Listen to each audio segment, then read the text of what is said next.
Recorded Books presents We Don't Talk About Emma by J.D. Barker and E.J. Findorf. Narrated by Piper Goodeve. Wednesday. Chapter 1. Waves from Lake Pontchartrain pounded the seawall, adding spray to the sweeping rain on Lakeshore Drive. Nikki white-knuckled the final 3 blocks of the drive without headlights until parking behind a public bathroom at a picnic rest area. Combine the storm with the January chill, and it made for a desolate road at 2 a.m. Perfect conditions to rid the world of a predator.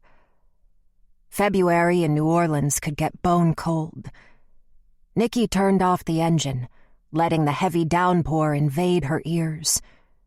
The interior's heat lost the battle with the outside chill. Her eyes searched for anything odd, or witnesses who might have seen her stop. An ominous crack of lightning flashed in the distance. Subsequent thunder rumbled while latex gloves snapped snugly onto her fingers. A black knit ski mask slid over her head, smashing her ponytail. Her mouth filled with saliva, an obvious symptom of nausea. Fighting to keep it down would be worse. She lifted her mask just enough to throw up outside her door. It resulted in a mashup of baby carrots, which she loved to snack on while nervous. They didn't settle her stomach as intended. She wiped her mouth and closed the door again. Nikki shivered from perspiration under black sweatpants and a plain black hoodie. She pulled a snub-nose revolver from under a set of folded clothes on the passenger seat. The gun was secured in a Velcro holster on her right ankle. With no safety, she had to be careful not to blow her foot off.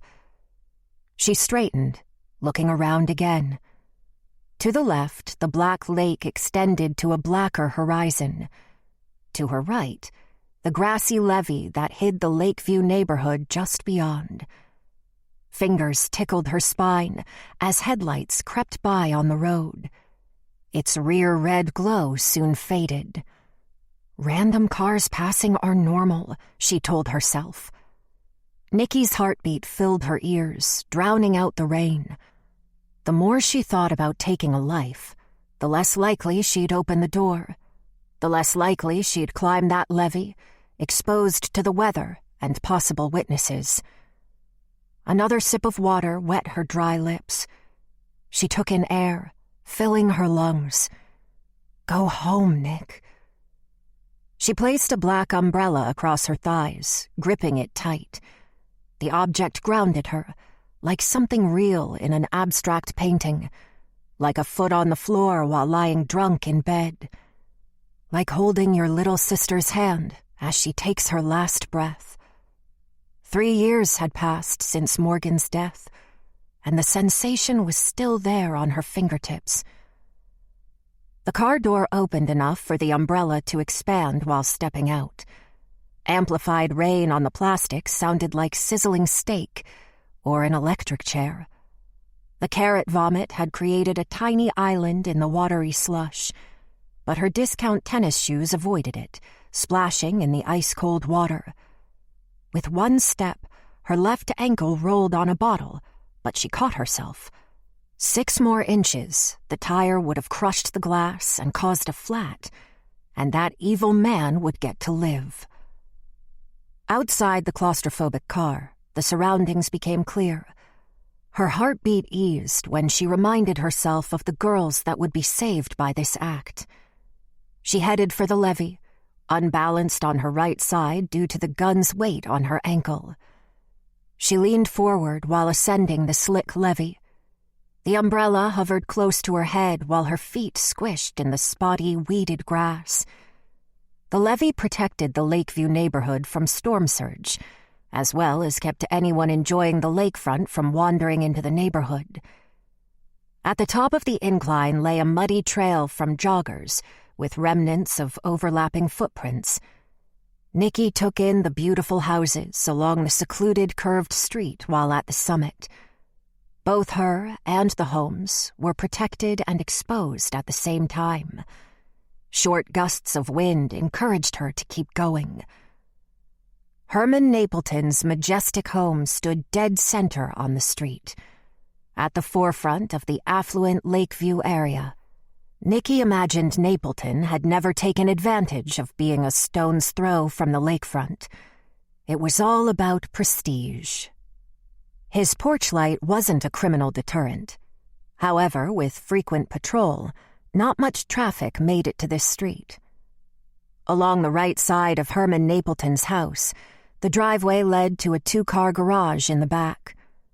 When people thought of New Orleans, they didn't picture modern homes in affluent neighborhoods. Nikki descended on the slippery grass until falling on her backside with all the grace of a newborn deer. The cold wetness soaking her clothes was immediate.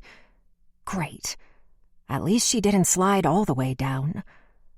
She righted herself, sidestepping to even ground with tiny steps. Headlights surprised her while nearing the street. She froze, exposed in the dark rainstorm with nowhere to hide. She stood still as a tree while Herman Napleton's Mercedes pulled into his driveway. The garage door opened on the right side.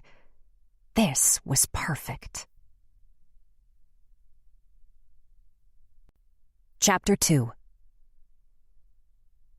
The relentless rain forced Herman to concentrate on the road. Every time he stopped at a light or a stop sign, the windshield turned into a movie screen, playing the girl's straining eyeballs as he choked her out. Her breath had been so bad, and yet so good. The wipers did their best to clear the deluge, but streetlights were still only a fuzzy glow. Traffic never congested his neighborhood. Making it back home without any issues was a relief, but expected. Inside the dry garage, he placed his Mercedes in park. An unforeseen force pulled his head back against the seat. His aging reflexes couldn't stop the knife from sliding across his frail throat. He witnessed the spray of blood dotting the inside of the windshield. It was the oddest thing. There was no pain. A revelation materialized as the light dimmed and death was imminent. Every single thing Herman Napleton did today was for the last time. Would he have chosen a fried seafood basket instead of salad? He might have taken the time to enjoy his eggs and grits. 5 extra minutes under the jets of a hot shower. He would apologize to the women he killed, if only heaven awaited. The knife wasted no time plunging into his stomach. He wouldn't call it pain as much as devastation. The attack stopped long enough for this person to squeeze between the seats and write something on his face. The attacker's eyes met his. Of course, it's you. Chapter 3. Nikki's numb feet avoided the freezing puddles while crossing the street toward Herman Napleton's open garage door. Heavy, wet clothes clung to her back. Once on the driveway, she hugged the side of the house, keeping the umbrella close to her head. She stopped, still exposed to the rain. Napleton hadn't exited the car yet. The Mercedes headlights lit up the back wall, making harsh shadows from the shelving unit. Thin mist came from the tailpipe. Was he drunk? Did Herman Napleton fall asleep against the wheel? Nikki tracked mud into the garage. It wasn't too late to turn and run. Once he identified her, she had to commit. She couldn't panic and lose her senses. Shoot him and get out. Herman Napleton looked to have passed out against the steering wheel. With the umbrella still low, Tom Jones sang his Pussycat song from inside the car, as weak exhaust fumes crinkled her nose. The driver's side door had been cracked open a hair in an attempt to exit. She squatted to pull the snub nose from the ankle holster. Her thigh muscles burned as if she'd done a full set of squats. The visual was like being immersed in a television show. Her fingers lost strength while wrapped around the gun. Her aim trembled toward Herman Napleton's head. "You're just cold," she hissed through her teeth. As her finger touched the trigger, the saturation on Napleton's clothes jumped out at her. She stretched and ducked to get every vantage point, but she couldn't tell shadows from solid objects. A bright lightning strike almost caused her to pull the trigger. She managed to glimpse a partial of Napleton's sliced throat. Without pressing her face against his window, she saw fresh blood on his clothes. A large handle extended out from his crotch. A kitchen knife? The subsequent thunder vibrated the earth, and the rain crashed down. Mixed with the smears of blood on his face, something had been written. His profile wouldn't allow her to see what. It could be a number or a symbol. Leave. Nikki inched over to look in the back seat. A shadow's movement caught her attention.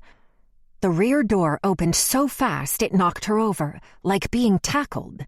Momentum forced her into the shelving unit, then to the ground. Random items fell around her. The headlights blinded her. The snub nose never left her grip. Nikki squirmed on the ground next to a crumpled umbrella. A hooded figure exited the back seat and tumbled toward the exit.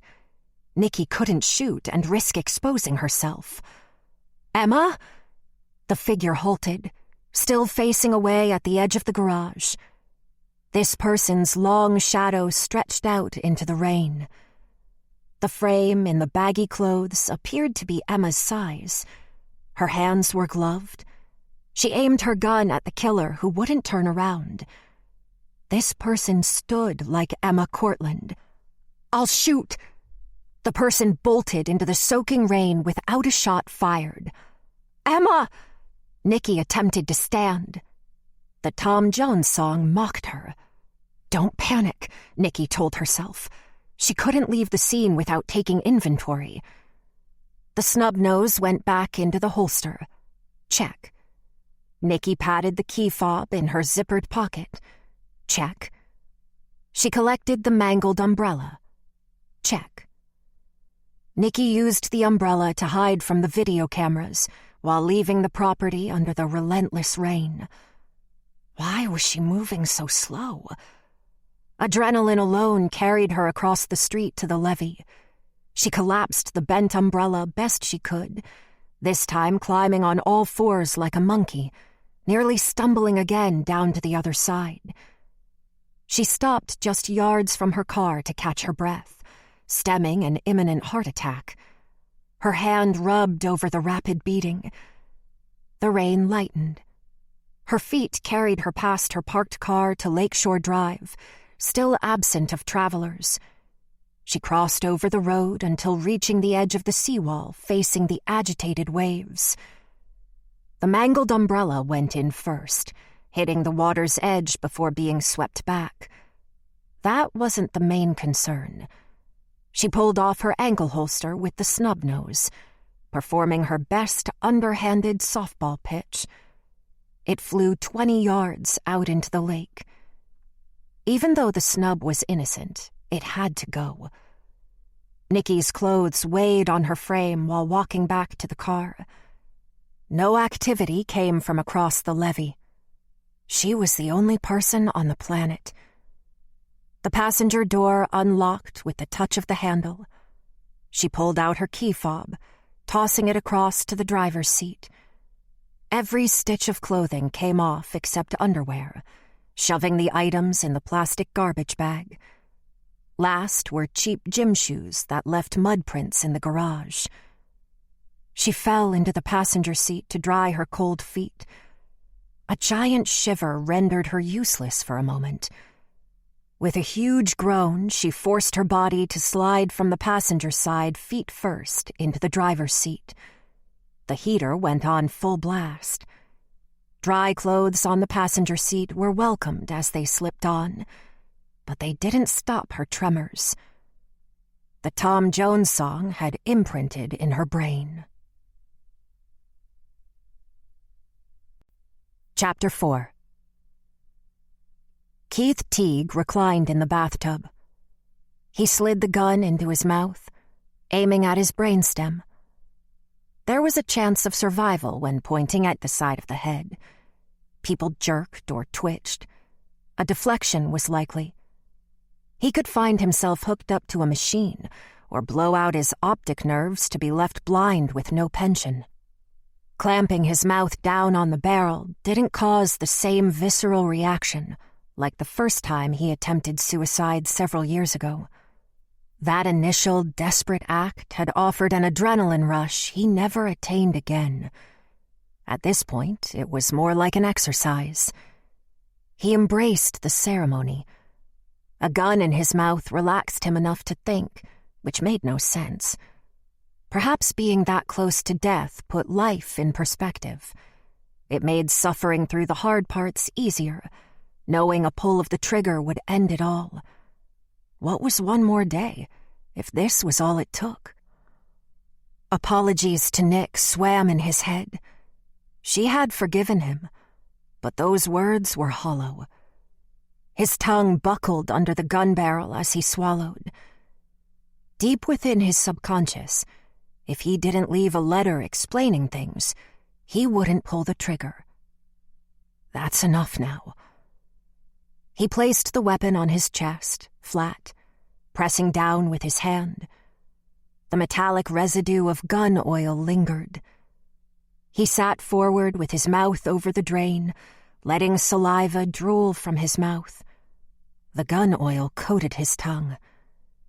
He spit water out from the faucet. A well-worn The Simpsons episode filtered from the living room. He stepped out of the tub, which he considered his psychiatrist's couch. Gun therapy, he joked in his head. The wave of guilt passed, and his slate was clean once again. The rain ended, but grayer clouds were always on the horizon. Without warning, his cell phone rang with a unique ringtone that a fellow cop downloaded for him. The voice of Roy Kent from Ted Lasso yelled no 3 times in his rough British voice, then ended with the soft, drawn-out "fuck" before the voicemail came. Sometimes he made a game of answering right after the profanity. He cleared his throat, slapped his face, and answered his boss's call on Roy Kent's second no. "Tran, to what do I owe this early morning pleasure? You sound chipper. Are you up already?" "Lightning woke me. What woke you?" "Herman Napleton was murdered. I need you on the scene." Chapter 5. A light drizzle continued as Nikki pulled onto the curb outside of her condo building. She parked on the street the day before to avoid the parking garage's cameras. She discarded every shred of evidence. Every detail counted. The condo residents complained about the broken surveillance camera in the front lobby. She used the blind spot to her advantage. Being New Orleans, some of the younger tenants came home at all hours, but drunk witnesses were horrible witnesses. Did Emma beat her to killing Herman Napleton? No one had called or texted. Her vigilant, overly friendly next-door neighbor stayed inside his own place at that hour. She sat cocooned in a blanket at her kitchen table, where a nearby vent blew heat on her numb, wrinkled toes. The lights from the Crescent City connection over the Mississippi could be seen through the sliding glass door to her balcony. A laptop's bright screen faced her. It added to the outside illumination. She opened an old news article about Emma Cortland's rape accusation against Herman Napleton, posted 3 months ago. Emma couldn't be named in the story, being a 16-year-old minor. The article focused more on the police ineptitude in the investigation. The reporter speculated on how crucial evidence against a rich, white businessman disappeared from the evidence room, as if managed by bumbling idiots. No charges were ever brought. But what about the copy of the video? The reporter speculated. Somehow, some way, the file became corrupted while on the NOPD's secure network. District Attorney Simone Collins refused to charge Herman Napleton, the owner of the Grand Esplanade Hotel. That didn't ingratiate Collins to Nikki. She pulled the plaid blanket tighter over unruly, damp hair. Her body heat rose enough to stop the shivering. What would her day look like when word got out? So much had gone wrong, but at least nothing was left behind. Even if identified as the suspect pointing the gun, nothing other than being placed at the scene would come from this. Well, except obstruction of justice. Nikki switched to a bookmarked tab with Emma's social media. Nothing had been posted beyond the time of becoming a gutter punk a year ago. The next bookmarked article described the infiltration of gutter punks in New Orleans. It informed the reader of 20-somethings scouring the quarter, begging for food and alcohol, harassing tourists. Hardly any were teens, but there wasn't an age requirement. Emma would be the same age as Nikki's little sister Morgan, if she had survived the car accident. These two girls could have been best friends. The little rebel had grown on Nikki, more than she would admit. Emma wasn't a replacement for Morgan, but maybe just a placeholder. Nikki shared in Emma's heartbreak when the DA announced the devastating news of not pursuing her rapist. The justice system's failure had been the last straw. Stale, microwaved coffee sat untouched next to Nikki's cell. She wanted to make a new pot, but the motivation drained. Dawn would arrive soon. A sudden blast of a Neville Brothers ringtone jerked her into the moment. The ID indicated Lan Tran. Nikki disguised her voice to be groggy. "Lan, what's going on?" "Sorry to wake you. Something happened. Take a minute to clear your head." Nikki let a moment pass. "I'm sitting up. What is it?" "Herman Napleton was found murdered." "You're kidding." She focused on Napleton's picture in the article. "One of his staff found him dead in the garage. Considering your involvement and the special circumstances, it's time for Detective Nikki Mayu to make her homicide debut as lead." "Lead?" Her burning eyes closed. "Okay, I'm getting up. I'm guessing no one's in custody?" "No. Despite the victim, it's still a homicide." "I've only been in the squad a month. You think I should handle point?" "Simone Collins might have something to say about that, but yes, I do." Why would the district attorney object? He laughed. You, Emma? She somehow still blames you for Napleton's cell phone disappearing from the evidence room and the video getting corrupted. Get in line. Don't worry about Collins. You won't be alone. I'm sending Teague to help. Do you have to? Keith told me you two settled things when you transferred. Is there a problem? No problem. Yeah, okay. I'm on my way. Anything I should know? Don't talk to the media. Nikki closed the laptop. Ironic, isn't it? What? I transfer out of special victims because of the Napleton case, just to end up in homicide investigating his murder. Lan yawned. Stranger things. Nikki ended the call with a sliver of relief that cops weren't banging on the door. It was best she controlled the investigation.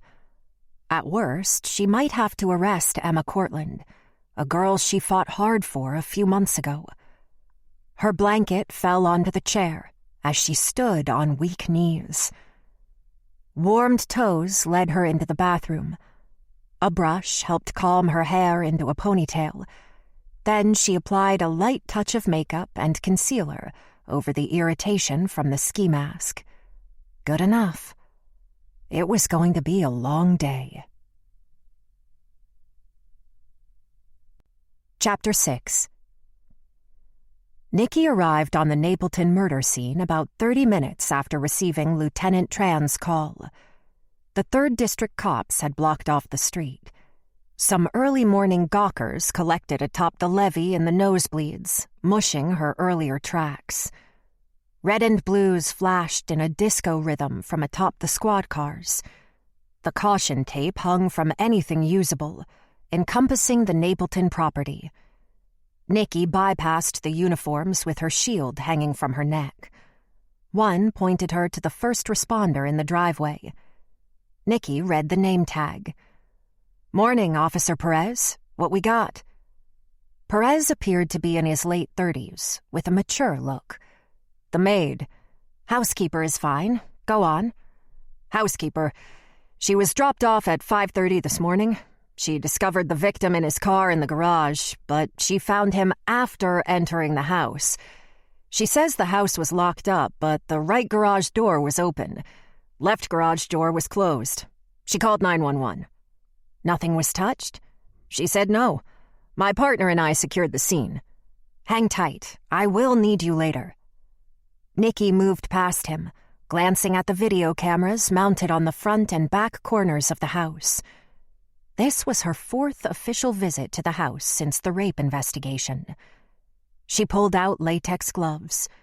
An officer handed her plastic baggies for her feet. The Mercedes still idled.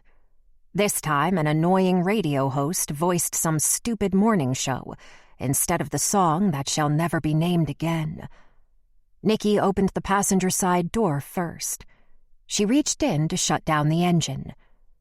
Napleton's Android Galaxy phone sat in a holder on the dash, dotted with blood. She slid it from the cradle, pressing the side button, but it wanted a passcode. Herman's face was out of the question. She walked around to the driver's side, opening the door. Nikki took the index finger from Napleton's left hand, pressing the print against the sensor in a natural holding position. The cell unlocked. "Nice," she whispered. "Do you have any new videos, Herman?" She scanned through his gallery. He wouldn't be that stupid to keep them on his personal phone. It took a few seconds to turn off the lock screen security. She reached over the hunched body and placed it back where she found it.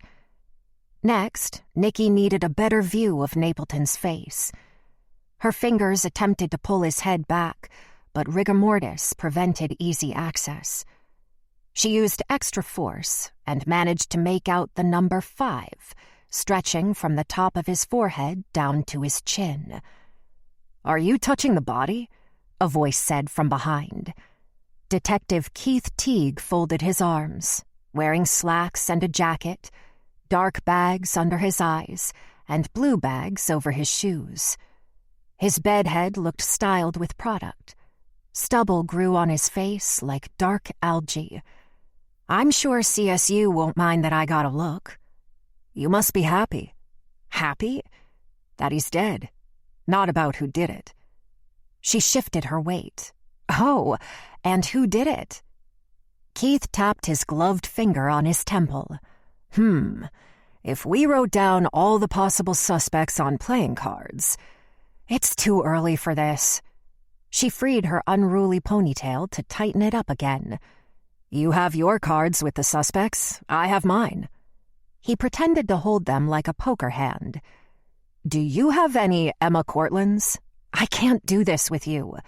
Look at me." Keith turned serious. "If you and me are good, prove it." "Playing along with your bullshit will prove it?" He emphasized holding playing cards. "Do you have any Emma Cortlands?" Nikki walked near items knocked from the shelves. "Go fish." "There she is." Keith appeared sincere, with those puppy dog eyes that always used to get his way. "So, are we good to work together?" "We are. It's not going to be the same, so turn down the charm. I don't need it." "Fine, as long as there are no eggshells." Nikki smirked. "Look, I'll admit Emma is a possibility, but a man like Herman Napleton would have many enemies. Just the anonymous video sent to me proves that." He presented Herman's lower region like a lawyer in a courtroom. A knife to the groin is personal. That mark on his face looks like black lipstick. And Emma Cortland wears black lipstick. Murder solved, she snipped. Someone on the wrong side of a bad business deal wouldn't shove a knife in his groin. Did Lan send you to spy? Not at all.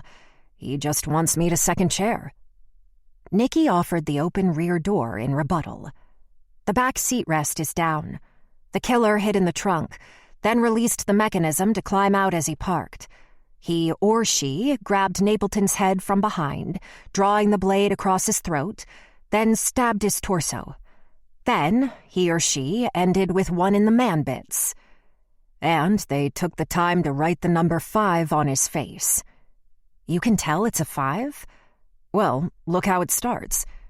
His finger traced the air while speaking, and then comes down, and if you use your imagination, process of elimination, you can guess it's a number.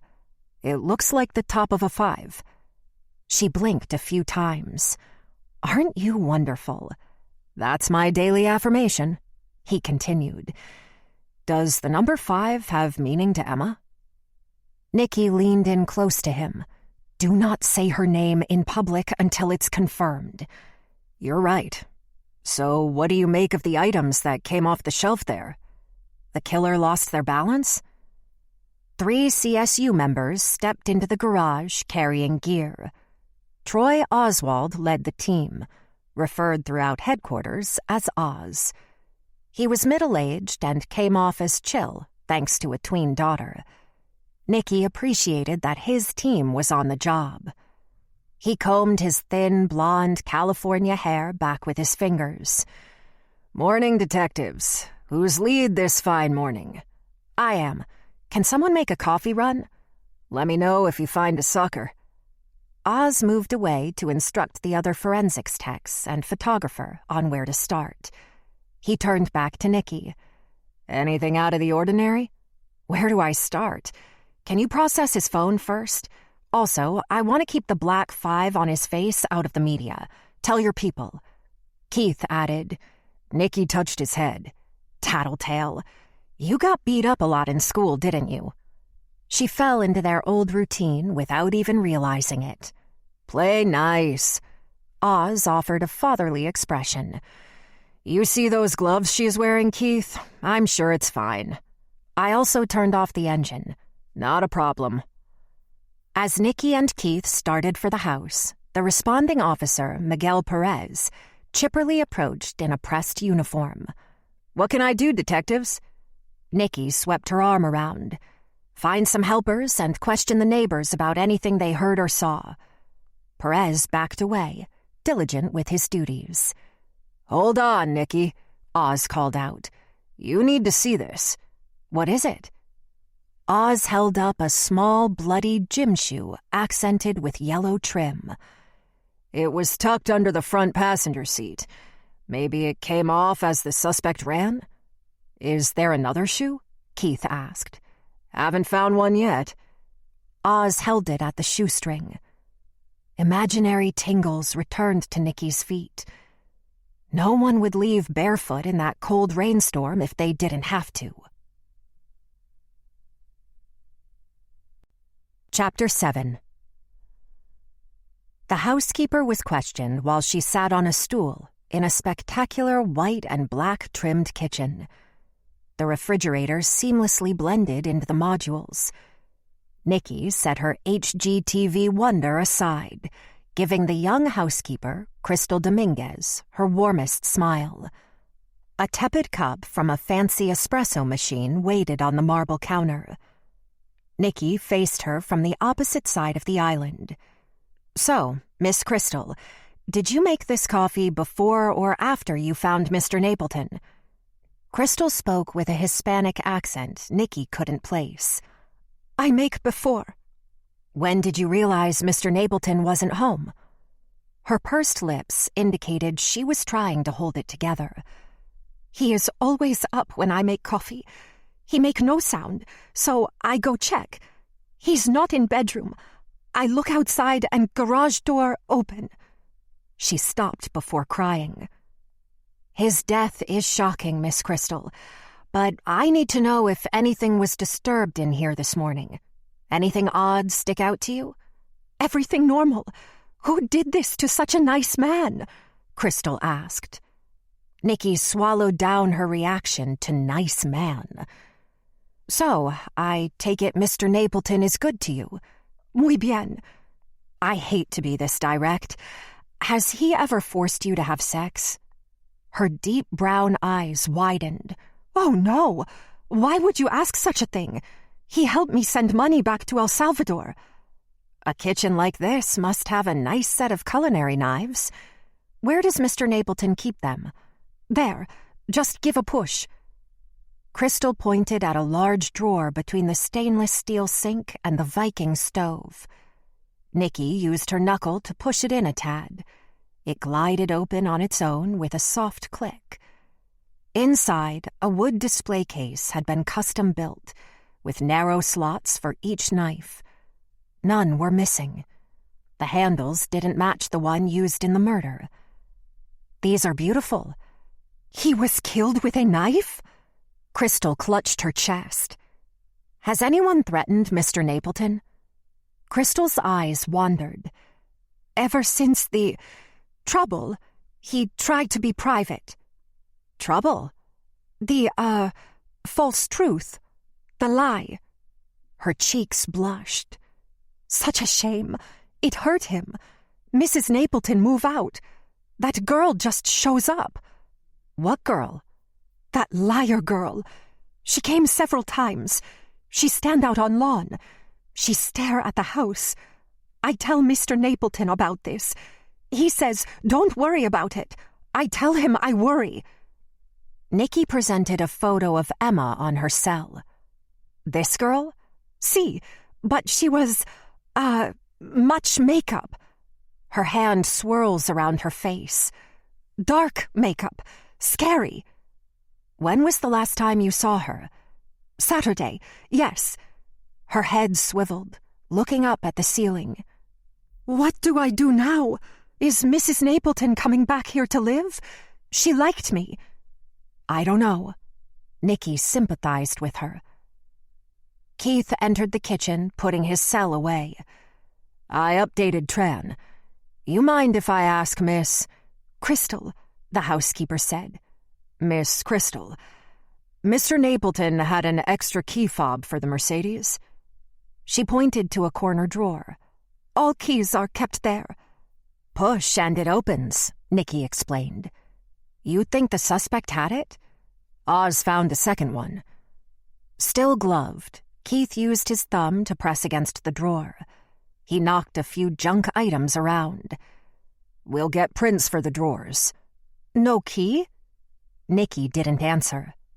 Has that girl, Emma Cortland, ever come inside the house? Her head shook. Not while I'm here, no. Emma must have been in here at some point. Keith. She moved behind Crystal, making a face. Oh, sorry. Didn't mean to say that. Be right back, Miss Crystal. Nikki walked Keith by the arm into the living room. Are you sure you're a detective? Don't talk about suspects or evidence in front of witnesses. He pinched the bridge of his nose. My bad. I'm used to gang killings or domestic murders. No one gives a shit what we say there. I'm not so sure that Land doesn't want me to babysit you. A spotlight will be on us from here on out. I'm lead, not your ex-girlfriend. The press is bound to find her and ask questions. Discretion, please. His dimples appeared. You're cute when you're solving murders. Nikki took a breath. So, our unsub? Unsub? So FBI. She ignored him. Our suspect somehow managed to acquire the key fob, unless Mary Napleton took it when she moved out. We need to question his wife. Thanks for the tip. Come on, let's search the house. Herman Napleton's home decor reflected the Grand Esplanade Hotel, which he owned. Nikki figured his estranged wife Mary could be responsible for the interior design. Mardi Gras items, New Orleans memorabilia, as well as impressionist paintings and modern art were on display. He had a blue dog painting by Rodrigue, another status symbol. A gigantic mirror with Grand Esplanade etched in the glass hung on the main wall. Either Herman didn't spend much time home, or Crystal kept it perfect. "No weird sex stuff," Keith said, leaving the bedroom. "Nothing was disturbed. I'd say not a robbery. Come see this." Nikki opened the door to a small room containing several stacked monitors. A computer tower was underneath a table. Despite every urge to destroy the hard drive, Nikki knew she hadn't made a mistake. "It's Herman's security room with video. Go get Oz." Chapter 8. A tickling on Dred's face woke him. He swiped at his cheek, swearing when the insect bounced off his fingers. A roach jetted for the nearest shelter. Those flying creatures were the most annoying thing about New Orleans. He pulled the blanket over his head in an attempt to keep sleeping. Every tickle or itch felt like a bug. Both arms pushed the covers down to his waist in frustration. The other traveler kids in the warehouse slept hard, dead to the world. Most didn't wake until noon. Dred sometimes slept in his clothes. Baggy jeans, a torn t-shirt, and a fake Aztec hoodie kept him warm enough during the southern winter. His armpit reeked, so he didn't lift his arms. Deodorant wouldn't be found amongst the traveler kids' toiletries. First check of the morning showed no one contacted his prepaid phone. He scratched at 3-day-old stubble. His dreadlocks would need to be palm-rolled again soon, despite the pain. Maybe his afro could go natural. His own yawn caught him by surprise. Before sliding on his boots, he turned them upside down and patted the soles, in case more roaches had tried to find a home. His neck cracked when he stretched left and right. Hunger pulled at his stomach. He craved a lucky dog. His mother, when sober, had cooked him pancakes on the weekends up in Oklahoma. They volunteered at the shelter when she was straight. Her sobriety mimicked a roller coaster. Then one night, a John killed her in an alley. He never knew his father, or a father for that matter. Running away from a bad situation was a common story with these traveler kids, who weren't kids at all. The vacant warehouse on the West Bank offered premium shelter, as if they were all roaches themselves. The designated mattresses were private islands. Original art made by traveler kids, books, and food was shared between them. The leader, named Rot, ruled the warehouse, so everyone respected each other. In their little kingdom, the Rottweiler wore the crown. Dred dodged discarded items on the floor on the way to Emma's corner. They accepted her despite being so young. Someone had given her the name Pee-wee, but it didn't fit. Emma used her real name. Her mattress was empty. Her backpack was gone. The industrial metal steps led up to the second-floor catwalk. No one stirred at the pounding of Dred's soles on the grates. His rings tapped every time he gripped the railing. Some of the kids stirred. The view of 10 or so people living in commune conditions comforted him to know he wasn't alone. He knocked before walking in on Rot and the company he brought to his private room. They were both naked under the covers. Drug paraphernalia was scattered on the floor. Clothes dotted the place. Rot was over 6 feet tall, with long muscles that sported various tattoos on tan skin. The pale girl looked fragile. Translucent came to Dred's mind. And young. Sex filled the room like a scented candle. "What?" He turned over, tugging the blanket off the girl, exposing her breasts. The pretty girl didn't show a bit of modesty. "You seen Emma?" Dred leaned against the door. Rot lifted the covers. "Emma, You here, girl? He looked to his date. Where's Emma? Here, girl. He whistled, waiting for a comment that didn't come. How the fuck would I know? Dred's eyelids dropped. She's never up this early. I'm worried. You're worried your mocha princess fucked someone and didn't come back last night. You just won't pull the trigger because you're scared of the law. She moved past your ass. Fuck you, man. I'm heading out. Hey, is there coffee down there? Do I look like Starbucks? Why don't you make us some coffee, you fuck? I'm out. Hey! Dred returned to the room with mild interest. Rot waved his hand over the naked girl.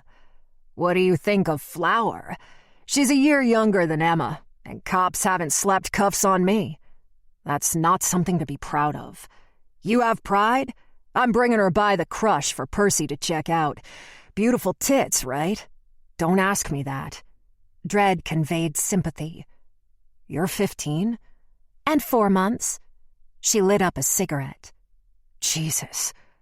Dred rubbed the bridge of his nose. Rot leaned into her. Remember, outside these walls, you're 18, babe. He looked back at Dred. Percy has to let her dance. He'd be stupid to let you in the door. No offense, Flower. You're 10 to 20 without parole. The girl frowned.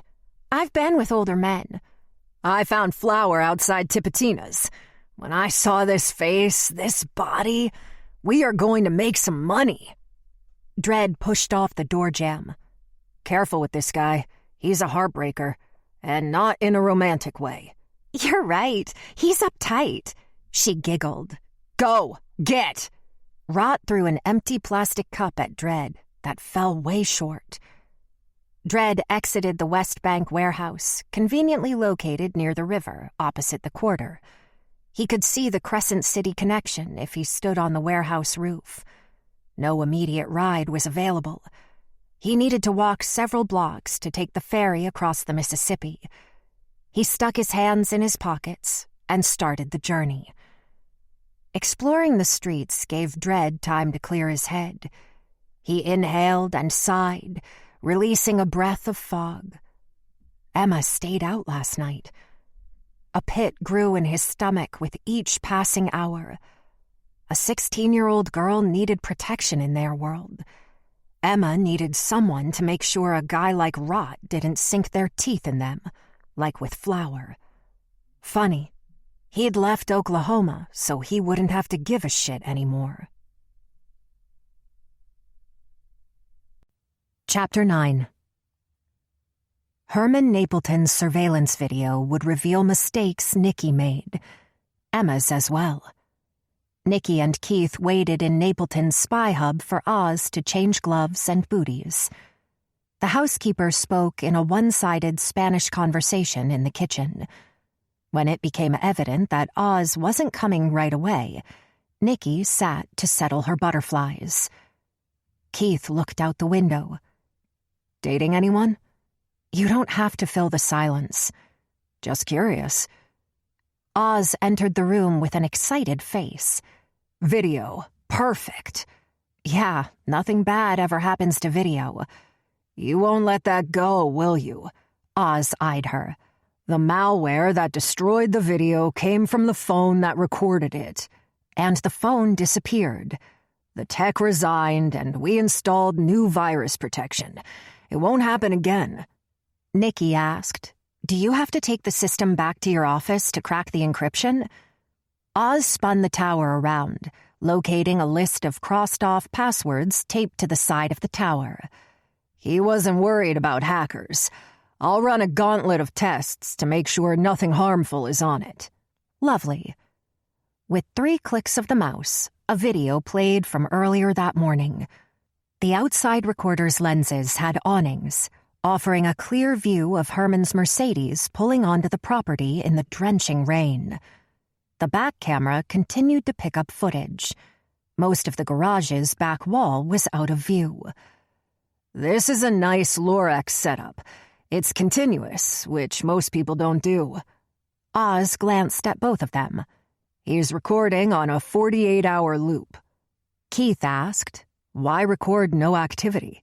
Motion detectors have a shorter range than the actual camera's vision. Nikki caught on. So continual footage will catch stuff the motion detector won't, like a person walking across the street. Despite the light source in the garage, the video was dark and distant. The brake lights on the Mercedes shook for a few moments, then settled. Seconds later, Nikki saw herself on the screen, hidden under the umbrella. She held her breath. "What the what?" Keith said. "Isn't the killer in the car?" "I don't know. I thought so. Go to the front camera, Oz. A minute or two earlier." As it played, they made out a blur falling on the levee's slope. Then the figure crossed the street. Keith said, "They came from across the levee. We should have uniforms canvass the whole area leading to the lake. I'll have the levee taped off. When the ground dries, there might be some usable shoe prints." Not a chance, but it sounded good. Fast forward? Yeah, let it play out. Nikki's peripheral was on Keith. The video was clipped at the top of the garage door, only allowing a blurry visual of Nikki's bottom half. "I can't tell. Is that a gun?" "Looks like it," Nikki said. "Napleton could have had a bullet wound we didn't see." The rear door opened with the force, knocking Nikki out of frame. The rest of the video played out with an individual in baggy clothes running off the property after pausing at the entrance. "You were right. Killer hid in the trunk. Killed him from the back seat. Still doesn't explain the mystery guest or the person missing a shoe. Did you notice they stopped for a moment?" Keith asked. "It's like they heard something. Did the other person call out?" Nikki wondered aloud. "Too bad the audio didn't pick it up." Oz broke in. "Either way, they both got away without showing their faces. We can analyze it better with my software back at my office, but in my experience, I'm not going to ascertain much." Nikki remade her ponytail. "That's an interesting wrinkle." "A second person wanted to kill him?" Keith pondered. "Popular guy," she said. "We still have a third person of interest, too. Both of these people had their shoes." "That they did," Keith agreed. "The person from the back seat, the killer, is about Emma's size." "That they are." "Okay, Oz, go back to when Herman left the house. Let's get a timeline established." "Yep." He let out a profanity when the video jumped too far in a huge chunk, stopping about midday. A young female came into frame, standing in front of the house. "That's Emma," she blurted. "The housekeeper said she came by sometimes." "If you're going to murder someone, it's smart to do a dry run, right, Nick?" "True." Nikki's face turned hot.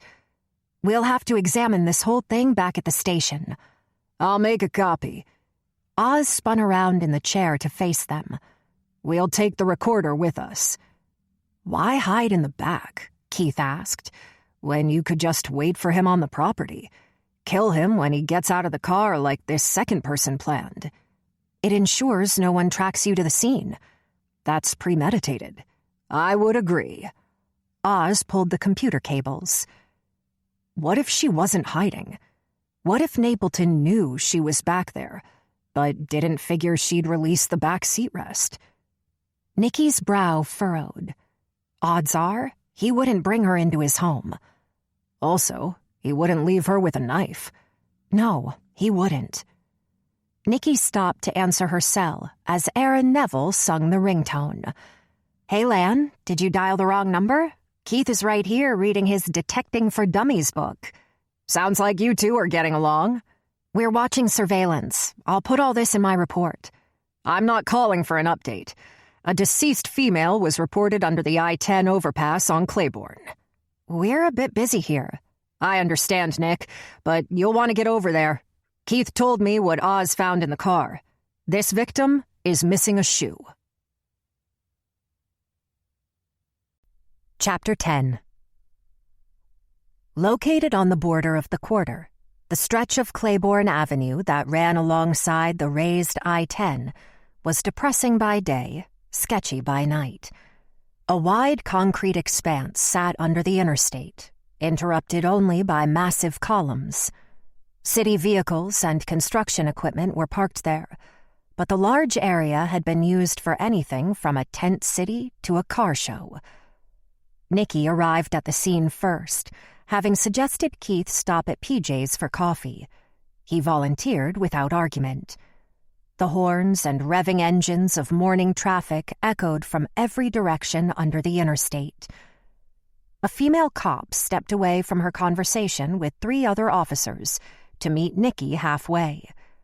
The name tag pinned to the responding officer's uniform read, L. Jonesy Jones.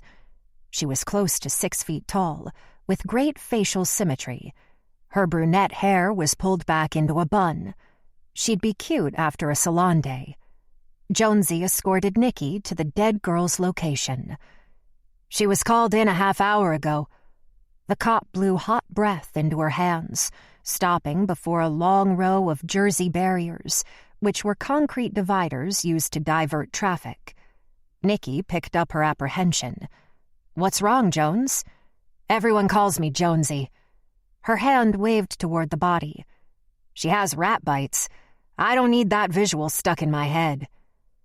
Nikki took a few more tentative steps until seeing a female body between the 5th and 6th barrier. The slope of each base next to each other acted as a cradle. A punch of rotten milk wafted by. Who found the body? Nikki checked between other barricades. Dispatch didn't say. I'd guess a tipster. Someone who doesn't want to be involved. No bag or wallet? Any identification? We didn't find anything. Did I hear right? Is Herman Napleton dead? Nikki pointed at her name tag. What's the L? Laura. I've been called Jonesy forever. Nikki nodded. You heard right, Jonesy. I don't like these gutter punks as much as the next cop, but this poor girl. Jonesy cringed. Nikki kept eye contact with her. She's wearing nice clothes. Her hair looks washed. Why do you assume she's a gutter punk? I've seen her in the quarter. Maybe she made it to a shower and Goodwill. She begs on Royal. Keith walked toward them with a PJ's cup in each hand. He frowned. Jonesy. You again? Jonesy giggled. Good morning. If I knew you were here, I would have gotten you a latte with oat milk. What a memory. Her eyes fixed on his while she continued on to join the other cops. Keith handed Nikki one of the cups. Here you are, m'lady. Nikki seductively repeated, What a memory, detective. Wow. Jonesy's cool. We've worked a few scenes together. She's very cool. She turned serious. Take a look. Don't mind the rat bites. I see strangulation marks. Rat bites? Keith took in the victim. Red lipstick, smeared. We'll probably find some on Napleton's clothes. Not that we'll need to prove he killed her. And she isn't posed. He tossed her in there. Jonesy shouted, Can me and the boys help? Nikki projected back to her. No one disturbed anything, right? Nope, above my pay grade. Keith pointed to a few bystanders with their cells out to record. Question everyone who stops. Get their info, if they're willing to give it. This ain't your first rodeo. I do like a good rodeo. Officer Jonesy backed away with a smile. Nikki could have commented on that as well. Instead, she checked the body from top to bottom. The victim was young, early 20s. She had messy but clean blonde hair and pasty skin due to the cold and the blood pooling on her backside. Her clothes were twisted around, and, as reported, she only had one shoe, matching the other from Herman's car. She's lying on her coat, cushioned for the sex? Keith leaned in. Why not just have sex in the car? DNA. There's just enough room for them with total privacy. She takes a sip of the coffee. He liked it down and dirty?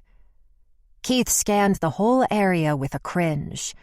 Yeah, but out here, in the cold, Herman could go to a motel.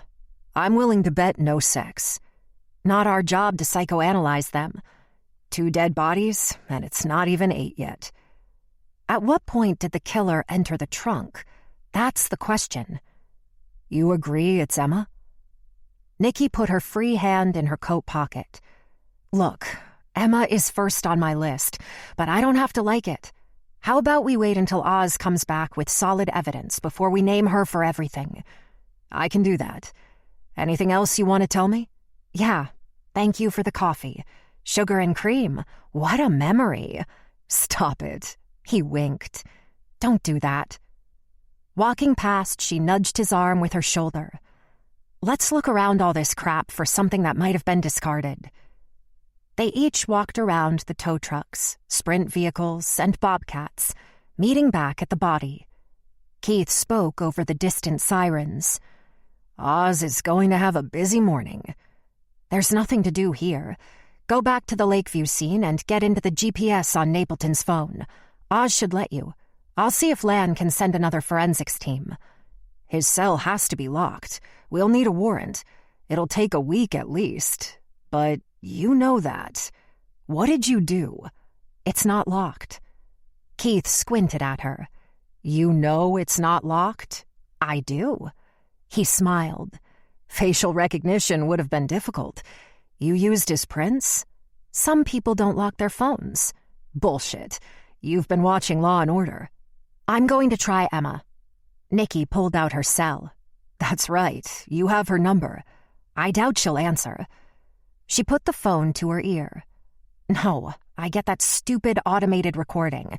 She has it off, or the battery is dead. Nikki pointed at the uniforms milling about. Is Jonesy a good cop?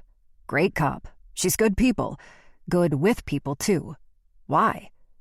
We can use her and Perez from the Lakeview scene. Start a task force. You're going to stay here and wait for forensics and the coroner? No. I'll make sure the cops out here can keep the scene secure. Jonesy can help me bring Emma in. If I can get past her father. Why would Jonesy's father care? Emma's father, dick. She reared her hand back, but held it in midair. Warren Cortland? He laughed. Serious question, though. Are you going to treat her like a suspect or your friend? I'll treat Jonesy like a cop. Emma, asshole. He held his grin. I'm going to do my job. Chapter 11. Keith sensed Nikki wasn't herself, and she shouldn't be. Investigating this particular murder and working together was a lot for anyone. Underneath Nick's nerves, something was off. He'd learned her tells and quirks. Her rude and gruff attitude were good signs, however. If being together was untenable, it'd be obvious. He parked on the glimmering, wet street in front of the Napleton house again. A moment in the warmth was enjoyed before exiting the car. Oz and his team were still in the garage. News people were reporting from different vantage points. Details would have to wait for a press conference. Roy Kent's voice yelled out of his cell. It was a restricted number. He started the recording app. This is Detective Teague. Are you alone? A female voice asked. He pulled back the phone to look at the number again. I'm alone. I figured you'd call. Napleton is dead? What the hell is going on? It's too early to know anything. What do you expect me to tell you? That you have his killer in custody. I can't tell you that. Give us time to sort through this, okay? He leaned his head against the window. We don't have time. This has to end ASAP. We'll do our best. This investigation needs to be wrapped up without names in the press. Make sure that happens. Why don't you go ahead and destroy me? Oh, boo-hoo. Word of advice?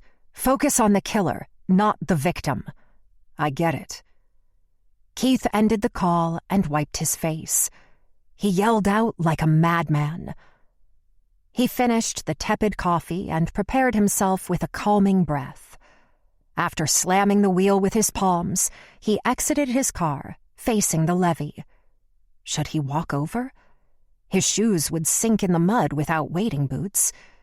But all he had were thin booties Oz gave him. The hospital-type shoe sleeves would have to do. The flat ground leading to the levee might have absorbed most of the rain, but there were obvious pools of water.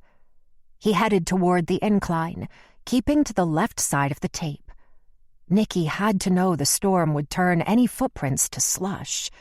She'd made the call to rope it off. 2 steps in, and his shoes were toast.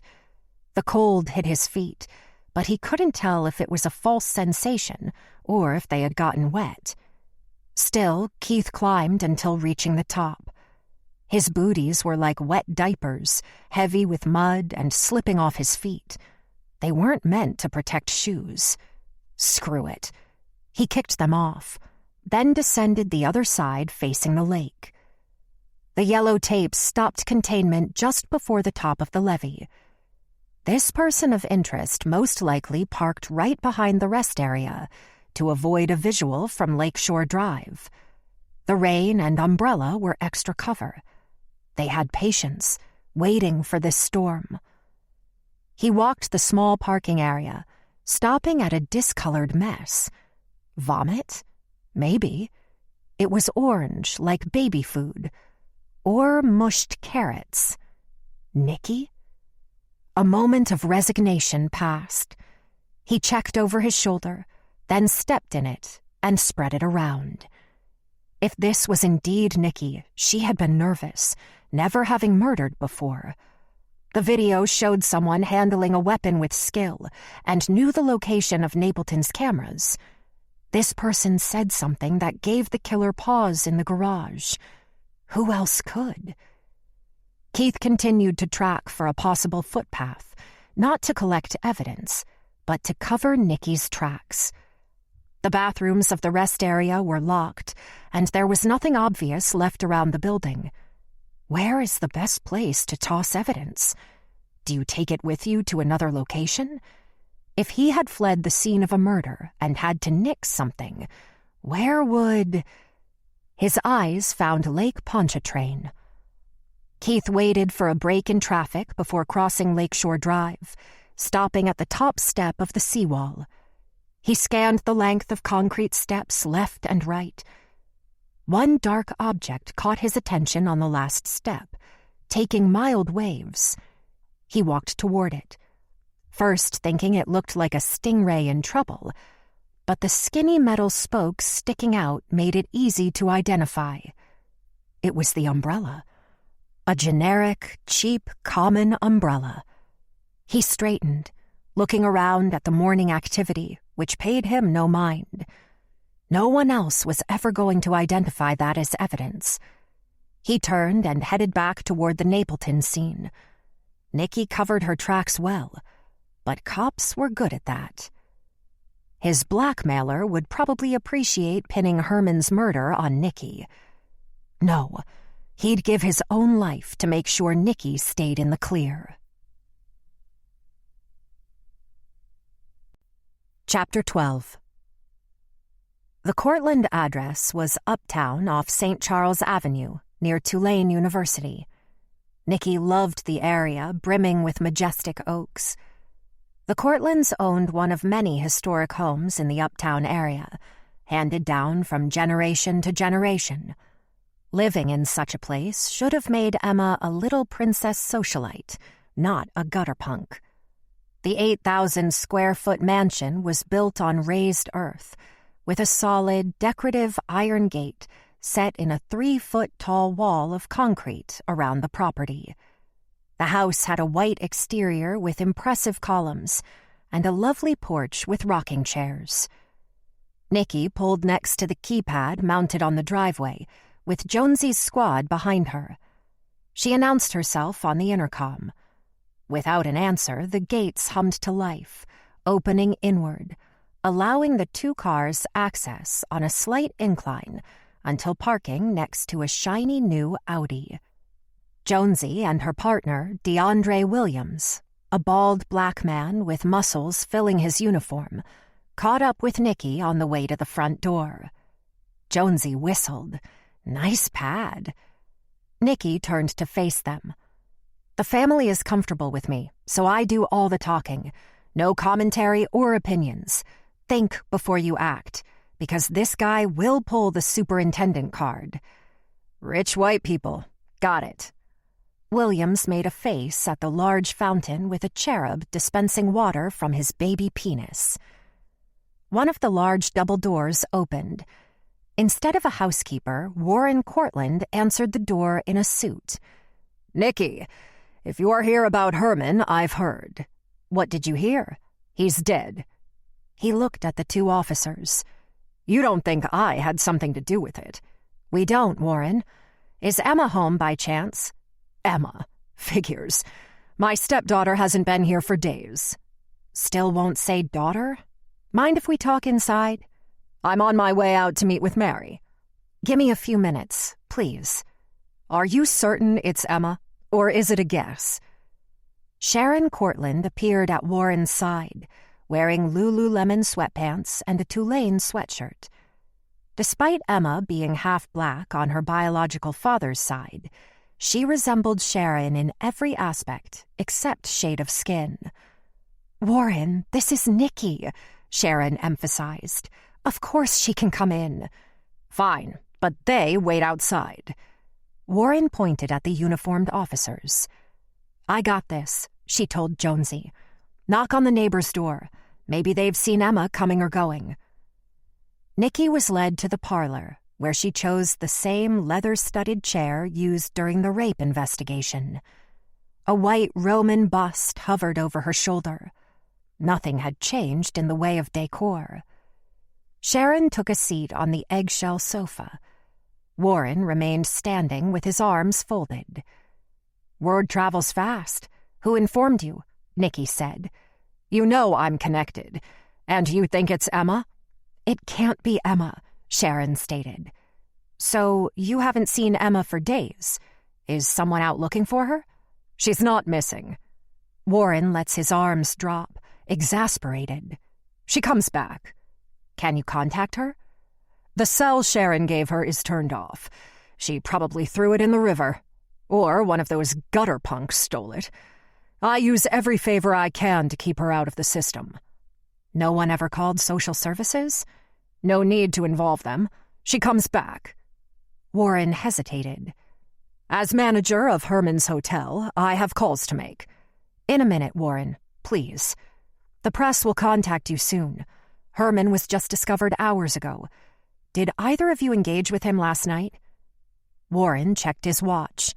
No, we were both home by 8 last night. We've been here since. Video places Emma on Herman's property earlier in the day. We just want to question her. He pointed toward the front lawn. Do you always bring backup to take a statement? She stood to be at his level. We're being careful. Warren stepped in Nikki's face. I said it before. I'll say it again. Emma lied about the rape. I saw the video. Herman Napleton raped Emma, along with 3 conspirators. The video that disappeared under your noses? He backed away when she stood her ground. The girl being raped was unconscious, and you couldn't tell 100% it was her. You said it yourself. It was Emma, and the mask was off Napleton's face for a few seconds. Nikki stayed even. Don't tell me it's a fake or AI. I'm not rehashing this with you. Emma manipulates everyone. Sharon agrees. His wife nodded without looking up. We're done here, Warren announced. Mary Napleton stands to inherit majority ownership of the hotel. Are you worried about keeping your stake in it? Please. He adjusted his tie, collecting himself. Mary must be beside herself. I have to go talk to her. I thought they were divorcing. They were. She's moved into the River Suite at the Esplanade. You don't mind losing the revenue on that expensive room? He hiked an eyebrow. Herman offered the suite in a show of generosity for the divorce lawyers. I support that decision. He never held resentment toward me for Emma's lie. He understood that girl is troubled. If Emma comes home, please call me. Sharon, see her out. He adjusted his pocket square, returning to a foyer mirror. Sharon dabbed her eyes with an embroidered napkin. "Don't mind him. Would you like a coffee, Nicky?" Warren huffed. "Coffee? Sharon, sometimes. Do what you want. I have calls to make." After Warren left the room, Nicky said, "Coffee sounds nice." Nicky followed Sharon into the kitchen, where she selected a coffee cup from a cabinet with glass panes. This was another dream kitchen, with copper fixtures and amber accents. A large island with distressed copper under glass anchoring the space. "Emma's in more danger out there on her own, Sharon." She nodded on the way to the refrigerator. "I remember you like milk and sugar. I never told Warren, but I enjoyed your company during that whole ordeal. I did too, when we spoke about other things. Look at this place. This is way too much house. A chef cooks our meals, and we have a girl who comes in twice a week to clean." She laughed in a bittersweet way. "Poor little bored wife, right?" "No, that sounds lovely." Nicky's eyes found a large block of knives on the counter. One was missing. The handles looked to be the same as the ones sticking from Napleton's groin. Nicky's entire body tensed. "You don't have to agree with your husband about Emma. Emma has always acted out, always contrary. I wouldn't put it past her to accuse Herman of rape to have the platform." She looked down at the floor, speaking in a whisper. "It's easier to agree with him." "I can't counsel you, Sharon, but you have to stand up for yourself, for your daughter. She is 16 with issues and anger, and yet, look how close you are to her. That was by her design." Warren poked his head in the kitchen. "Mary is waiting for me. May I go, Detective?" He didn't wait for an answer. "I'm leaving too." Nicky finished her coffee and walked to the dishwasher, opening it up. Not a dirty utensil to be found. "A knife is missing from your set." She stepped over to the block. Sharon didn't miss a beat. "It got caught in the disposal. Threw it away." "Those things happen." Nicky touched the empty slot. "Did Emma cook a lot when she was here?" "Sure. On Sundays, we used to make red beans and rice for Monday." She smiled with the memory. "You will again, after this rebellious phase passes." She hoped Sharon took the hint. "Thanks for the coffee. I'll walk you out." Nicky exited the house in time to see Warren leaving the property in his brand-new silver Audi. He had just enough room to get by Nicky's Accord and the squad. She joined Jonesy and DeAndre at the car. "Okay, I have y'all for the day. Check in with Officer Perez and start patrolling the quarter for Emma. I'll touch base later." As the two uniformed officers backed out of the driveway, Nicky texted Keith to head over to the Grand Esplanade to keep Warren Cortland from meeting with Mary Napleton. Then she called Lan Tran. "Hey, I'm at the Cortlands. We need to put a bolo out on Emma. She's not at her house, and the Cortlands have no idea where she is." "On it," he said. "We need to get a warrant for the Cortland estate." Lan paused. "Until we get forensics back with solid proof, no judge is going to sign that warrant. And, considering who it is, I'm doubtful." Chapter 13. Nicky parked in standing water on Esplanade Avenue. The neutral ground stood between her and the Grand Esplanade Hotel. She spotted Keith's car under an oak tree, not too far ahead. Her eyelids closed with fatigue, and it wasn't even noon. She needed glasses to hide her bloodshot eyes, but didn't want to appear cliché.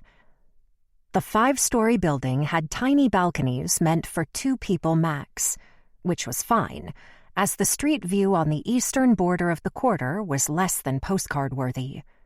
The facade wasn't very remarkable either, relative to the architecture in the quarter behind it. However, the inside of the hotel more than made up for it. Nikki walked into a plush lobby described best as cozy luxury. Deep sofas, chairs, and plants created a nice flow where guests could relax without the annoyance of people checking in and out. Mardi Gras decorations had already gone up, as purple, green, and gold would soon dominate the city. Courteous, well-dressed staffers catered and laughed along with the guests. In the center of the lobby, Keith sat on a sofa opposite Warren Cortland, who leaned forward on the edge of a dark green chair. They both perked up right away.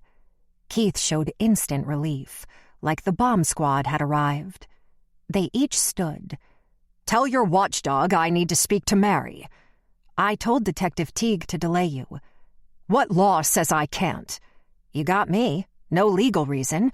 I need Mrs. Napleton's unfiltered, unbiased statement before you two compare stories." Warren laughed, but without humor. "You think someone's going to cover for Emma? Just remember, I have the superintendent on speed dial." His head swiveled between her and Keith. "I'll grant you a half hour." He tapped his Rolex. They walked toward the elevator. Nikki said, "Lan's putting a bolo on Emma. You find anything with Napleton's cell?" Keith pushed the up button. "You were right. As luck would have it, the bastard was trusting and had no security code." "Amazing." He stepped in the elevator, pulling out a notepad to read. He gets a call from Mary Napleton at 7:32 p.m. At 8:17 p.m., he arrives at Harrah's Casino. Okay, we'll pull their video. At 8:45 p.m., he receives a call from an unrestricted number. 10 minutes later, he's on Frenchman Street, Marigny Triangle. Frenchman? Bars and boutique shops for artists? When did the storm come in? Rain didn't start until about 11. At 10:13 p.m., he arrives at the Claiborne overpass. Nikki watched the digital numbers increase as they headed to the 5th floor. So the victim is conceivably killed between 9:15 and 10:20? I have him arriving here at the Esplanade about 10:30 p.m. From here, he gets home at 11:45-ish, as it matches with the video timestamp. The elevator doors opened to a narrow table against the opposite wall with fruit and flowers. Ornate sconces were mounted above it. Nikki stepped out first. To the right was the cleaning cart loaded with towels and such, but the housekeeper wasn't around.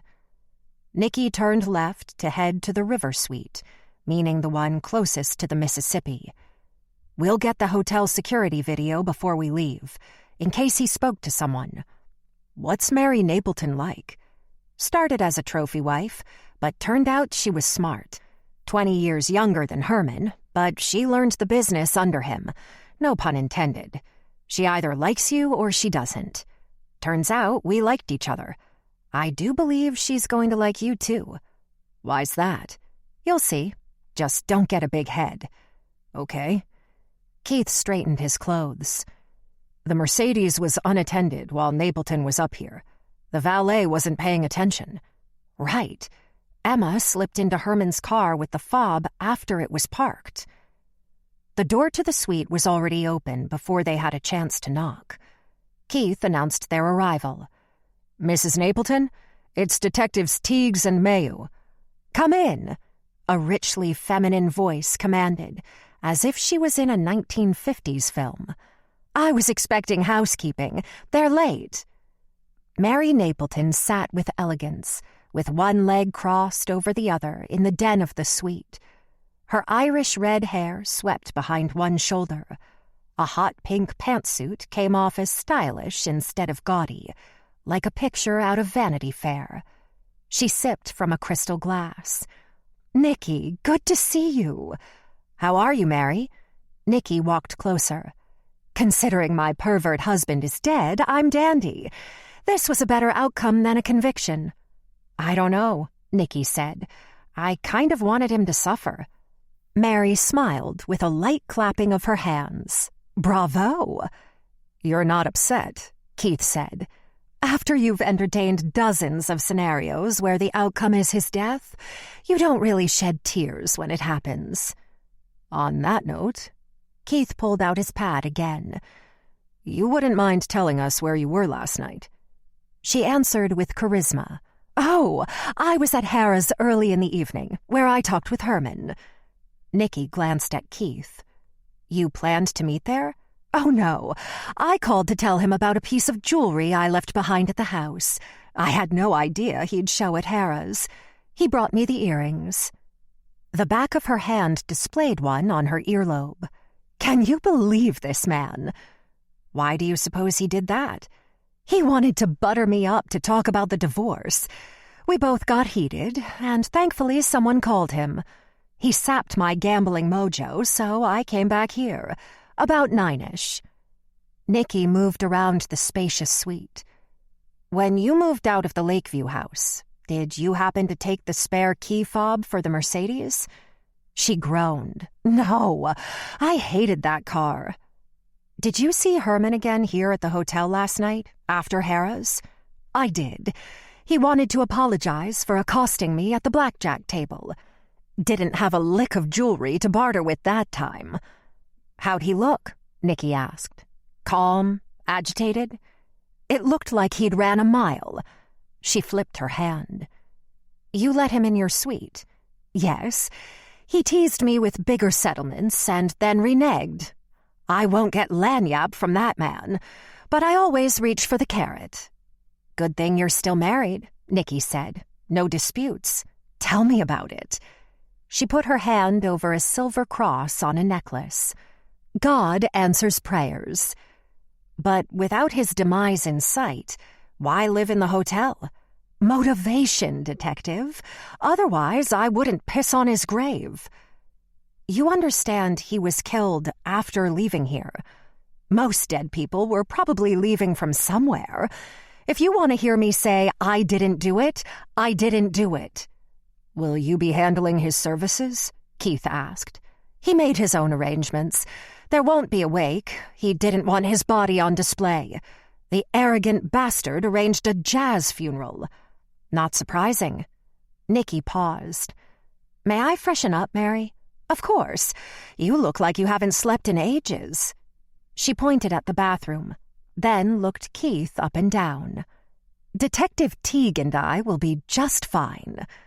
Keith, please, he said. Other than a vast selection of makeup peppering the vanity, the bathroom was clean yet lived in. A white towel with black and red smears had been left on the floor near the shower door. Nikki picked it up, running a finger over the waxy substance stuck to the threads. Could it be mascara and lipstick? Nikki left the towel on the vanity. She prepared to ask Mary if Herman had taken a shower. Instead, she saw Keith scrolling through his cell, while Mary had her back turned, looking out the window. Her cell was pressed against her ear. Warren Cortland called. I couldn't stop her. Keith shrugged. Nikki lowered her voice to a whisper. Let's go. I need to speak with the cleaning staff about collecting her towels for us. I think there's trace. Great. But if she now owns the hotel and lives here, wouldn't taking the towels be illegal search and seizure? Nikki took off her cap and adjusted her hair. Ah, gray area. Chapter 14. Nikki and Keith assembled the murder boards with the collected evidence. An erasable whiteboard butted next to a corkboard about the same size. They were for tracking gang affiliations or theft patterns. Emma's high school freshman picture was pinned at the top, along with a candid shot snapped during the rape investigation. It made for a hell of a before and after. The pick of the murder weapon was placed to the right. A box with 4 donuts waited for takers at the center of the long table. Lieutenant Lan Tran, Miguel Perez, and Laura Jonesy Jones listened at the far end as Nikki summed up the day. Bringing Jonesy on board to help organize boots on the ground was a good idea. Were Keith and Jonesy an item? Jonesy was one of those guy's girls. At any rate, this operation needed trusted cops invested in the case. Lan reached for a glazed donut. I put out a feeler with a judge friend of mine. We can't serve a warrant until something concrete comes back pointing to Emma Cortland. Warren is probably circling the wagons. Nikki yawned and stretched. We need lab results on the 5 written on Napleton's face. It was lipstick, Keith said with authority. We assume for now. And we're waiting on the head of security at the Esplanade to send over their video. CSU still needs to finish up with Napleton's car. And our job? Perez referred to Jonesy and himself. Keith said, find Emma Cortland. We informed the 8th since they're ground zero in the quarter. She's been hanging out with the gutter punks and living in abandoned houses and couch surfing. Some stay on the West Bank. Tell the uniforms not to harass anyone. If things escalate, walk away. Intimidation doesn't work. Jonesy agreed. When they get shitty, I back off. Not worth it. Lan said, D.A. Collins already called me. Napleton and Cortland are friends of hers and the super. They hold fundraisers for a lot of politicians. You know the deal. Great. Let's focus on her career. Nikki shook her head. If Simone had prosecuted Napleton without the video, win or lose, we might not be searching for a 16-year-old. You can't accuse Collins of that, Lan said. Keep it professional. I'm fine. Nikki swiveled in the chair. Just fine. Jonesy spoke up. So, will we have a picture of Emma Cortland to show around? They're being printed, Keith answered. None of Napleton's neighbors heard or saw anything, Perez said. He's neighborly, but not friendly. No help there. Nikki stood to work out some kinks, pointing at Napleton's picture. So, we have the murdered owner of the Grand Esplanade Hotel, who employed Warren Cortland as manager of said hotel. Not only is Cortland the manager, he recently became a minority owner. That's crazy, Jonesy commented. Warren never supported Emma's claim of rape, and it was business as usual.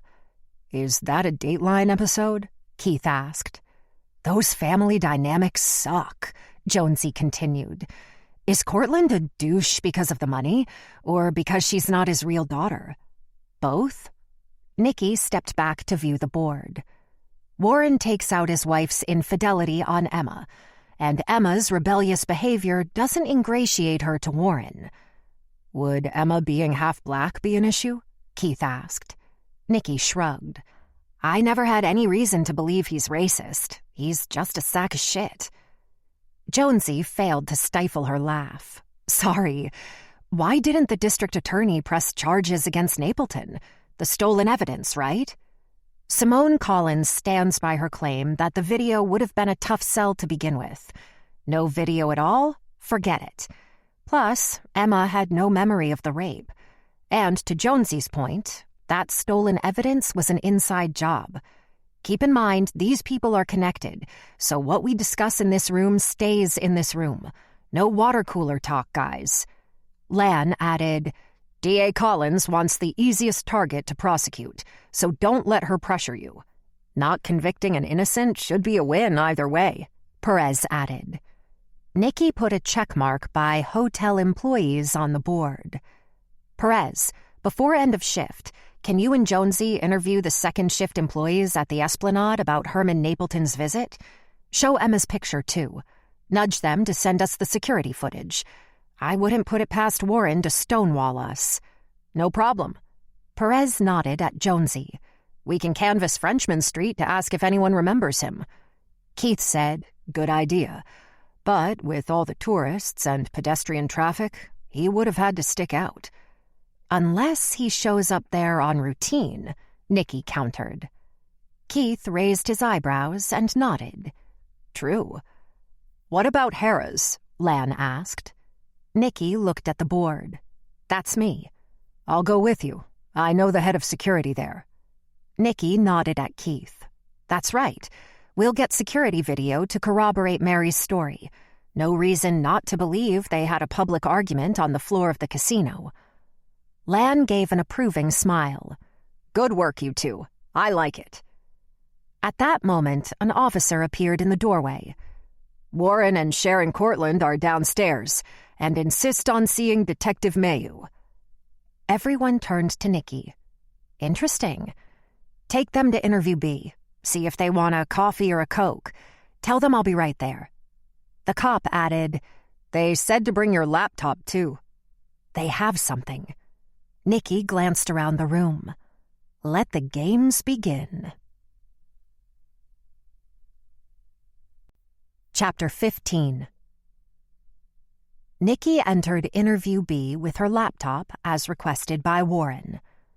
The team assembled to view the session from the adjacent room. There weren't two-way mirrors.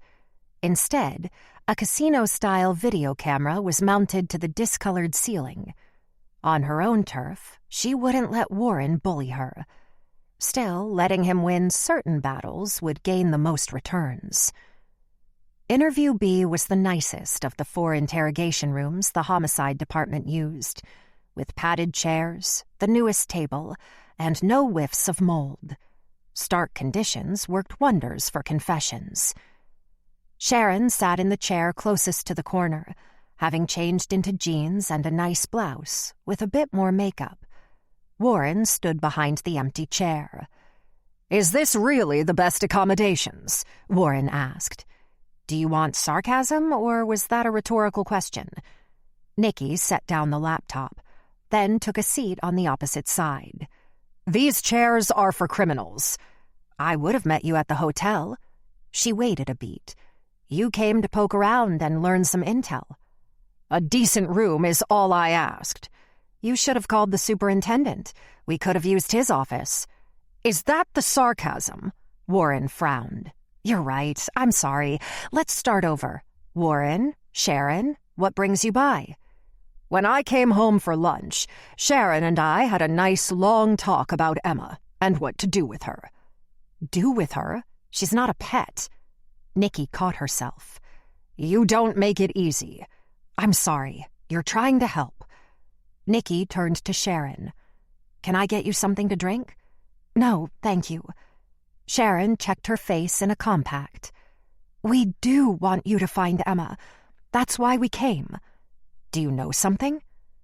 Warren placed a thumb drive on the table, sliding it toward Nikki with one finger. "This has a video of Emma and a pedophile that came to the house. I did make my own copies."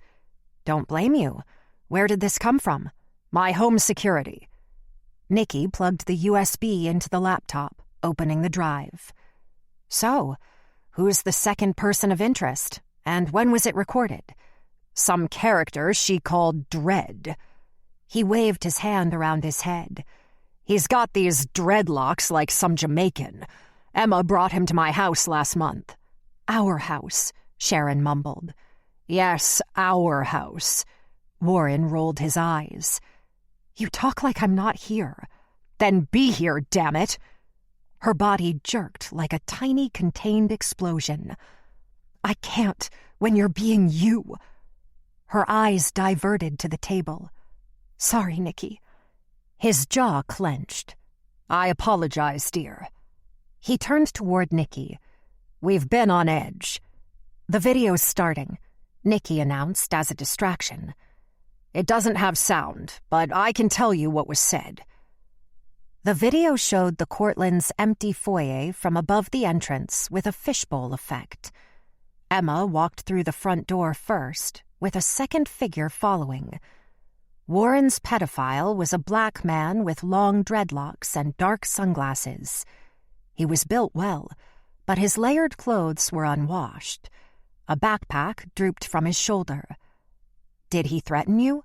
"No. Keep watching." Warren puffed out his chest. Emma reached for the alarm, but stopped before pressing the keypad. She called out. Dread touched a sculpture on a pedestal. "See, the alarm was already off. She didn't think anyone was home." A moment later, Warren appeared on video from the parlor area. He and Emma argued. Dread looked around the place like at a museum, not caring about the fight. Stepfather and stepdaughter were both animated, shouting in each other's faces. Seconds later, Dredd and Emma left. Nikki spotted a good screen capture of Dredd's face to isolate. The video ended with Warren running his fingers through his salt and pepper hair. Warren sat next to his wife, but miles apart. "I threatened to send him to jail for having sex with a minor. You saw him, he didn't give a shit. They were high, too." What was Emma saying? She claimed they weren't having sex. She told me to chill. Nikki copied the video to her laptop. "You didn't believe her, like with Herman's rape. She just wants to hurt me. Wouldn't admitting to sex with an African American hurt you?" Warren slapped the table. "I'm not racist, Detective Mayu. That is a man. I don't give a shit about the color of his dick. Emma being mixed isn't the issue." "Right. You're an elitist. You care about money and power." "Emma would never admit to having sex because he'd be tossed in jail. She was only protecting him." Why did Emma bring Dredd in the first place? "We're close to the streetcar. There are vacant houses uptown. Still, she probably wanted food or to shower. I've seen other videos from time to time of her sneaking in." Sharon said, "If you find Dredd, you might find Emma. And when you do find her, there will be no questioning without my lawyer." "We can't question her without a guardian." "I wouldn't doubt if that Dredd killed Herman after hearing her sob story." Nikki leaned back. "Now that's a theory. Don't underestimate her feminine charms. Men look at her." Sharon scolded him. "She's just 16, Warren." Nikki handed over the thumb drive, but he refused. "Keep it. Do you mind if I come back to your home and look around Emma's room for something that might give us a clue to where Dredd or Emma is?" Warren's face grew dark. "I told you she'd ask to search our house, Sharon. That would be a firm no." Chapter 16. Dredd entered the quarter by foot, after crossing over the Mississippi River on the ferry from the West Bank. He hit the hangouts, asking everyone about Emma. Along the many miles, he managed to beg for a total of $7 from tourists. Not great, considering the price of fast food. He veered onto Bourbon from Canal Street, just as the street swelled with the lunch crowd. A sightseeing family caught his eye. The meek dad was slouched, fair-skinned, with thick glasses and thin hair. The mom doted on the two children. They appeared out of their element, perfect targets. Dredd gravitated into their orbit. Nothing like planting the tiny seed of fear in a man who wanted to protect his family. The trick to successful begging at his age was to appear unpredictable, but to speak with kind words. The thing with white people was they liked to pay money to make problems go away. The father maneuvered in front of his wife and kids. Dredd stopped just short of them. "Dude, I'm hungry. A couple bucks would help me out." Dredd learned from Rot not to sound pathetic. It's more like asking for a favor.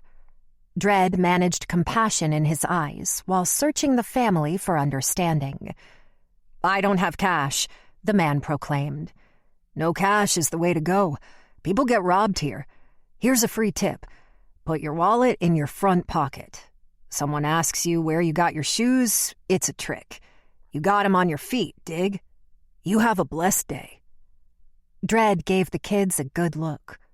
Beautiful kids. As expected, the wife pulled out a $10 bill, handing it to her husband. The man gave it to Dredd with a forced smile. Dredd pointed a finger gun at the woman. "You have a fine wife there, sir. Enjoy yourselves."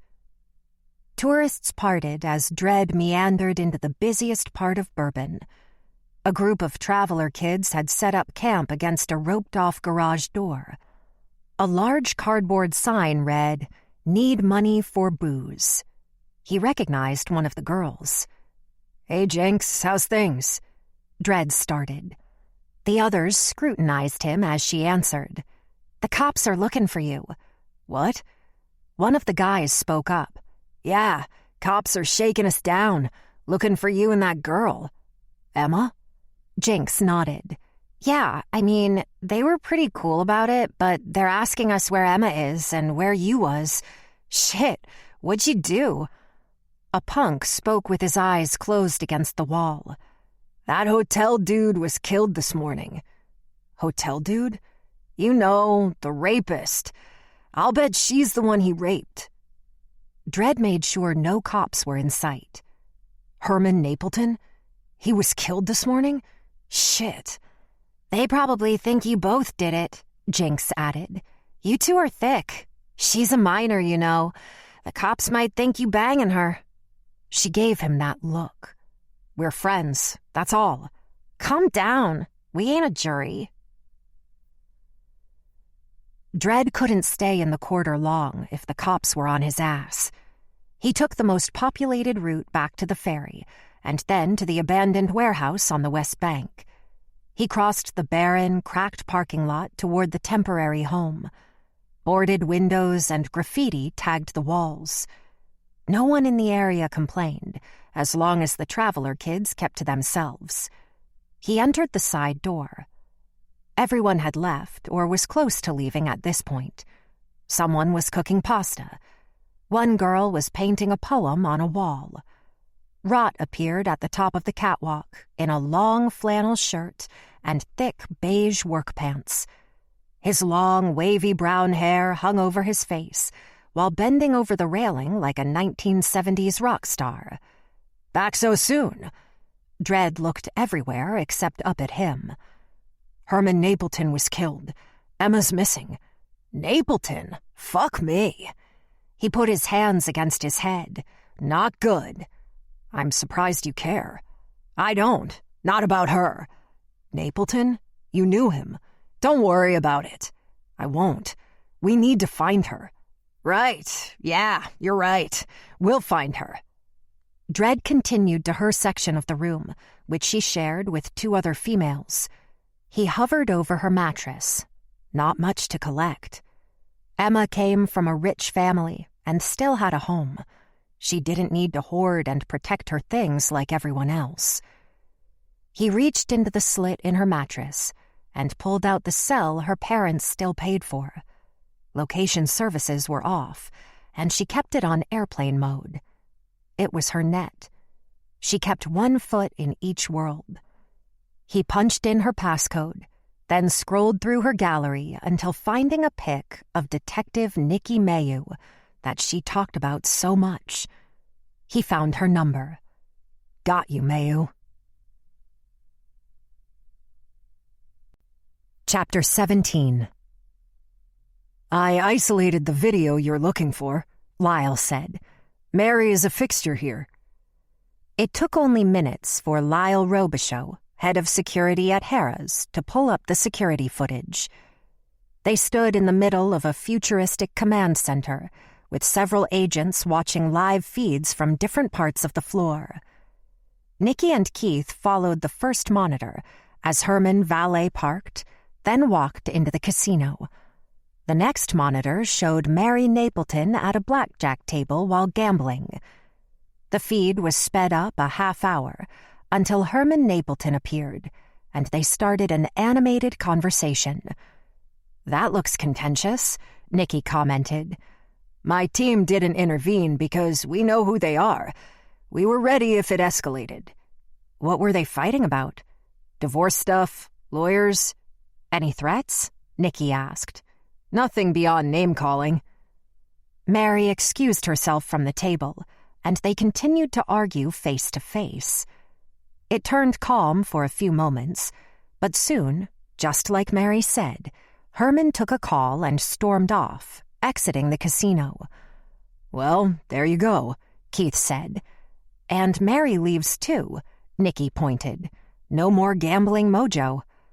"Okay then, Nick." Keith slapped his hands together. "I'm hungry." Nikki and Keith broke for a late lunch. The gumbo shop was a personal favorite of Nikki's. The casual place enjoyed consistent business, being located near Jackson Square. She had wanted a bowl of gumbo, however changed her order to red beans and rice. Second line by Stop Inc. filtered overhead. Asking Warren to search his house was a risk. Keith followed that statement with a deep bite of his shrimp po' boy. Nikki squeezed ketchup in a spiral on her red beans and rice. Not really. You heard what he said when he first came in. No cops in the house. He dared us to get a warrant. My heart goes out to Sharon. She's a smart woman and a single parent, if we're being real. Warren takes up so much space. She mixed the red beans and rice. You and Emma got close during the rape investigation. Is that a question? Can you slap cuffs on her when the time comes? Nikki scooped another bite, followed by sweet tea. We're allowed to like victims. Emma reminds me of Morgan. I know. I used to love it when she'd lip sync. Stop it. Nikki tried to keep eye contact. I don't want to talk about my little sister. Okay. He looked around at the lunch crowd. Her fork stirred. Emma took to the gutter punk lifestyle, but most are transplants from other states. They choose this. I always thought Emma would lose interest in transient life. Not a great support system at home when you're not believed. You got that right. Where do you want to start? A server walked by and Nikki reached out to him. Excuse me, can we get a shrimp basket to go, please? Keith smiled. A little bribery? Can't hurt. We can go where they like to beg for alcohol and drugs around the square. We've hit the Canal Street side. We'll head toward Esplanade. Keith ate loose shrimp from the plate. They're pretty aggressive with the tourists. Not all of them. Many have that hippie mentality. It's how they want to live. After paying their bill, Nikki carried the to-go bag to Jackson Square. In the center was a gated garden and walkway where Andrew Jackson's statue was reported to be tipping his hat at the Pontalba buildings due to the Baroness de Pontalba funding the statue. The Pontalba apartments were argued to be the first in America. Jackson Square was walled off on 3 sides like a horseshoe, with the iconic St. Louis Cathedral facing the river. The other 2 sides had shops on the ground level, while artists and musicians lined the dark slate walkways. Art hung on the tall gates, with artists hoping for sales and tips. Nikki encroached on a group of gutter punks enjoying cigarettes and beer. Anyone hungry? A smiling punk took the bag and opened the container. He passed it around. Thanks, lady. She and Keith held up a photo of Emma and a screen capture of Dredd, asking of the pair's whereabouts.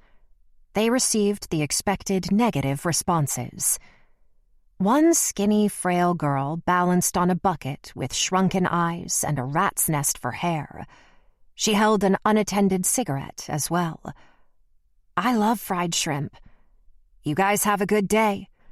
Nikki threw a 10 on their cardboard sign before they moved on. Keith said, There's $30 down the drain. It's an investment. The rest of the afternoon was much of the same. Some of the gutter punks had already been questioned by other cops about Emma. They walked Royal Street and back up Dauphine.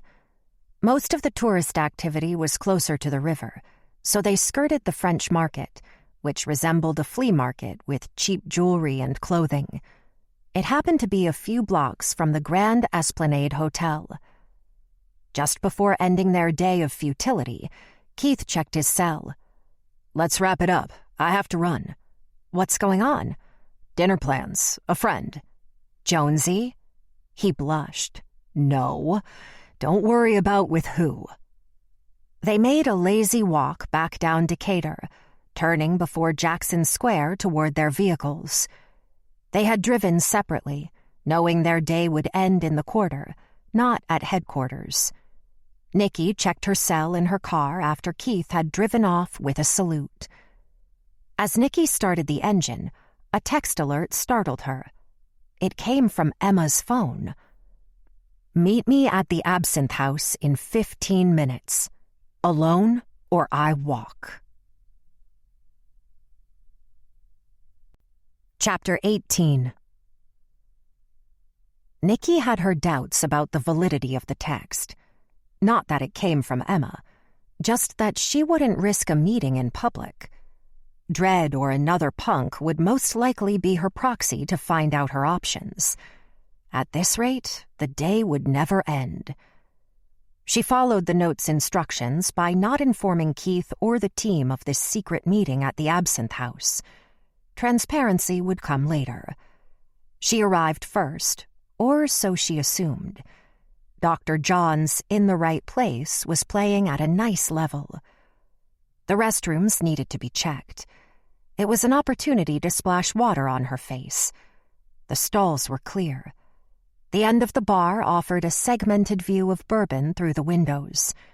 Another important thing in the bar's scouting report was to speak to the college-aged bartender about Emma or Dredd ever being a patron, and to tell him to put on a pot of coffee. Her badge worked wonders. The lanky boy with a full beard pulled out a bag of community coffee, then turned around to face her. "Nobody ever orders coffee. Anything else?" "Can I have a clean cloth napkin back there?" She pointed, having spotted one. He hesitated, but a don't-give-a-fuck look crossed his face, and he handed it over. Nikki made sure a stool was saved for her guest. She glanced between Bourbon and the entrance. Conversations blended around her, putting her to sleep. She wondered if anyone would show. No new texts came. She yawned, hard. The coffee was about ready. Dredd emerged from the meandering crowd on the street, wearing mismatched clothing and gloves with no fingers. His boots dragged. As he drew closer, she could see his light brown skin was oily, and his eyes twinkled. Dreadlocks flowed into his hoodie. He had a lot of character in his handsome face. Tattoos crawled up his neck, but stopped short. A few piercings displayed studs and loops. "He's with me." Nikki waved away the bartender as the gutter punk entered. "What can I get you?" the bartender asked him. "I like that Abita Amber." "ID?" The bartender pretended to hold a card. Dredd sat with a slacker attitude, pulling off the cap.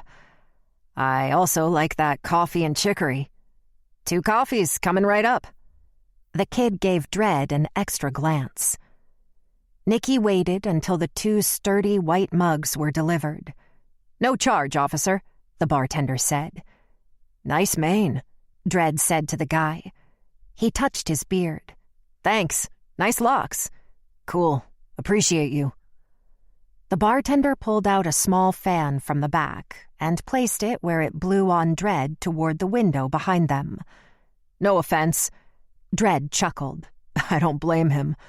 Try sniffing a dead body after 3 days." Nikki picked up the cup. "You don't know the day I had." "You not gonna ask about Emma? You damn near asked the whole quarter."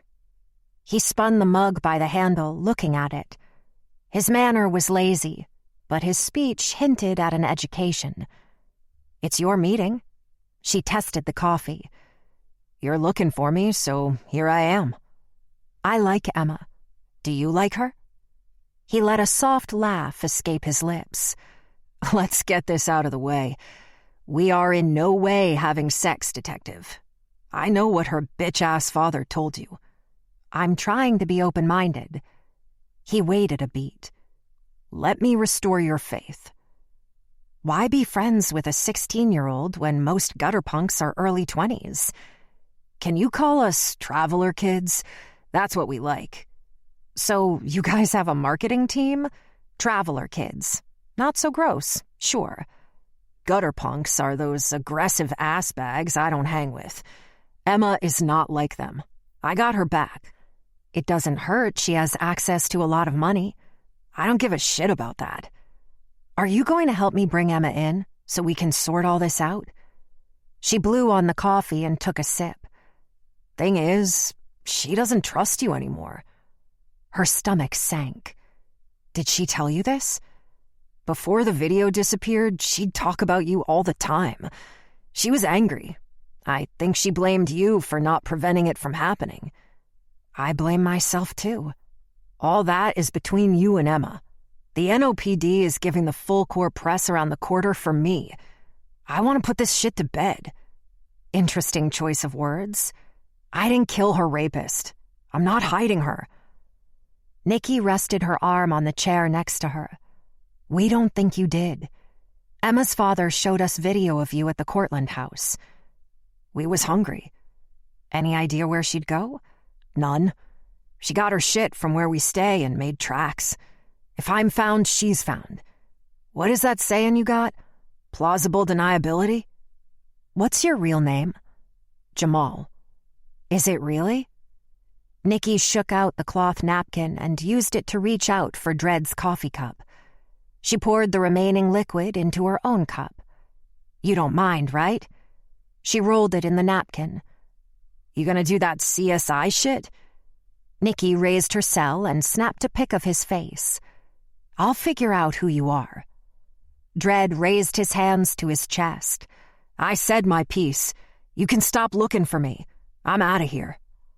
He made for the exit, with Nikki following just a few yards behind. Once he was out on Bourbon, a row of gutter punks appeared, forming a cluster at the entrance. She ordered them to move out of the way, but they were like peaceful protesters, not allowing a path.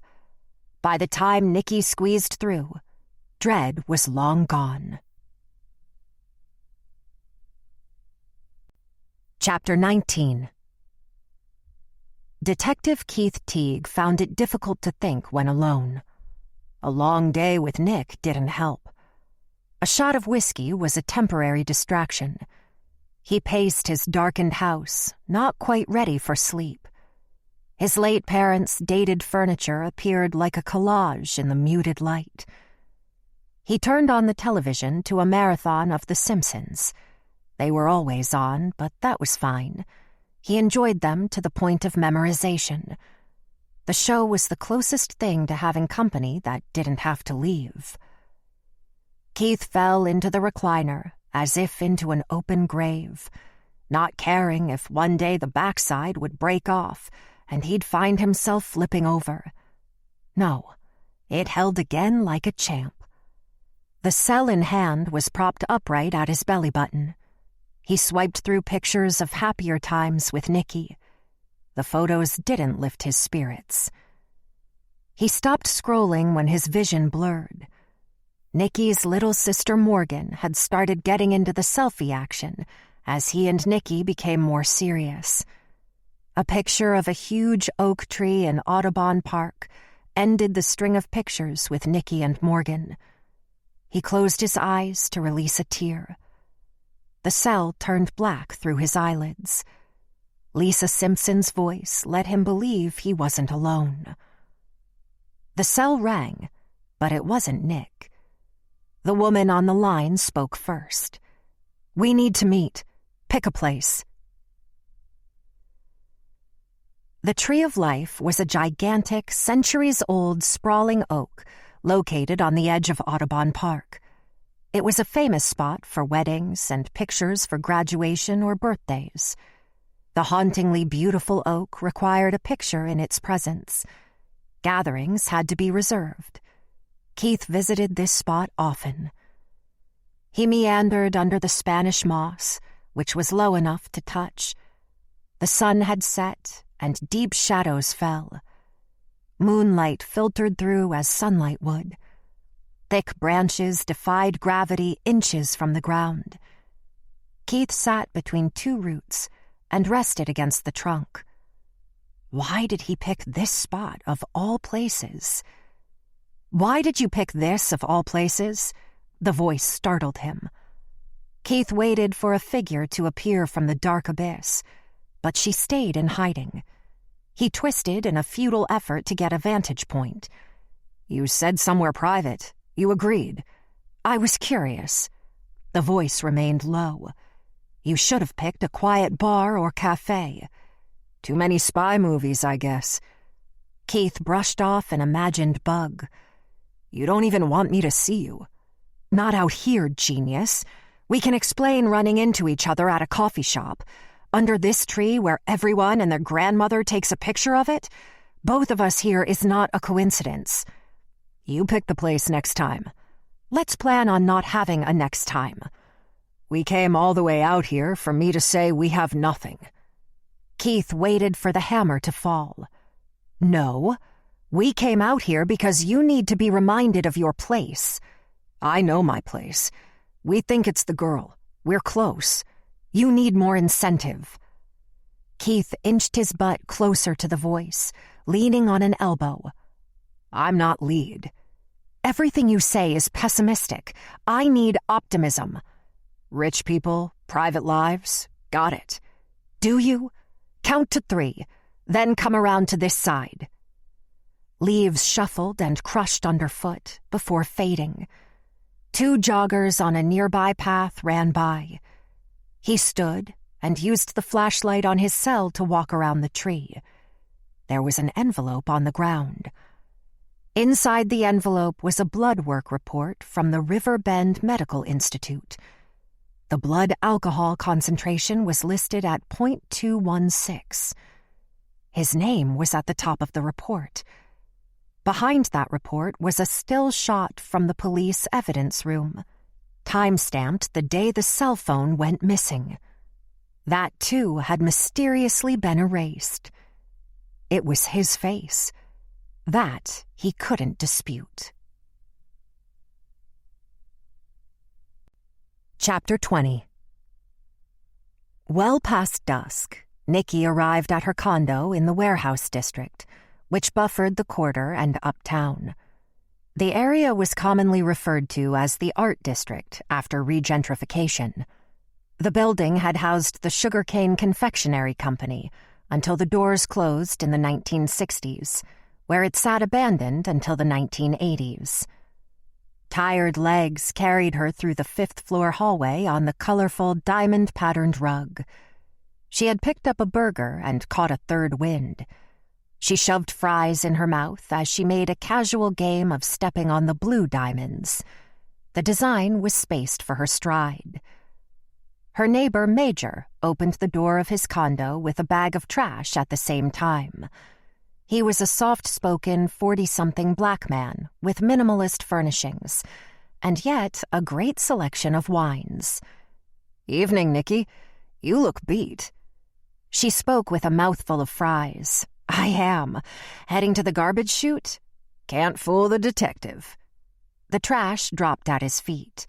"I can throw this away later. Want a relaxing red with those fries?" He motioned to enter his place. "Go throw your trash away. I'm a little tired." Concerned wrinkles appeared. "In the months I've lived here, you never turned down a glass of wine. Besides, my bad knee just started acting up." "Damn that bad knee." "A little red will help." "Why do I gravitate to friendly neighbors who stock wine?" She smiled. Okay. Twist my knee. 1 glass, and then I need to pass out." 1 glass. Nikki followed him inside, shaking her head with a smile. At least once a week, she found herself sitting on Major's balcony with an inspiring view of the Crescent City connection spanning the Mississippi. The same view was offered from her place, but she appreciated it more with company. He lived alone, and she'd never seen his friends or family visit. Their condos were similar, except his was neat and clean, while her condo was a place to sleep. The bridge glowed like a spaceship on this crisp, clear night. It wasn't a horrible way to decompress after a grueling day of investigating. Oh, and attempted murder. Major placed down a glass of red after a light pour. "Don't worry if you don't finish it." They sat side by side in cushioned rockers, angled into each other with a small round table between them. In front of the table was a potent space heater near their feet. Without wind, radiating heat eased the chill. He held up his glass for a light tap. "Cheers." Clink, clink. He swirled and inhaled from the glass. "You didn't make any sound this morning." Nicky pushed fries toward him. "I got the Napleton murder." An eyebrow hiked. "Saw it on the news. That's yours? All mine." "No wonder you're dragging ass. You can't tell me about it, but tell me what you can," he said in a low register. "You're right, I can't say. It's a knotted ball of mess." "Is that girl involved? Emma? The one I saw staying in your place those few days?" "I told you that wasn't her." "Don't bullshit a bullshitter. Her name never came out in the media, but you were on the case. I can add that up." "That shouldn't have happened, Major. I crossed a line letting her stay with me." "Hey, my lips are sealed. You two looked chummy, like sisters." Nicky froze. Major sensed her apprehension. "Did I say something wrong?" "No, I never told you, but my little sister died in a car accident. Her name was Morgan." "What?" Major put down his wine. "Oh, I'm sorry. How recent?" "About 3 years ago. Someone ran through a red light, T-boned the car." "Shit." Major dipped his head and closed his eyes. "Shit. That's so hard." "Emma is like Morgan in a way I can't explain." Nicky turned her head away. "Well, I hope it's not her." "Me too. Napleton had enemies. He's gotten threats. We'll look at everyone." "Assholes online troll innocent people, not knowing shit about them." "Troll?" Nicky smiled. "You learned the lingo." "I spend a lot of time doom scrolling." "Doom scrolling? Listen to you." "I always told Emma social media would melt her brain." "Napleton got what he deserved. Serves him right." Nicky's head fell forward before catching herself. "Shit, I just had a brownout. I'm sorry, Major. You were saying?" "Thank you for being nice and keeping a lonely man company, but it's time for you to leave." Major walked Nicky out of his condo and to her door. She fumbled with her keys, then bid Major farewell. He waited for her to enter, waving with a laugh. "Straight to bed, young lady." Chapter 21. Dredd sat on the curb outside the Crush strip club, leaning against a pole. His namesake dreadlocks were hidden under a large hoodie. Cheap plastic sunglasses completed the disguise. He drank from a plastic cup labeled Big-Ass Beer, while Bourbon Street hopped. The cops were more concerned with bar fights, robberies, and general peace than anything else. Where the hell is Emma? He wondered. "You got stones talking to that cop." Rot stood above Dredd, leaning against the same pole wearing mismatched layers, topped with a cracked, leather-studded jacket. "I told her I didn't kill Napleton, and Emma isn't calling me. I had to set her straight. Best way is to get in front of it." "Damn straight. You gotta stand up for your rights with these fuckers. This ain't no police state." "Either way, Emma is in trouble. Considering punks run from problems, your girl could be in Mexico." "She's not in Mexico. Emma isn't done." "Ain't done? Who else is she gonna kill?" "Maybe you?" He laughed. "I had nothing to do with that." "Who else you messin' with besides Frank and Percy?" "You'd be surprised." Rot's focus shifted to the facade of the Crush, decorated with large, glam pictures of past dancers. "I should have sent Flower to try out at a different club." "Are you a pimp now?" "That's an ugly word, dude. I'm more of a manager." "Marketing," Dredd smiled. Rot's scowl turned to a smile when Flower appeared across the way. Rot pushed off the pole to take a few steps toward her. She crossed over Bourbon wearing a full-length trench coat and gym shoes. In the middle of the street, she stopped and opened the coat, flashing a skimpy bikini. Young male tourists clapped and whistled. She covered up with a laugh, running the rest of the way into his arms. Her face was minus the piercings, but she wore her charmed necklace. Flower reminded Dredd of a puppy seeing its owner. "I guess it went well?" Flower pulled out a fold of bills from the trench coat with a wide grin, presenting it. "We did good. No one asked my age." "Told you." Rot accepted the money. "We'll split this later. What did Percy say?" She clasped her hands together, leaning into him. "I only danced at the tables, but I made mad tips, and he wants me back." "We need to celebrate. What do you think, Dredd?" Dredd looked up at them from the curb. "I think next time you dance, he's gonna want to fuck you or have you fuck someone else." "Dude." "Really?" Flower lost her enthusiasm. Rot pulled her close. "It's possible. It's your choice. You say no if you don't want." The skin of her smooth brow wrinkled. "If I don't want? You expect me to have sex with men in there?" He sighed. "Thanks, Dredd. Horny men in there, babe. Their bank is our bank. All I'm saying is it's your choice. Say no if you want to say no." She stayed silent in thought. Dredd slapped Rot's leg. "How about a lucky dog?" Rot's eyes lit up with fake excitement. "How about no? Me and Flower are gonna get some H and celebrate the right way." "Heroin," Dredd huffed. "Don't start her on that shit." She scoffed. "I'm not a baby." "Fuck you aren't." Rot said, "I think a stop at Frank's is in order. Go without me. I want to look around for Emma. If she's out here, it's gonna be now when it's jammin'." Rot shook his head. "Pussy. Give me a bill." Dredd held out his hand. Rot slouched. "You're begging from me?" "Dude, pony up. I came out here and waited with you." Rot ran a 20 under his nose, taking a big whiff before handing it over. "Don't wait up."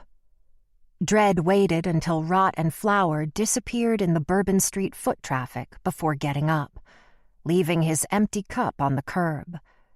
He happened to look at the entrance to the crush when Percy Fields appeared in the doorway with his bouncer.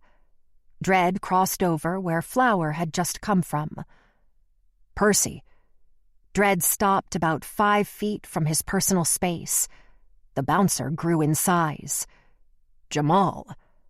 Percy was dressed in a slick suit with a tight fade. A large diamond weighed on each ear. His timepiece was gold. "We need to talk." Percy's eyes darted to his bouncer. He patted the big man with an assuring word before motioning for Dredd to step to the side where they could speak in private. "Are you okay? I'm here for you. Don't blow smoke, Dad." His father appeared hurt. "I'd rather you call me Percy than to hear you say Dad like that. It's hard to say with affection." He calmed, looking around. "You need money? What can I do?" "It's about Emma. Is she okay? She ran. I'm worried. They think she murdered your master." "Funny." Percy's attitude changed. "We're all looking for her." "The police talk to you?" "Not yet." "Look at you. When are you going to clean up and work for me? Fuck that guy Rot." "Sometimes you need a reminder you tossed my mom to the curb, then me. I want to connect. It's late, but not too late." "It's way too late. Your mom was a drug addict who didn't want help. Look at you, you're clean." "Right. I thought you should know that girl Flower that just came out of your place. She's a minor." He folded his arms. "What would the cops think?" Percy pushed Dredd against the building, pressing against his chest with his forearm.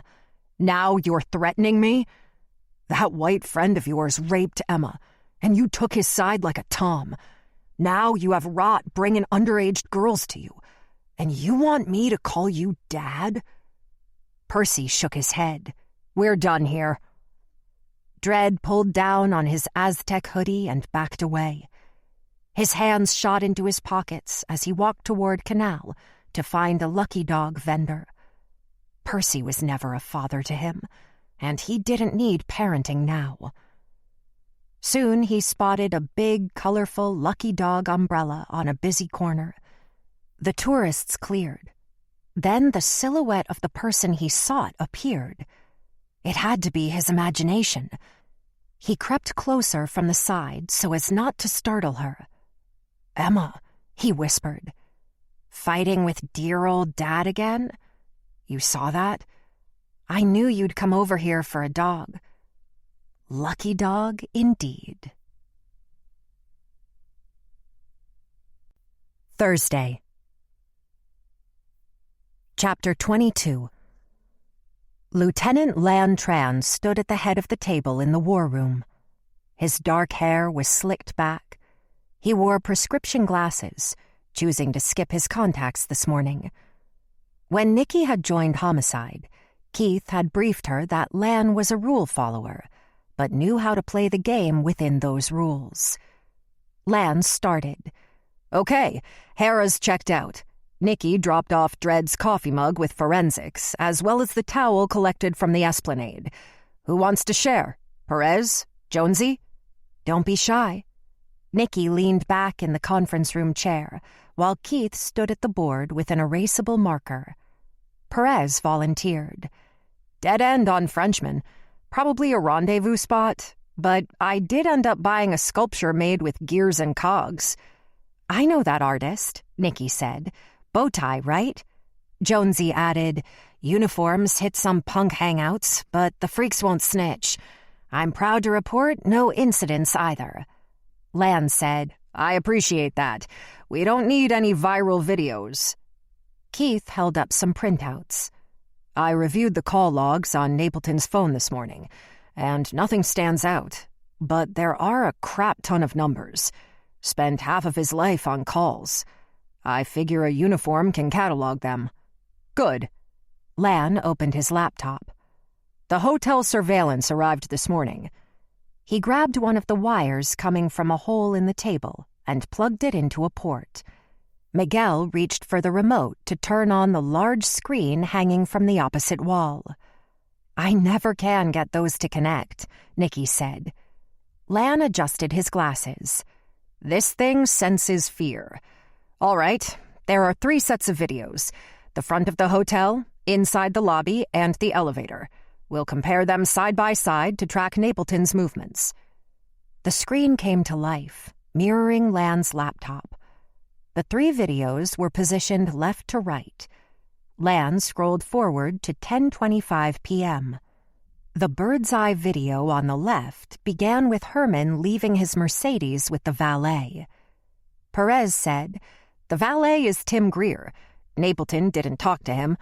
Greer said they always park the car half a block up at his reserved spot." Was his statement validated? Keith looked around the room with his arms wide open. "Validated? Come on." "You're so stupid." Nikki laughed under her breath. Needs some work," Jonesy offered. "Focus, people." The valet was only gone a moment. The middle video started with Herman power-walking through the lobby, straight to the elevator. He didn't stop to engage with anyone. The right panel showed Herman on the elevator. It was the only video in black and white. He acted squirrely until glancing up at the camera.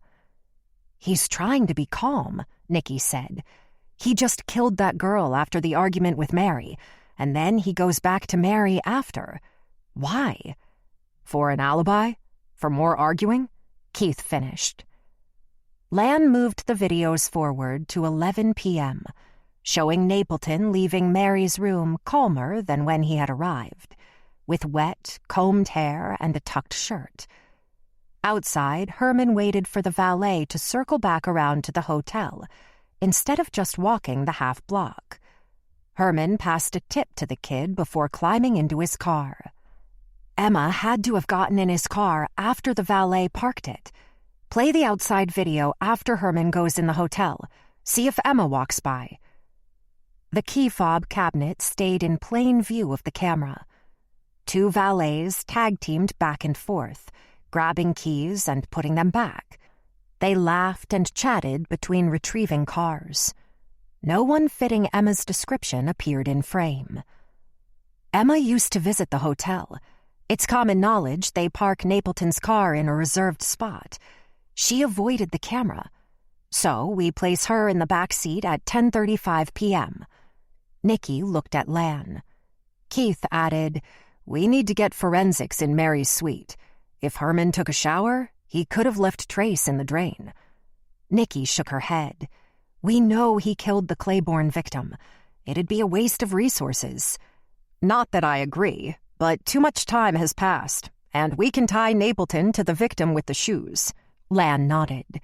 "The towel that cleaning services gave Nikki is the best evidence from the suite." Nikki's cell rang. "Speak of the devil." She answered. "Oz, you're on speaker. What you got?" "Hi, everyone. I thought you'd appreciate a quick update since the mayor wants my entire caseload set aside for this. Oz, this is Lieutenant Tran. We do appreciate you." Nikki said, "Shoot." The 5 on Napleton's face was consistent with black lipstick. The brand, I couldn't tell you. I'll run the towel next to compare the samples. We figured it was lipstick. The extra key fob didn't have any prints. It was wiped clean. Nothing in or on the car other than Mary and Herman. "Dead end," Lan grumbled. "Ye of little faith. I found one print you're gonna like. The knife you took out of Napleton has a 10-point match to Emma Cortland." Chapter 23. We got the warrant to search the Cortland estate. Nikki left Lan's office, waving the paper in the air. "The tech team will meet us there." That didn't take long. "Ink's still wet. I'll drive." Keith stood. "Let's take my car." "Nope, I'm lead. I drive. Call Jonesy and Miguel." "Just the 4 of us and the tech team? I don't want a crowd in the Cortland house." Keith didn't say much for the ride. It allowed Nikki time to think. Somewhere in the back of her mind, she hoped Sharon took the subtle warning about the knife set. Deep down, she regretted nothing. "Are we waiting for the tech team?" Keith asked. "We can start without them." The impressive gate to the Cortland estate eased open after Nikki pushed the buzzer twice. "First time here?" "It is." He shifted in the passenger seat as if sitting on a tack. "We mere mortals don't often get to see inside these houses. The kitchen alone forces you to reevaluate your life choices." After parking outside the 2-car garage, Nikki and Keith led the way to the front door with Miguel and Jonesy. The fountain cherub forever relieved himself. Limbs from fantastic oaks growing outside the fence gave cover to the front lawn. A white police SUV pulled into the driveway. Oz stepped out, waving to them. "Figured I should handle this, too." "Welcome." Sharon Cortland answered with her hair in a bun, wearing a simple floral-patterned dress. "Nikki, hello." "Hi, Sharon. There's been a development." Nikki presented the warrant. "We need to search your house." "Warren isn't home. Shouldn't I call him? Can I call our lawyer?" She stood aside, letting everyone into the foyer. Oz and another tech brought up the rear. "Call whomever you like.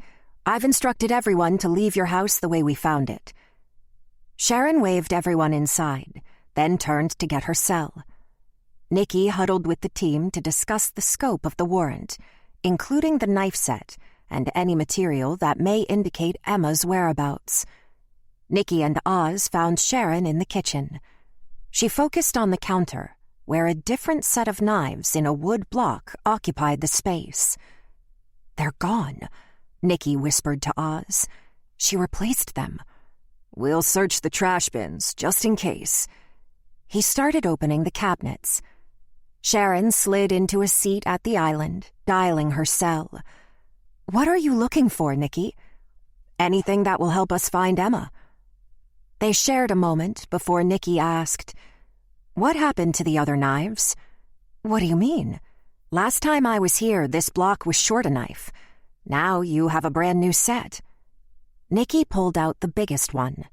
Maybe Warren ordered them. One caught in the disposal. I think that's William's Sonoma. Nikki pushed the knife back into its slot, then glanced at Oz. What did you do with the knives? Maybe they were given away? Tossed in the dump? Recycled? I swear, we go through so much crap. We have a warrant for Emma's arrest. Her prints were found on the knife that killed Herman Napleton. Warren isn't answering. Why is Emma's home life so hard? You have money, the best schools, therapists if you need them. Why is Emma drawn to that lifestyle with the gutter punks? Sharon frowned at the cell screen. Emma rejected therapy. After 2 sessions, the therapist believed her anger comes from being half black and not knowing who her real father is. And then the bullying in school. She frowned and hung up. Warren won't answer. Nikki deflated a bit. Children are hard. No matter how perfect you raise them, they end up being who they're going to be. Her voice went deadpan. You don't have children. I don't, but I do have years of personal experience with every type of family. Thank you for being kind, Nikki. Sharon stared in her lap. Forgive me if I'm not. Jonesy appeared at the kitchen entrance. Nothing yet. Detective Teague asked me to stay with Mrs. Cortland so you can search Emma's room. Thanks. I'll be right back, Sharon.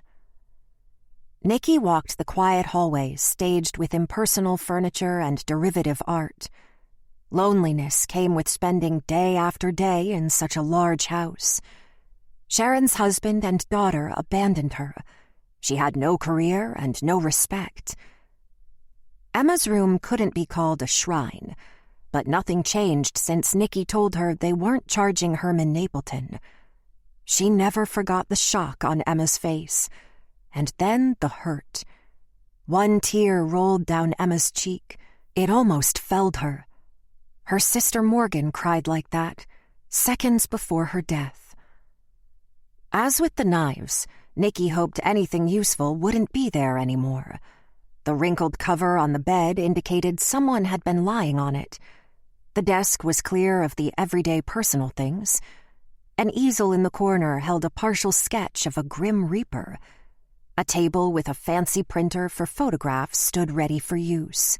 Nikki opened the walk-in closet, entertaining the thought of Emma hiding under the hanging clothes that hadn't been worn since her dark phase started. She opened boxes, one after the other, finding old schoolwork, obsolete electronics, and toys she'd outgrown. However, the final generic shoebox contained candid pictures on quality glossy paper, probably from the printer. She recognized her own face staring back. She and Emma had been together often during the rape investigation, and Emma liked taking selfies from time to time. The pictures were torn in half, separating her and Emma. Some pictures had an X over Nikki's face, written in black marker. What the hell? Keith appeared behind her. She closed the lid on the box. What's that? He asked. Old schoolwork, a dead end. She pushed the box back in the closet and stood to face him. You find anything? Nada. Nikki nodded, but her thoughts were elsewhere. Dread was right about Emma being upset with her. If Warren and Sharon combed through Emma's things, why wasn't this box brought to her attention? Chapter 24. Nikki entertained the nightmare of Emma taking revenge on her. She'd have to check her trunk moving forward. Was that box of torn pictures a fleeting moment of anger? At times, Nikki had been the only one fighting for Emma. Defacing those pictures didn't make sense, but deeper psychological issues were in play. Without the knife set, Nikki considered the search a success. To keep appearances, she voiced the opposite to Lan. Her shift ended at headquarters with paperwork. The other detectives joked and wrapped up for the day. She focused on work and reports, since nothing waited at home. "Want to grab a bite somewhere, Nick?"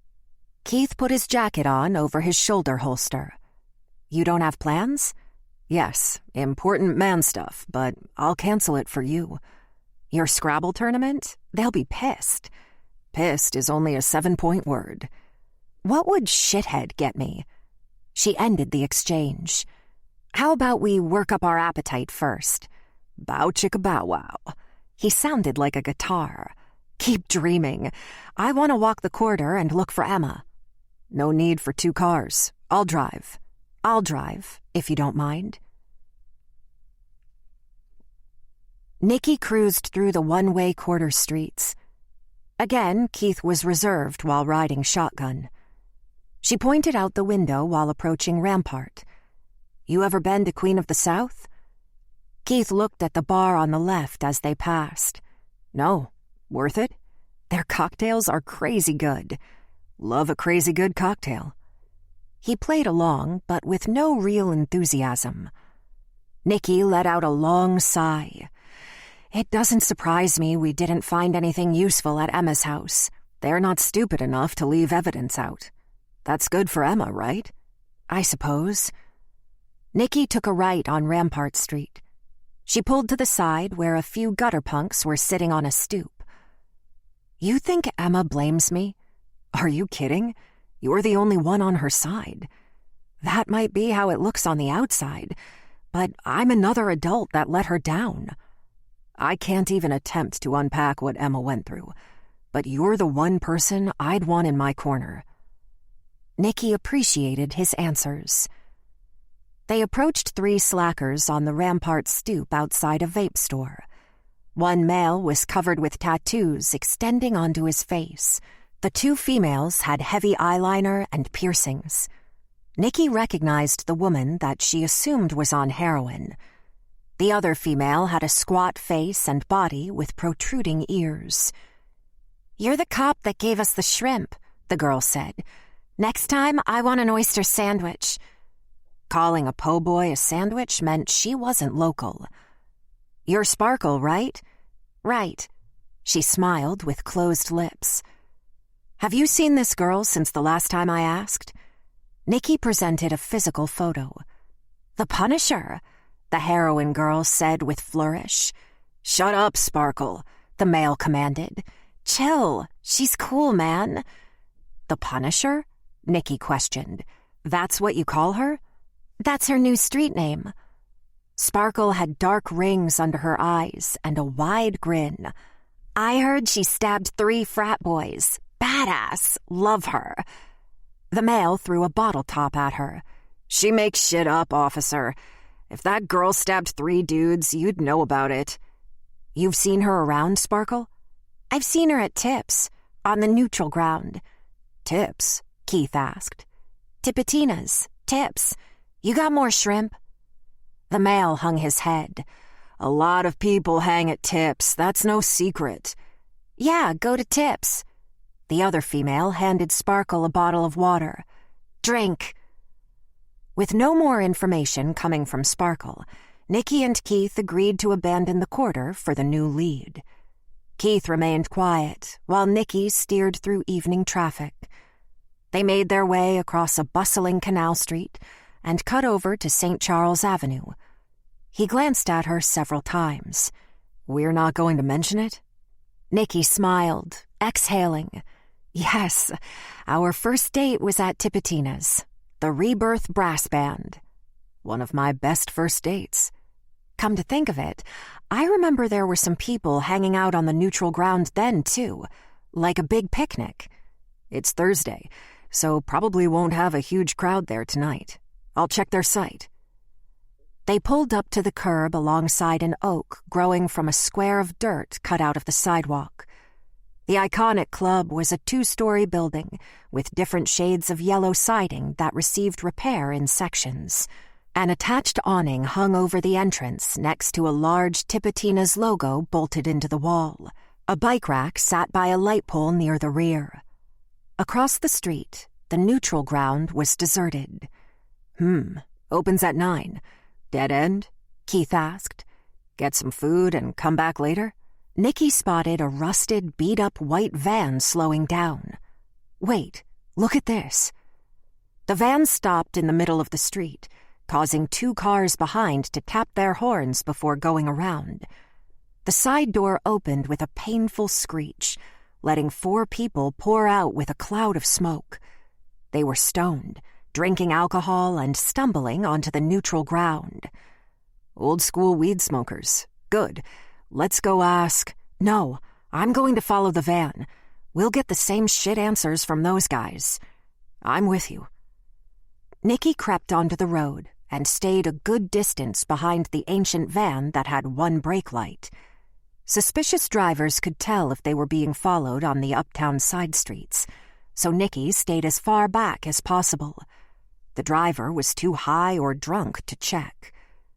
Not a mile away, the van pulled next to a tall chain-link fence wrapped around an abandoned Greek Revival-style house with an uncut lawn and boarded windows. Nicky crept under an oak on the one-way street, just next door. The van shut off, but no one exited yet. She turned off her engine, too. It's your show. Do we call for backup? Keith stared at the house. You scared? Of them? Yes. You don't know what the hell is going on in that house. They're like rats. Don't want to corner a rat? Call in a squad to assist. No crime in progress. Tell them to roll up quiet. And no storming the castle. They wait outside. I don't want to surprise anyone in there. Keith made the call with the proper radio codes, but still explained there were 2 detectives on the scene. Moments later, the van doors opened, and 2 traveler kids stood in the street, laughing about something. One turned and looked right at them. She read his lips, which included the F word. Shit. Nicky reached for the door handle. The 2 young men slipped through the chain-link curtain. Nicky and Keith ran after them, yelling at them to stop. The boys shouted a bird call to the house that was an obvious warning. Nicky squeezed through the fence first, with Keith right behind. She unbuttoned her holster for quick access. Nicky and Keith jumped up the steps to the small porch, stopping on both sides of the door. Nicky could hear the commotion and voices bouncing off the inside walls. So much for surprise, Keith said. Still use diplomacy, okay? Nicky reached over and opened the unlocked door to a dark room. She nodded once and then shouted, "NOPD, we're coming in. We just want to talk." Chapter 25. Dread inwardly laughed at Rot, relaxing in the plush, green high-back chair as if it were a throne. Rot appeared as a king with the weight of the world on his shoulders, a ruler of the transient subculture. To Dread, he looked like a joke. Silly or not, the traveler kids in their circle feared him, and they listened. A few candles on the coffee table illuminated half of Rot's face. Dread had to concede that Rot's build was impressive. With a hidden bank account, he could provide creature comforts, food and supplies to the traveler kids, which in turn inspired loyalty. Besides the West Bank warehouse, Rot had also found and claimed this abandoned house in the uptown area near the river. No electricity was challenging, but somehow Rot knew that the owner of the property lived in California, and no one would be back until summer to continue renovations. At least that's what he said. Won't the owner be surprised to find their beautiful home had been transformed into this smelly nest of art, drugs, and stained squalor? Dread sat on the ruined sofa, with a beer facing Rot. The others had given them privacy in the large house. Flower pulled a Coors Light from a cooler of ice sitting at Rot's feet. She twisted the cap off and handed it to her manager with a kiss. The initial affection Flower showered on Rot had been replaced with uncertainty. Rot fed on that. Flower ushered a random chicken out of the room as she left. "How many girls you have dancing at these clubs?" Dread asked. "4. He took a long pull from the bottle. Are they on payroll at any clubs? Rot laughed. They're like contract workers. They show up and do lap dances, whatever, and they split their tips with the house. Another big swig. And you get a cut. Everyone makes good money. Your pal Frank, too? Frank. Rot stared forward. He insists on having my girls go through him. I don't need him. What are you gonna do? Squeeze him out? He swirled the remaining swallow, then finished it. Nothing is perfect. We boys, right? Rot moved hair from his eyes. Sure. I'm going to need your help soon. Sure. The punks respect you, Dredd. Because I hang with you. No, you're a leader. You're my right-hand man. We won't be traveler kids forever. I won't pimp. He threw his bottle across the room, but not in a hostile way. I have more than that going on. You, on the other hand, have nothing going on, except for searching for your little girlfriend. He turned toward the kitchen and yelled, Beer! Dude, just reach down and get it yourself. She has to learn. Flower appeared from the darkness, pulling out a beer for both of them. She waited a moment in the silence, then left. Dredd shook his head. You're such a dick. It's human nature to exploit human nature. He held up his bottle. Thank her sometime, okay? Rot smiled. Oh, I thank her. I found Emma. Dredd waded through Rot's silence. Where is she? Rot leaned forward. I need to talk to her about the problems she's causing. Her trauma is all about you. Where is she, dude? She was posing by the Lucky Dog vendor, knowing I'd go there. Believe that shit? You at a Lucky Dog stand? No. You're still not telling me where she's parked. I have no idea. Dredd regretted telling Emma to meet him at the uptown house. Rot never said if he was staying there tonight. She'll be in touch. That's it. You told her to turn herself in, right? What do you care? I told you she needs to chill. Percy is asking me questions about her. I think Emma has dirt. Percy's in Napleton's circle, tight with Warren. He's fishing for info. A sharp bird call echoed through the house from outside. Rot's eyes squeezed shut. Shit, this place is off limits. Dredd shot off the couch and started for the back door. You coming? I'm not running from these assholes. You shouldn't either. I don't need a night in OPP. Good luck. Dredd ran from the room to the back of the house with the other traveler kids, escaping as the bird call had signaled a police raid. Emma would see the police presence and know to stay away. He had to trust that. Defying the cops in the quarter was one thing. Trespassing was another. A night in the third world hell called Orleans Parish Prison was not on anyone's agenda. Chapter 26. Nikki and Keith used small flashlights to clear each room in the abandoned Georgian home, but the punks had fled. A gamey stink hung in the uncirculated air. She imagined this place had many hiding places. The backup squad had yet to arrive. Scented candles were lit in strategic spots. However, they couldn't mask the body odor. Battery-powered lamps also illuminated the kitchen and common areas. A little can of sterno heated an aluminum pan of pasta. Look at this. Keith pulled a rag from his jacket to hold up a machete lying in the kitchen sink. There's blood on it. Nikki pointed at the table. My paycheck, that isn't an insulin needle. Keith swung his gun toward a live chicken scooting through the room. Are you kidding me? Don't shoot the chicken, Keith. He might be dangerous. Chickens are female. I don't see gender. Oh my God! A male voice projected from the corner of the living room. Are you two for real? Nikki and Keith both crouched and aimed while assessing the danger. A tall gutter punk in overalls materialized from behind a tall chair. He held his arms like Jesus on the cross.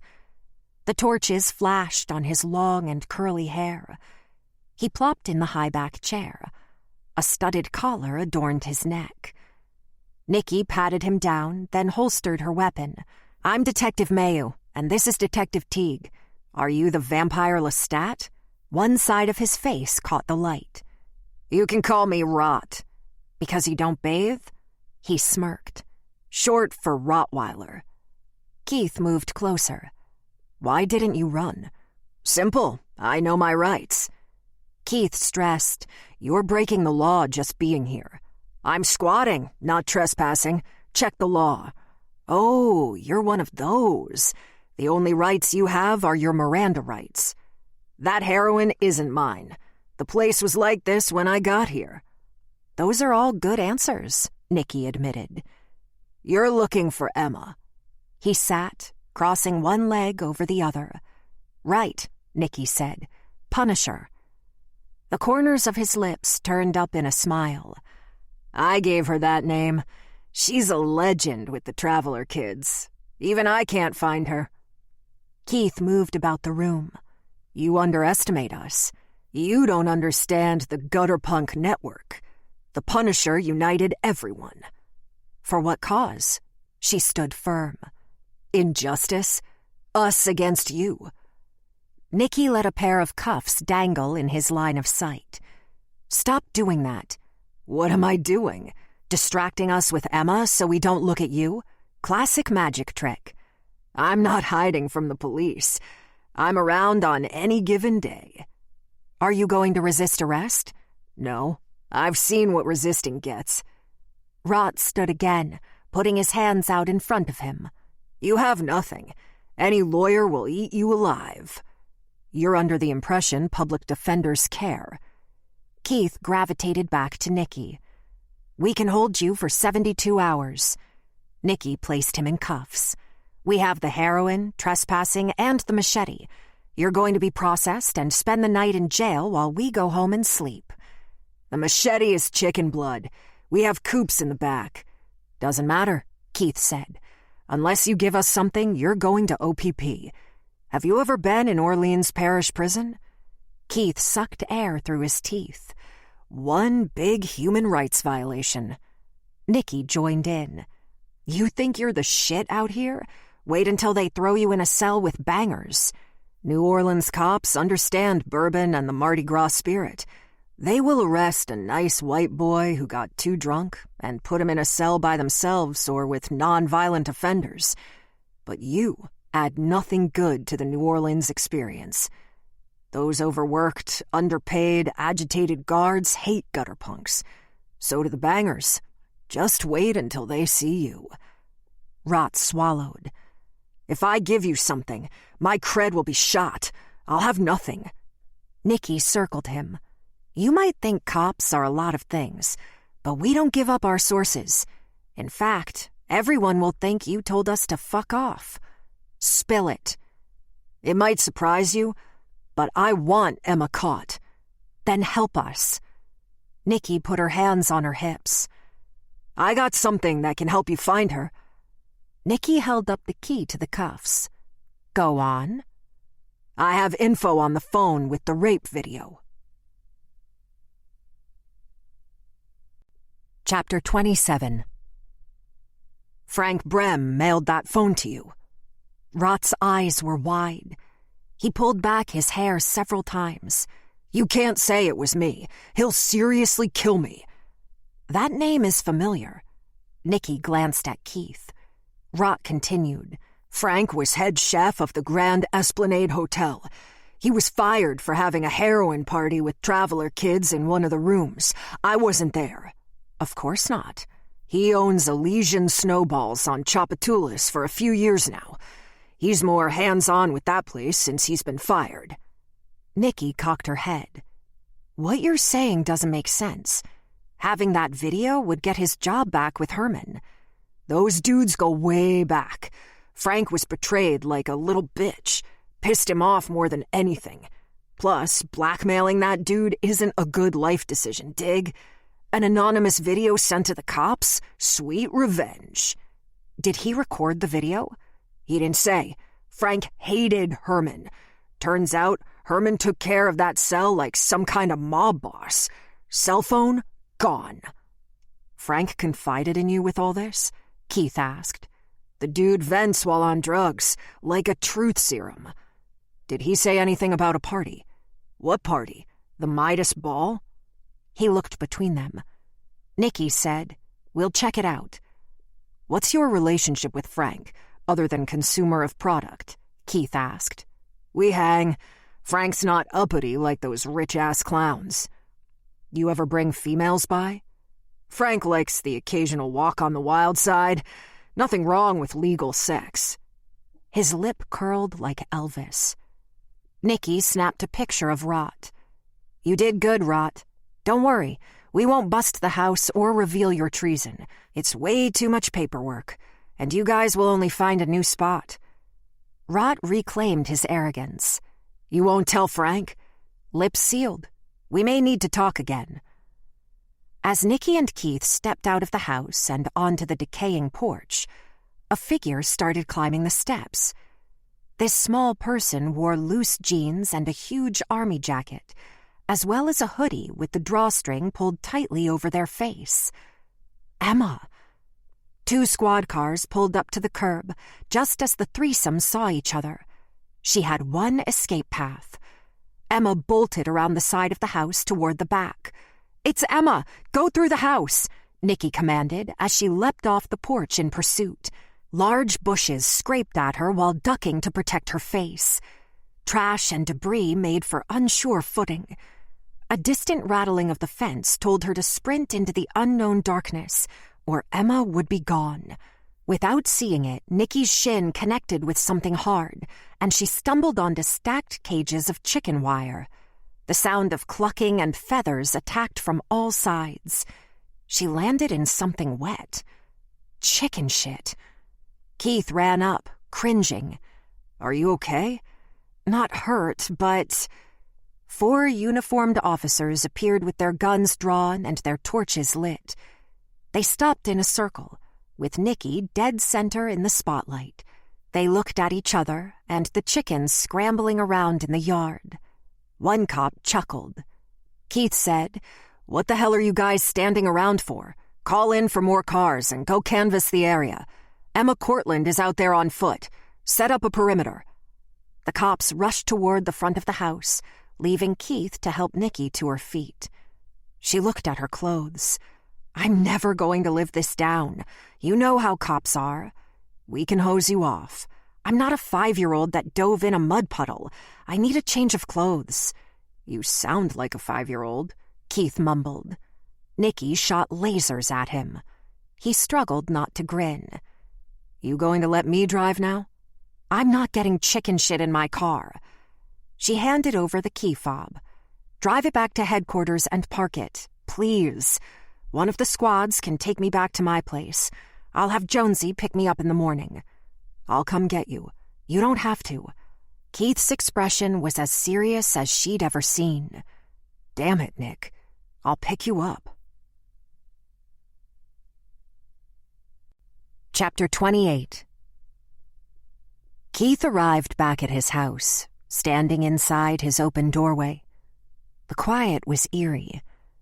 Nikki had breathed life into the home when she lived with him for that short period. He didn't want to take a step forward into the isolation. As much as he wanted to blame the house for his funk, he couldn't. He closed the door and pulled the seldom-used lamp string. Disturbed dust particles floated like a tiny, expanding universe. Nikki would never condone being this lazy. No more self-pity. He criticized the punks, yet he was living with the same apathy, minus digging in trash for food. No Simpsons played tonight. He blasted a playlist named Battles, consisting of alternating Beatles and Stones tunes. The smelly garbage can was emptied and disinfected. Bugs from the sink drain drowned in bleach spray. The dishes collected in the dishwasher, which also needed the filters and rubber seams cleaned, as muck had built up in the corners. A list started. All his scattered clothes were balled up in his arms and brought to the bedroom hamper. The extra weight caused it to tip over. The vacuum cleaner came out of the closet for the first time in a month, collecting debris in the old puffy bag. Taking a piss prompted him to clean the yellow stains off the toilet. Thank God he hadn't entertained in months. The punch of bleach to his nose offered a glimmer of hope. With or without Nikki, his outlook needed a jump-start. The hour grew late, and he stopped the playlist on Hey Jude. He'd earned a beer on the couch with a Family Guy episode to change things up. Just when he released a full breath, Roy Kent yelled through his cell. His first thought was Nikki. He didn't recognize the number and assumed who it would be. "Yeah? You let Emma get away?" she said. He leaned forward in his recliner. "Yeah, she ran. We'll find her." "I don't like your cavalier attitude." "I told you. Tell me everything that happened." When Keith finished explaining, he waited for a threat that didn't come. He said, "You'll always have this over me. There are worse things, much worse things." The call ended without warning. Calls from this person were never bookended with a greeting and farewell. He opened the recording app on his phone and listened to the conversation again. Friday. Chapter 29. Keith's car aggressively pulled next to Nikki with a hard stop. She had already parked in the lot of the coroner's office, but it wouldn't open for 5 more minutes. He appeared agitated and rough around the edges. Anger looked like a clown suit on him. Even when Keith handled criminals, it was like bad acting. She summoned him inside of her car. The passenger door opened and he fell inside. "We have to get past this." "Past what? I told you I'd pick you up. You didn't text me. Sorry. We're not good, are we?" The question struck her hard. She paused before answering. "I don't blame you. I swear I don't." "What is it then?" She twisted to face him. "Every time I look at you, for the first few seconds, I see Morgan covered in blood." Christ. Keith wiped at his face. "Just for a second. It goes away. It will go away with time." They sat in silence. "I miss her too." "She adored you." Nikki laughed. "Sometimes I think she wished I was out of the way, so she could have you all to herself. That's another reason this is so hard." He slapped his thighs, rubbing them. "Yeah, I can take myself off the case." "No, you won't. Despite everything, you're comfortable. Don't worry about what I said with Morgan and the blood. A lot of things trigger me." "I get it." Keith reached over and moved hair off her cheek. "Here's the thing. I need you to let me drive, or we can't work together." She moved his hand from her hair. "Really, Keith? Don't be a dick. Don't be an asshole." Her mouth opened, but nothing came out. She almost laughed. "My sister died in a crash while you were driving. I'm an asshole?" "The woman had a seizure. Morgan never wore her seatbelt. A fucking horrible cocktail. I know the details," she blurted. "I'm sorry it wasn't me that died." He punched the roof. "I'm sorry." That wasn't acting. "Don't abuse my car." Nikki snatched a tissue from the middle console. "Both of us would have switched places with her. In a heartbeat." He opened and closed his fist. "That's what you get for hitting my roof. How's your girly fingers?" "My girly fingers are sad." "Let's go inside." She slipped out of the car before he said anything else. Keith caught up with her. "So that's it? Did we resolve anything?" "That's all I can take for now. Okay?" Keith closed his eyes to regroup. So, we're here because Meacham found something? You don't have to come in. I can meet you back at headquarters. Hey. He caught up to her, holding her shoulders. I'm here. No matter if you hate me, like me, or don't care about me. Dick, asshole, whatever. I am here. She stared into his eyes. You're a good guy, Keith. I never said otherwise. He opened the coroner's front door. When I said you're an asshole, I didn't mean you're the swampy truck driver kind of asshole. You're more the clean, bleached kind. He kept a straight face. A grin appeared. Oh, I'm the porno kind of asshole. Thanks. Keith pulled her hand over his heart. She let her palm remain there for a moment, but she couldn't lose herself. Nikki let her hand slide off as she walked ahead of him, using her tissue again. It's cold in here, Keith said. She looked around reception. Suck it up. Nikki and Keith signed in and met Dr. Meacham in the hallway, outside the autopsy room. The entire place reeked of antiseptic. After a pleasant greeting, they walked through the double doors into air that felt colder inside than out. The white-tiled walls had sporadic blue squares, designed to be densely populated near the floor. They saw 2 bodies on the stainless steel tables. Herman Napleton and the Jane Doe had been cut open with the standard Y pattern. Both lay side by side, adding insult to fatal injury. Oh, that's god-awful. I'd rather roll in chicken shit, Nikki commented. Dr. Meacham interrupted them. You're early, but I've been here for an hour. I was just getting ready to sew them up. He was an older, balding man with pointy features like a bird. He was casual in his mannerisms, like a mechanic that worked on cars. Got something beyond the obvious? Nikki asked. The female victim was strangled by a set of strong hands. No ejaculate, but latex and spermicidal jelly consistent with condoms were found. And Napleton?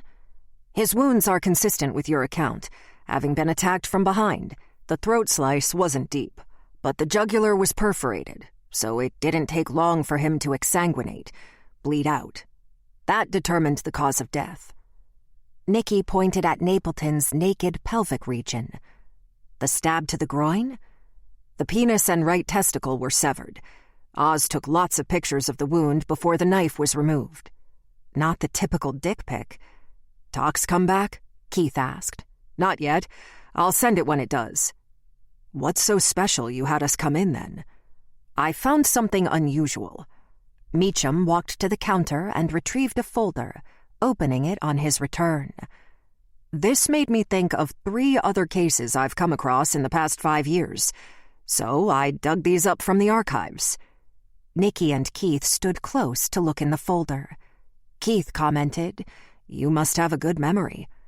The victim had an odd characteristic, common to a few other cases. What? These 3 were unidentified females. They were all strangled, and each has a fingernail indentation on the back of their neck. Meacham had circled a short, dark line in each photo. I would hazard to say the index finger. I pointed it out to the detectives in each case, and one said they'd submit it to VICAP, but no one has ever compared them. They're a match to Napleton. Nobody caught it. Doesn't surprise me. Different detectives, different districts, lazy. I want the names of the detectives on each case. Keith said, It won't do any good to stir up trouble when the suspect is dead. They need to know they could have had a high-profile caller. Nikki walked over to the female lying on the table. She leaned in to see the same tiny cut. He was a serial killer. Nikki, you might want to consider the detectives on the case protected Napleton. His eyebrow hiked. You wouldn't want to kick that ant pile. You got a point. Do we arrest Emma or give her the key to the city? Keith put his hand on her shoulder. We arrest her. Chapter 30. Nikki shook a rubber chicken in the air. Okay, who left this on my desk? Sam and Lawrence, 2 detectives in the squad, took off their jackets with exaggerated flair. They approached wearing T-shirts with Foghorn Leghorn and Chicken Little over their normal button-downs. Why, that's outrageous, Chick. The other agreed. Don't worry, the sky isn't falling, Chick. Chick? You geniuses figured out it rhymes with Nick? That's how it's gonna be? One spoke with a high-pitched British accent. You will henceforth be known as Chick by the royal court. Nicky slapped both on the shoulder with the rubber chicken. Where the hell did you buy the shirts so fast? Target, they said in unison. Keith walked onto the floor with a bag of Popeye's chicken. Got lunch. Et tu, Brute? The laughter roared. Nicky took it with good humor, letting them get it out of their system. The detectives broke off to their respective desks. Nicky and Keith sat down with the chicken, biscuits, and sides. Nicky could make out her name still being used in other conversations with laughter. She said, I've been thinking about Emma's prints on the knife, and her wearing gloves. Strange, but not too strange. What are you thinking? She chose her lunch items. Warren Cortland could have hired someone and passed off the knife. The hotel is motive. Hire someone and supply the murder weapon? No. Any staff had access to the knife. Dredd could have taken it, having been inside the house.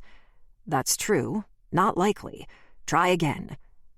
Keith pulled the crispy skin off the breast. You have to think like Collins on this one. Yikes, take that back. An email appeared on her laptop from the forensics team. She used another clean napkin to tap her keyboard. Oz says Dredd's fingerprints are a dead end, not in the system. Doesn't matter. He's only a connection. As lunch ended, Lan walked by with a huge grin. Chicken, you guys are funny. What you got there, Lan? Nicky asked. He set down a folder off to the side. That's a file on Frank Brem.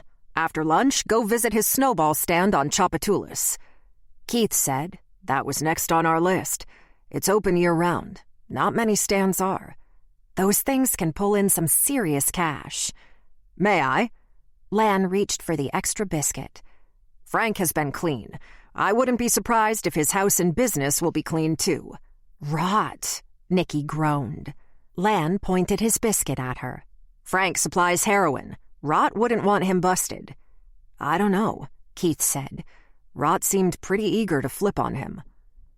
Nicky let her hands fall and rolled her eyes. Rot played us like we'd protect him as a source. We've waited too long. Still, go find out what he has to say. Lan backed away with a mouthful.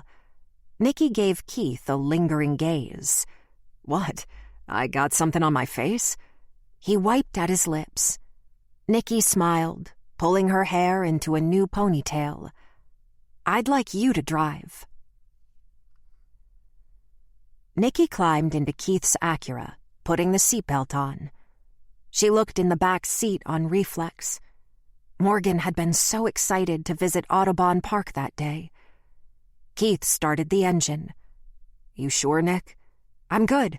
So, dealer's choice. She turned to him. Elysian Snowballs is upriver on Chop, pretty close to Tipitina's coincidentally, and Frank's home address is in the Treme, opposite direction. Let's go to his house first. Treme is closer. Don't drive like a mama. That'll make it worse. A quick and safe 8-minute drive took them to Frank Brem's doorstep. Nicky felt relieved. Another hurdle in her healing cleared.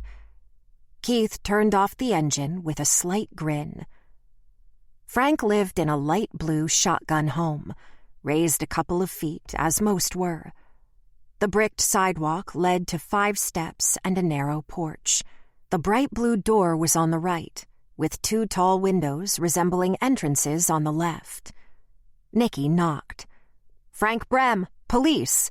A man in an undershirt and boxers opened the door, long enough for Nicky to see inside, where a young female was laying out in an odd position on the couch in her underwear. What's this about? He asked. Is she okay? Nicky pushed Frank aside to check on the girl. "What's she on?" "You can't barge in here." A full-grown golden retriever with a large cone around its neck bounced behind Frank with a wagging tail. Keith kept Frank and the dog from interfering. "Imminent danger, Mr. Brem. Is anyone else in your house?" "Imminent? No, just me, the lady, and Shrimp here." He patted the dog's head. "What's going on?" the female slurred. "Who are you?" "I'm Detective Mayu. Are you okay? You need help?" She laughed, still not forming her words. "Get out of my face, biatch." "She's tripping." Nicky put a pillow behind the girl's head and covered her with a throw blanket. "How old is she?" "She's not a minor." Frank gave off a Stanley Kowalski vibe from A Streetcar Named Desire. He put on a robe that had been draped over a chair. "She's 22, maybe? She showed up like that, needing a place to crash. I told her to take the couch. Again, what is this about?" "Emma Cortland." "Warren's daughter." He scratched the back of his head. "I have no idea where she is." "How do you know she's missing?" Nicky asked. "I hear things." "You two friends?" Keith asked, peering down the shotgun's hallway. "Friends with her?" He broke into a laugh. "I met her a few times, years ago, when he'd bring her by the hotel." "Never as a gutter punk." "Nah, she knows better than to come here." Nicky scrolled to the Claiborne victim. "Seen her before?" "Is she dead?" "No, sorry." "What was your relationship like?" "Napleton." "Since he fired me?" He shrugged. "I don't blame him for that. We haven't really spoke since." Keith said, "Even though you got him laid with gutter punks?" "That's ridiculous, and sex is not illegal." He laughed, taking a seat on the sofa at the feet of his guest. "Don't know who you've been talking to." Nicky pet the dog while talking. "Apparently you like to talk while on a bender." His face twisted. "What do you mean?" "A punk came forward. They said you were rattling on about how you sent the phone to me with Emma's rape video." "What? I said no such thing because I didn't do it." "Whether you did or didn't, you had no idea Herman's connections would destroy the video, and now he's dead. I'm no math teacher, but 2 and 2... Frank stood again. "And you think I equal 4? As you can see, no one is in imminent danger. If you'd kindly leave." "Where were you Thursday night between 9 and midnight?" Nicky asked. "Here, alone with Shrimp. Ask him." He grumbled. "Arrest me or get out of my house."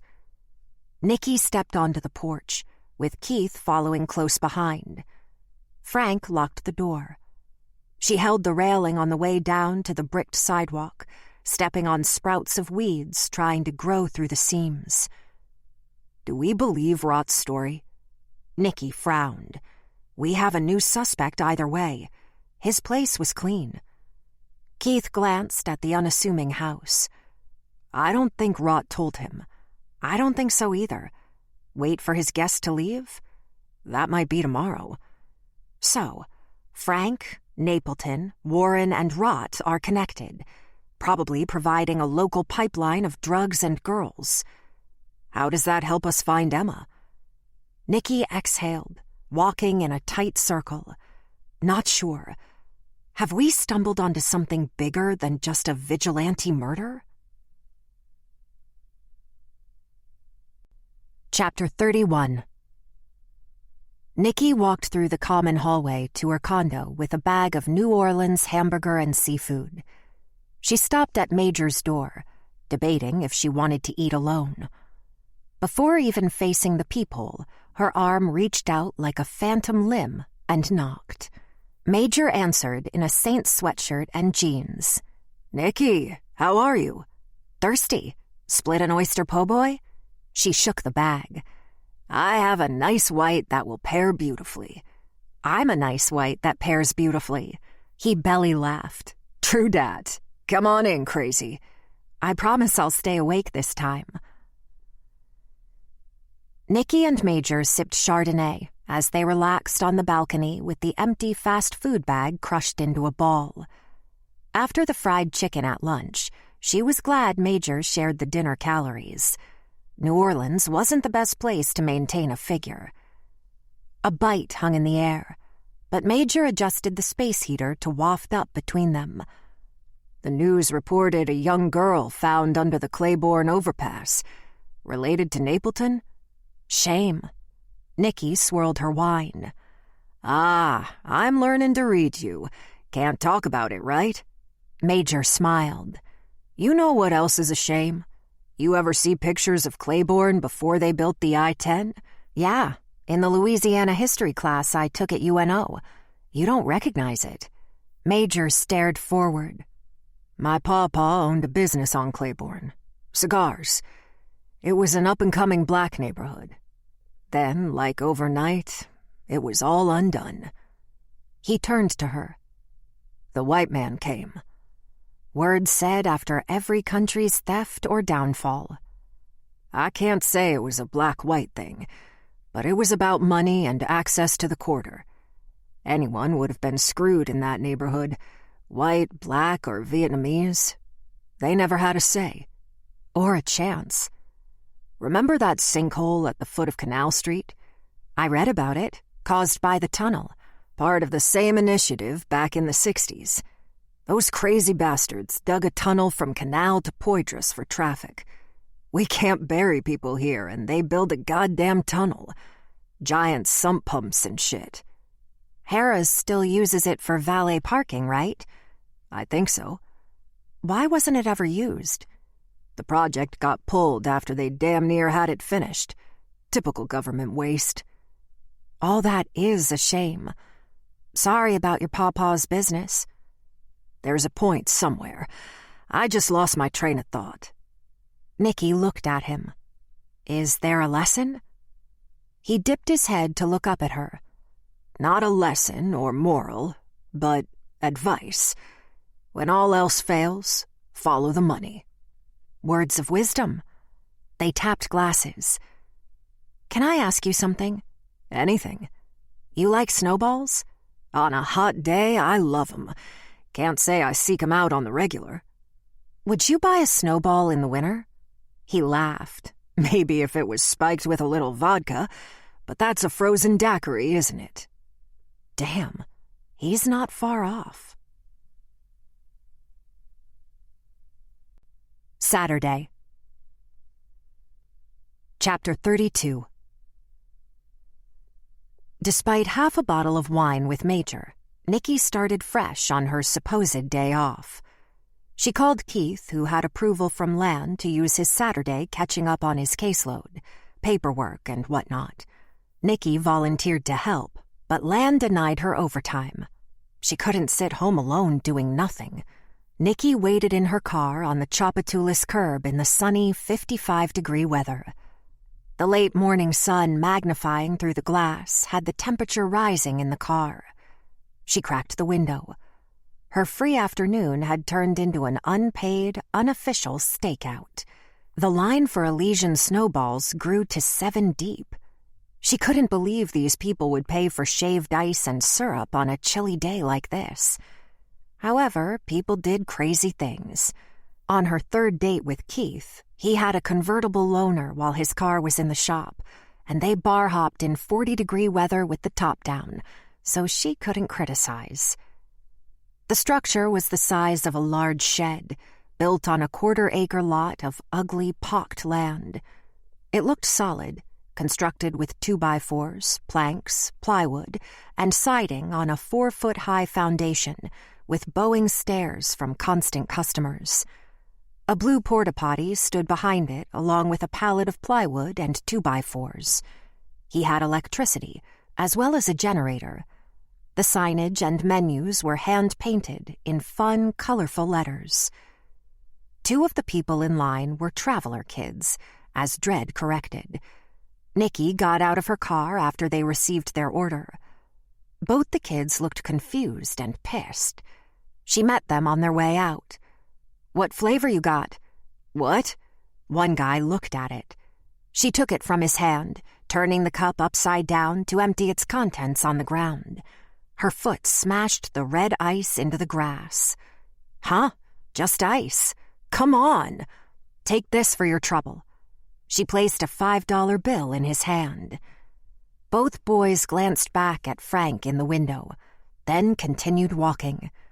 Bitch was said in a mumbled sentence. Nikki held up her badge to the line as she climbed the stairs. Sorry, folks, the stand is closed for the next half hour. Frank's arms flew up, his torso framed in the window in a black and gold Saints jacket and knit cap. What are you doing to me? I'll take a chocolate cream. Nikki rested her arm on the ledge as she looked inside the shack at the ice shaver and a folding table of different-colored syrups in condiment containers. Stacks of cups were wrapped in plastic in the corner. Vents near the ceiling let in sunlight. Frank grudgingly made the snowball. What else do you want? Do you miss being a chef? The city was your oyster, and you royally assed it up. He shrugged. I do a pretty good living out here. Cash business, low overhead, heroin on demand. But where is the culinary challenge? Less pressure with this. Less pressure selling heroin? He stared at her, frozen with the snowball in hand.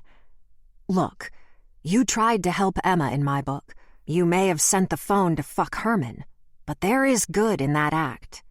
I didn't send that damn phone. Either way, you don't have to beg Herman for your job anymore. Maybe Warren and Mary will give you your job back as chef. You sure you're not on crack? I don't understand why you're harassing me into losing my cool. The chocolate cream is my fave.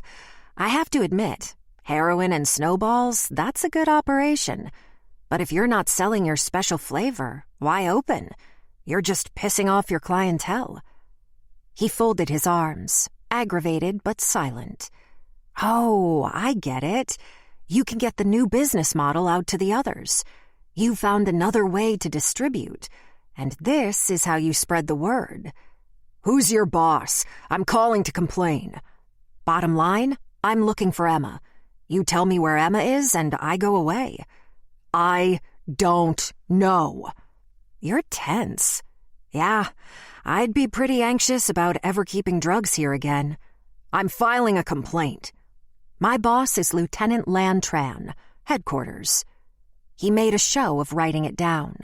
Vietnamese? Good guy. Explain to him how buying a snowball is harassment. This is good, by the way. Wasting your talent. Mind the plywood. Frank reached for the diagonal bar propping up the awning, releasing it, so that it came down to cover the window. Nikki had a second to move before the plywood would have knocked her torso into the open window. The outside read, "Sorry, closed." She heard it latch from the inside. See you at Herman's funeral tomorrow, she said to herself. Chapter 33.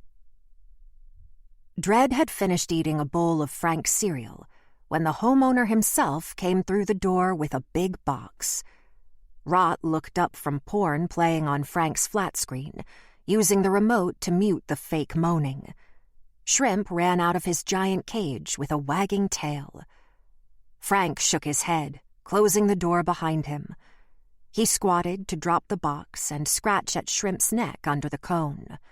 Make yourselves at home. We don't have homes. Rot adjusted his crotch, throwing one leg over the other. What's in the box? Dredd asked. Syrup. Thanks to Mayu, I had to close early. Bitches, right? Rot smirked. At least you ain't banging each other on my couch.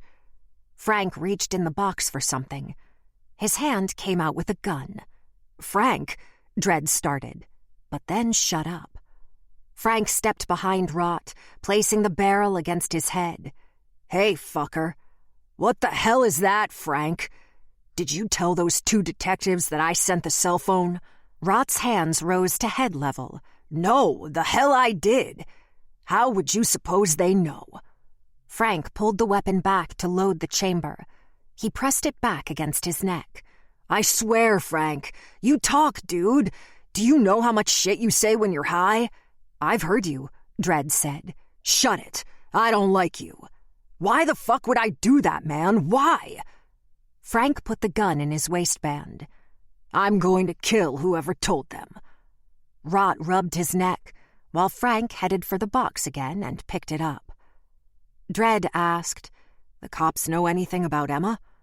"They think I know where the little bitch is, thanks to this anonymous punk." "I'll ask around." Rot watched the porn. "Could be a punk told another punk. If the cops had something, you'd know it." Frank looked ready to jump on top of Rot. He carried the box of syrup to the back of the house. Dredd and Rot shared a curious shrug. Frank came back with a Coke. "I got another issue with you. You brought a girl to Percy?" "Yeah. He say something?" "Girls go through me. That's the deal." Frank eyed Shrimp, trotting back to his open cage where a bed and blankets welcomed him. "Our deal is heroin. Girls I introduce to you are a bonus. What do you care about a side piece?" Frank snatched the remote, turning off the television. He then threw it back at Rot, bouncing it off his head. "It all goes through me. Warren and Percy will try to squeeze me out now that Herman is dead. They won't play well with you. You trying to be a big dick?" Rot rubbed his head. "That's not you, man. You're mid-level all the way. Look in the mirror next time you give an opinion. You're a bottom rung. I'm your handler." "Handler?" Dredd jumped in, like a boss. But what he really said is you his bitch. Frank pointed at him. "Yes, I'm your boss. Don't go around me again." "Whatever you say, boss. You want me to bring flour by for you?" "I do. But in the meantime, can't one of you deliver Emma to the cops? Get her off my back? Shit, I want her caught as much as you." Frank gazed at Dredd. "What about your boyfriend here?" Dredd answered, "I want her to turn herself in. There's no other way out for her." Frank wiped hard at his face, then scrubbed his hair with a final exhale. He sat on the coffee table, facing Rot. "Herman controlled a lot, boys. With this shakeup, we need to take advantage. I can't give Warren any reason to cut me off, and you can't give the cops any reason to fuck with me." "You're just paranoid," Dredd offered. "The whole operation depends on you." "I like him." Frank pointed at Dredd again. "If the girls go through me, then they need us." "Warren is the new Herman?" Rot folded his arms. "I'll talk with Warren at the funeral, and we'll make arrangements. Once I give them a scenario without me involved, he'll change his tune. Warren Cortland is a dickhead. How will you do that?" Dredd spoke up. "Let the adults talk." Frank glanced at him. "Just want to be on the same page. It's simple. I'm a problem solver." "Problem solver? What's the problem?" Rot brushed away hair from his face. Frank stared at Dredd. "Can I speak in front of Lenny Kravitz?" "We're together on this," Rot assured. "Mayu and Teague. They're a problem.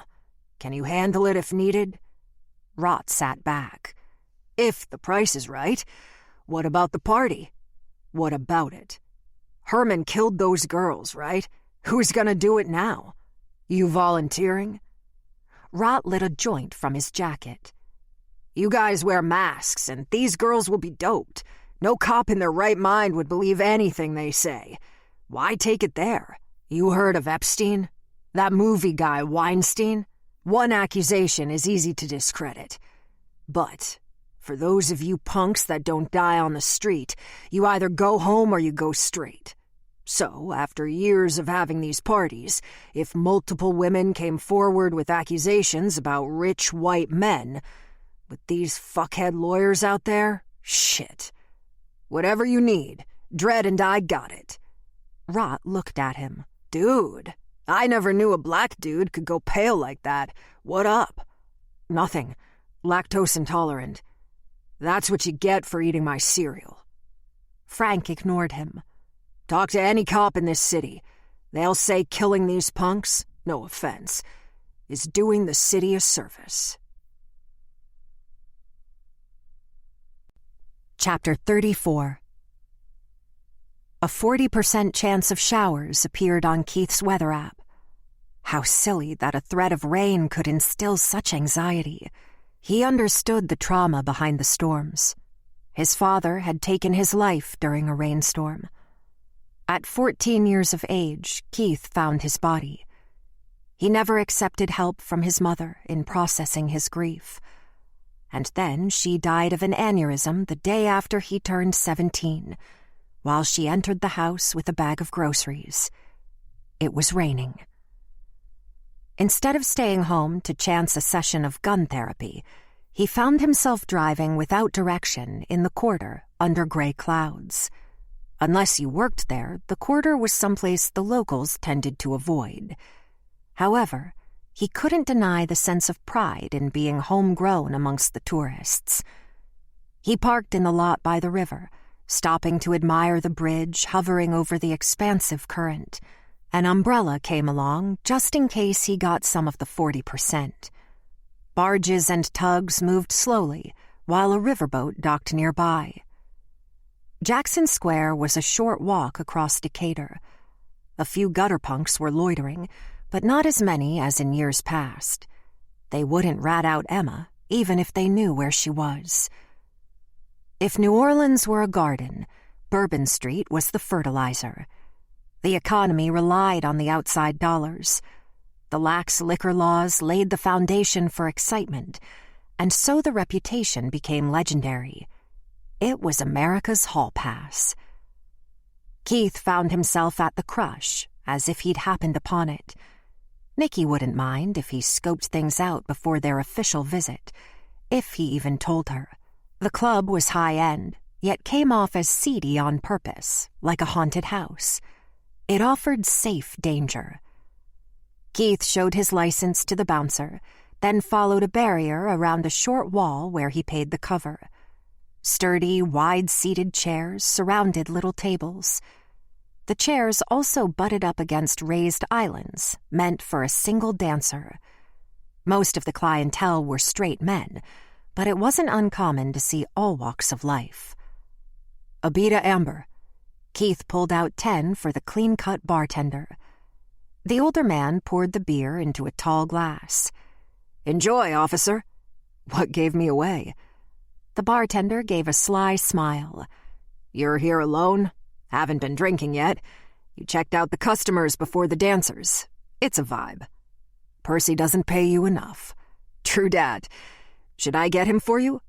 "Let me guess. Mr. Fields is sitting in his office upstairs, watching a feed from a camera." Keith pointed at one. "You just pressed a button near the register alerting him to focus on the bar area. You give him a nod and he'll come down." The bartender faced the overhead dome camera, tilting his head at Keith. He came back with a smile. "That's accurate." A 40-something black man in a designer sweater and slacks stepped up to the bar with a pleasant smile. "May I help you, Mr. Detective Teague, as your man here figured out. But call me Keith." He held his hand out to shake. It was welcomed. "Call me Percy." He clasped his fingers in front of his belt. "How can I help you? Does this involve Herman Napleton? This isn't an official visit, but I wanted us to talk before that happens. Off the record, how does that work?" He leaned on the bar, mocking interest. Keith took a healthy sip of beer. "The way this works, Percy, is up to you. Up to me. You associate with a lot of powerful people." He turned to the bartender, motioning for a drink, probably having a usual. "These influential friends keep you out of trouble, right? They make sure your business has all its permits, zoning, health code, make sure it runs smooth. Nothing underhanded."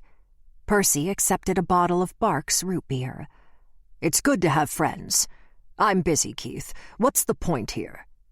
"Detective Nicky Mayu isn't one of those friends who looks out for your interests." An eyebrow raised. "Detective Mayu and I spoke during the unpleasant business between Herman and Emma. She's legit. Legit is a good word for her. And she's tenacious. That's admirable."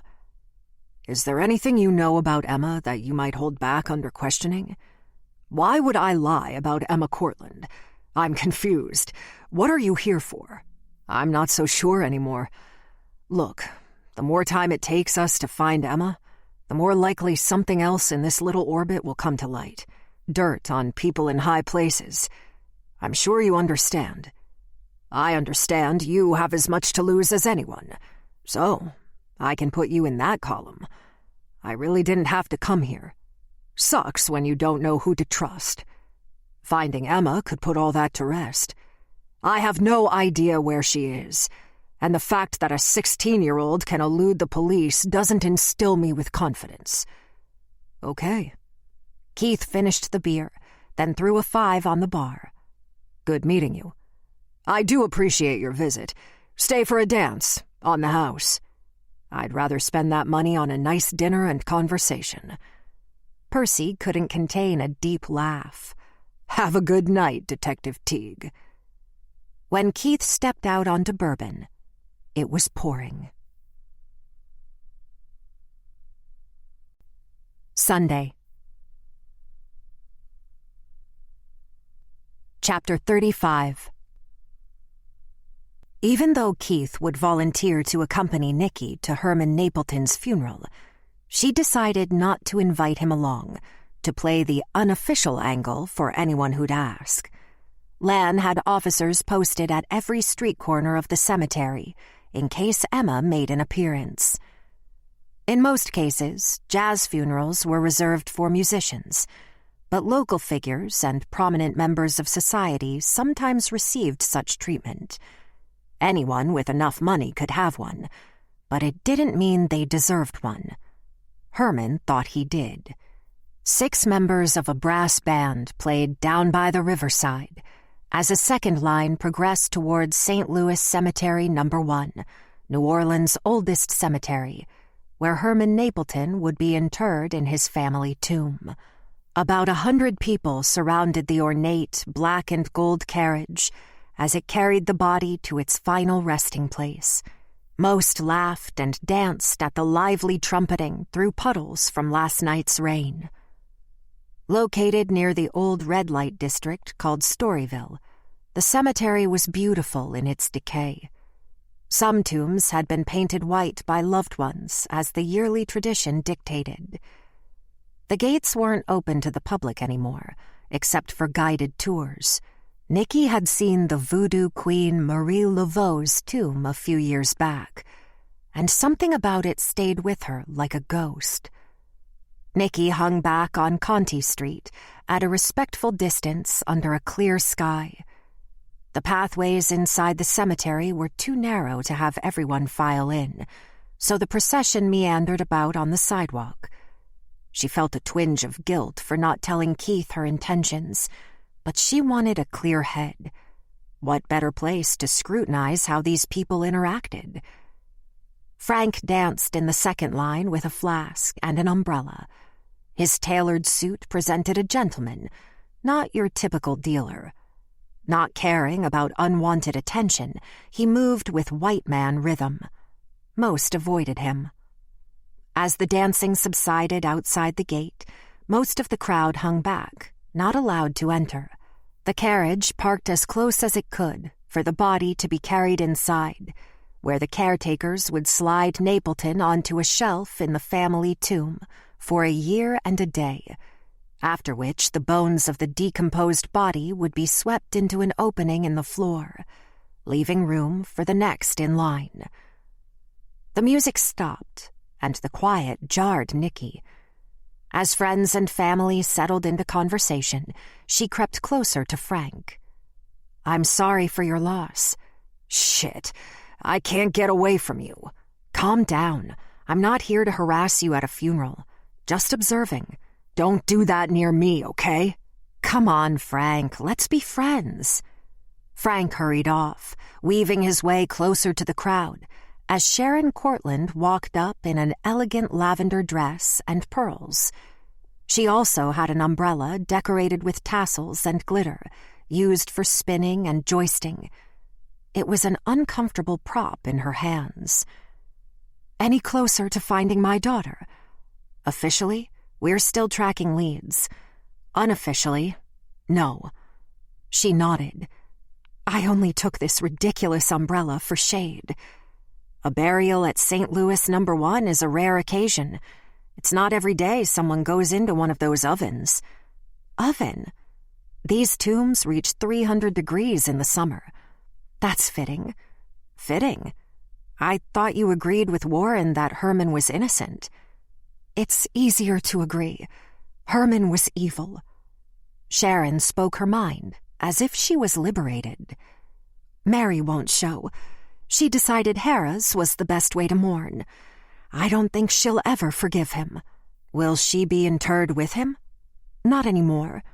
She used to brag about having a tomb here. Her family is in Metairie Cemetery. She'll go there. Do you know that Herman visited Mary the night he was murdered? Not surprising. Sharon kept an eye on Warren, who was petting the horse that drew the carriage as if he'd bet on it. When that much wealth is shared in a marriage, you learn to make communication work. Herman was a monster, but he was a rich monster. I'm sure they had things to discuss that couldn't end in a fight. I recognize some of those men that Frank just walked up to. You probably questioned them. She frowned. Saul Green, the cheeseball in the gray suit, is the owner of Rue Paradise on Bourbon. Percy Fields, the black gentleman, is owner of the Marquis Hotel and a strip club on Bourbon. The Crush, I remember. A lot of money is here. With Herman dead, Warren is taking over his duties as president of the Crew of Midas. Percy Fields is supposed to be king this year, but Warren thinks in honor of Herman that Mary should ride solo as queen, no king. This close to Mardi Gras, not everyone agrees. Does Mary want to ride? She does. It's her coronation as hotel owner. She is not liked by everyone in the industry, much less the crew. The band struck up again, playing When the Saints Go Marching In. Nicky and Sharon were both alerted to a commotion in the procession. Strained voices overpowered the crowd's chatter. Nicky spotted Saul Green grabbing Frank by the lapels. He shoved Frank against the wall. Percy squeezed between them but was thrown to the ground. Other attendees pulled out their cells to film. What's going on there? Nicky thought better than to intervene. You know. Nicky smiled. I do? Rumor has it Frank sent Emma's video to the police. There's no proof of that. Right. I won't react to rumors. But those guys... Should I separate them? No need. That's not real fighting. Frank came up with them like the Rat Pack. He might be the black sheep, but he's tolerated. As quickly as the skirmish started, it ended with Percy Fields leaving down Conti Street in a huff. Saul Green trekked over to Frank and pointed in his face while scolding him, then turned his shoulders around and pushed him to leave. Frank stumbled forward and left. Warren stayed by the carriage, letting Saul Green handle things. Sharon shook her head. I don't know why I came. Chapter 36. Nicky broke from the funeral attendees to trail Saul Green up the block. After the man sat in it for a while, his charcoal gray Mustang came to life. He's going back to his hotel, she thought. She then backtracked to her own car, figuring after his little skirmish at the funeral, she could meet Saul Green back at his work. She found parking a block away on Dumaine. She had been inside the Rue Paradise Hotel once to take an innocuous statement from Saul Green about the rape. The address was located near the residential end of Bourbon Street, a block beyond where the partygoers stopped venturing and homes began. If anyone walked past the hotel late at night, then they either lived in the quarter or were lost. The lobby wasn't as roomy as the Grand Esplanade, but it wasn't meant to be a gathering place. To the left of reception, Nikki spotted the sign for the Wee Bar, written in a fancy script with an arrow indicating where to go. She entered the classy extension of the hotel, which showed off brass fixtures, artsy stools, and a lady bartender in a tuxedo shirt and Mardi Gras beads. "I'll take in a Beta Amber and a water. Can you call Mr. Green? Tell him Detective Mayu is here." "Detective?" The bartender hesitated with the beer in hand. "I'm off duty, but thanks for your concern." "None of my business. Understood." She picked up the courtesy phone, whispering into the receiver. "He's coming." The beer flowed into a frosted glass. The young lady had green and gold eyeshadow with purple streaks in her hair. Nikki admired the commitment. "You must do well during Carnival." She leaned close. "I hate Mardi Gras. No, let me rephrase that. I hate drunk tourists who can't control themselves, like it's their first experience with alcohol." "Preach." She pretended to toast with the beer. "I'm Nikki." "I'm Tilly." "Accent?" "South Carolina." She pointed at a tattoo of a paw print on her wrist. "Clemson grad. How'd you end up here?" "Love for the city." "There's a saying," Nikki started. Tilly cut in. "If you love New Orleans, it will love you back. If you hate New Orleans," Nikki finished, "it will hate you back. The locals respect the city. These tourists are like idiots in Las Vegas. No self-control. My beef is with them, not Mardi Gras." One corner of her mouth turned up in a smile as Saul Green walked through. "Detective Mayu." Saul Green held out his hand, noticing the beer. "Call me Nikki." She held up her glass. "Not on duty." "It's been a while. You attended Herman's funeral?" "Attended is a strong word." He started to say something but thought better of it. "It's been a day. We're going to do a shot." "Do I look like I'm still in college? An afternoon beer is all I need." Nikki's hair fell over the left side of her face. She traced it behind her ear. He leaned on the bar, looking at Tilly. "Give me what Nikki is having." "Relax, Saul. Come down to street level." "I'm relaxed." "If that's relaxed, you're going to die of a heart attack. Were you like this when we last spoke?" "Probably." He made a Zen pose with hands out, closing his eyes and breathing deep. It wasn't a joke. When settled, he put one butt cheek on the bar stool. "You want to ask about that little tete-a-tete at the funeral?" "You think that's why I'm here?" "Isn't it?" She sampled the beer. Everyone looked upset with Frank. He laughed without concern. "That idiocy is the result of decades of friendship." That didn't look like friendship. "Sometimes that's how business is handled. We're all friends afterwards." "Crew of Midas pals?" "You ever come to our parades? Lots of fun." "I can't say I have." "And Frank? Is he the odd man out?" "Frank is a wasted talent." He drank half the bottle in one pull. "Are you even enjoying the beer? Slow down, savor." "I savor in large quantities." He wiped his lips with a napkin. "Word on the street." "Word on the street?" Nikki mocked. He smiled. "Emma Cortland is evading police." "Yes, there is a warrant for Emma's arrest. So think twice about protecting your friend's stepdaughter." He kept a poker face. "Warren wants her found. We all do." "You know the rumors about Frank and the video. When you learned the NOPD received the video, did you think it was real?" "I was worried the cops were manufacturing evidence. Then it went away just as fast." "Your gang was upset earlier. Was that about learning Frank sent it?" "The video wasn't real. Those things are easy to fake nowadays. Did Frank deep fake the video, then send it? He has that mentality." "He does strike me as the needy type." "Frank is like the little brother who wants to play football with the older boys." "Did Frank introduce young girls to Herman?" That's the word on the street. Saul reared his head back, looking like he hadn't heard right. Wow, what a question. Who is your source? Is it true?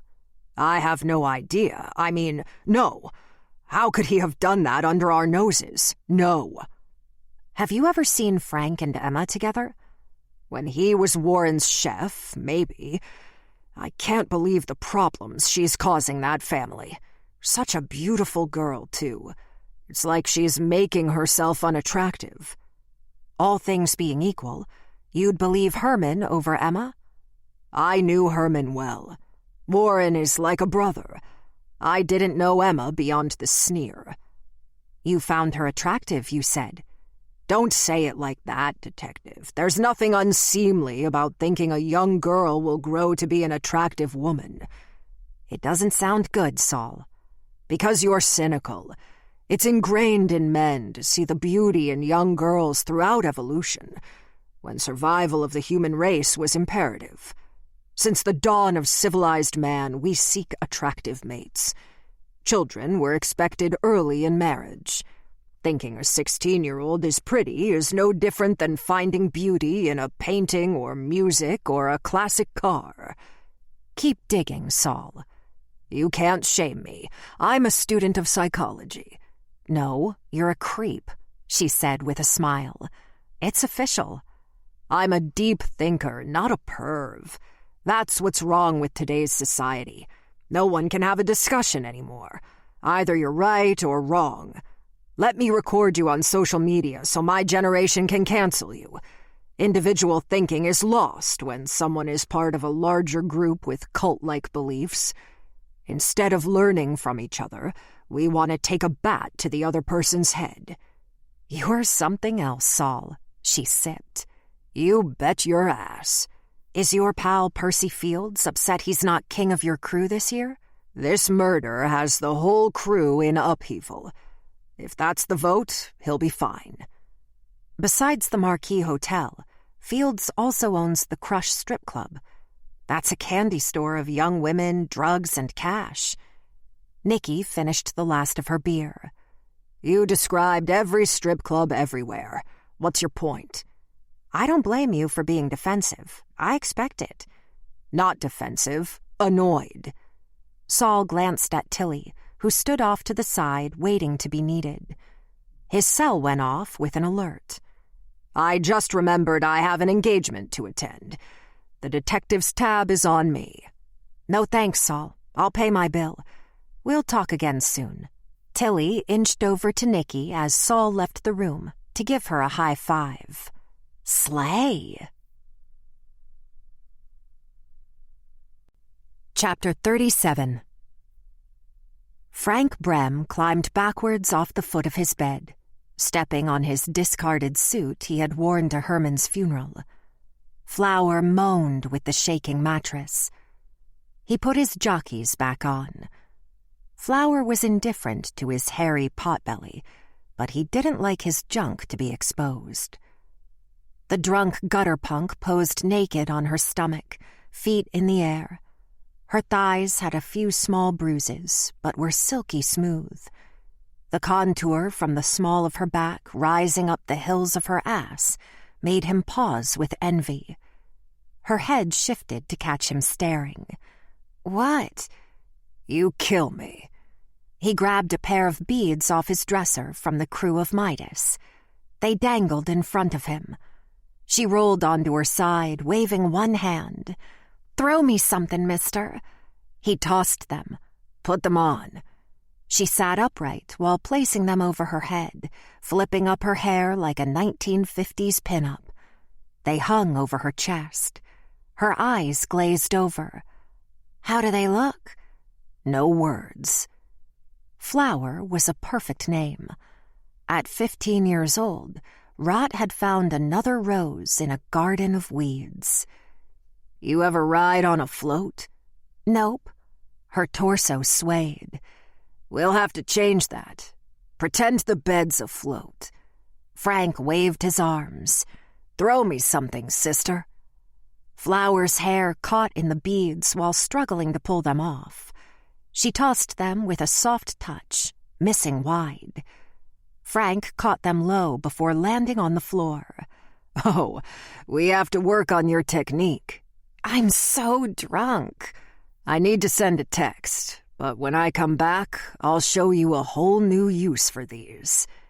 His eyebrows popped up and down. She appeared confused.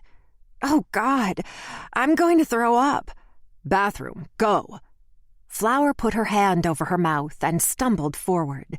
She vanished toward the back of the shotgun house. He walked with the beads through the front room to find his cell. Flower's moans and gagging echoed from the bathroom. Shrimp looked up at him from the open cage, then lay his head back down on the cone. First, Frank checked messages, but none of the guys had reached out.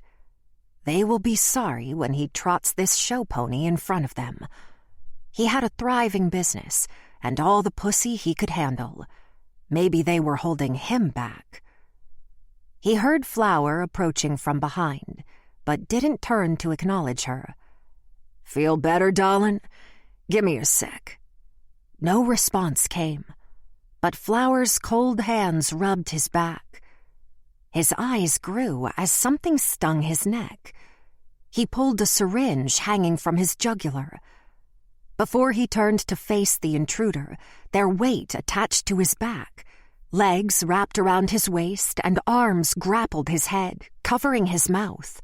He stumbled forward but caught himself. He didn't have much time. This person on his back had a death grip. The walls moved on their own. The weight fell off, but that didn't matter. He tried to land on the sofa, but he collapsed on the floor in an utter state of confusion, where his muscles refused to work, yet he was aware of everything happening around him. Shrimp's tail wagged inside the cage as Frank tried to call out. Frank came to as water splashed on his face. His head could move, but the rest of his body was immobile. He was sitting, bound tight to a chair with duct tape covering his bare skin everywhere. Shrimp's dog cone was around his neck. "What's going on? You!" "I have some questions." She held up one of the containers used to squirt flavored syrup onto snowballs. The box from the refrigerator was on the floor. She twisted off the cap and poured the liquid coconut into the cone. Frank felt the cold, sticky mess collect around his neck. "I don't know anything. Shrimp, what have you done with Shrimp?" "Dog's in his cage. He's fine. You sent the phone to Nikki, didn't you?" She picked up another container from the floor. His eyes darted to the back room. "Looking for your underage date? She's passed out in the bathroom." Berry flavor was squeezed onto his head like ketchup. "Did you make copies of that video?" The syrup coated his face. "I couldn't. It wasn't my phone. I knew the video was there, but I couldn't get to it without the passcode. So I sent Mayu the whole thing." "I don't know if you're unlucky or just stupid." She poured yet another on his head. The cone was filling up. "I can see why people like working at snowball stands. This is fun." "Let me go, and we'll go to the police together. I'll give them everyone involved." "You have nothing positive to offer this world." She used both hands to compress a container until it unloaded into the cone. The syrup was up to his mouth. Frank tried to rock and lean his head forward to drain the syrup, but it was useless. He strained for one last gasp. "Don't kill me. I'll do anything." She held the container upside down over his head as it drained. "Pretty pedestrian. I thought I'd enjoy your begging a little more than this." Chapter 38. Nikki had stayed at the Rue Paradise bar to share a plate of calamari, trying to extract insight from the opinionated bartender named Tilly. A glass of water balanced out the beer. When Nikki determined the Clemson alum had nothing else to offer on Saul, She paid the tab with a nice tip and her cop card. No call or text from Keith. She shouldn't need him to check in, but she wanted him to. Instead of heading home, Nikki pointed her car to Frank's address, a mile away from the hotel. She circled the block, but spotted no activity. The 6-foot-tall windows on his home were dark. She parked and attempted to peek inside. No peep from the dog. The long curtains were closed tight. Frank was right. This verged on harassment, but he deserved no less. "Frank!" she shouted, rapping on the glass. "You in there?" Nikki moved to the side of the door in case someone answered with a shotgun. However, the entrance wasn't closed all the way. The screen door hid that fact from the street view. She released the retention strap on her holster, retrieving her Glock. An officer of the law brandishing their weapon after a beer was never a good thing, but she'd take that chance. "Frank?" She pulled open the screen door, letting it rest against her back. With her gun at the ready, she pushed the main door open. "NOPD, anyone home?" A sweet fragrance hit her nose. Maybe he took the dog for a walk. Shrimp didn't seem like a barker. The house was dark with no light sources. She used the flashlight on her phone. In front of her was a man sitting in a chair, with something large around his head. It looked like Shrimp's dog cone. He was in the threshold of the second room. "Frank?" She found the light switch for the small chandelier above. To her left, Shrimp lay in his locked cage, licking his hind leg. No cone. Nikki started forward, shifting her cell to dial for assistance, but never got the chance. Both feet slipped forward, falling back with no control, not aware how close the coffee table was. The base of her skull smacked the edge. An instant bright white light flashed behind her eyes, and with that, she found herself incapacitated. Shadows blurred on the ceiling, and she could have sworn her head lifted before settling back down. The shadow disappeared like a ghost, and the light faded to nothing. Chapter 39. Nikki came back to consciousness in a state of confusion. The pain in her head coincided with opening her eyes. Where was she? Frank Brem's place? The ceiling's light fixture came into view, somewhat blinding her. She lay flat on the floor in his front room. Her head rested on a pillow. Her right arm swung out to push off the floor, but planted on something slippery yet sticky at the same time. It was very much the consistency of blood. The pieces came together. She twisted and crawled for a better look at the man duct-taped to the chair. The cone around his neck looked like an upside-down lampshade. "Frank?" Nikki checked up and down her own body for injuries. A knot on the base of her skull drew a touch of blood on her fingertips. The pillow showed smatterings, but the dark material made it hard to tell. Her hand found her holster in a panic. Then she drew a breath of relief. Emma put her gun back. Her ears perked when a conversation outside on the street filtered inside. She struggled to rise. Equilibrium returned. She needed focus, clarity. The deep crimson-black texture of Frank's blood became vibrant, like a high-definition television. Wait, a sweet aroma filled her lungs. On the floor by the blood-stained pillow, her cell phone pinged with an alert next to the splatter. She touched the smear she slipped on. This wasn't blood. Snowball syrup. The discarded containers lying on the floor came into focus. None of it was blood. She dialed 911 while stepping around the wet spots and containers to get a better look at Frank. The sight was jarring. He drowned in his own creation. His entire head had been submersed at one point. Only his nose to the top of his head was visible but stained, as drips leaked onto his naked body. The number 4 started on his forehead. "This is Detective Nikki Mayu out of headquarters. Badge number 2014. I have a dead body at 86324 Dumaine in the Tremé. Drowned or asphyxiated is the best way to put it. I need a CSU team and the coroner." "Thank you, Detective. Is there need for an ambo?" She searched the house, lowering her voice. "Send one. I might need a stitch or two. I'm getting off the line to secure the scene." Nikki kept her gun to her chest as she cleared each room.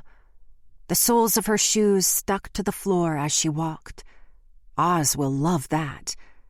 The bed sheets were a tangled mess, yet he was killed near the front room. Someone had vomited in the bathroom. Deep down, she figured with the pillow she woke on, and still having her gun and cell, that Emma had struck again.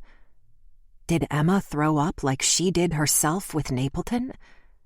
Herman had a 5, and Frank had the 4. The pictures of her own face marked with an X came to mind. But if she was on the list, that would have been the perfect time to kill her as well. However, Emma took care of her instead. Who would be number 3? Chapter 40. 2 squads had arrived with sirens blaring. Nikki told the responding officers to string up the tape and not enter the premises. Nikki put off immediate medical attention, asking if the medics could wait while she dealt with the scene. Thanks to Rott's warning and the visit to the snowball stand, there weren't any drugs. Turned out Frank kept a Luger under his mattress. Keith arrived an hour after CSU started processing the scene, wearing jeans, an LSU sweatshirt, and a North Face jacket.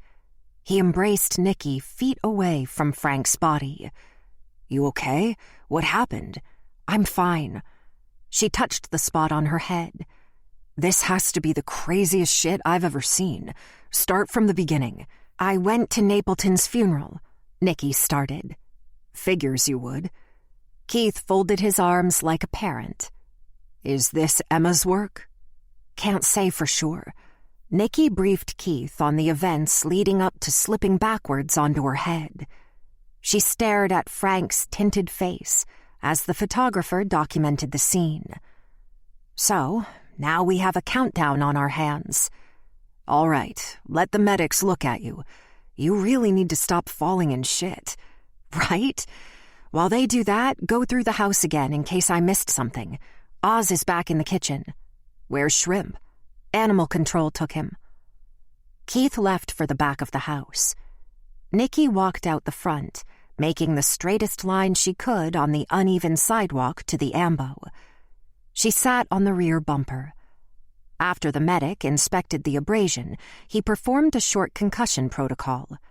There was no need for stitches, but they cleaned it and instructed her to let it scab.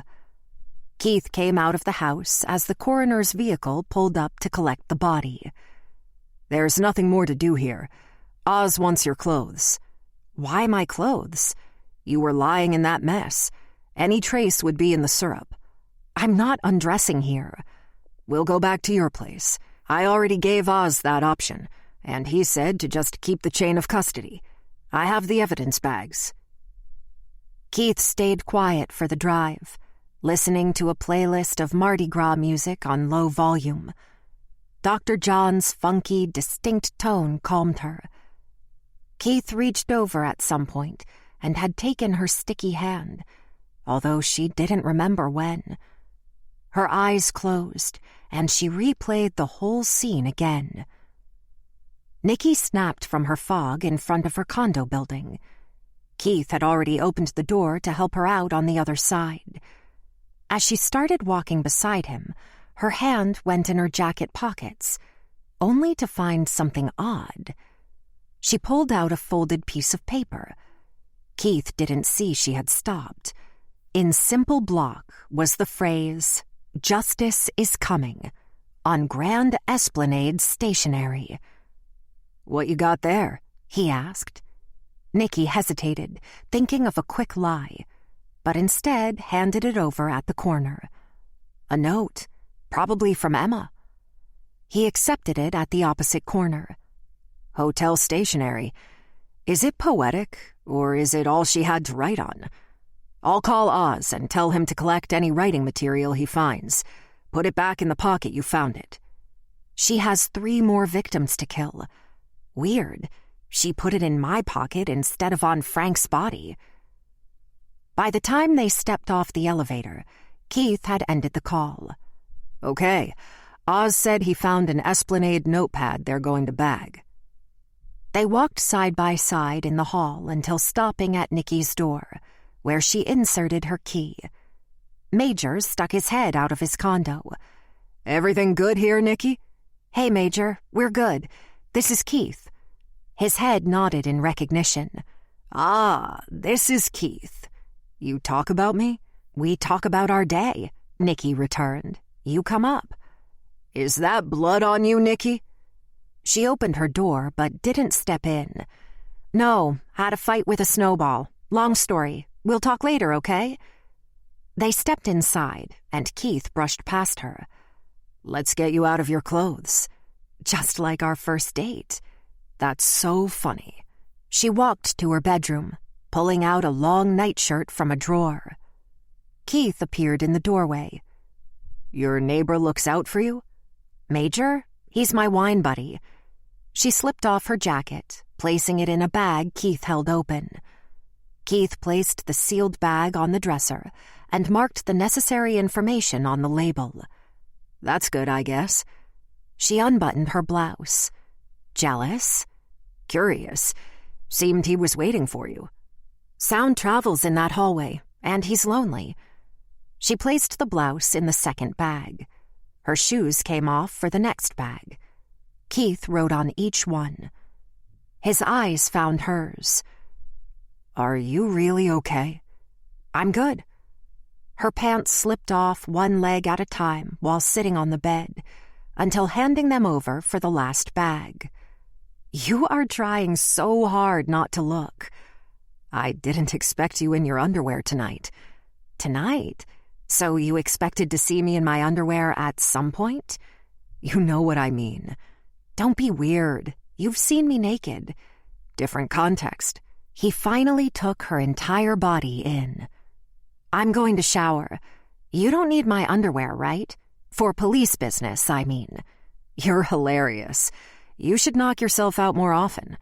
I'll be right out here." The exchange she just had with Keith comforted her.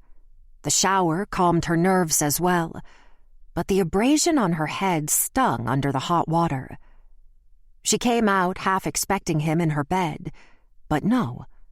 Keith stayed in the living room, looking out of the sliding glass door that led to the balcony. Nice view, right? She wore a long nightshirt, not caring about her wet hair. Keith turned, taking her in. "It is." "Can you put a little dab of this ointment on my cut?" She handed over the tube and dipped her head for him. She felt his gentle fingers search for the bump. He finished, then blew on it. "There you are." Nicky felt her thighs turn hot for no apparent reason. That was a lie. She knew the reason. "I should go to bed." "I'll sleep on the couch." "No." "I should stay." "I'm fine. I passed the protocol. Besides, you should get that evidence to Oz tonight. You can't keep it with you overnight. Wouldn't look good in court." "Yeah, Collins would have something to say about that." He headed for the door where he had placed the bags of clothes. "I'll swing by to check on you in the morning." "Sounds good." He opened the door, letting out a breath. "I'm glad you're okay." Chapter 41.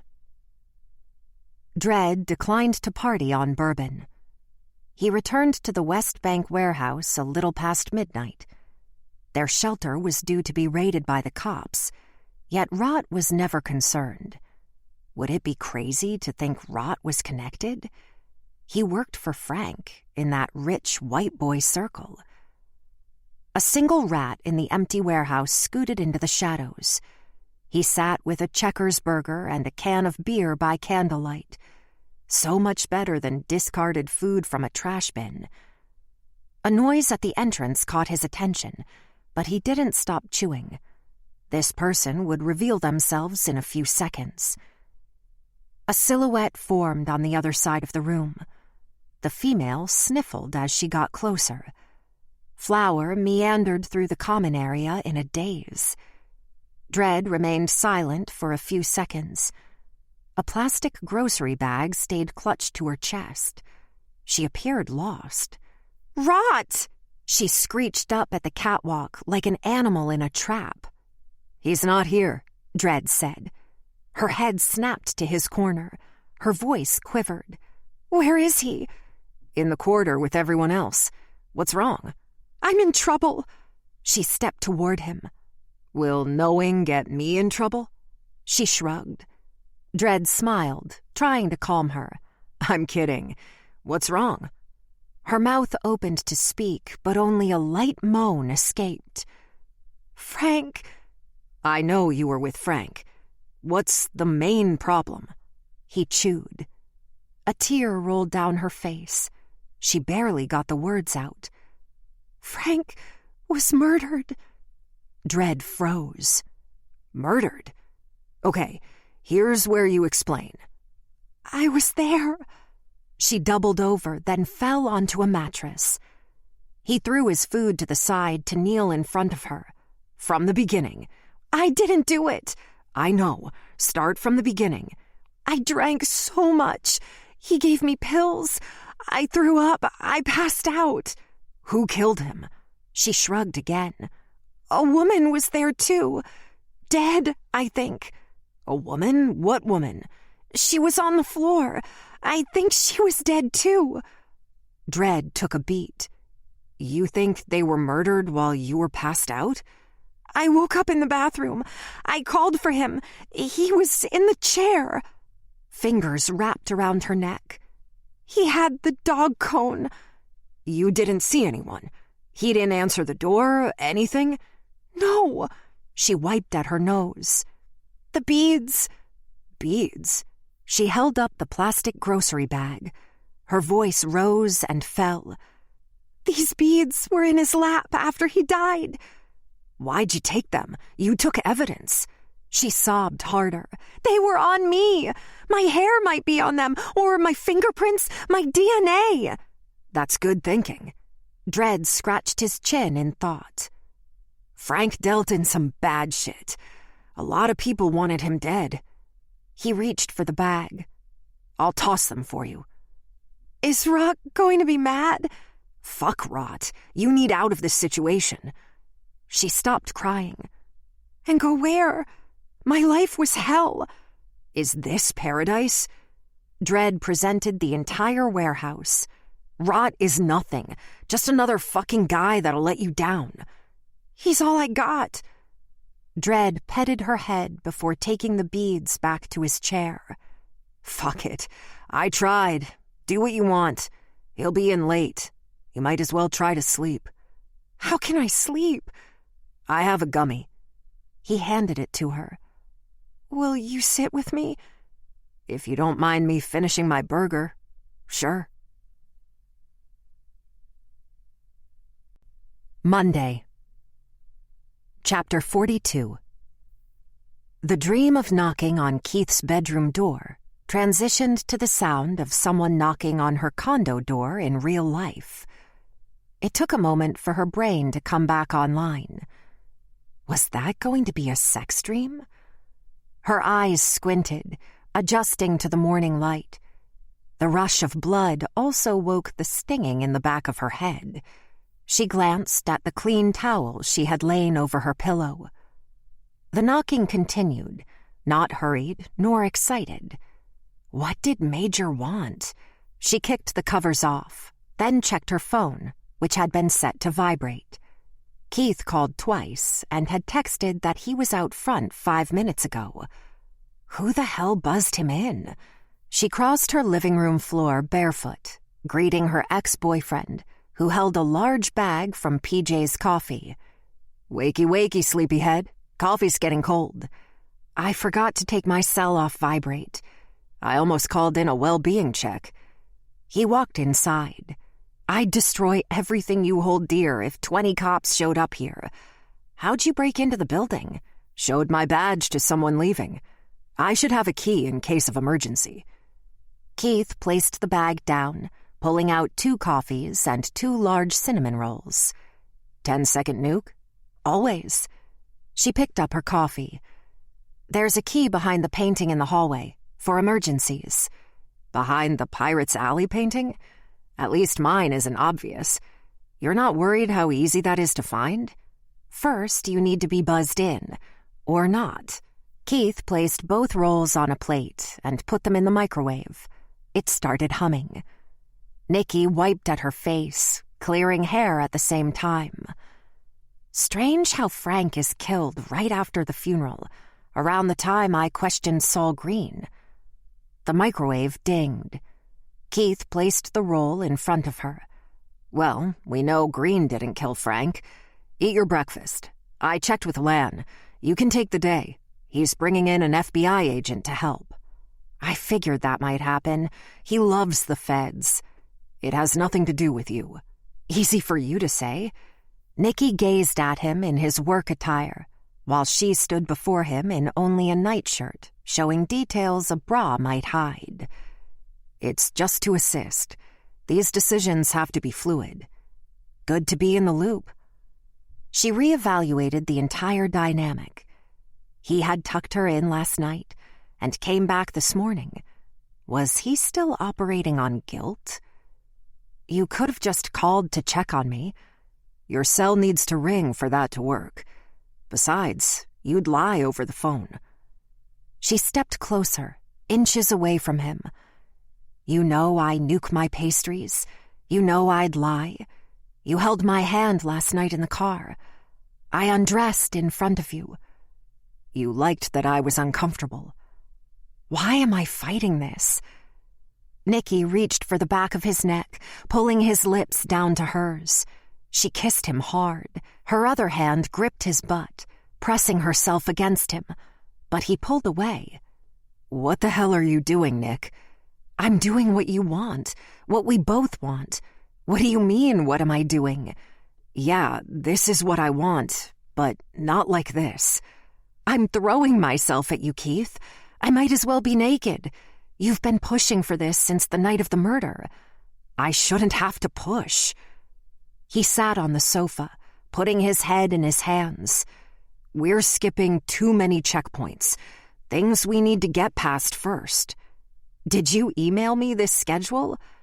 "Let's talk about this, okay?" "I don't have time for a checklist." "Thanks for the coffee. I'll see you at headquarters." He exhaled. "Nick, I do want this. We will do this. But only after we cross items off an Excel spreadsheet?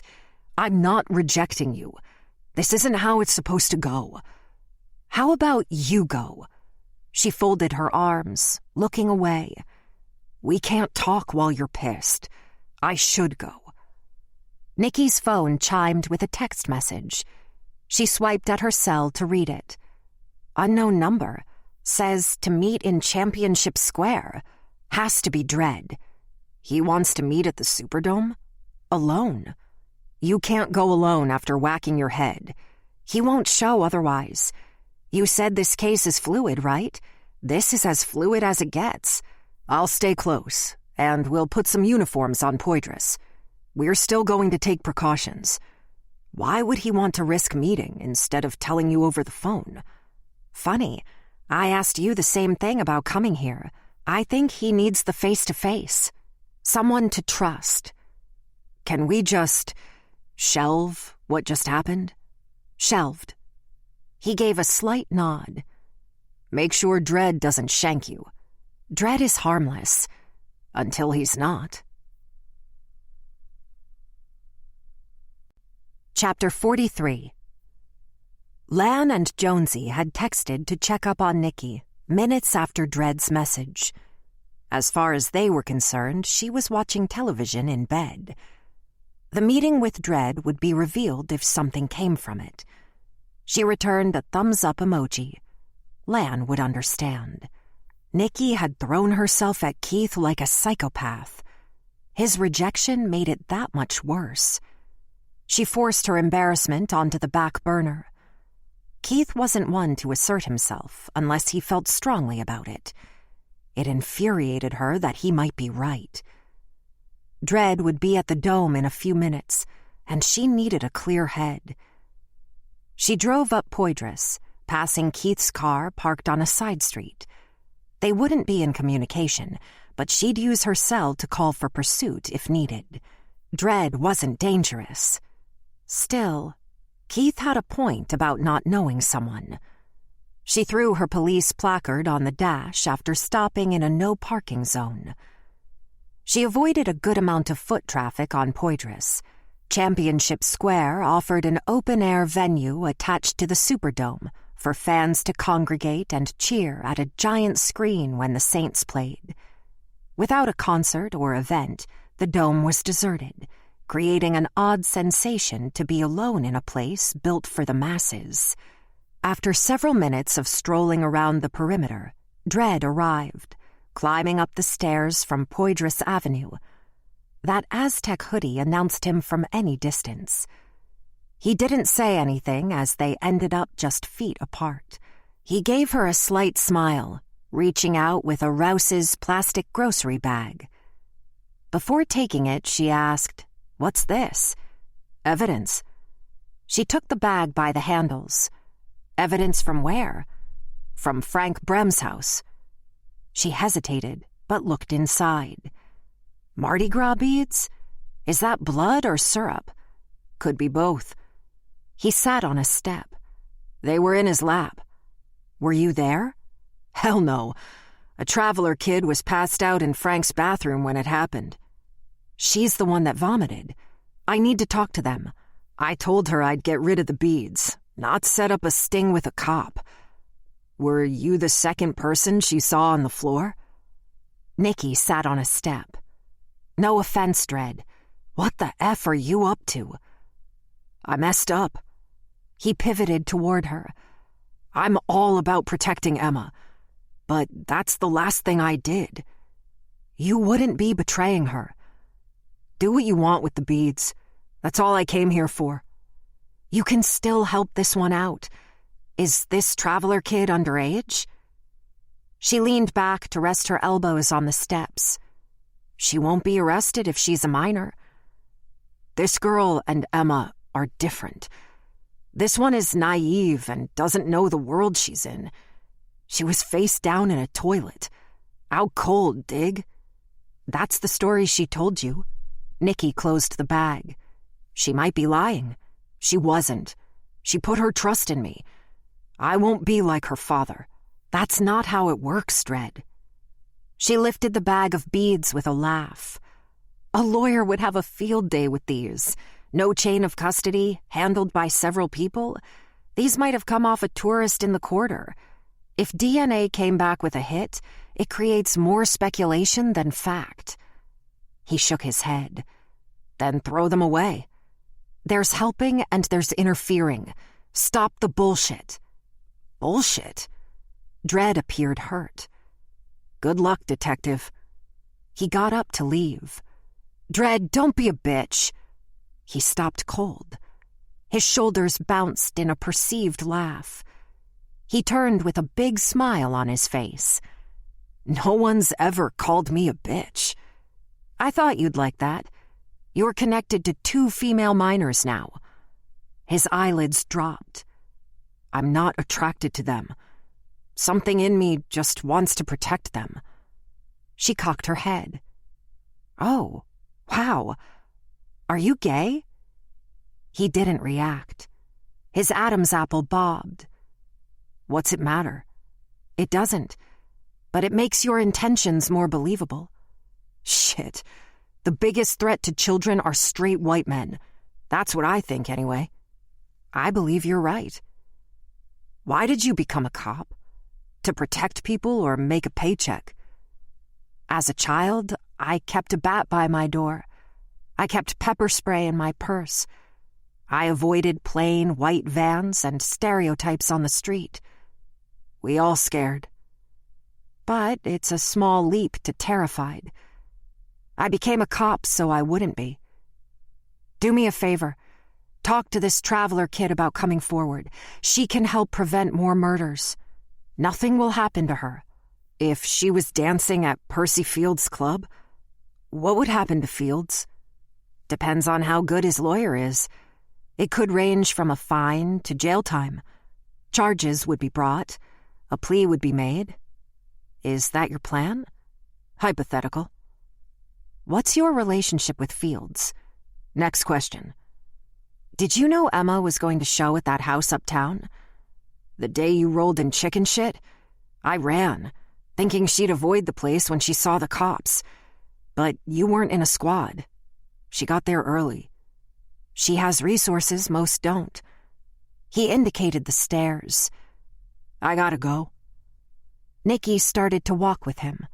Promise me you won't put a minor in danger. We'll get Percy Fields, along with everyone involved.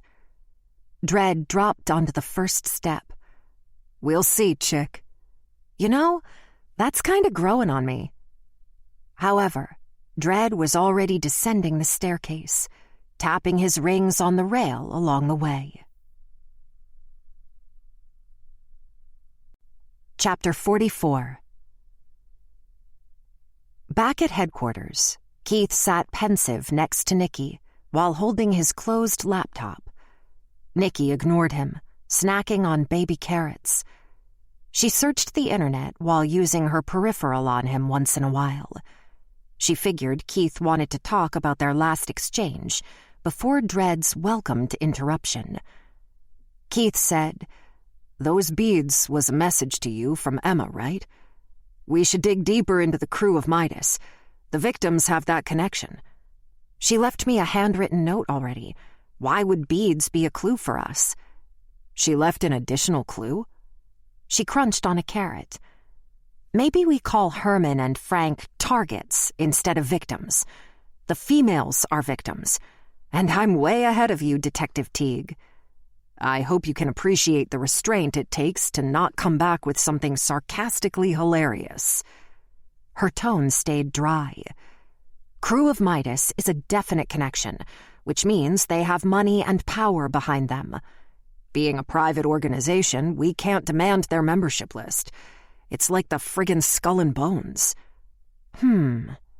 Nikki continued to research the Midas Parade organization on the internet and social media. Keith sat like a bored child. What are you reading? Articles.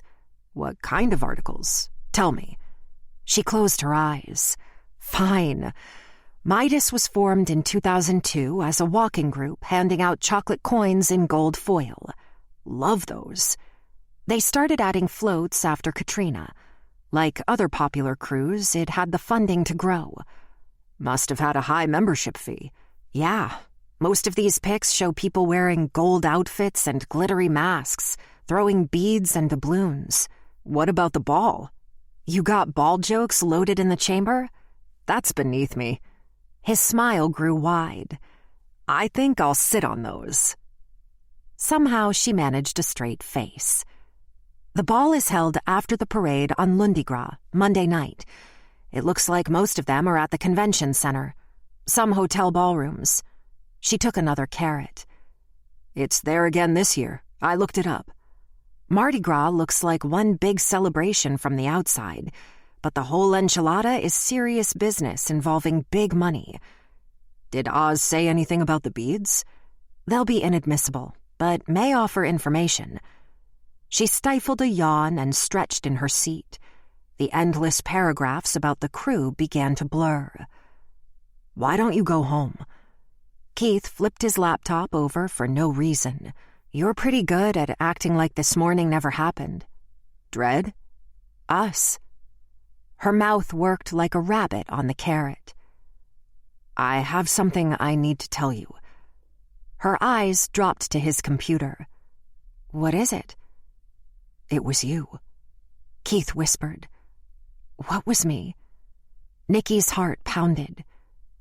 I suspected it was you when Emma was in Napleton's garage.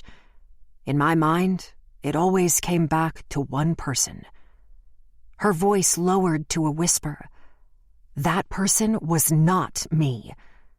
He matched her volume. I saw the hill of fresh carrot mush at the rest area. You're crazy. I don't expect you to admit it. Hell, I don't want you to admit it. You didn't see that video, Keith. It was horrific. Naked, masked men walking around her with their dicks. You don't want to fucking know. Thank God she was unconscious. She rubbed the bridge of her nose. So, you're not going to bring your opinion to the team? I'm not going to open my mouth. He reached out to take her hand. You're a mama bear. You took to Emma, and Herman hurt Emma. All speculation, Detective Teague. When I said I'll be there for you no matter what, that wasn't bullshit. She pulled her hand from his. Why even tell me? To show me what a great catch you are? Because your mom said so? My mom's dead. She is. She is dead. She cupped her hands over a smile. She said it a long time ago? She sucked in her lips, trying to look cute. He checked for people around them. I'm going to walk away. Imagine that I just kissed your forehead and palmed your cheek. He started for his desk. Is this one of our steps? He turned back with a small grin, then whacked his knee into a file cabinet. After the initial grimace, they both wanted to laugh, but didn't. He then bowed out with style. Nikki's smile faded. Someone else figured out she was at the Napleton house. A wave of panic turned her stomach. She made a beeline to the unisex bathroom, entering a stall to her right, as the tears started falling. Chapter 45. The rest of the day was useless. Nikki couldn't concentrate on anything other than Keith's most recent revelation. Was she her own worst enemy? Most people lived in denial about their own faults and weaknesses. She was defensive and stubborn, and some people have said exhausting. Nikki did her best not to make a sound while walking her condo's hallway. Her eyes stayed on Major's door on approach. Don't open. It was so hard to turn him down. The man was persuasive, like a combination car salesman and Willy Wonka and the Cabernet Factory. The handle on his door unlocked and turned. Stay strong, Nick. Major wore an Ole Miss cap and sunglasses. Oh, Nicky, I'm heading out for supper. Maybe Lucy's. You want to join me? I have a headache. I'm sorry, Major. Next time. Is it the case? How's that going? I can't say. Of course. Take something for your headache and get some rest.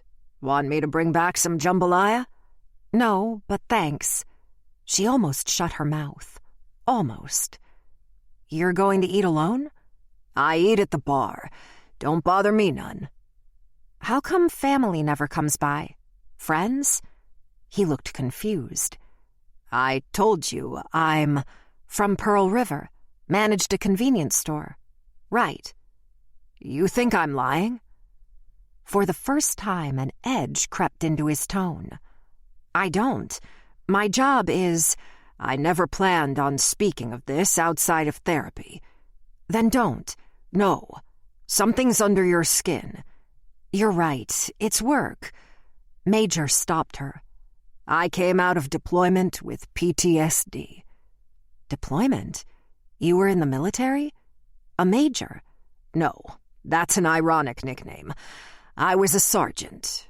When I came back, my wife and kids left me. I hurt one of my kids, Nicky. Rumors circulated with supposed friends and family. I moved here alone so I don't hurt anyone else. And I haven't. Until now. I've been told I'm a porno asshole. I'm sorry, Major. Nicky reached out to touch his arm. I had no right to question you like that. I've had a horrible day. I get it. I have a witness yanking my chain, and Keith is calling me out on my shit. And Emma is wanted for another murder. The stress just got to me. She gave him soft eyes. He took off his glasses.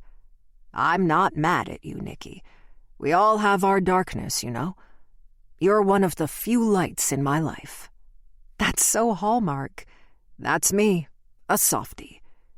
He leaned against the wall. My therapist wants me to express myself. I've took to poetry. He said I can't have a relationship with someone else until I have a good relationship with myself. Good advice. So I do things alone. Eat, have a cocktail at a bar, Mardi Gras parades. Don't talk to me about parades. I'm up to my tits. She laughed. Sorry, I said tits. You just said porno asshole. That sounds a lot worse than a regular asshole. Yeah, she laughed with a breath. Sounds ladylike coming from you. Bullshit. She stared at him. He didn't appear to want to leave. She asked, You ever go to the Crew of Midas? No, I like Endymion, Bacchus, and Zulu. The big guns. Where's your spot? Neutral ground, side of St. Charles near the overpass. Used to drive in from Pearl River every year. Now I can walk there. How is that? Being by yourself? That was my family's spot, when I was at my best. Past few years, I hoped that Trina would show. You stand in your spot every year and catch up with the same people every year. Hell, you see other people's kids grow up without even knowing their names. Yeah, you do. So I still go. Alone. But while I'm there, I'm not alone anymore. They chat with me, accept me, like you accept me. You're sweeter than a praline. Nicky kissed his cheek. Come out and eat. I'm not good company. Thank you for opening up, Major. Go enjoy your dinner. I have a couple ibuprofen with my name on them. I'll knock twice and leave a small order of jambalaya at your door. Tuesday. Chapter 46. The neighborhood staple Port of Call was a bar/restaurant located down the block from the Grand Esplanade. It was famous for gigantic burgers and loaded baked potatoes. A few picnic tables were set up on the sidewalk, and the place often had gutter punks hanging nearby like strays. The weather kept Nicky and Keith inside. They enjoyed an early lunch bellied up to the bar. So far, their conversation had avoided personal issues. You don't seem too concerned with finding this witness to Frank's murder. Keith took a bite of his burger. What more can I do? Nicky sipped the straw. I got no ID. DNA's a bust. How many people do you think wore those beads before this girl? How did she get Frank taped to the chair? Maybe drugged? He'd be pretty pliable. Or Dredd helped her. I don't get that vibe from him. Even if they find his DNA, he admitted to being there a few times. So, is Dredd your unofficial CI now? Keith's burger was almost all devoured. Sort of. He'll reveal something if we filter through his bullshit. We gotta let him breathe. Has he talked about rot? Not yet. What's bugging me is this witness he won't reveal is another minor. That's a red flag with this guy. He's gay. Oh, wouldn't have guessed. He's worried about this underage girl dancing at Percy's club. Okay, let me ask you this, and I'm only playing devil's advocate here. I'm not being pervy. That ship has sailed. What would be the difference between a 16-year-old dancing at a club or bussing tables at a restaurant? Her eyes widened. Dancing at a place that serves alcohol to your fellow pervs? Not stripping. Dancing. I bartended when I was 16. Individual circumstances. Double standards. If this minor doesn't undress and she's up on a stage not being touched... He held up his hands. Devil's advocate. Oh my God, Keith, it's sexualizing a minor. The same 16-year-old twerking on bourbon wearing dental floss isn't. These pop stars, these social media influencers, that's a choice. So is a job. All I'm saying is they're so self-centered they don't realize it's wrong. We need to protect them from themselves. She pushed her plate away. I've been in Vice. I see the argument. In legal terms, what's the difference other than perception? The pervs watching is what's wrong, not the act of dancing. Yeah, but, she smacked her fist in her hand, you cannot be employed at a strip club under the age of 21. That's the law. That's why I waited to work the pole. Keith made a stupid dance move. Stage name, 9mm. She stifled her laugh. That's about right. Oh, wait until you talk to Saul Green. You should partake in his wisdom. If he had his way, girls would still be married off at 12. Sounds like he'd make a great senator. What do you want to do now? We question Saul Green. You two can compare high schools you have to stay 100 yards from. I just have the 2. Keith collected his garbage. We're going unannounced? I'm not sure where he is. Let me call the bartender at his hotel I made nice with. Nikki pulled out her cell. A friendly voice came over the speaker. Rue Paradise, how may I help you? Hi, is Tilly bartending? Sure is. Who should I say is calling? Nikki. Sure. Hold, please. After a moment, the young lady answered with the familiar accent. Nikki?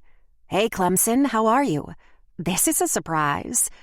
I want to make sure Saul is there before I head over. I figured you wouldn't give me the runaround. He left over an hour ago, but you're in luck.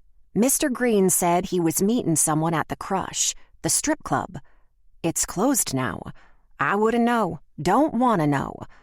Did he say who he's meeting? Didn't say. I caught a snippet. He was on his phone being all high energy. Everyone in the room overheard his plans. Okay. Thanks, Clemson. Appreciate you. Nikki looked at Keith. We're going to a strip club. Chapter 47.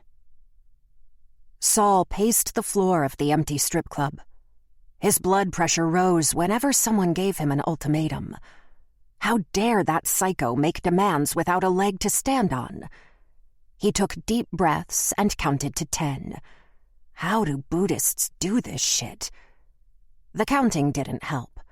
Thank God she stormed out or he would have strangled her. He bent to grab the overturned chair, setting it upright again with effort. Physical displays of power didn't make any difference with twats like her. He'd have to change his strategy. Percy's cleaning staff could sweep up the shattered glass by the wall. He fell back in the same chair he'd upended, clenching his fists. He chuckled. She needed an angry fuck, and he'd give her one. A sliver of shame pierced his heart. He'd turned his back on Judaism and depended on his online Buddhist course to calm himself. He'd certainly end her suffering. Screw meditation. A shot was in order. He stood again to go locate the Woodford Reserve behind the bar. It was within reach on the higher shelf. He drank straight from the bottle, using his sleeve for a napkin. Percy hadn't come downstairs to see the argument. He was inconsequential in those matters. Warren was going to get an earful. He put the bottle back, and his bladder woke. The urge to piss became a priority. Bathroom, then up to see Percy. With Frank gone, they had much to discuss. He stood before the urinal, tugging at his schmeckle, having to wait a moment. Everything had clenched. The bathroom door opened, subconsciously bringing back the fear from high school bullying for wearing his yarmulke. He focused on letting the stream out. Sorry about the glass, Percy. I tend to throw things. As his flow started, he assumed Percy would step up to use the next urinal. That was when the wasp stung the back of his thigh, along with the crackling of electricity. His muscles contracted and he seized, falling onto the tiled floor. Piss sprayed up like a water gun. He'd lost all perspective as the room blurred and body convulsed. The crackling stopped. His hands tried to reach for his thigh, but they wouldn't follow his commands as the seizures came again. It took all he had just to lift his leg. "What are you?" He lost his breath. His heart hurt. A brick-like grating sound came from the stall. The movement behind Saul's head grew closer. His eyes found her hovering above, with something rectangular in both hands. Then, the ceramic lid from the toilet's water tank came down on his face. In his mind, he begged for his life. He'd never seen that much rage. Chapter 48. The crush didn't open until 4 p.m., so knocking on the entrance was a waste of time. Nikki and Keith entered the side alley, which led to the courtyard shared by multiple buildings. The walkway had red brick pavers transitioning to the same slate used in Jackson Square. Iron patio furniture and lush Amazon-like foliage surrounded them, hanging from balconies, and a tasteful fountain at the center. "Wow, so beautiful back here," she commented. "Like traveling back in time. Yet the public will never have the opportunity to piss or puke on it." Nikki held up her badge to the mounted video and rang the buzzer on the rear entrance. A full minute later, Percy Fields answered, wearing designer jeans and a trim-fit button-down, with one side untucked as a fashion statement. He stared at Keith. "Sorry, you caught me upstairs. I'm a bit busy, detectives." "I'm Detective Mayu, and this is Detective Teague. Can you take a short break?" "Sure. Anything for New Orleans' finest. Are you here to question me about Herman?" "Do you have anything to offer on Mr. Napleton?" Nikki asked. "My last encounter with Herman was a week before his death. I was here, running my club the night he died." "You are not a suspect, Mr. Fields. Can you tell us if Saul Green is here?" "He was here a while ago. He wanted a private meeting, so I let him use the floor." "Can we check inside?" Nikki asked. "Sure. He probably left." Percy stepped aside and allowed them to pass. Keith looked around the kitchen area. "Any staff here?" "No. My cleaning service left at about 10. The bartenders show for 3. I was the only one here, upstairs, like I said." Nikki took a quick peek in the cooler and in the freezer. Who was he meeting with? "I don't know. Like I said." Percy stepped through the entrance to the main room. Nikki scanned a brighter interior than during business hours. He never reached out? No goodbye text? He's rather rude that way. Why not meet this person in his own office at the hotel? "Saul likes my club for certain VIPs. He believes there's a certain exclusivity to a closed strip club, like being privy to something secret. Thinks it gives him an advantage." "Your surveillance will show who he met with. Can we see that?" "Saul had me turn off the cameras, and the outside camera doesn't record. It's a live feed." Percy took a few steps toward the front before noticing something. "Huh. What?" "Glass on the floor. Saul's a lot of things, but he wouldn't just leave without telling me about this." "The wall got wet, too," Nikki pointed out. "Someone was upset." Percy shook his head. "I'm going to wring his neck." Why would he look to impress someone he'd only fight with? Nikki pondered. "Let's check the bathroom and upstairs, if you don't mind, Mr. Fields." "I should say no without a warrant, but go ahead." She led the charge to a small, dark hallway, seeing 2 doors painted black.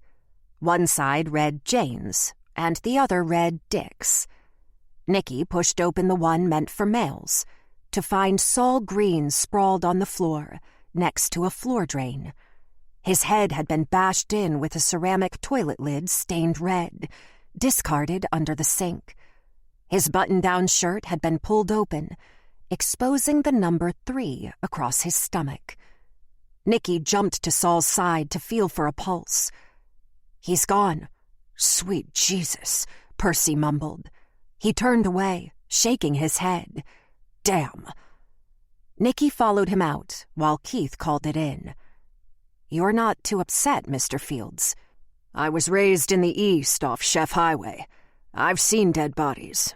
Nothing like this, though." "Do you want to stick with your story about the surveillance cameras?" Percy's eyes bulged. "I'm not lying. They aren't on." "Who else was here, Percy?" Nicky stressed. "I swear, I don't know." He swallowed. Nicky could tell the gears were spinning in his head. Was this Emma? Keith came out of the bathroom. "Stay with him. I'm going upstairs." After he left, Nicky asked, "You hold out on us. It's only going to be worse for you." "Do I need a lawyer?" Nicky looked between him and the door to the restroom. "I don't believe you did this, Percy. I need information." "Your partner. Shouldn't he be here too?" "Not for a statement. I'm more than capable." Percy regained some composure. "Of course." "Are you okay to answer questions? You need to take some time?" He cleared his throat and pounded his chest once. "I'm good. Let's get this over with." "Good. Okay. If you had to guess, who do you think Saul was meeting?" "Maybe a gutter punk named Rot?" "Rot's on our radar. What's your take on him?" "He was tight with Frank. They used to bring girls here to dance. Saul was looking to take over Frank's business." "Managing dancing girls isn't that lucrative, at least by hotel owner standards. Did he want Frank's heroin business?" "People like Saul never settle. As soon as his hotel is successful, he needs the next adrenaline rush. It wouldn't surprise me." "You have a camera feed upstairs, right? You didn't glance at the person? You weren't curious?" "My head was in a clutter of paperwork on my desk. With Green, I'm better off not knowing." "Did Frank bring his drug business here?" Nicky ignored the noises upstairs, nodding to continue. He glanced at the stairs. "No, that's part of the reason we didn't get along." "Has Emma ever danced here?" "No, Christ. Why would she dance here? To piss Warren off? And have him mad at me? He sends too many VIPs here. I need to stay on his good side." Nicky received a text from Keith. "Nothing here. Need more time?" She responded, "Yes, please." "Did you ever visit with Warren during off hours? Lunch? In any capacity?" Percy's neck pulsed with a big swallow. "Sure. We don't invite each other to crawfish boils, but we're cordial." "I heard you guys started out as friends. That's not the case anymore?" He thought on it. "It's complicated. Since we came up together, we understand each other. We've discussed each other's portfolio." Percy palmed the back of his neck. "That being said, Warren tries to alpha dog Saul, Frank, me." "You let him?" "I'm not an egomaniac. I just want to run a successful business. As Uncle Tom as that sounds, I keep a smile on my face when I'm around them." "So you wouldn't be friends otherwise?" "Industry workaholics are only friends with others in the industry. We're competitors, sure. Who isn't in the business world? Herman was a mentor, Warren too. Our circle was like NATO in the tourism industry. We're stronger together." "And formed a crew, like you wanted a frat." "That started with Herman before Katrina. It was inevitable with these guys. It was another way to be..." "Exclusive?" Nicky finished. Percy's face relaxed. "If not beholden. Herman and Warren imagined us to be the Masons or Illuminati." "Your alliance is decimated. So now there's you and Warren left." "And Mary and Sharon." Nicky tilted her head.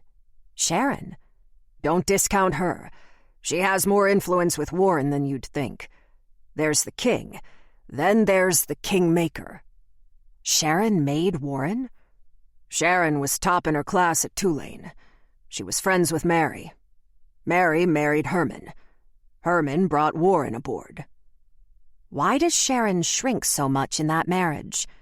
Behind closed doors, I can't speak of that. He checked his phone on reflex. I've seen Sharon step up, and I've seen Warren change his mind in some business decisions because of her. What's your relationship like with Sharon?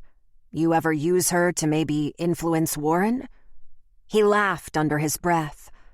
This isn't some reality show where we scheme against each other. We lift each other, not tear each other down. I really appreciate your cooperation. This helps me get a better understanding of your relationships. Will any of this help you find Emma? Every detail matters. Can you expand on the argument you and Saul had at Herman's funeral? That was nothing. King of Midas stuff. At this point, the parade shouldn't even happen. It wasn't about the sex video? That was part of it. Frank denied it. Herman convinced everyone it was fake. With AI, he made a good argument. Has Emma ever crashed any of these sex parties? As a guest, I mean. We're done. Not quite. Chapter 49. Is this necessary?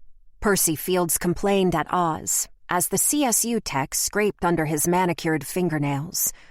He stayed seated at one of the tables near the soon-to-be defiled pole. I was never in the bathroom. Oz returned. Then you'll have nothing to worry about. You're helping, Percy, Keith said. This is overkill. Nicky sat. It's to eliminate you, Percy. We don't want the lawyer for the defense to say we didn't do it and raise doubt. It's humiliating. Percy kept glancing at Keith. Would you rather be zipped up? Nicky motioned at Saul in the bag being placed on a gurney. That was crass. He looked away. He's all yours. Oz walked away with the samples. The coroner wheeled the body bag toward the front entrance. Oz nodded at Nicky while directing the circus. They're taking him right out the front door? Percy sat back in dismay. Worried about bad press? The police have the block cleared. If anything, a murder might add to the mystique. Keith eyed him. Murder is not the image I want to portray. You said you were an Eastie boy? Nicky questioned. Eastie boy. That's a blast from the past. New Orleans East was never the same after the storm. I was raised in a gangland area with no law.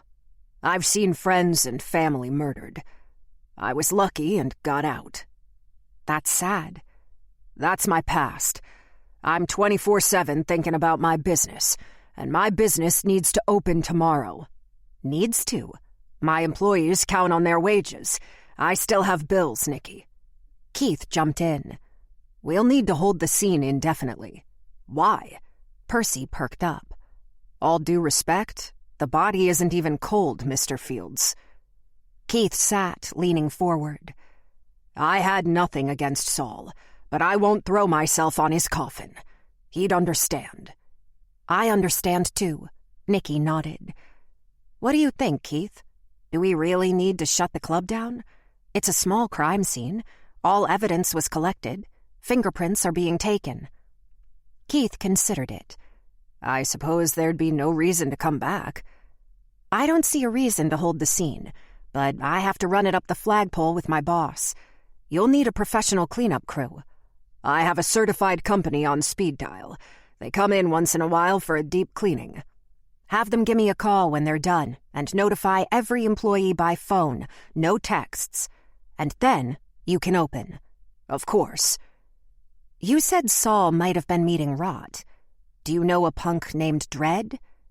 I've seen Dredd around. Percy folded his arms, leaning back. I see them outside the club sometimes. I don't engage. Nicky recognized that was a closed-off, defensive position. So, one more question. Can you explain how this dancing arrangement works? Percy leaned forward again. Some gutter punks show up wanting to dance for tips. Once they're showered and dressed, it's all good. Sometimes I give them a shot. Oz stopped by. Mr. Fields, do you own a taser? Taser? Nikki questioned. We didn't find one. My tech discovered a little singe on Mr. Green's pants. There are puncture marks on his thigh. We'll have confirmation once the ME gets done with him. Nikki looked from Oz to Percy. I do not own a taser, but Mary Napleton has one. Chapter 50. I'm driving to headquarters now. Keith used Bluetooth as he pulled away from the strip club. We don't know a damn thing yet. You're the only one in the car, right? The emotionless voice said over the speaker. No, Nikki's right here. Say hi, Nikki. Jesus Christ, of course I'm alone. 3 prominent white businessmen are dead. This will garner national attention. Yes, it will. What's the takeaway from Saul's murder? One less scumbag? I'm sorry, alleged scumbag. This banter might work with your girlfriend, but cut the shit with me, Teague. He scowled at the phone. We're not any closer to finding Emma. None of your friends are suspects. What did Fields have to say? He didn't offer anything. I had a private chat with him the other day. That's brilliant. Give me some credit. He's aware you got me by the balls. All the feds need is a jurisdiction loophole to take over. Most gutter punks crossed state lines to come here. The hint of trafficking is enough for them to start their own investigation. I'm doing what I can. Do more. I'd hate for your blood work report to come out. What's that called? Mutual annihilation?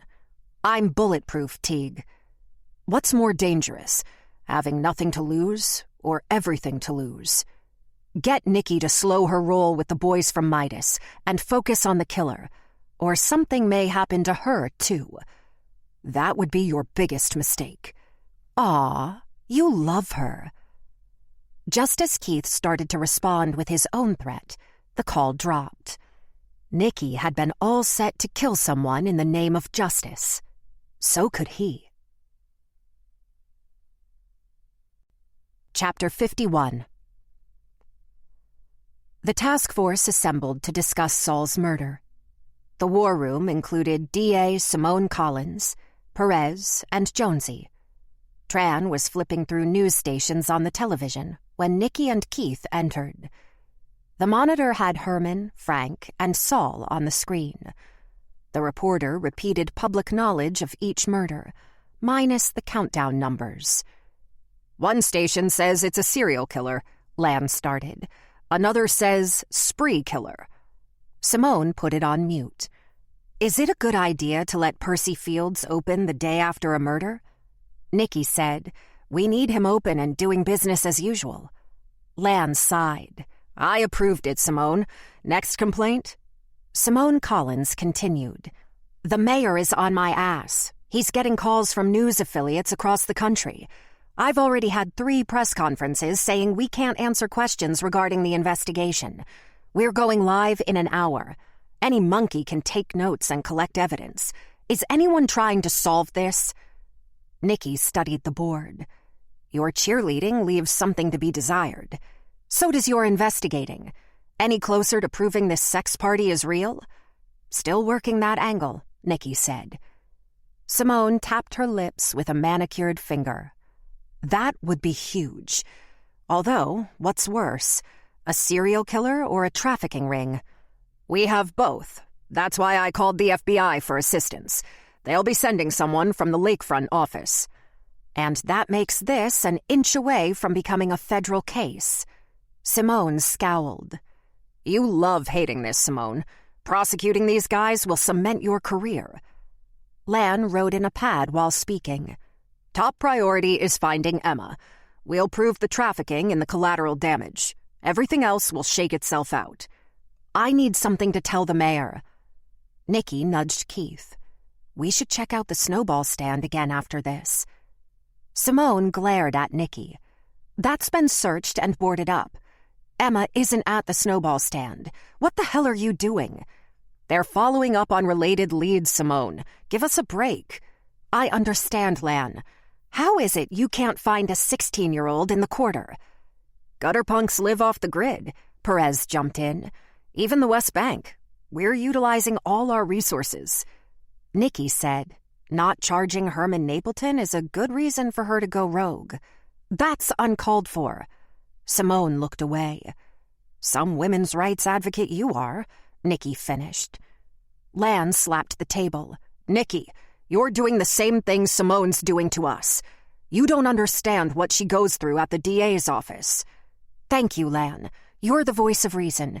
We need to trust each other to do our jobs. I apologize.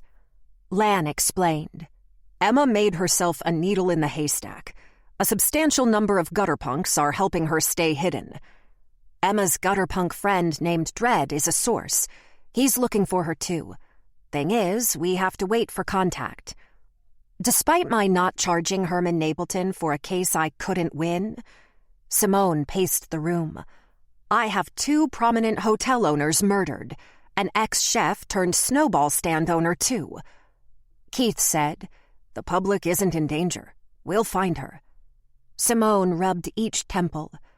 It's time we put Emma's face on the news. She's a minor, Nikki shot back. A minor with an arrest warrant for a murder spree that isn't over. We have that discretion. She's already a cult hero. They love her, Jonesy said. Who are you? Simone asked. I'm Jonesy. She pointed at her name tag. Jonesy brings up a good point. Nikki glared at Simone. You want this minor to end up dead at the hands of some vigilante or social media star looking for fame? Lan stared at the table's surface. It might be time to cast a wider net, Nikki. Keith said, we're just one raid from finding her. Fine, but she's going to be on the evening news. Lan nodded. In the meantime, we're going to put eyes on Warren Cortland and Percy Fields, who might be next in line. Simone stopped on her way out the door. Why wouldn't Emma kill Warren first if he's a target? I've wondered the same thing, Nikki said. Is she saving him for last? If she killed Napleton for the rape, then Saul and Frank Brem must have been the other masked men in the video. That's secondary to finding Emma, Lan said. There are 2 more targets. Has to be Fields and Cortland. Nikki swiveled in her chair. She had the chance to kill Percy at the club. They were alone, no cameras. Why wait? Get in, get out. Percy was upstairs. Avoid risk, Keith offered. Her plan was to do the lone kill. She stuck to the plan. Could they be working together? Nikki pondered. We need to find out if Mary still has her taser. Just Percy saying she has one isn't enough for a warrant. Lan thought for a quick second. Mary helping might explain how she's eluding us. Dig deeper into Fields. Simone Collins took another step in her red heels, but turned to Nikki. I had reservations about letting you lead this case. Don't make me regret it. Nikki did a double take. You let me take this? Lan? What the hell is she talking about? Simone motioned for him not to answer. I advised Lieutenant Tran not to assign you as lead. I wanted your partner Teague. Thanks, Keith said. Wait, Simone. Are you going to let Warren and Sharon know their daughter is about to be plastered on all the channels? Simone raised an eyebrow. It was their idea, along with a $50,000 reward. Let's see how loyal these punks will be now. Chapter 52. Dredd tapped his rings on the railing of the catwalk to announce his arrival. When he came to Rott's private room, he witnessed him consoling Flower. The annoyance on Rott's face said it all. Her nose was buried in his chest. You okay, Flower? Is she okay? She's cool. We need to talk in private. Rott caressed Flower's hair while her face migrated to the crook of his neck. She's worried the police are after her. They think Emma did it. They have no idea who you are. Flower didn't respond. Rot asked, "So, you here to tell me about Saul?" "I was about to. You heard?" "Dude, they carried his body out the front door of the club. I'm going to kill Emma myself. She's gonna ruin everything." Rot looked uncomfortable. Dred's tone turned soft. "Hey, Flower?" Rot tapped the top of her head to get her attention. "Listen up, girl." He rolled his eyes at Dred. "I'm trying to convince her it'll be okay to dance. She's traumatized." Flower pulled her red, wet face away from him. "No, I'm ready." "That's my girl. Percy loves her. Percy is going to tighten up with the cops watching. We'll see. Why would he risk it?" Rot showed his teeth. "I have a fake ID for her. He'll be in the clear. Flower will have her shit together. She's fire. She's freaking out." "I'm fire, Dred." A smile appeared. "I'll be okay." "I guess we'll see. Tell me when she's dancing. I'll look out for Mayu." "That's more like it. But I don't think we're gonna have to worry about those two anymore." "Why?" "Things are in the works." A cell went off on the old beat-to-shit desk in the corner, but Rot didn't move. "Throw that to me." Dred tossed it, seeing an unknown caller. Rot caught it and answered, responding a couple times. He finished by saying, "I'm on it." Rot pulled away from Flower. "See? No more trouble from the coppers. I gotta go. You're good?" Flower nodded, pulling the covers over her legs. Rot scooted off the bed, collecting a few things. He stopped at the door. "You two can have the room. Wait, no. You have morals," he cackled. Dred gazed at him with all the self-control he could muster. Instead of beating him to death, he hissed, "I'll hang with her." "We're all pigs." Rot's eyes squinted. "Pigs roll in slop, Dred. Not sure I trust one who doesn't. If I haven't proven you can trust me, then fuck you. What do you mean the coppers won't be trouble? Where are you going?" "To fuck your mother again." Dred ignored him, taking a few steps toward Flower. "If you don't want to go back to the crush..." Rot said, "I'm fine." Rot doesn't decide that. Dred eased his tone so as not to make her cry again. "You pick up anything the caller said to Rot just now?" She shook her head. "Barely." She shrugged. "Something about cops and snowballs on Chapatulis." "They boarded that up." "Shit." Dred patted his clothes for Emma's phone that wasn't there. "Damn!" He ran after Rot, but he'd already exited the building, taking the van. He had to get to the quarter by foot. Chapter 53. Don't let Simone get to you. Keith drove onto the Elysian Snowballs lot. Compacted oyster shells crushed under the tires. She can give a shit about the low-profile cases. If she doesn't have an airtight case, she won't prosecute. I've experienced that firsthand. It's frustrating. Going to trial is a major production. Keith shut off the engine.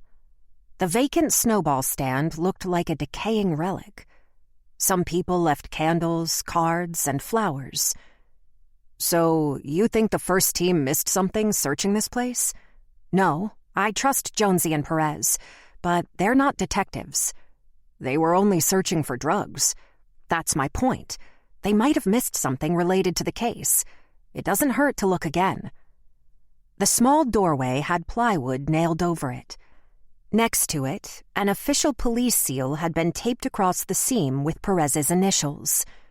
Keith used a crowbar from his trunk to pull the plywood away from the entrance. The door opened outward, exposing thin, cheap cardboard boxes strewn about. Different-sized cups and plastic spoons were all over the floor. The ice shaver was on its side. Nikki used her foot to move debris around. "Okay, I have to talk with them, too. I'll never understand why cops think total destruction is the best way to do a search. It's a mess. Saves time. That's how you miss things, by throwing shit all over the floor. Keith countered, when drugs are the only thing you're looking for, it's hard to miss them. You can't blame Perez and Jonesy. Nikki gave him a shove. Will you friggin' take my side instead of Jonesy's?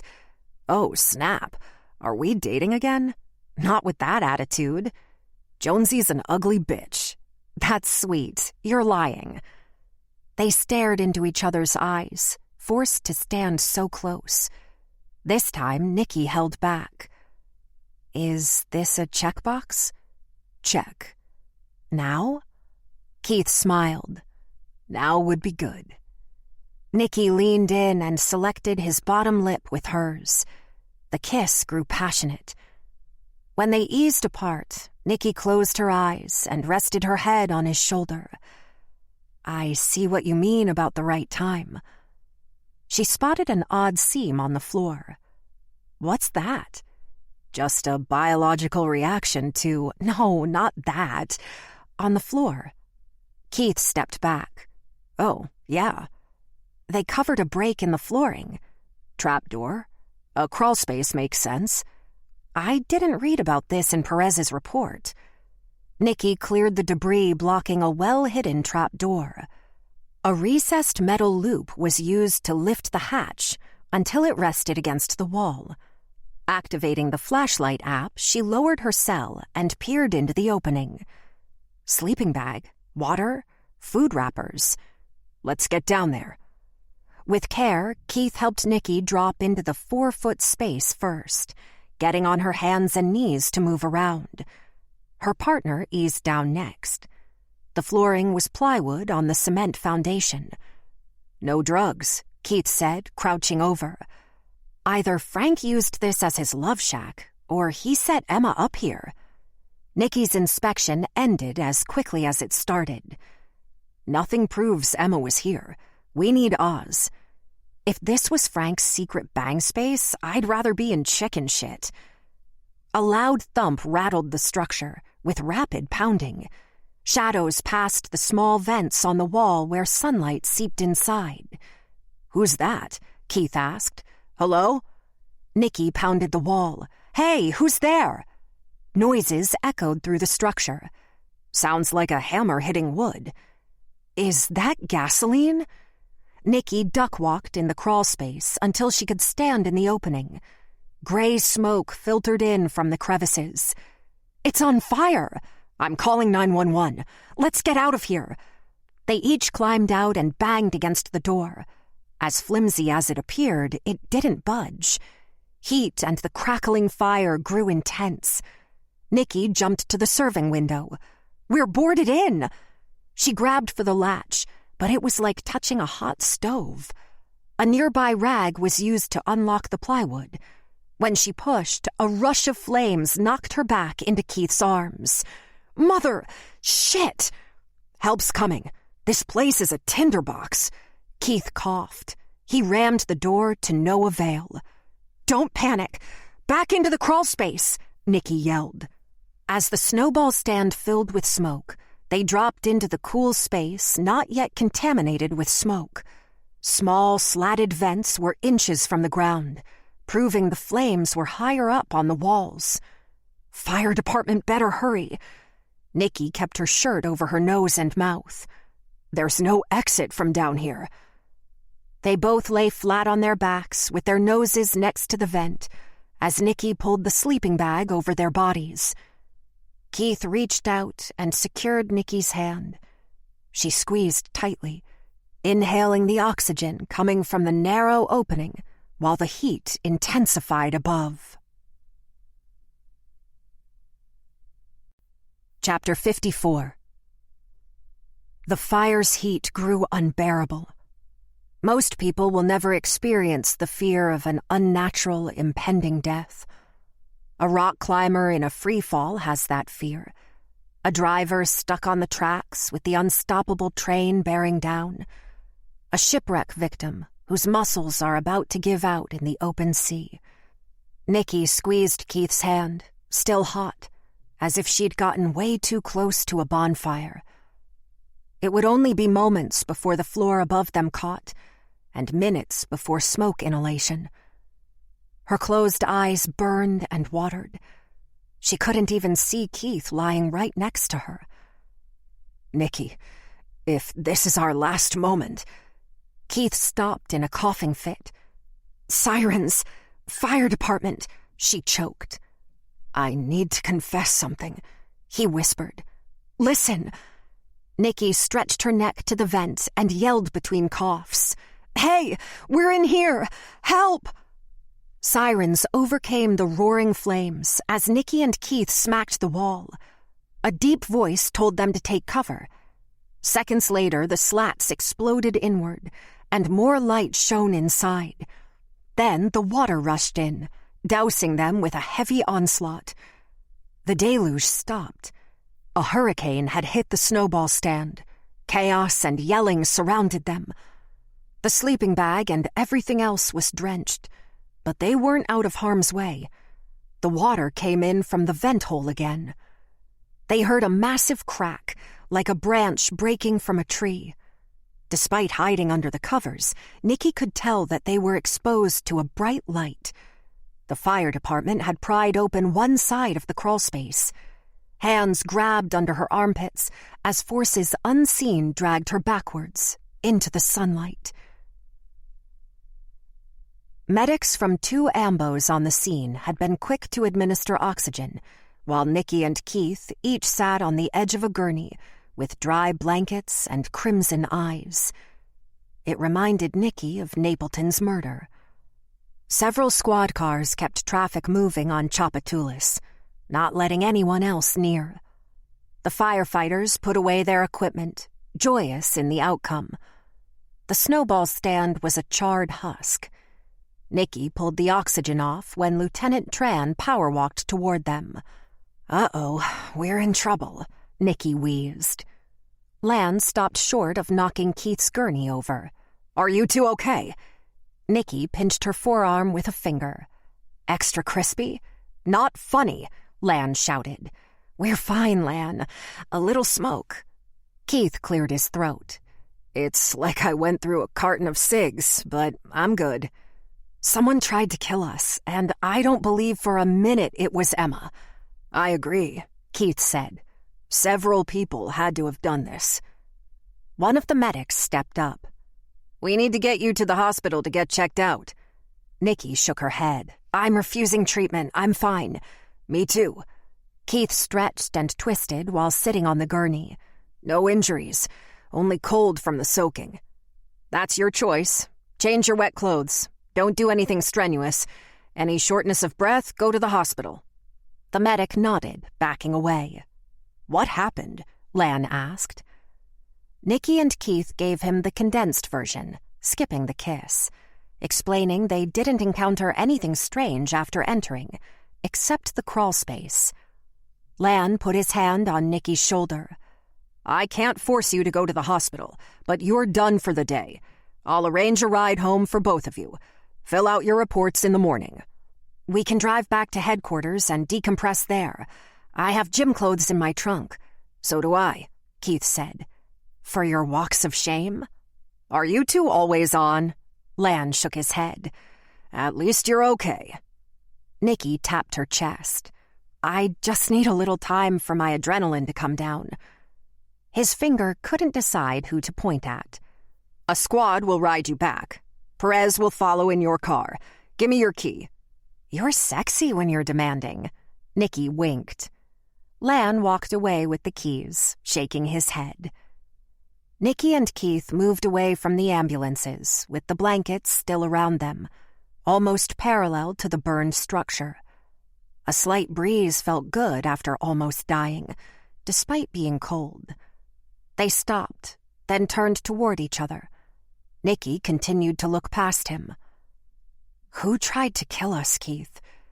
We're investigating some wealthy people who traffic girls. We must be close." "Warren?" "Wouldn't doubt it." "I've been meaning to ask, do you know Percy personally?" "No. Why?" Keith thought about it while his eyes darted. He acted squirrely around you." "Man was murdered in his bathroom. Understandable." About what I was going to say in there. She shook her head. No need.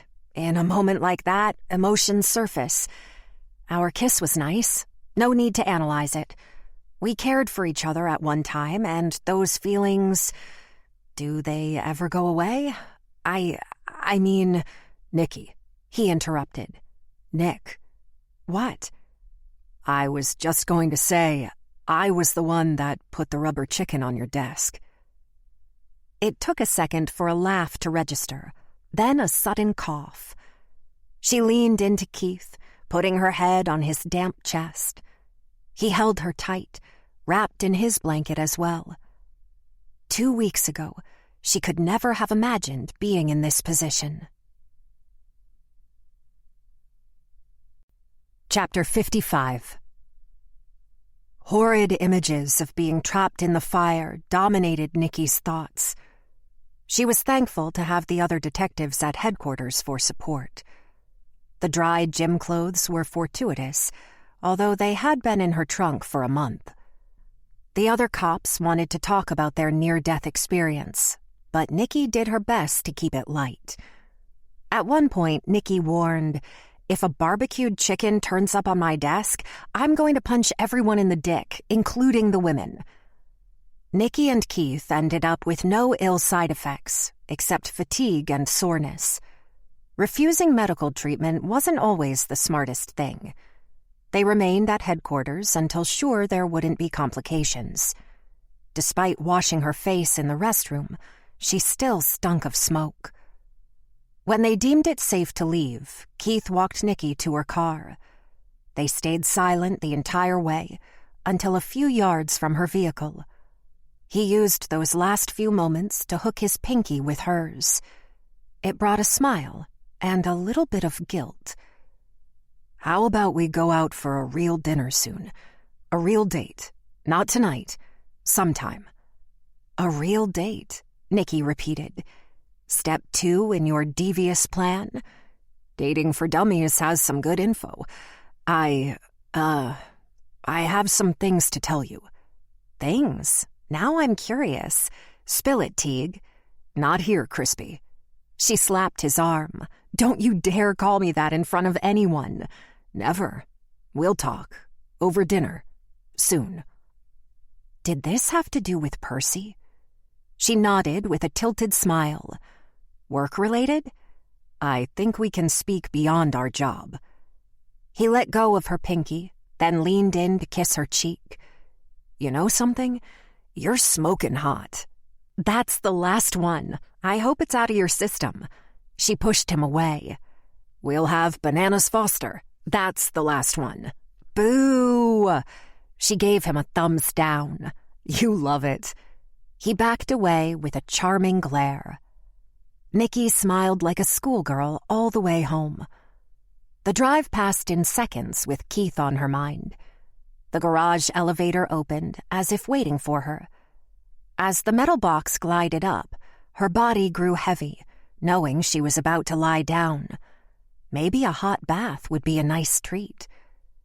The elevator opened on the 5th floor, and she caught Major down the hall, about to knock on her door. He turned, letting his shoulders slump with a smile. Thank the Lord. What's going on, Major? She dragged her feet toward him. You have to give me your number or something. What's wrong? The news showed you at that fire. They're speculating all kinds of shit, like a hit is on you. I'm okay, as you can see. Major shook his head. I wish you could talk to me. It's all clickbait, Major. Keith and I are fine. It could have been worse. I'll say. The video is crazy. It's not that I can't talk about the fire. I will. Not right now. Nicky almost walked through him. Whoa, smoke is all over you. It's in my hair. I need a long bath. I can give you a bottle of wine to take with you. That offer lightened her mood. I'm good. Major. What's your real name? My name's Ray. Raymond. Ray. She looked at him while sticking her key in the door. Ray, Raymond, Ray, huh? Sounds like Witsec. She gave a lazy smile. That's witness protection, right? May as well be. His face lost some of its humor. Talk later? You go take care of yourself, and don't hesitate to bang on that wall if you want something. We're not Russian spies. How about we exchange numbers like you said? Next time I see you, go take care of yourself.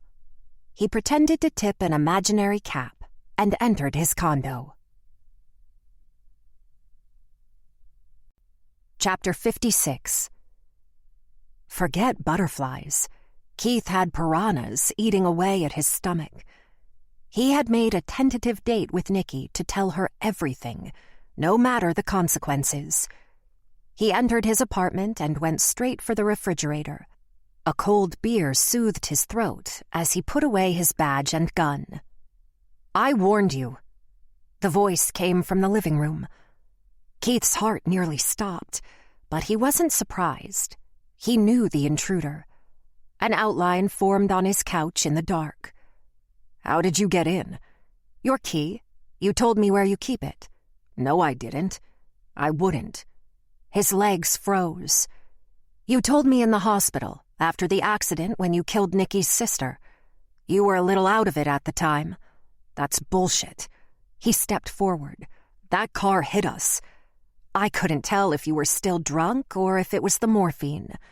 "I don't remember drinking, and even so, I don't believe I was drunk." "Doesn't matter how impaired you were, darling. The blood work proves you were over the legal limit. You are so lucky I was there to intercept that report." "Lucky me. You must have friends in high places," Keith droned. "Right people in the right spots. The video needed to disappear. You were the best option." "That's bullshit. You chose this complicated plan to blackmail me over a simple cash payout to a corrupt cop?" "A corrupt cop would flip too easily.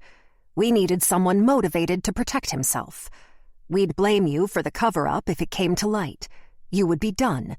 Done with Nikki. Done with the force. You would be canceled." "Maybe I'll go talk to the people who treated me, the doctor and nurses." "If I find you've been snooping, I'll leak it to the press." "People would question why my blood alcohol level wasn't reported in an accident involving a death. You'll go down with me." "Mistakes happen all the time. You're discussing this like we'll stop and change our mind." "Just tell me why you're here." "To save your life. They want you gone. I believe you still have value." "The fire?" She frowned. "They are not happy. It was a sloppy attempt, but these people generally don't put out hits on the police." "Who put out the hit?" "Don't ask stupid questions. Here's where you redeem yourself. Tran requested the FBI's help. They'll be assigning an agent. You need to make sure this Fed doesn't dig in the wrong places." "The FBI will take their cues from us, from Nikki." "To start, you need to give them harmless tasks that lead nowhere." "Now I'm controlling the FBI? Come on. You're close to pushing me over the edge." "Think of the backlash on Nikki. Her alcoholic ex-boyfriend steals the cell phone from central evidence. She'll be hounded by press.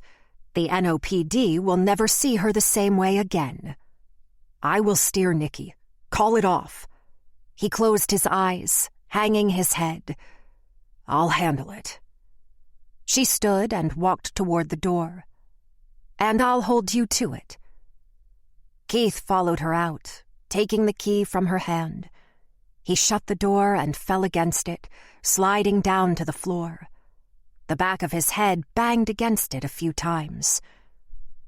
After several moments of collecting his wits, he forced himself up. A shower washed the smoke from his skin.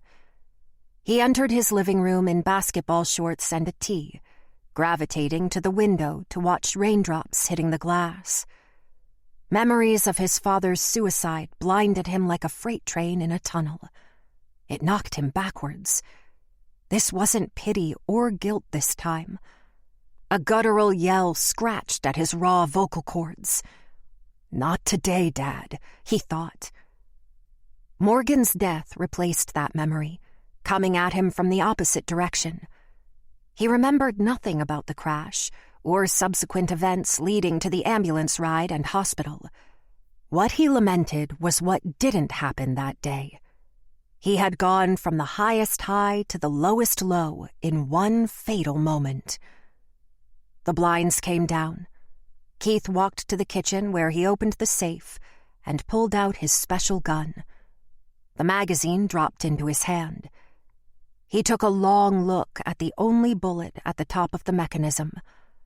A special hollow point reflected light. "Don't be a child," he whispered. "Be a man." He took the gun to his bedroom closet, setting it on the floor while he searched through packed-away items. Inside beat-up cardboard was a beautiful cherry wood chest, surrounded by blocks of spongy foam. He pulled out the cremation urn. "Hi, Dad."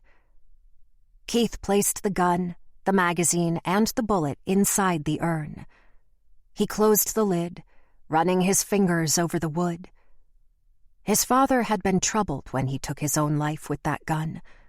His dad had been selfish and stupid. The man hadn't thought of anyone but himself and never asked for help.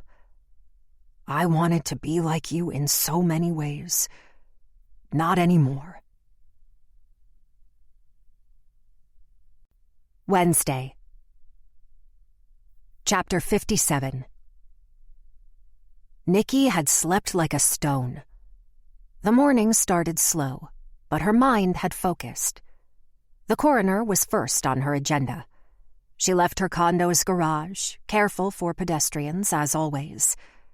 Before pulling onto the street, she spotted Dredd leaning against a light pole near a bus stop. He had his arms folded, offering a slight wave. She eased onto the curb, looking up and down the street. "Step into my office." Dredd fell into the passenger side. "Nice ride." Her lungs locked up in mid-breath. "Oh, God, how do you walk around like that?" She lowered the window, tilting her head toward the opening. "Wow. Sorry, didn't get to shower this week." "How did you find where I live?" "Emma told me you live in this building." He pressed the window button as well. "You'll live." "I'm not so sure, Dredd. Fuck." She smiled, and he laughed it off. "There's nothing yet on the beads." "Okay, but that's not why I pulled up at your place. I'm glad you got out of the fire, you and your partner." "Do you have information on the fire?" "Rot got a call about Chapatulas.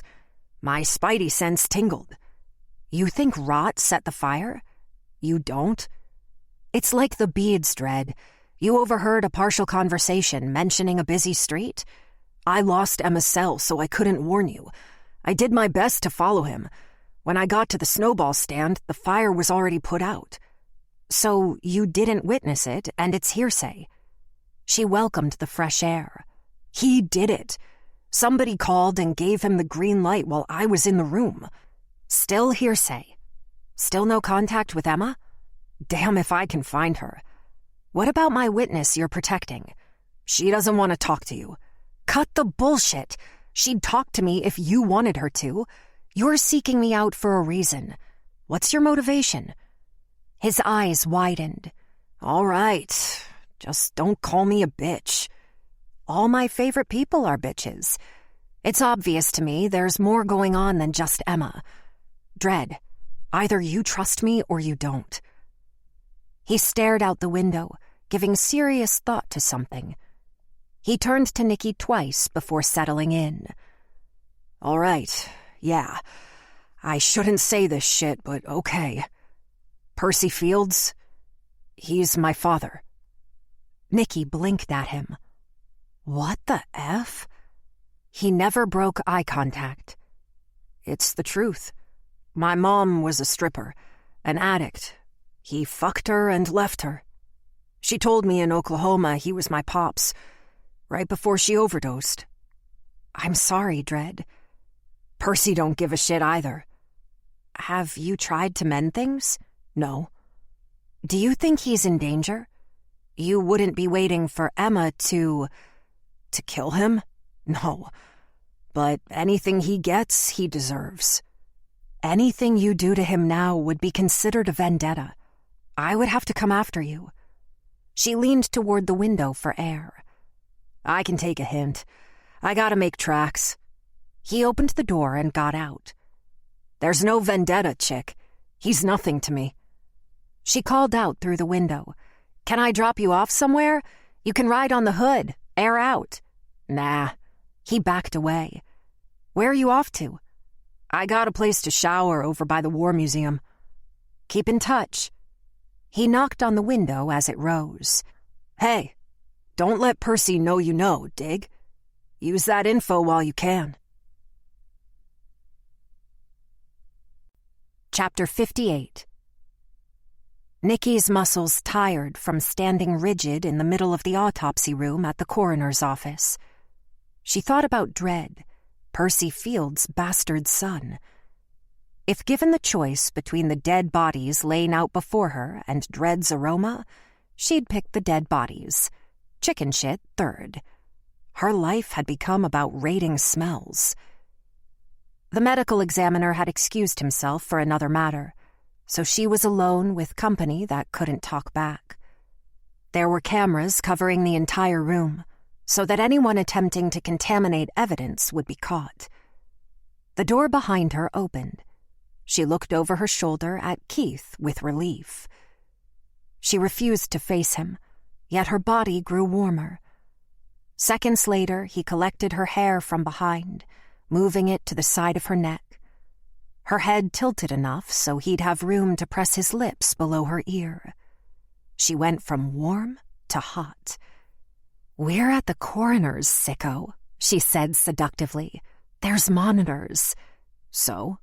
He stood beside her. "It's about time you learn my dark secrets." "Ah, a necro." I got tired of complaints. "So sick." She bumped shoulders with him. "You didn't have to meet me here. I don't do anything I don't want to. Big talk. If I don't bathe in smoke or chemicals in an autopsy room, then I haven't accomplished anything. Coming here keeps me connected.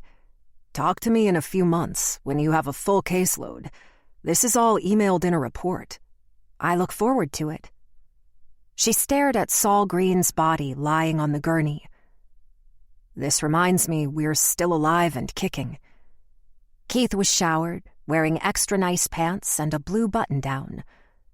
"You're dressed for court today, aren't you?" "Yeah, that love triangle shooting 6 months ago. I'll head over in an hour."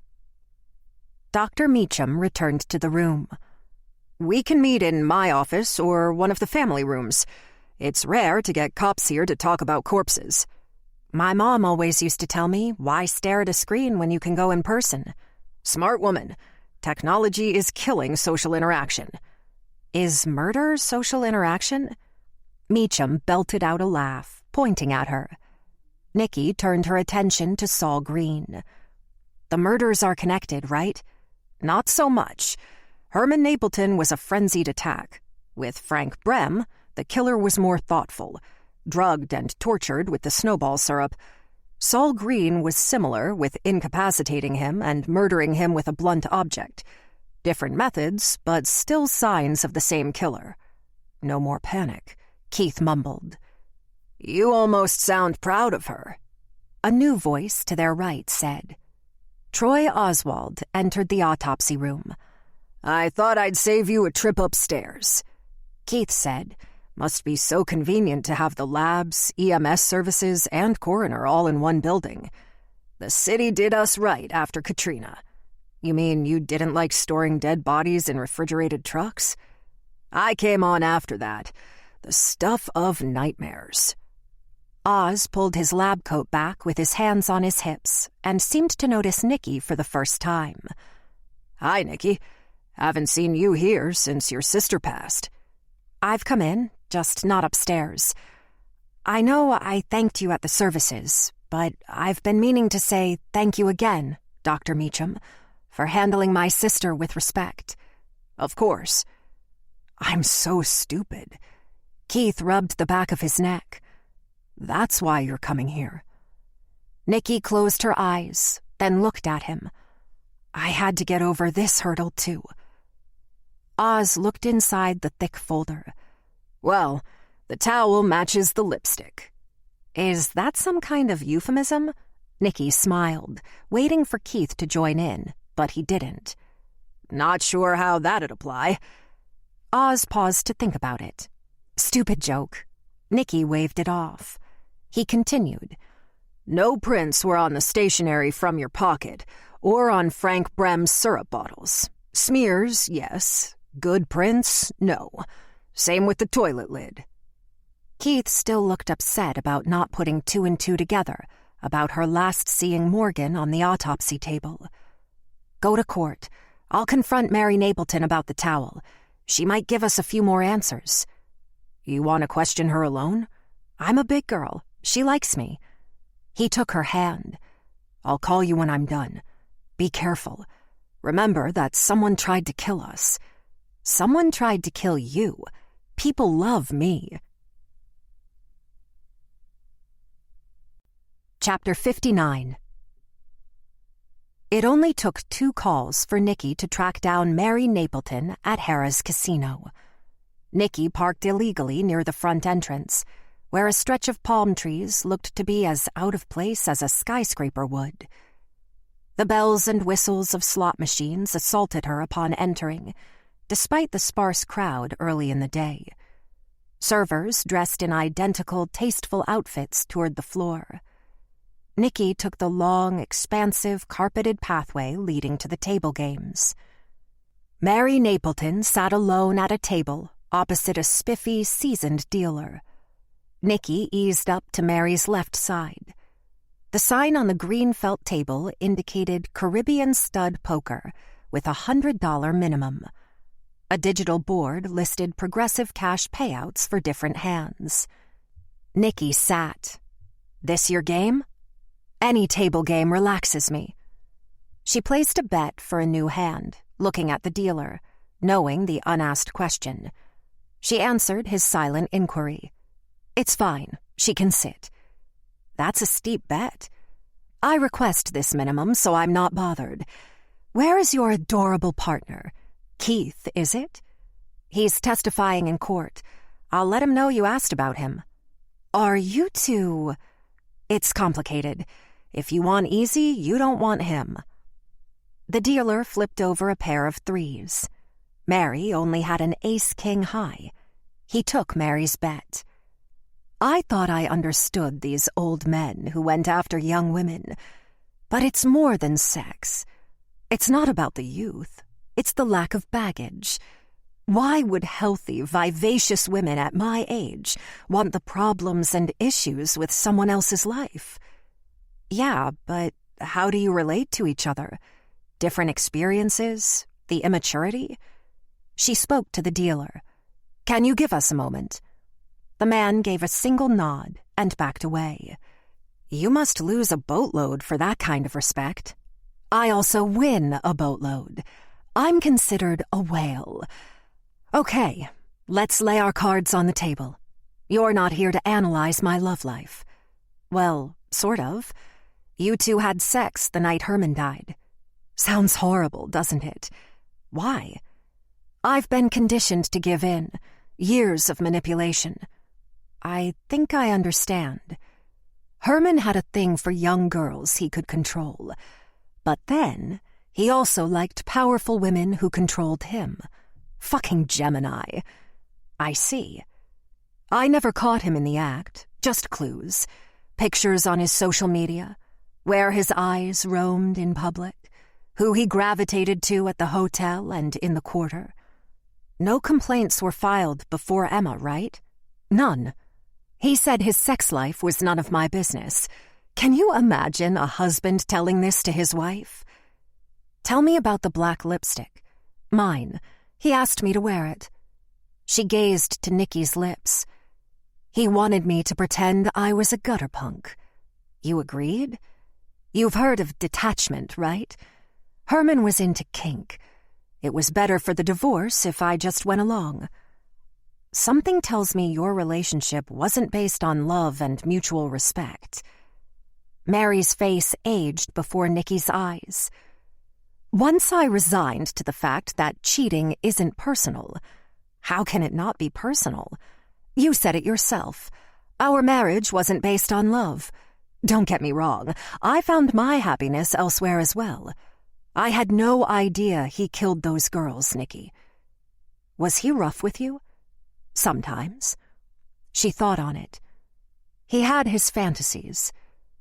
So that night, he had sex with this last gutter punk he murdered. And then you too? I pray that's not the case. Why come back to me for sex if he was just with that girl? It's a horrid thought. That makes sense. No semen was found. She sampled her cocktail. I didn't find out about her until I saw it on the news. He told me I got in his head from the argument we had here. Nikki peeked at the side of her neck for a mark, but it was covered. Does he choke you? Is that part of his kink? She caressed where the fingernail indentation would be. The more I cooperated, the better my settlement. Turns out, I get it all. For a moment, I thought you were harboring Emma. She considered it. Sharon and I are good friends. Emma is like a daughter without the mother-daughter bullshit. If she had come to me, I'd have helped her. Has Emma contacted you? No. She summoned the dealer back, indicating she was done with conversation. If you want to talk about Emma, I'll need my lawyer. Not because of guilt. I won't say anything that will affect my inheritance. I hope you understand. Of course. You say you're friends with Sharon. What about Warren? Warren's a different kind of prick. You want the lowdown? Talk to his assistant, Casey something.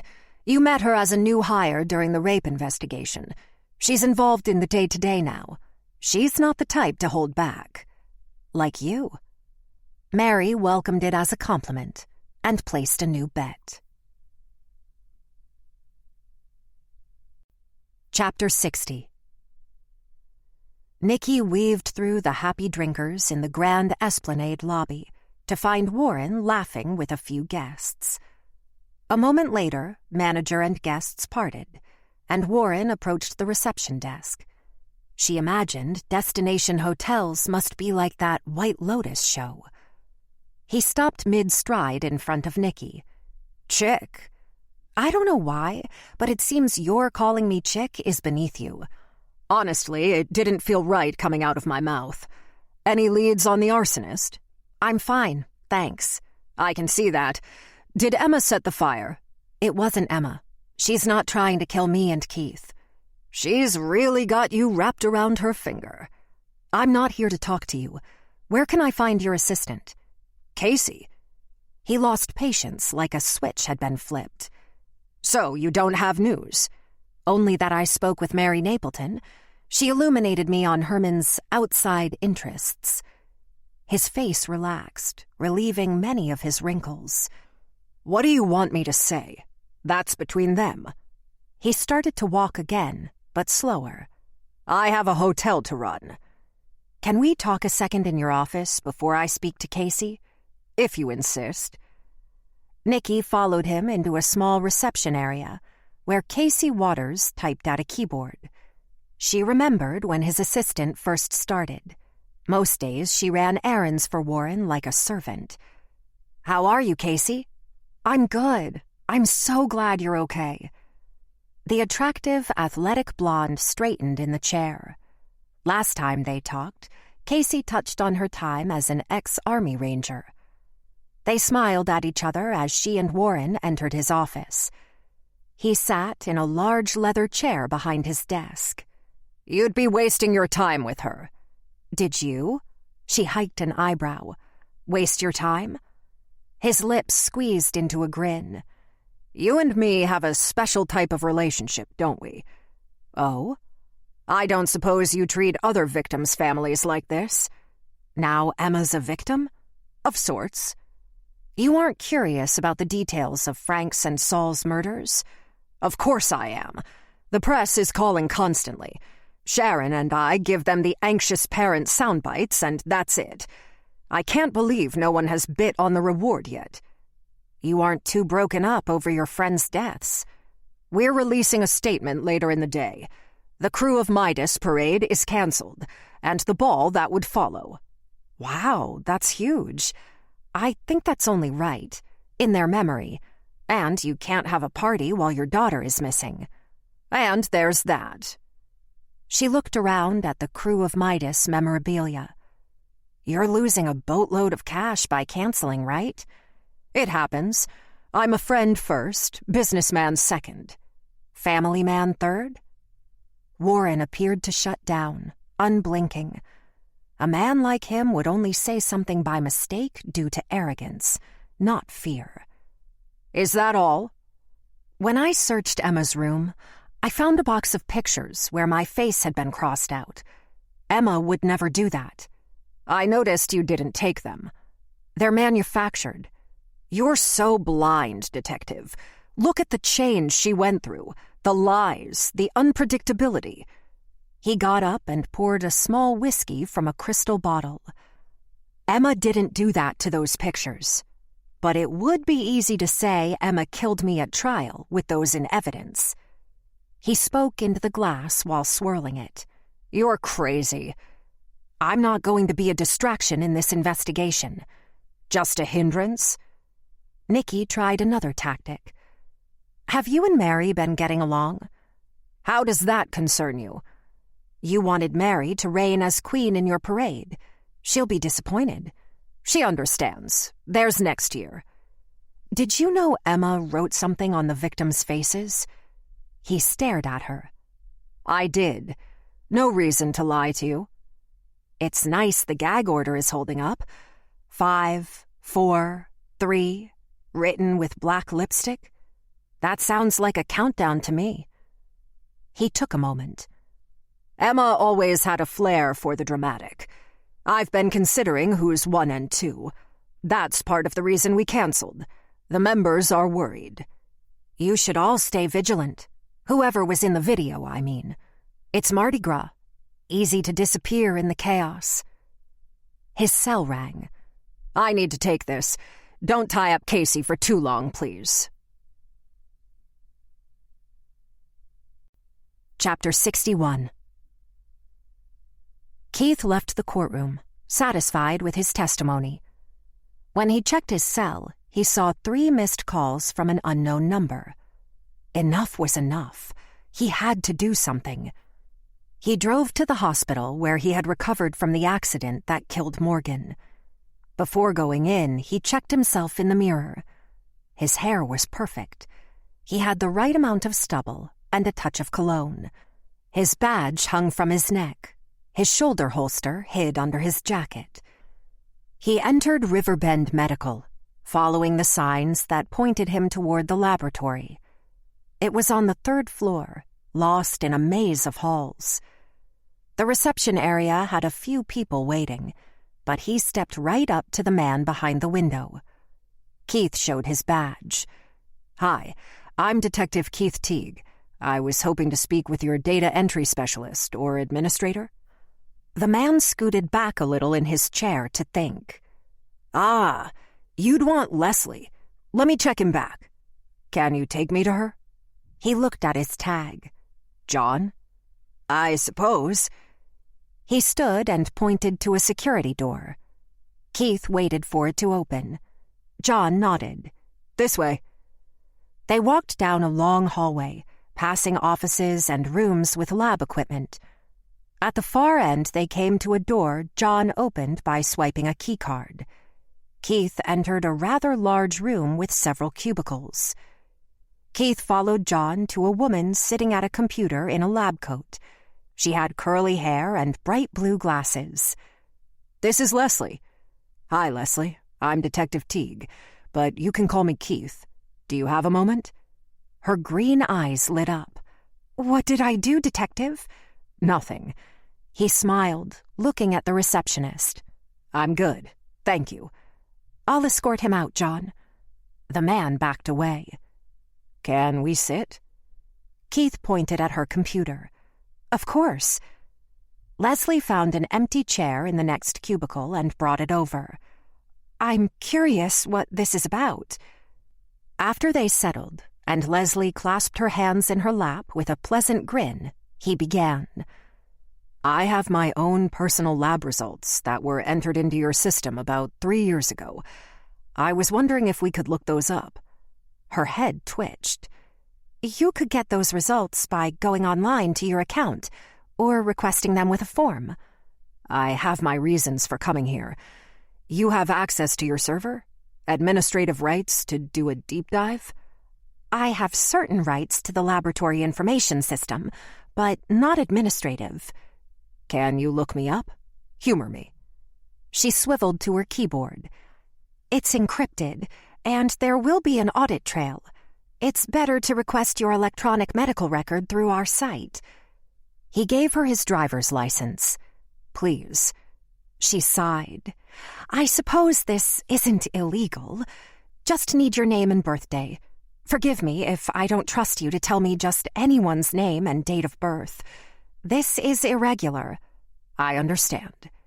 She keyed a login and password, then entered his information. A window populated her screen. Yes, here it is. Oh my. Your BAC. Is there a way to find out if this was altered or tampered with? I'm afraid not. These results are populated from automated processes. No way to manipulate them. Someone with admin rights and knowledge of the software. I suppose anything is possible. I wouldn't know where to look. Shouldn't you have a warrant? Keith sighed. We can avoid the warrant because this is about my own personal medical history. She appeared reluctant. No, there's nothing I can do. Can we go back to when this was first entered 3 years ago? Like a snapshot or something? I can't. We would have to bring in IT and HR and my bosses. There are HIPAA regulations. Another female voice spoke up behind them. You stole my chair, Leslie. Oh, I thought you left for the day. The woman eyed Keith curiously. Hi, I'm Mia. Keith. Leslie doesn't know the system as well as I do. I'm the admin. You heard what I'm looking for? Keith gave the puppy dog eyes Nikki has commented on. I did. It sounds like you're suspicious of a hack. I want verification. That's it. She glanced back at Leslie's monitor. Can I drive? Sure. Leslie got up from her monitor. The lady deftly maneuvered around the keyboard like a wizard, filling in credential windows several times. She opened windows and folders until he saw one file sitting alone. She double-clicked on it, and another identical version of his lab report was on the screen. Keith zeroed in on the blood work. It's clean. I don't understand. How did that... Mia scratched at her head. Let me check the logs. She sped through some windows and progression bars. None. Deleted. I need to talk to IT. Can you print out a copy of that and make a PDF or something to email me? Keith recognized real concern on her suddenly pale face. It's my own medical info, right? No HIPAA laws against it. But it's not right. Someone hacked us. Mia stared at the screen. At the very least, an employee committed a crime here. You weren't hacked. I was the target. Mia, Leslie, this is a police investigation. Can we hold off on notifying your IT? I'm afraid not, Detective. This is criminal. We have our patients to think about and their private information. If it turns out someone got in our system, it would be devastating. I agree. Keith handed them each a police card. At least consider this. If you find no other foul play except the manipulation of this specific report, contact me first before calling any other law enforcement agency. Mia took the card. By that time, I'm afraid the decision will be out of my hands. Chapter 62. Casey Waters had the demeanor of a retired assassin in WITSEC. Her confidence was something to admire. Leadership oozed from her pores. However, Nikki didn't think she had many female friends. Nikki and Casey sat with 2 Cokes at a corner diner in the Faubourg Marigny, a gentrified neighborhood across Esplanade Avenue, 2 blocks from the hotel. The neighborhood was filled with colorfully bright shotgun homes. The inside looked like a wharf on a pier with low-hanging fishing nets. "Thanks for not asking me about the fire. Thanks for not asking about my deployment. I didn't engage in any combat. I got a nice participation trophy." "You sound bitter." "I trained to sit on the sidelines, but let's move on." Nikki's mouth searched for the straw in her Coke. She spoke after a sip. "Warren, right? I realize cops don't waterboard, but have interrogation techniques gotten that soft? I'll work up to asking who ordered the code red. Jack Nicholson?" Casey lightened a little. "This isn't an interrogation. I just want your opinion on things." Her skin betrayed her by turning pink. "You want dirt on Warren. Think of it as intel. You like Sharon, his wife? I do. Sharon has fire. Warren sucks the oxygen out of the room, which puts out a fire. She's a lot more herself without him around. Makes you wonder about people's choices. Sometimes I question mine, as in why I work for him." "What do you think of Emma? Be truthful." "The kid never had a chance." "Amen. The first time I talked to Emma, she was abrasive. But you weren't offended. Not at all. That was me at that age." "No." She broke into a smile. "I was a little bitch. Petty crimes, school suspensions. My dad was like, you serve in the military or you're out on the street. You chose the military. I chose the street. Then I offered the military option to a progressive judge before he was about to sentence me for assault. He liked it.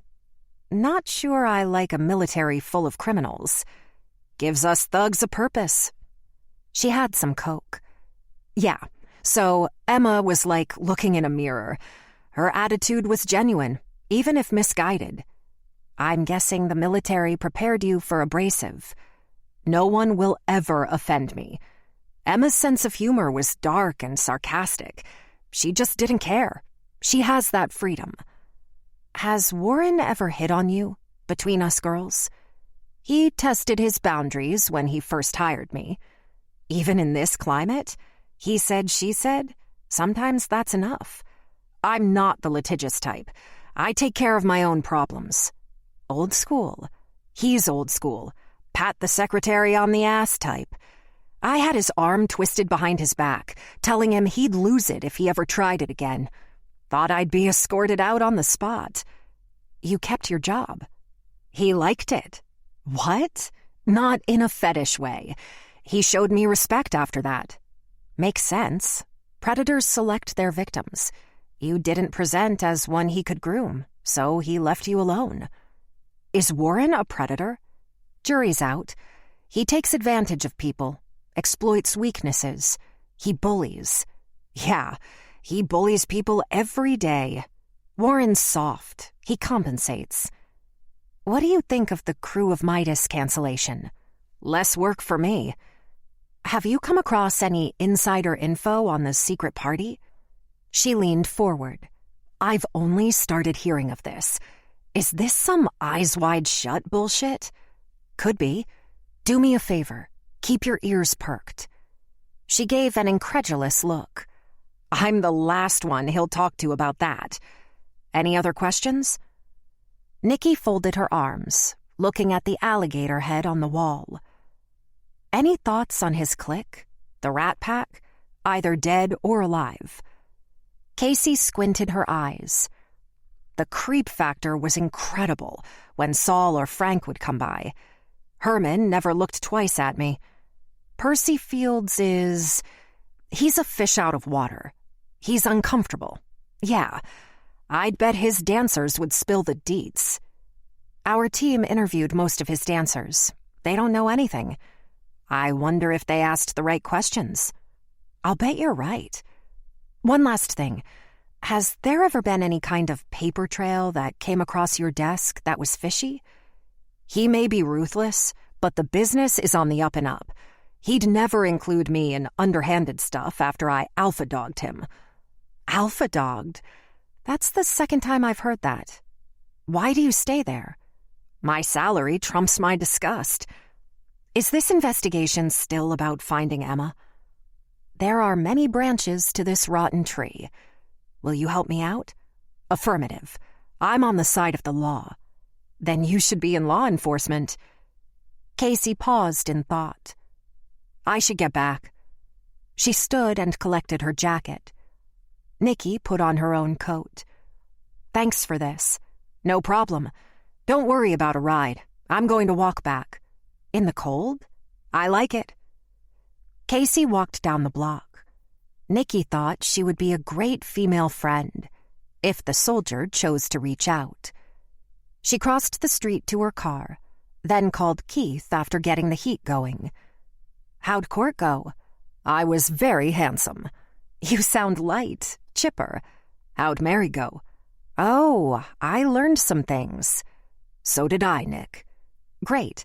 Hit the ATM for some singles. We're going to the strip club. Chapter 63. The quarter was packed with tourists, and there were still 6 more days until Mardi Gras. Nikki and Keith didn't have to navigate reporters outside the Crush strip club. The media had a difficult time dealing with inebriated people showcasing their stupidity for the cameras, so they avoided it. Some Drake song pumped from the speakers as Nikki entered first. The bouncer let them through like normal customers. The place was at capacity, but Keith pointed at a table where 3 men were leaving. I still can't believe Green was murdered here yesterday. It's like nothing happened. They sat at the small table farthest away from the stage. Sturdy, cushioned chairs supported 2 people if a lap dance dictated.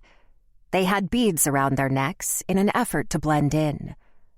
It didn't take long for a cute waitress with a button nose and thin lips to clear the old drinks and give the table a single swipe of a rag. She was wearing a narrow yellow tube top and took their drink order at the same time. She had a 70s-style Farrah Fawcett hairstyle. Tell me about this murder. Nikki leaned closer to the waitress. Her eyes lit up, and her tone was that of Betty Boop. Yeah, in the bathroom.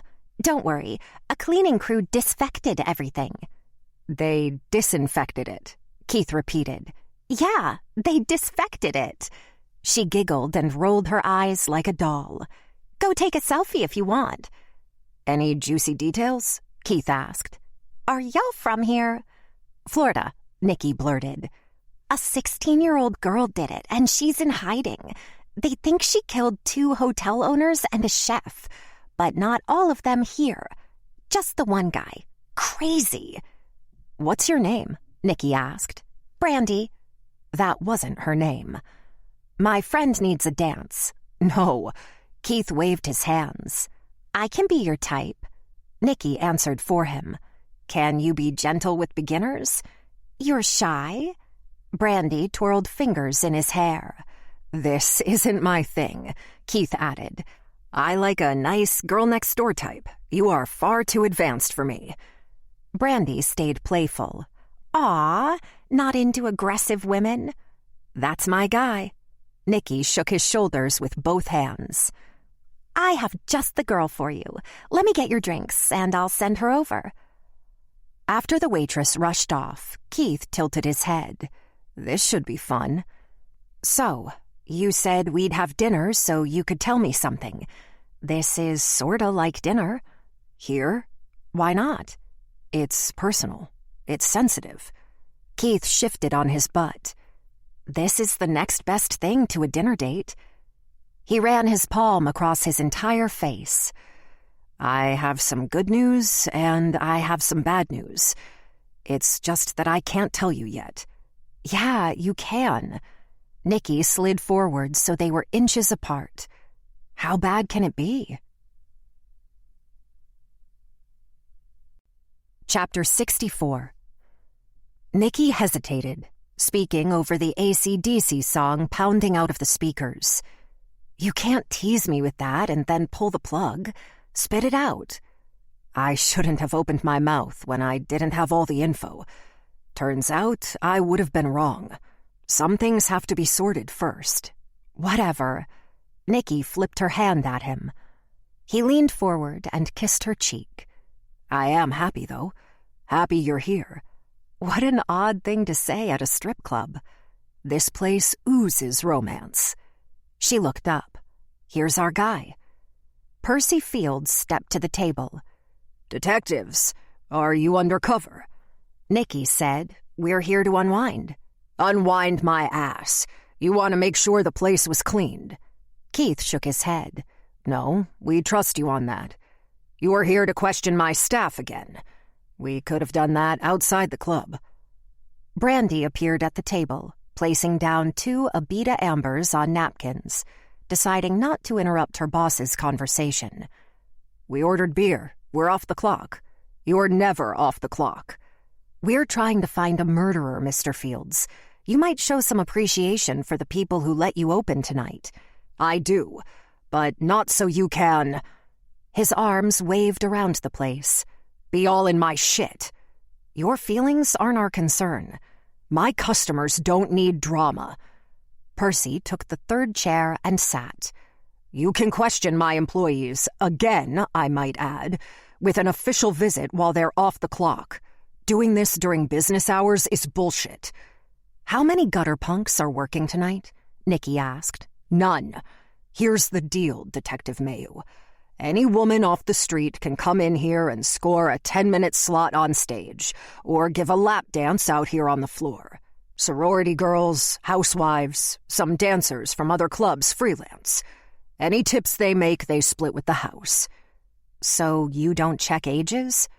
Nikki drank from her glass. If my doorman lets them inside, I have to assume they have identification. You think we're stupid. Keith drank. Gutter punks are rare. It's easy to tell if one is underage. That's pretty loosey-goosey, Nikki said.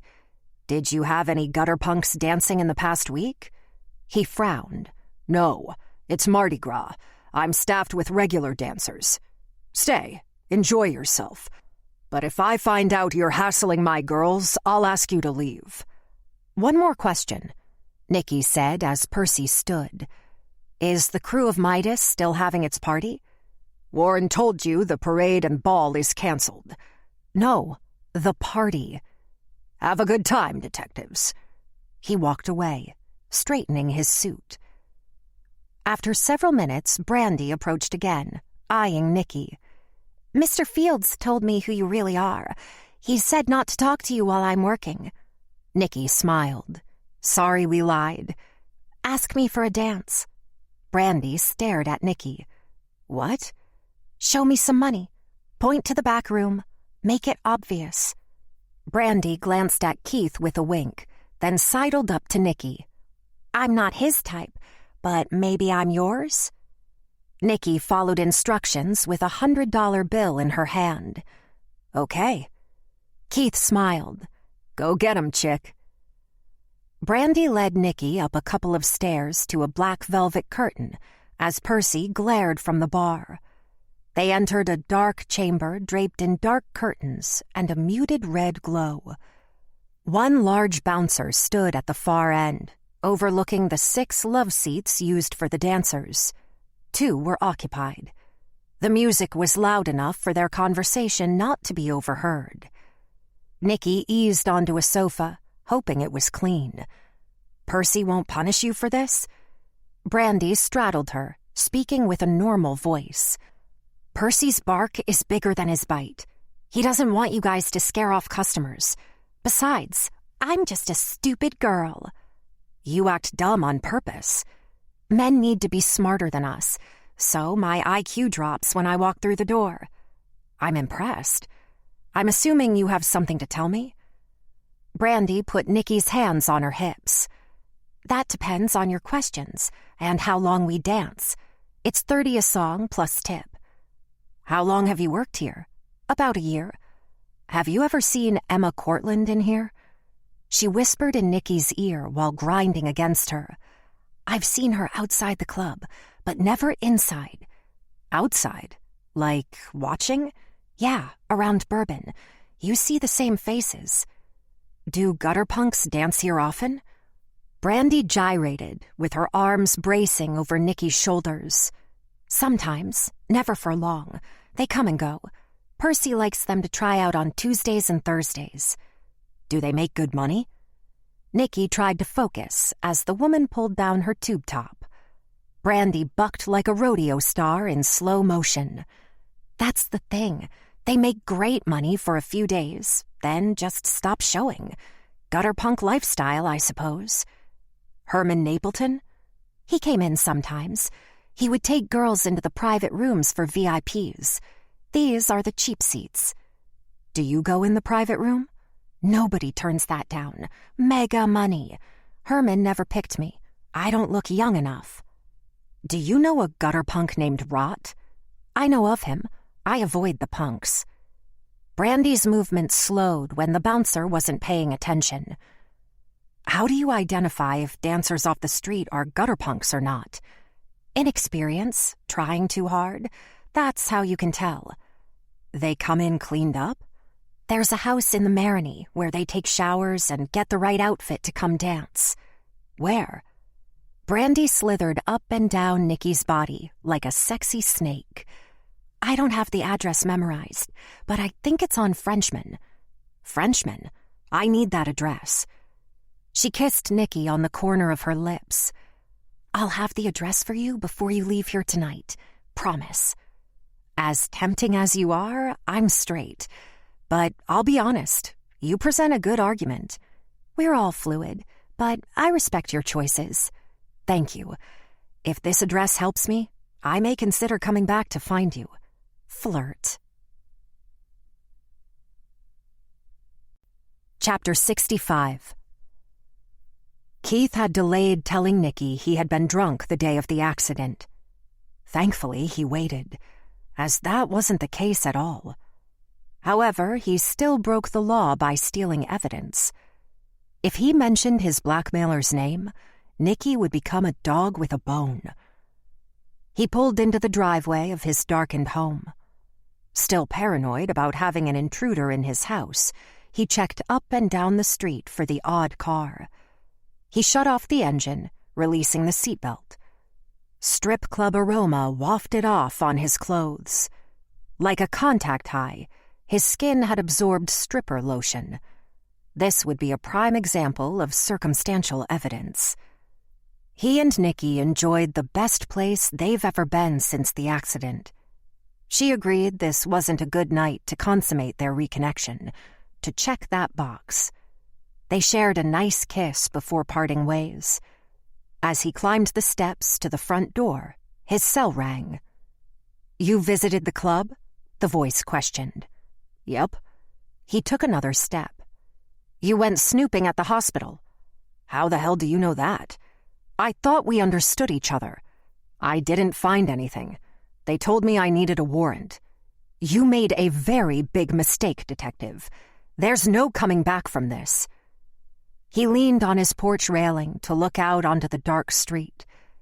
"The FBI agent is reporting to us tomorrow. What's my next move?" "You don't have any." The call ended. Keith exhaled, shaking his head. By tomorrow morning, with the proof he uncovered, this blackmail nonsense will be over, and he'll take the punishment. The fire came to mind, along with the decision to pack a bag and find a hotel for the night. He opened the door, closing and locking it behind him. Stale sweat caught his nose. Movement to the left caused him to launch a blind haymaker.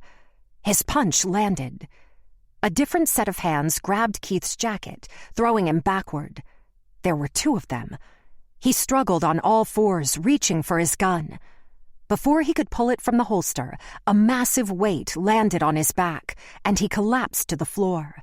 He was pinned. "Who are you?" The man collected both arms to his side while pressing down. Zip ties secured his wrists. This guy was large and strong like a wrestler. Keith's sidearm slipped from its holster. "Stop struggling," the man said in his ear. The oxygen had been squeezed from his diaphragm. "What do you want?" The man got up and pulled Keith to his feet at the same time. He faced a third man sitting on the sofa in the dark. "You're a catfish swimming with sharks, Detective Teague." Chapter 66. Dredd lay on his back crossways at the foot of Rot's bed. Flower kept him company, sitting upright and holding his hand. She was scared. That much was evident. A few traveler kids were in the warehouse, but they wouldn't dare go upstairs.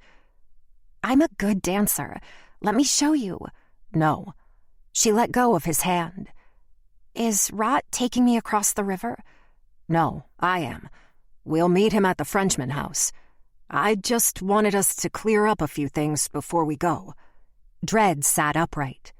Flower sprung up on her knees, throwing her arms around his neck. She attempted to kiss him. "Why don't you like me?" Dredd pulled away. "I'm not fucking you because I do like you." She fell back on her butt. "That don't make sense." He grabbed her hands again. "Sex is not why people will like you or love you. That's all guys ever want. And you give it. That's what they take from you. It's not what you want." "I don't care." "You do. I want you to try something." "What?" "Don't have sex with anyone for 6 months, no matter who you like or who likes you. 6 months. She couldn't compute. 6 months? You've been doing it your way. You're alone. I have Rot. You're alone. Try it my way. What's the worst thing that'll happen? I'd still be alone. I was 12 when... Don't. It sucks that someone in your past life took advantage of you. She looked like a scolded child. Rot wants to trade you for sex, you understand? He's no good for you. Men treat my mom the same way. That's rough. Most punks say you're a good guy. Dredd checked outside the room, even though they were alone. The people you're going to dance for are the people that raped Emma and protected Herman Napleton after he killed other traveler kids. I won't get arrested when you call the police? You're a minor. None of it is your fault in the eyes of the law. You'll be fine. Once this is over, I'll pay for your way home. Hell, the cops will want to pay your way home. So, you'll stay at the Frenchman house with me? The whole time. Dredd patted her knees. Let's do this. Tears collected in her eyes. I'm going to throw up. Throw up, if it'll help. I can't do this, Dredd. I don't want to be here anymore. She looked around as if she had a plane ticket somewhere. Dredd stared at her. Where is home? Texas. Will your family welcome you back? My aunt will. Let's call your aunt then. You're not mad? What kind of friend would I be if I didn't support you? I wouldn't be any better than Rot. He touched her chin. I'll tell him you came to your senses. What about the club? Percy? I'll find another way. Thursday. Chapter 67. Where are you, Keith? Nikki kept a lilt in her voice while speaking into her cell. I missed lunch for this. You're not answering my texts. You're forcing me to leave a voicemail. She moaned in exasperation. Her sight focused on a blue house on Frenchman, but a block away from the bars and shops. I'm at the address. I knocked. No one answered. Just watching from my car for now. Call me. Nikki adjusted the heat, wishing she had eaten breakfast. She considered how close the Grand Esplanade was to this house, right on Frenchman Street where Herman Napleton prowled. The area had changed over the years. Residents strolled the one-way streets of the gentrified neighborhood, walking distance to anything they might need. Minutes before giving up on the stakeout, Rot turned the corner on foot. He wore sunglasses, but checked up and down the street before climbing the stairs to the same house she watched. Thank you, Brandy.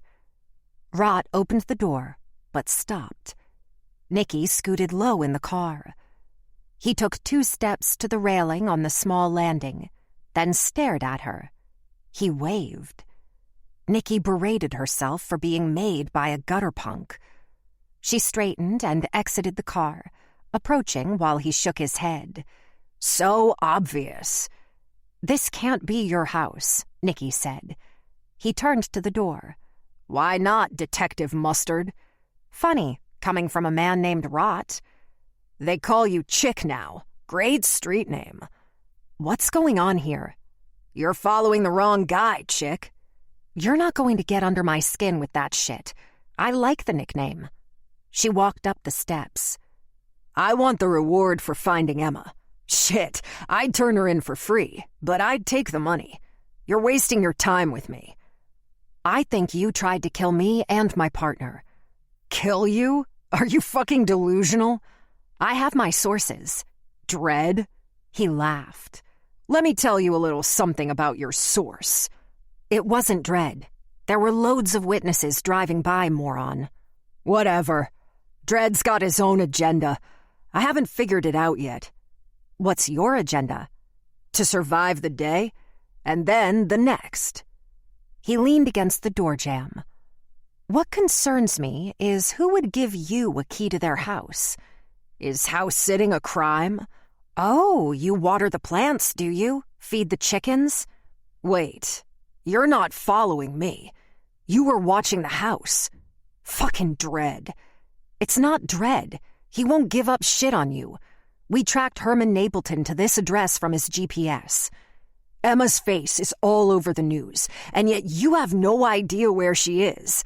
That don't make you look too good. Is she in there? Nicky pointed. House is empty. Can I come in with you? No. You don't have a choice. You don't have a warrant. I see a transient entering a house that isn't his. I have every right. No. He paused. No. He shook his head. No, you can't. Hands.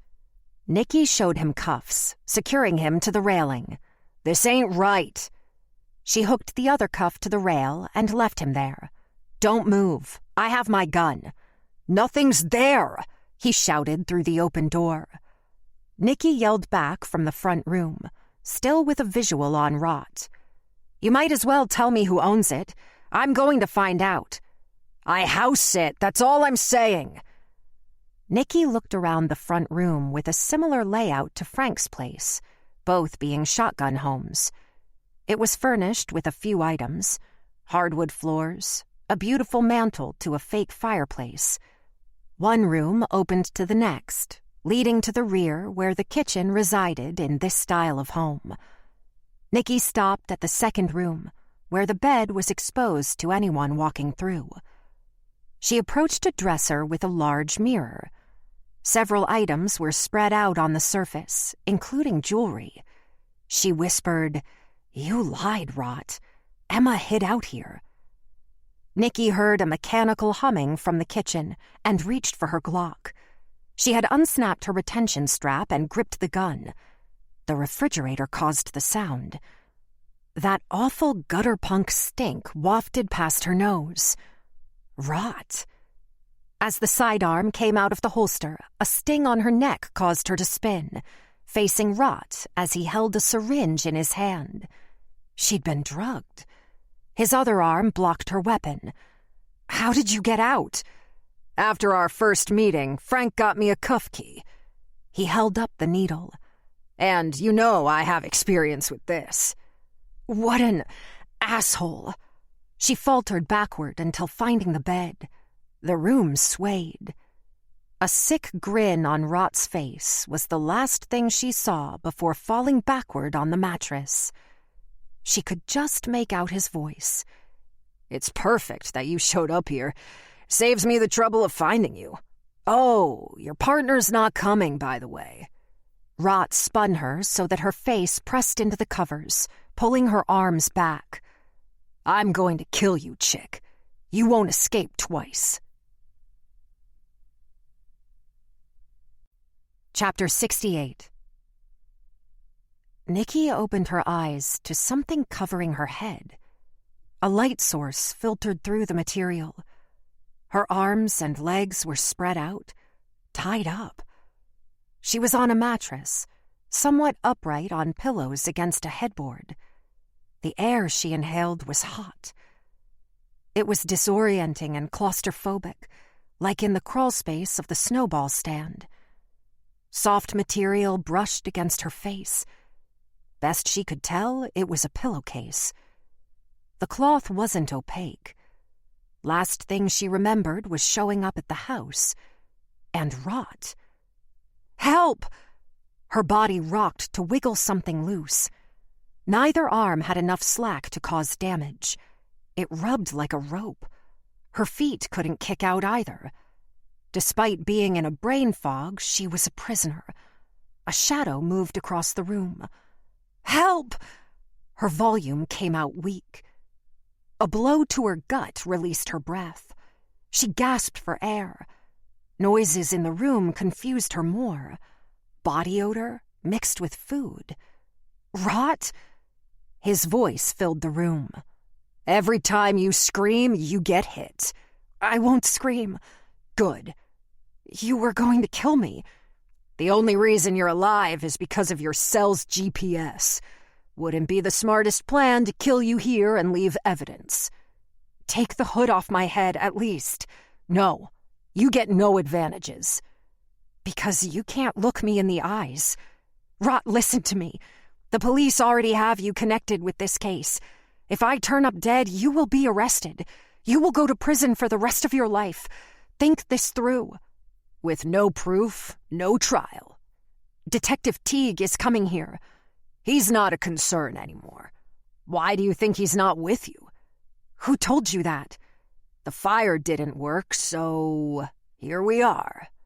Rot, let me go while the charges are just kidnapping. With cooperation, you'll walk. Don't make this worse. The weight of his body dipped the mattress as he pressed on her thigh. His forehead bumped hers. I'm not mad you talk to me like I'm stupid. You're trying to save your life. You'll say anything. With our ridiculous justice system, am I wrong? It's like they don't want to put criminals in jail. So, you're calling me a criminal? He backed away. In another life, you and me would have worked good together. Did you kill Frank? There was a needle mark in his neck. Really? Interesting. What's your plan? You can at least tell me that. We wait until dark. I put you in your trunk. I drive you out to the east. You send a text to Keith that you found something out there. Then I put a bullet in your head and set your car on fire. It will be assumed you were followed and killed. No murder is perfect. You're going to miss something. If you don't see a hole in that plan, then it's pretty good. A door closed. My friends in high places will protect me. My friends in low places are coming in as we speak. Multiple voices overlapped. As they grew closer, she recognized the female voice. Nikki squirmed again to keep her arms and legs from going numb. Dredd said, "What the hell have you done? Are you crazy?" "Chill," Rot responded. "What's she doing here? Emma?" Nikki struggled even more. The restraints pulled at her skin. Another punch to her stomach released all her air. Rot sounded riled up. "So, this is Emma. About time we meet. Dude, where's Flower?" Emma called out, "Nick? Run, Emma!" A smack resonated, and something hit the wall hard. Dredd yelled out, "Fuck, dude, why'd you hit her like that?" "What'd he do? Emma?" "She's going to ruin everything. We have to kill them both. It pisses me off I can't collect the reward." "Fuck you are." "Dredd, is Emma okay?" "She's out cold, Nikki." Rot's voice turned excited. "Holy shit, I'm a genius. We don't need to kill Mayu in the east. We're not killing anyone. Emma is going to kill Detective Mayu, then herself. That's what the police are going to find. No one will believe that. Nikki imagined Dredd was standing between her and Rot by their voice proximity. This is where we separate the men from the boys. I'll kill you too, Dredd. Don't go against me. Nikki heard movement off to the left where Emma had been discarded. Was she stirring? She prayed that Rot and Dredd weren't paying attention. No, I agree about Mayu. She's a cop. We have to. But we don't have to kill Emma. You're in fantasy land, Dredd. Emma don't need this life. We don't kill her, she's gonna spill what we did here. You're right. Them or us. They both need to die. Damn, you're making me proud, my brother. Nikki couldn't believe her ears. You can't side with Rot. Dredd slapped her head. Shut up, Nikki. You've been playing me all along. We pull this off, Dredd, we're gonna impress a lot of rich people. Chapter 69. You say you're smart, Rot, but this isn't smart. Nikki expected another punch to the stomach with her protests, but none came. It's all about survival, sweetheart. Things changed. More sounds of rustling to her left. Where's Keith? At least tell me that. Dead, Rot said. Shut up about it. Take the pillowcase off my head. A presence moved in front of her like an eclipse. Where's her gun? Dredd asked. You got it? Shit. Where the fuck is it? Her Glock fired 3 times in rapid succession, causing Nikki to clinch. But the bullets weren't meant for her. What happened? Dredd? Jesus Christ, Emma! Dredd shouted. There was complete silence. Hints of sulfur penetrated the pillowcase. Nikki made out soft breathing that rose to hyperventilating. Was Emma shot? A heavy set of hands grabbed her forearm. What happened? Who was shot? Emma? She's good, Dredd said. You gotta run, Emma. Go! Stay strong, Nick, Emma whispered. The shadow moved away from her vision. She's gone, Dredd said calmly. Don't move. Take this hood off. Dredd, you're supposed to be helping me. I am. I'll untie you. Hold on. He didn't say anything for a moment. Is Keith dead? I don't know. Dredd tugged while cutting through the rope, and her hand became loose. Her ankles came next. She fumbled spastically to pull off the pillowcase, finding a vacated room. Her eyes settled on Rot, with saturated clothes. His eyes were still open, staring up at the ceiling.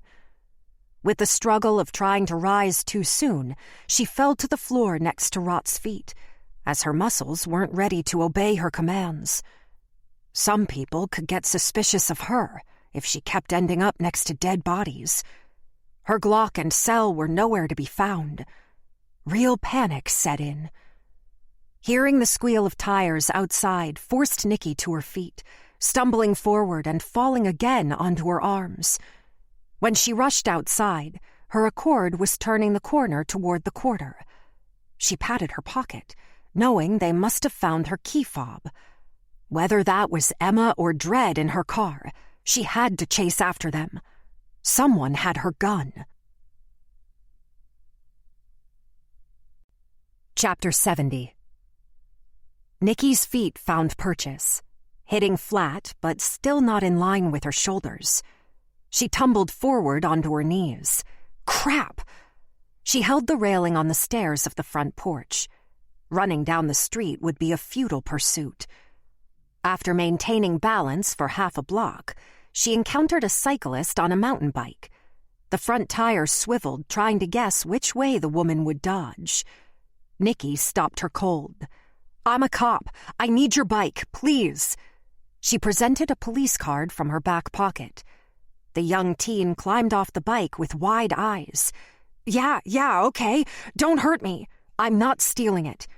Nikki wasted no time climbing on the bike, handing her the card. Call this number. I'll get it back to you, I swear." The adage about riding a bike came to Nikki as she gained speed, heading down the quickest path to the quarter. Her balance stabilized as the bike's momentum kept her upright. Before getting to the French market, she spotted her car abandoned halfway up on the curb, with traffic at a standstill. Without her cell, she couldn't call in for backup. However, Emma was on foot while she had a bike, an advantage in the quarter. Her speed slowed for pedestrians on the access road just to the right of the French market, which was a long canopy of vendors and merchandise stretching a couple blocks. She assessed the jumble of patrons within, shopping for bargain clothing and souvenirs. The foot traffic on the path turned chaotically dense as shoppers trekked back and forth from the parallel shops. Nikki ditched the bike and ran into the heart of the market, where 20 yards ahead she spotted a lone female weaving through the shoppers like Indiana Jones at an Egyptian bazaar. That had to be her.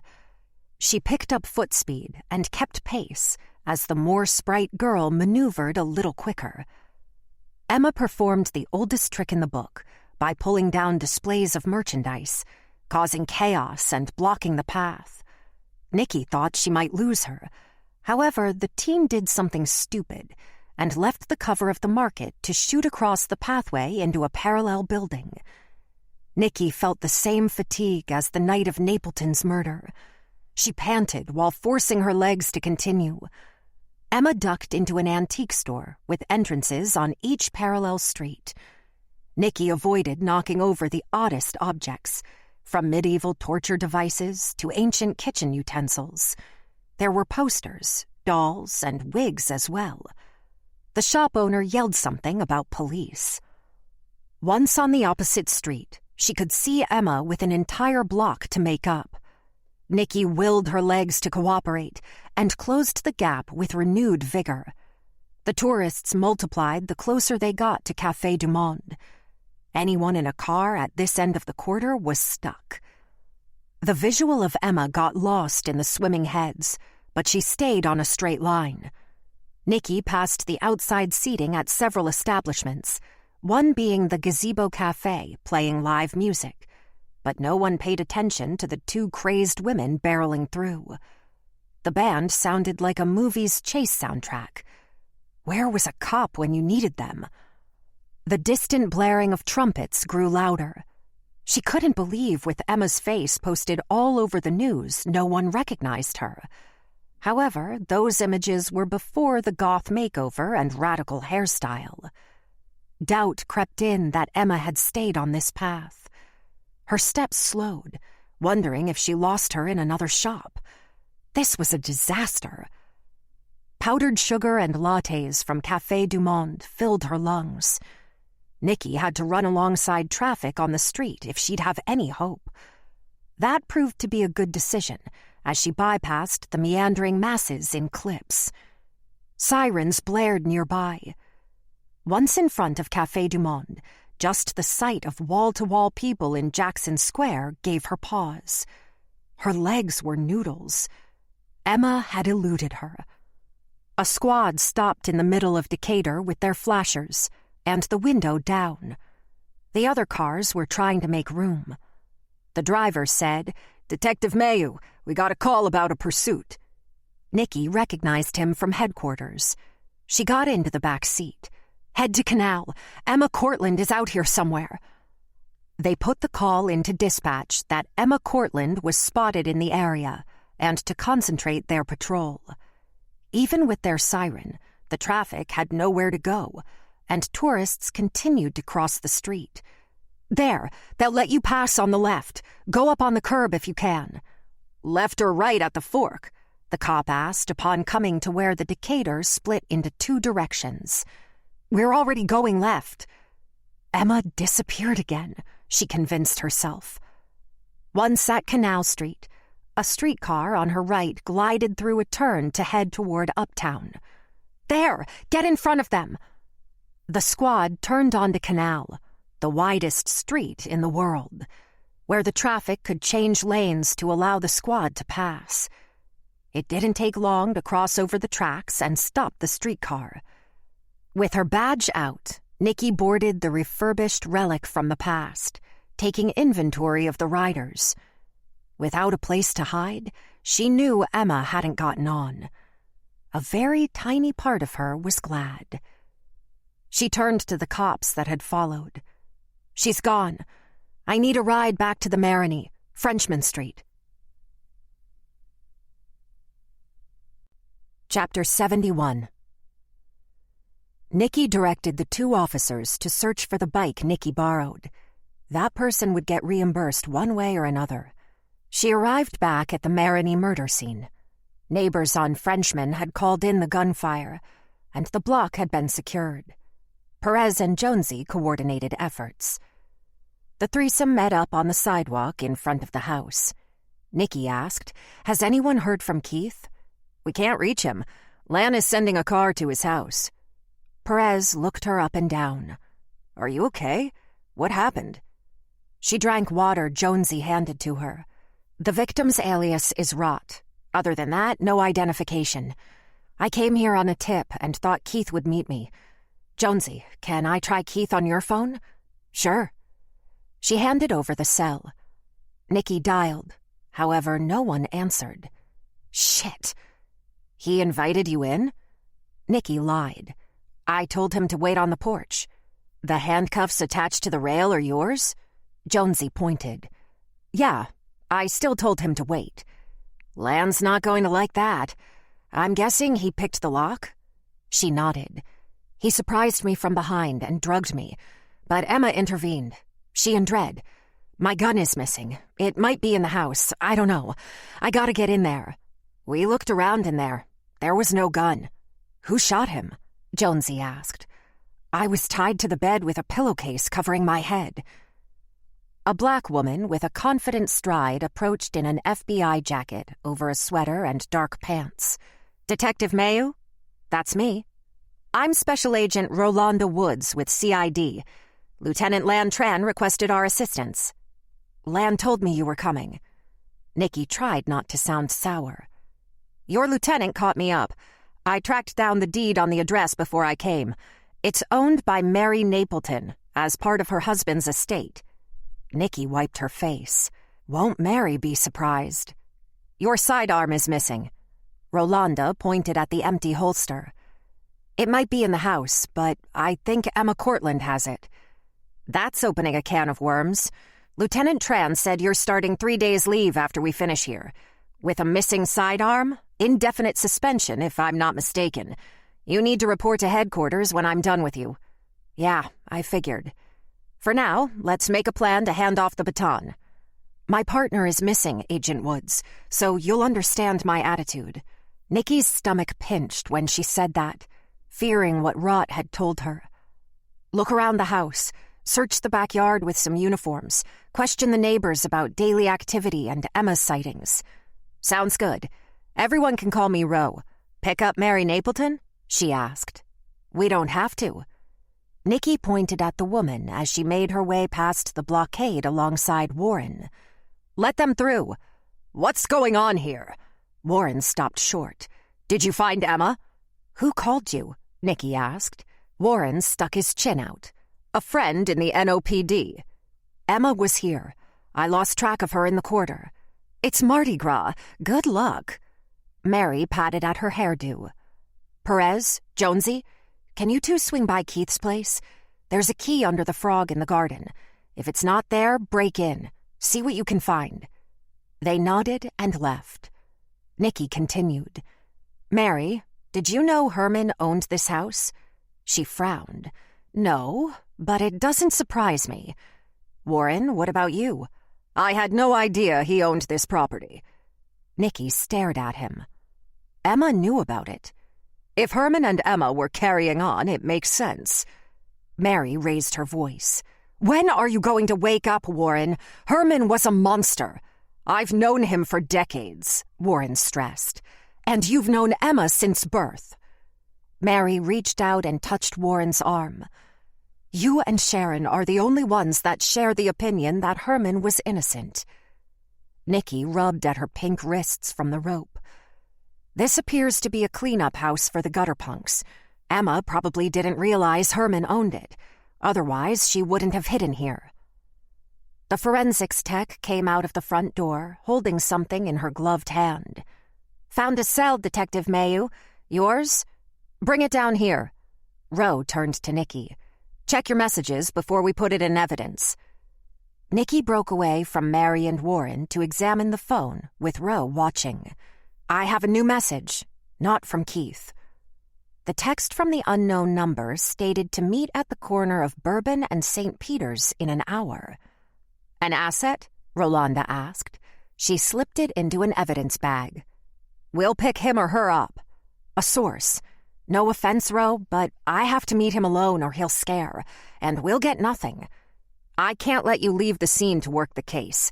Plus, you have to take me through what happened before reporting back to headquarters." "Is this an FBI case now?" "No, but until a new detective is assigned, I'm in charge." Rolanda sealed the bag. "Walk me through the scene, and then, in about an hour, I'll trust you to find your way back." She offered a sly grin. Chapter 72. "I gave the entire account to Agent Woods and left her at the Maroney scene," Nikki explained to Lan on a prepaid phone she had picked up at a Canal Street discount store. She'd have to get along without her cell until Oz cleared it. "I'm meeting Dredd in a few minutes. AIB is already breathing down my neck about your missing gun. I don't want you anywhere near this case. Tell them I'm on my way in." She figured the Administrative Investigation Bureau was inevitable. "I pinky swear I won't go near it. I'm meeting a friend, not named Dredd." "Nikki, I'm getting a bite to eat before I come in. How's that?" She waited a beat. "Any word on Keith?" "No word. Perez just called me from his house." "Oh, they got in. What'd they find?" "No sign of a struggle. His car and car keys, wallet and phone were there. The door was closed but unlocked. They took the cell in case a call comes in." "That's not good, Lan. Rot all but told me he's dead." "Don't think the worst until there's a reason to." "Right. I'm trying hard to keep my shit together." He paused. "So you're heading in?" "I'm heading in soon." She ended the call. Nikki took her time in the approach of the designated corner where Dredd wanted to meet. The shifting crowd revealed the Lucky Dog vendor ahead. To her right was Dredd sitting on the sidewalk, leaning against the wall. Next to his hip was a big-ass beer. He glanced up. "I want to be buried in one of those Lucky Dog carts. That'd be something. You gonna arrest me? Arrest me. Fuck it. Calm down." She stood before him as a sea of tourists parted around them. He tried not to look her in the eyes. No other gutter punks were around. With a look to the left and right, she sat next to him. "You wouldn't happen to have my gun on you?" His head rolled against the brick until facing her. "I don't need that heat. Emma took it with her." "Mind if I—" She reached out. Dredd spread his arms as Nikki proceeded to check for her Glock. "Your smell is better. Downgraded to awful." He grinned. "I cleaned up. Thanks for letting me pat you down. I had to be sure. Was Rot telling the truth about Keith?" "Rot was frontin'. Now Rot is rotting. Dark." He finished his beer. "Rot lied. Killing a cop is too big. He would have been different about bragging." "This is a stupid question. Where did Emma go?" "We split off. I expected you to come with a squad of cops." "That's still going to happen. It'll be better for you if you come into the station.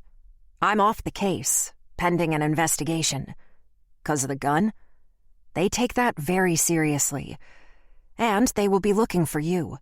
Once it gets out that Emma has my gun, these cops out here won't think twice about shooting first." "I'll think about it." "What happened in that house?" "Rot was killed." He grabbed his beer. Nikki shook her head. "Don't do this bullshit, Dredd. I'm Emma's friend. You have to trust me." I thought I could stop him. I tried to stop him." Emma saved my life, didn't she? If I'm not under arrest, let's walk. Nicky stood and took to his side. Talk to me. I'll admit, I was looking to stick it to my deadbeat dad who likes to fuck women with no other options. Okay, where was this going? I blame him and I hate him, but I don't think he has a bad heart. Spoken like a son. If it makes you feel any better, there was no black skin in that video. All small white dicks. Dredd pulled his head back to take her in. Something is seriously wrong with you. Gotta be to be a cop. Guess I can't run from my DNA, right? Give me something, Dredd. You called this meeting knowing I could slap cuffs on you. They entered Jackson Square, heading toward the river. Let's go to the moonwalk. I like the view. I just chased Emma down Decatur earlier. Why'd she come this way? Gotta imagine she was running toward safety. That makes sense. She headed toward Canal, staying close to the river. They walked past general parking near the Mississippi and onto the moonwalk, which was a bricked path along the river with benches and an unobstructed view of the powerful current and the Crescent City connection. The same view she had from her condo, just a different angle. I have no idea if Emma will even contact me again after that. She will. That's why you need to keep yourself available. Dredd sat on a bench, putting his hands in his jacket's pockets. I think my father is helping move women. Rott and Frank, they had something with Warren. They talked about Emma's dad nonstop. Do you think Percy was complicit in Emma's rape? I think he knew. We have our eyes on Percy. If he makes a bad move, we'll jump. Good, 'cause my plan to bust him with a minor fell through. The girl went home, by the way. That's good, I suppose. She turned on the bench to face him.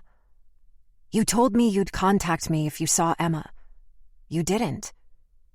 Dredd hunched with his elbows on his thighs. I didn't know she was going to be on Frenchman. I dropped that girl off at the bus station and planned on telling Rott his girl was gone. Emma stepped up to the house at the same time, honest. She probably wanted a shower. I would have called you, but then you were already there. All the planets aligned. Thanks to this little ordeal, I'm suspended indefinitely. Off the case. Dredd huffed. I don't want to run anymore. Don't be surprised if the police take you in. I gave my statement and you're not a suspect, so I doubt they'll arrest you.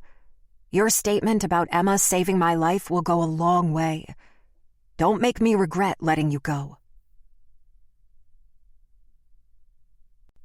Friday. Chapter 73. Nicky stared up at her ceiling as dawn announced itself through the edges of her curtains. She convinced herself that without a body, Keith was being held captive.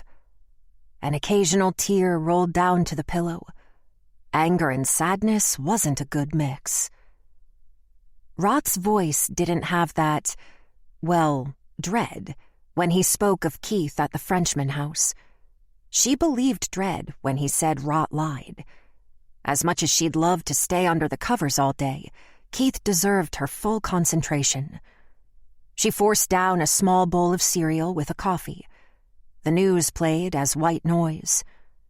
Keith's face occupied the screen with a concerned anchor giving personal commentary. Emma's face joined his, side by side. Thousands of tips were pouring in, all wanting the reward. A press conference with Lan leading the charge followed. D.A. Collins jockeyed to be in frame. Why hadn't Nicky fought for their relationship earlier? She abandoned Keith after the accident. His hurt was real, and she ignored it. She had tossed aside one of the best things in her life. Now there may not be a second chance. Yesterday's recounting to Lan, her union rep, and Agent Rolanda Woods had been tough. Lan brought in a federal investigator for extra resources. However, only Keith understood the Emma factor. Nicky had fought between the truth and editing the truth. In the end, Keith's life depended on full transparency. Lan didn't think she'd be found negligent, but having the service weapon stolen warranted the suspension. She put the bowl in the dishwasher, noticing a cup and a plate that she hadn't used. An alarm pinged. The plate had a brown smear. She checked the peanut butter. It had been moved. The loaf of bunny bread wasn't tied the same. After a moment of reflection, she went to the bathroom and realized the guest towel hanging on the bar was damp. Emma. Nikki checked her entire condo. Emma had used the spare key from the hallway to get in. Plus, she got past Major. No one else besides Keith had knowledge of the key. Emma hadn't left the gun, so what did she need it for? Warren? Nikki would have hoped for a 3-page letter explaining things at least. Why risk even coming here for food and a shower? Had she planned to surrender? Did she change her mind? Murderers often showed erratic behavior on their spree. She opened her front door, still in her nightshirt, walking to the far end of the painting on the hallway wall, checking between the frame and thin cardboard backing. The key was still there, however, not placed in the correct spot. The video surveillance in the lobby was still busted. "What's going on, Nikki?" Major closed his own door, dressed for the day. She looked around the floor. "I can't find one of my earrings. This diamond pattern doesn't help. Just thinking it might have rolled over here." "I find whenever you drop something that small, it always ends up farthest away from where you're looking. I call it the blueberry effect." Ain't that the truth? Yeah, it was cheap. I think it's a goner. Where are you off to? Errands, haircut. I never have much going on. Wine and king cake tonight? Help me find the baby? It's always under the purple icing. Nikki smiled. Let's see how my day goes. Say, Major, did those sensitive ears of yours pick up on anyone in the hall yesterday? He thought about it. No, although I wasn't home part of the day. Why? My partner is missing. That's not good. It was on the news this morning. I thought maybe he stopped by here, but I guess not. If your partner is missing, then... He stepped forward. Nikki, be careful. You're investigating people with lots of money. I mean it. Nikki stepped in her threshold. Always am. Thanks, Major. Chapter 74. Keith was listed as a missing person, which only threw the press into a frenzy. The general public was desensitized to the frequent crime, but watching these reporters gather outside headquarters made her thankful for keeping the story in the public eye. These days, a missing cop got a 30-second segment on the news, and then it was on to the weather. Nikki had snuck into headquarters again to answer more questions with internal affairs. Oz delivered her cell minutes before, having cloned it. Every cop available did what they could to help find Keith. Agent Woods checked other places of interest, such as the abandoned Six Flags in New Orleans East and the lakefront marina. Lan stepped up to her as other cops answered the hotline. "You can't loiter. Go home. I'll keep you updated." "I can answer calls." "No, you can't. Go on home." Nikki meandered out of the building without a plan. She was in the parking lot as her cell rang with a number she didn't recognize. "This is Detective Mayu." "Hi, Nikki. It's Casey, Warren's assistant." "Casey, hi. How are you?" "I'm good. You said to call if anything came across my desk." "You have something?" "I'm right outside the Marquis Hotel. Warren had me hand-deliver a package to Mr. Fields." "Do you know what it was?" "No idea, but Warren was deliberate in handing it to me with instructions. His body language was different. I think it's something." "Well, that's interesting. His instructions?" "He told me only to give it to Mr. Fields. Mrs. Napleton and Warren's wife Sharon are having drinks together at the hotel restaurant with him as we speak." "Thanks, Casey. I'm going to head over right now. I won't let on you're my source." "That's the only reason I called." I trust you."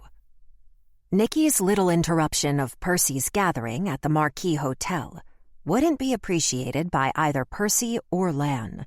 A chat wasn't police business, and his hotel restaurant was a public place. Knowing Warren's connections, the Midas crew got word she was suspended. Stirring the pot was better than doing nothing. She entered the hotel lobby, turning toward the dining room styled with modern furnishings, intimate tables, and sleek straight lines. Purple, green, and gold reflective tassels streamed overhead. There was a long wall with one-way windows to the outside world. The threesome sat in the corner at a round table with a white tablecloth, where each had their backs against the wall.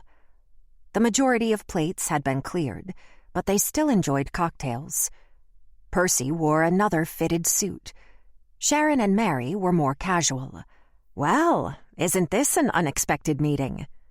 Nikki took note of the little box sitting in front of Percy. They each looked up. Percy initiated the greetings. "Evening, Detective Nikki Mayu. Any news on Emma or your partner? It's on every news channel." "Your partner is adorable. I do hope he's okay." "Thank you. Since I have free time on my hands, I stopped by to check in." "Yes, your suspension," Percy said. "What's in that pretty box?" Percy placed his hand on it. "A personal gift." "Odd-sized package. Too thin to be a Rolex." Sharon answered, "He wouldn't tell us either." "Sounds like we all want to know, Percy." Nikki sat. "Mind if I join you?" "Please." "Come on, open the box." "I dare you," Sharon chirped. She said it in an ineffectual way. Mary rolled her eyes. "I really don't care. Harrah's is waiting for me. Coming, Sharon?" "I'll walk you out." "Ladies, don't leave on my account." "Not at all." Mary touched Nikki's shoulder. "Lunch was over an hour ago." Percy received a kiss on the cheek from each of them. "We'll talk later." "Bye, ladies." Nikki waved. He raised his hand for the server. "Can I offer you something? Tea?" "Nothing for me, thanks. I heard some interesting news." "What's that?" His arms rested on the table with the box between them. "Dread has been forthcoming about your close relationship." His eyes found the table. His nose twitched. "I see. Only you?" "Just me. That's between y'all. Thing is, he got close with Emma and told me a few other things." "Spit it out, Detective." Nikki mirrored Percy's position. "It's about the rape video that disappeared. I can't go into specifics." He exhaled. "I was Switzerland with that entire ordeal. That's my only regret." "I guess that makes you clean in all this." "You're being facetious, but it's the truth." "The truth is that Emma was raped, but the truth don't pay the bills." Nikki continued before he commented. "You're still going to accept what's in that box from Warren?" "It's nothing." "You don't have to be Switzerland anymore. Your crew is falling apart." "Our crew has many prominent members and will remain strong. If Herman raped Emma, then there's justice in his murder." She pretended to write in a notebook. "Oh, that's good. I'm going to use that. It's funny, Emma mentioned justice too." "Justice is hard-pressed to be served when those who dispense it don't care. Half of you is full of wisdom, the other half is full of crap." She took a sip of water with melted ice. "I have one other question." "Which is?" "My partner disappeared right after the night we showed at your club." "I expected an accusation. Come back when you have your badge." "Expect a few visits from the NOPD. They get upset when something happens to one of their own." She looked at the box again. "Can I see the invite?" "Why not?" Percy hesitated, then opened the box, taking out the long, narrow card. He handed it over. Nikki cradled it in her palm like ancient parchment. It was written in a pretty script font with gold foil and embossing. "There's no location or time." Nikki studied it.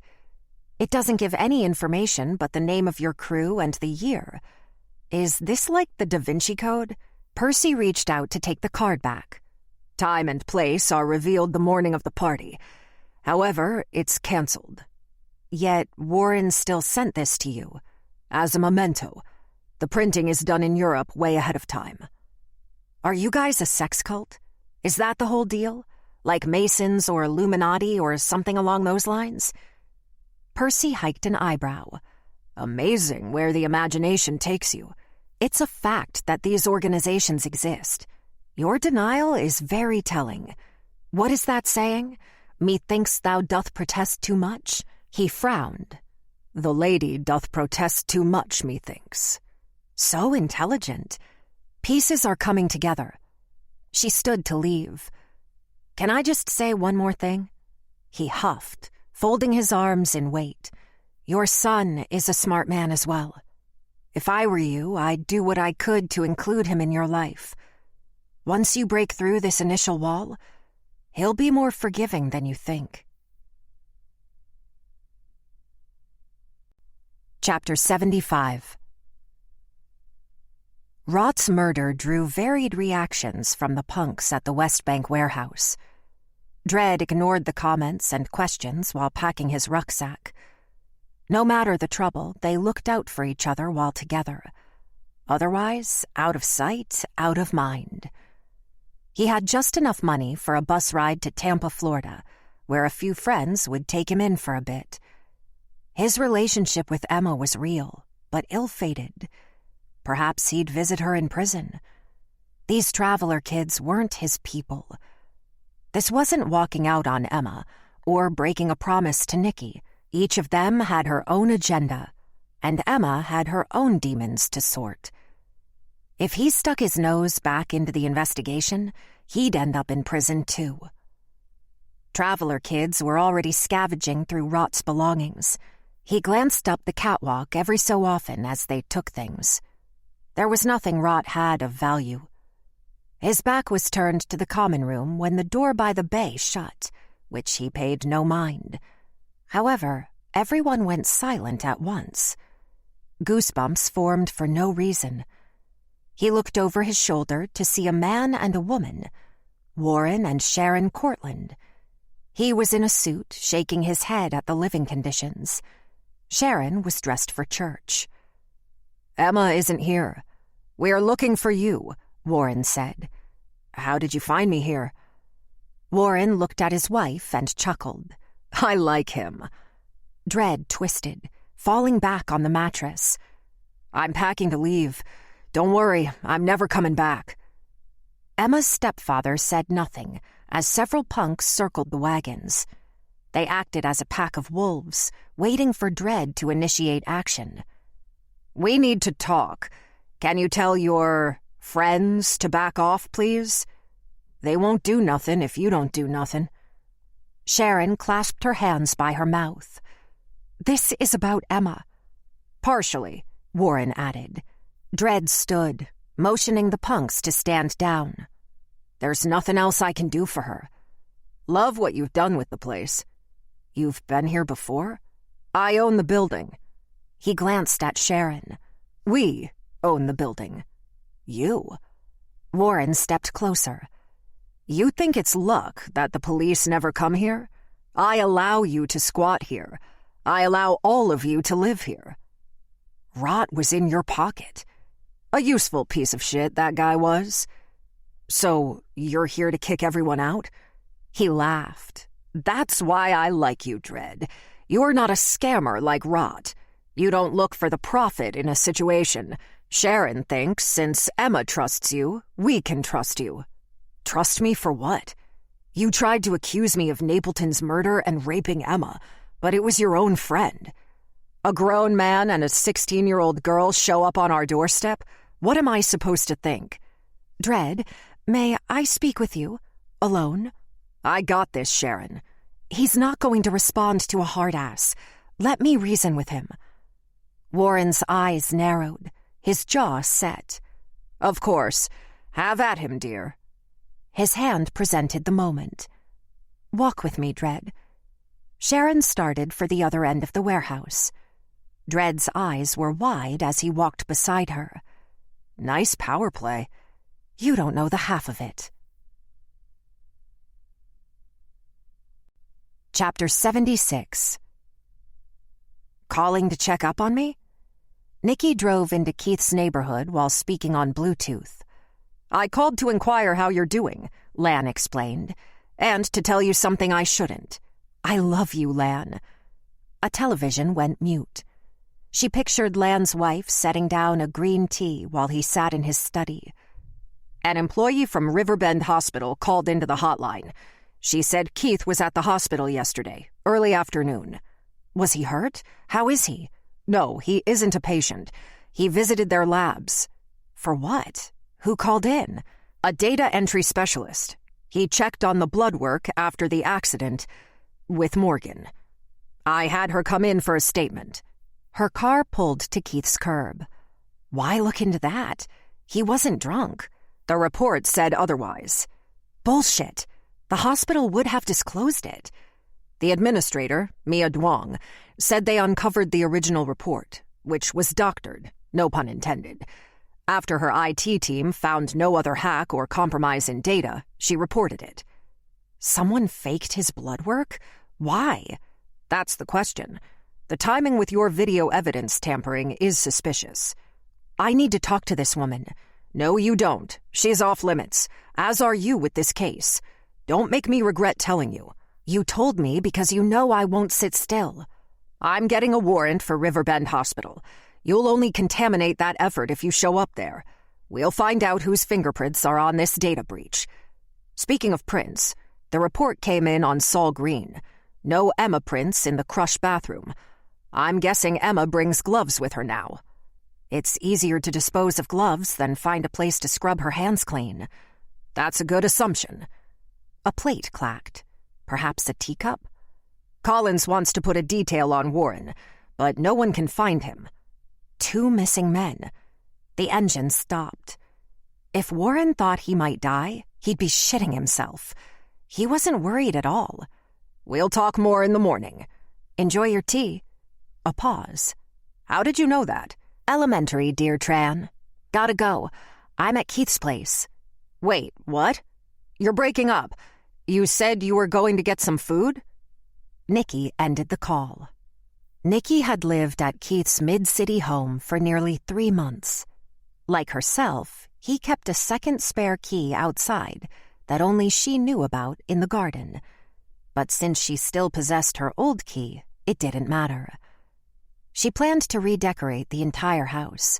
He would have fought it, but she'd leave him a man cave to die for. Die for? You can't be dead, Keith. The living room hadn't been disturbed. Nikki flipped on the light. A quick tour proved Keith hadn't fought off an attacker. Nikki had lectured Perez and Jonesy on the art of the search, and they'd listened when they had come here. The house was still tidy. She repeated a mantra that no one found a body. His bedroom came first. The mounted television opposite the bed reflected her image on the black screen. Memories returned of watching an episode of Breaking Bad every Saturday night after sex. It was their cigarette, Keith joked. She hadn't played an episode since, and she wanted to see how Walter White ended up. But not without Keith. Perez had bagged his cell, keys, and wallet. Oz needed to go through the phone. She looked under the bed and in the closet. Nothing unusual stood out. On the dresser in a frame was a picture taken of them at Pat O'Brien's piano bar. He leaned back on her while her arms wrapped around his neck. Why would someone alter his blood work, making him appear drunk? Nikki opened the dresser drawers, finding the same socks and shirts. One drawer revealed an old cell. She remembered the protective case, having a saint's fleur-de-lis on it. Her finger held the power button, waiting until it started up with only 20% battery. The security code was the date they met. The wallpaper presented a zoomed-in picture of herself, smiling wide. She selected the photo gallery, seeing a long string of selfies of him and Nikki. It all came rushing back like floodwater. Many pics contained Morgan as well. Some she hadn't even seen, where he and Morgan acted out for the camera. The last pic taken was Morgan and Keith cheek to cheek, holding up an open ring box 2 days before her sister died. It was an engagement ring. WTF? Confused, she switched to the text threads. The top messages with Morgan caught her attention. She understood that they probably sent a few notes to each other, but she needed context to that picture. They had texted several times that day, just hours before the accident. Her little sister asked if he was ready. Ready for the engagement ring. Oh, God. Keith was going to propose the day Morgan died. The back-and-forth texting was all about the secret proposal at Audubon Park and Morgan's excitement to be included. Nikki tossed everything from the drawers. The last one had a jeweler's box shoved in the back. She stared at it through a blur of tears. Her knees gave, and she fell onto the floor against the bed after a moment of letting herself cry with the ring in her lap. She almost put the diamond on, but the ache of taking it back off might send her over the edge. Saturday. Chapter 77. It took a bottle of wine Major had gifted to help Nikki sleep. She stayed in bed most of the morning. She couldn't wrap her head around the fact Morgan was killed while on their way to Audubon Park, where Keith had decided to pop the question. Would she have said yes? They had only been living together for 3 months, dating 7 months before that. A shower and coffee helped clear her head. How did Keith not say anything after all this time? Anger surfaced for withholding such a bombshell. Keith and Morgan shared a secret. After sitting with that knowledge, she realized it wasn't anger, but emptiness for the possibility of what might have been. If Keith was dead, she'd never get to slap him and then forgive him, because he was the man she wanted to marry, the man she will marry. Sitting around the condo wasn't constructive. She may have been taken off the case, but why couldn't she go out for fresh air and visit a potential friend? Nikki brought takeout jambalaya and Bark's root beer to the Esplanade Hotel to have lunch with Casey in her office. Digging for more info from Warren's assistant was a gray area as far as police involvement. After fielding Casey's questions and concerns for Keith, Nikki guided her toward Warren. Some people don't understand what it takes to put on a parade, Casey continued, conducting an invisible orchestra with her fork, for the whole city to do it.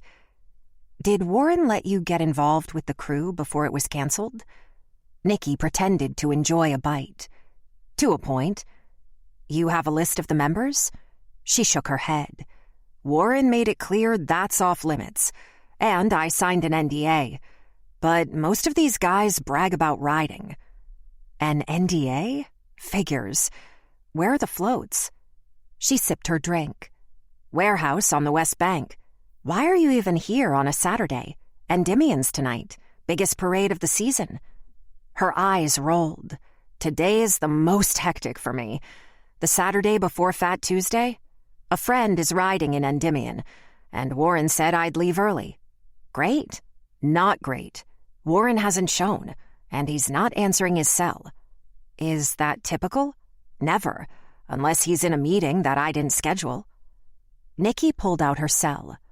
Where does he stand for Endymion? Does the hotel have a spot? The hotel rents out the Tabby Cat bar for hotel employees.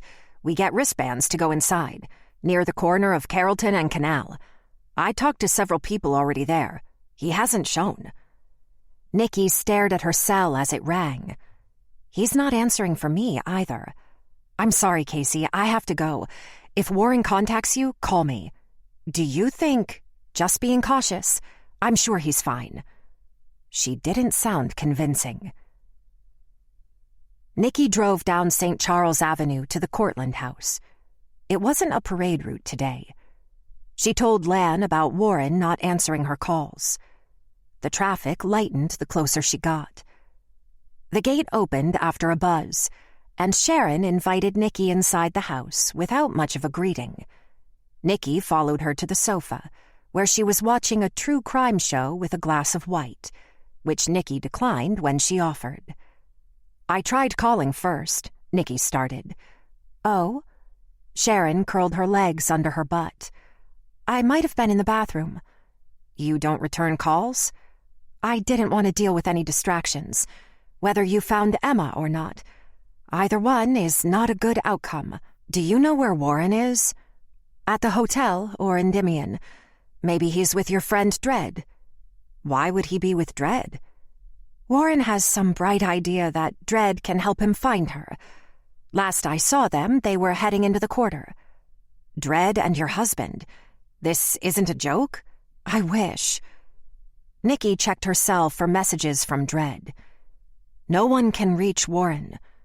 He's been like that for years." "Did he say where they were going to look?" "That woman there, on this murder mystery show. She killed her husband. For 7 years, they've been trying to build a case, looking over her shoulder. You think she freed herself? It's just a different prison." "You can't disappear, Sharon. Emma is going to need you." Sharon took a drink.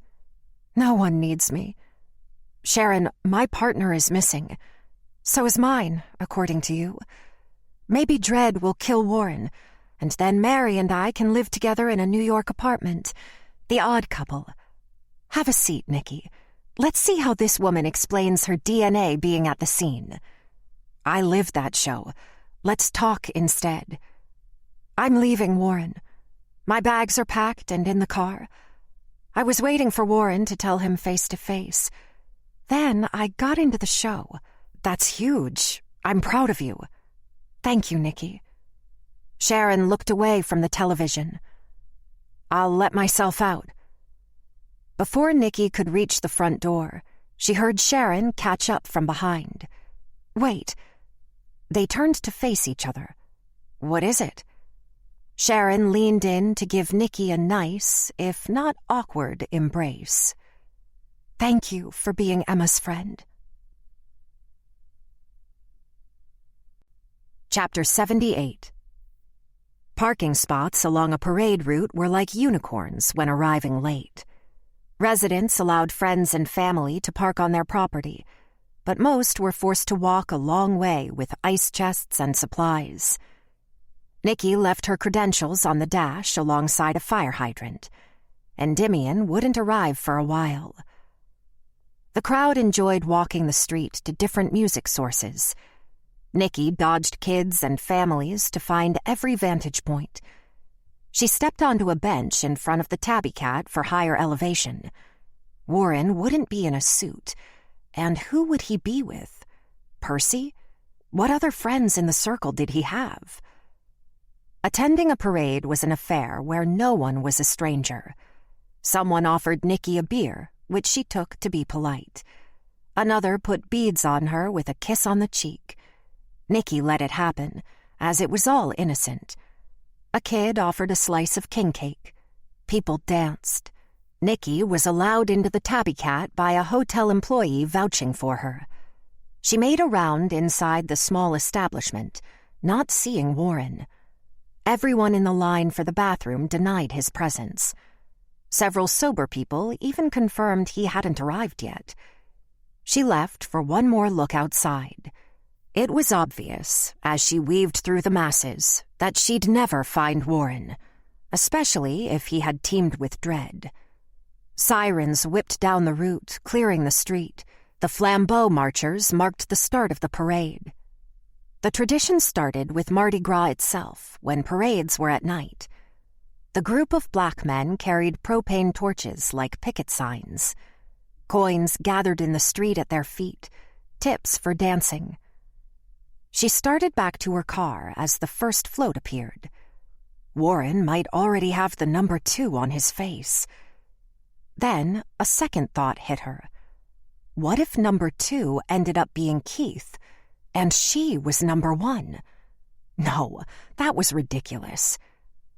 Her heart sank when she returned to her car, leaning with 2 flat tires on the driver's side. No other vehicles on the street were damaged. Closer inspection indicated punctures. Could have been stupid kids walking by, or some drunk local who didn't like where she parked. Either way, she had to call headquarters to send mechanics to change the tires in the morning. Nikki had the rideshare driver drop her off in front of the condo. She entered the lobby adrift. A text came in while taking the elevator to her floor. Agent Woods apologized for not being available, but said they would talk Monday morning. Nikki responded with an okay that turned into a thumbs-up emoji. She was too tired to care. Without paying much attention, she left the elevator, turning toward her condo while checking her emails. She looked up in time to see Major standing by his door, talking on his phone. He hung up, presenting a big smile. "Shouldn't you be at Endymion?" Nikki asked. "I was leaving, and now my knee is bothering me. I might have to skip this one." "You okay?" "Just need a pill and some rest. Want to partake in a little red instead?" He opened his door. "Why are you in the hall?" "I just knocked on your door. A few more seconds and you would have gotten a call." "Bad knee? And you're out here instead of a text?" "Texting. That's for kids." "What's going on, Major?" "Fine, you got me. Let's go in my place and I'll tell you what's on my mind." "I have a lot going on, Major.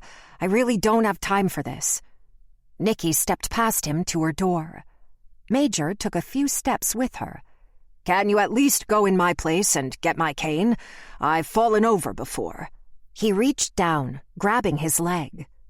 A thump from behind Nikki's door caught her ear. That came from inside. He shook his head.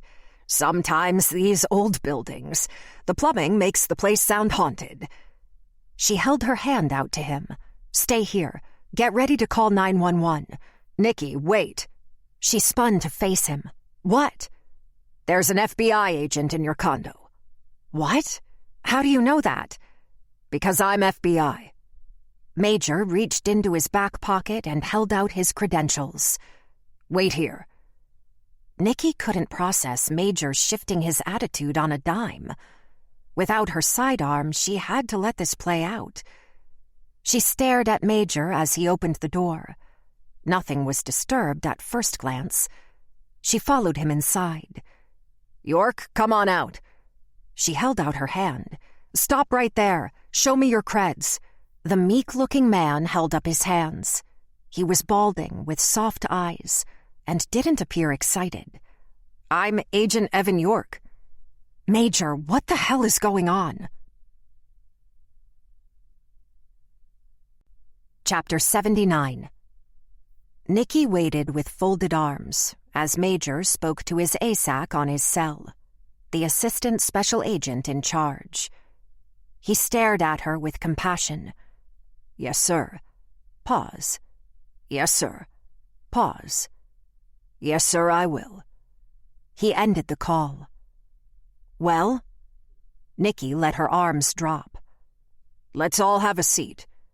Major walked to the table with 2 working knees. The second man followed with less confidence. He was a cubicle agent, not used to being in the field. They both sat, waiting for Nikki. She kept standing. "Talk." "We have an ongoing operation involving Warren and his associates that bled over into your Herman Napleton rape and subsequent murder case." "You've been in your condo for months just to record me?" He gave a single nod. "I was placed here when you received the rape video. It's not an assignment I wanted. Maybe you should sit." "What, with a little Merlot? You planted listening devices?" "The time frame on the tap expired. We were pulling them." "Great." "Our spotter downstairs missed you. You should be none the wiser." "Sorry, my car trouble interrupted my routine." This wasn't personal. Nikki's eyes widened. Major, I thought you were my friend. No, not personal at all. We are friends. That's genuine. Don't go there. Is Agent Woods a part of this? She's been read in. That's why she was delayed in reporting. What's the bottom line? Bottom line? You're clean. What evidence allowed a warrant to tap my place? The night you let Emma stay here, days after the video was placed into evidence. That opened the door to evidence tampering, obstruction, and conspiracy. What's your part in this, York? I'm Tech, a surveillance agent. Nikki squeezed her eyes shut to think. What's your real name, Major? I'm Special Agent Greg Bailey. My friends call me Major. Greg Bailey. Nikki tugged out a chair and sat, but not close to the table. What am I supposed to do with this? You can start by continuing to call me Major. We're not friends. We're on the same side. I was doing my job. Still am. His voice went softer. Our interactions were genuine. I think of you as a friend. Nikki smirked at him. How could I possibly trust you? Let's start with your partner, Detective Teague. He's alive. He's under our protection. Nikki sprung up, but found her knees too weak for support. You have him? Her eyes watered. She put her hands to her cheeks. Thank God. Detective Teague has been under surveillance for a while. We picked up a credible threat on his life the same day he visited the hospital lab. Damn. Does this have to do with the blood report? Major never broke eye contact. Yes. He briefed us on everything that's happened. Was it blackmail? Major, or Greg Bailey, went to the refrigerator for 3 waters. He passed them out. Yes. Do you have Emma, too? Nikki took a long drink of needed water. Major clasped his hands. No, we can't go into details about our investigation. Bet you've been dying to say that to me. The crew of Midas is a criminal syndicate. It started out as a good old boys network, but grew into bribery, fraud, extortion, you name it. What did the blackmail entail? And why? What could he do for them? Detective Teague is the one who stole the cell phone from Central Evidence. He did? That's crazy. He wouldn't. He confessed. I have no words. No fucking words. It's up to your department on charging him after all this plays out. He'll be cleared. We're building the best case we can at this point, for the ones still alive. You're not going to tell me who blackmailed Keith, because I know this person. You're not in danger. You weren't conspiring with Emma Cortland. I'm suspended, as you know. What happens now? We continue like normal. Normal? She ran her hand across her face. We can't get a hold of Warren. You might be losing another target. The 2 agents looked at each other. We can't locate him either. What happened at the Maroney house on Frenchman? Major asked. I got drugged, blindsided. Emma killed Rot with my sidearm, and she still has it. She's building quite the resume, Greg commented. I want to talk to Keith. You will. He's in a safe house, Major offered. Nikki exhaled, calming herself. Why is it you don't have Warren's place tapped? Greg and York glanced at each other again. Oh, you guys are unbelievable. So you heard my interaction with Sharon? They both nodded. You skirted the law, but said nothing warranting action. Nikki's cell rang. She answered with less urgency since Keith was safe. Hey, Lan. A uniform spotted Emma at the foot of canal and attempted to apprehend her, but she got away. You're kidding. How does that happen? Rookie. Didn't call for assistance. She was last seen outside Harrah's. Patrol established a perimeter, but they're holding back so she'll expose herself again. For the record, I forbid you to get involved. Wouldn't dare. My car is still in the shop anyway. Have you considered gambling on your time off? Take a rideshare. I love to gamble. Chapter 80. Major, you're driving. Let's go find Emma, guys. Nikki clapped her hands. An immense weight lifted off her shoulders, knowing Keith was safe in the FBI's custody. It eclipsed Major's betrayal. After securing her personal firearm in a shoulder holster under her jacket, she led the charge out of her condo to track Emma at Harrah's Casino near the foot of Canal. York followed in his own vehicle to be another set of eyes. Nikki had formulated the plan on the drive. It was simple. Major would walk around like a tourist near the front, since Emma never met him. York would hang out pretending to be waiting for his ride, and Nikki would circle Harrah's in Major's car. In heavy traffic, she pulled over and let everyone out.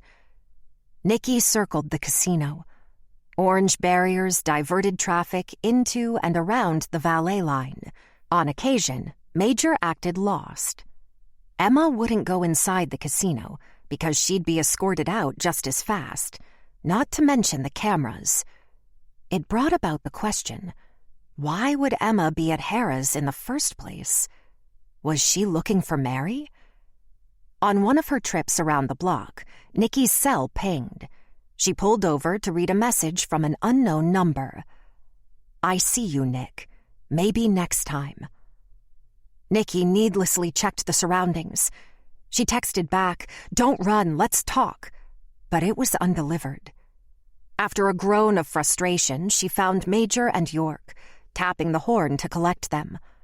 They gravitated to the street, looking in the window with trepidation. She waved them to get in. Major asked, "What happened?" "Emma texted me. She spotted us or me, I don't know." "Damn. Anywhere else you want to check while we're out here?" "No, but if we ever find her, she'd be a great case study in living off the grid." York patted Major's shoulder from the back seat. "I'm out past my bedtime. I'm going home.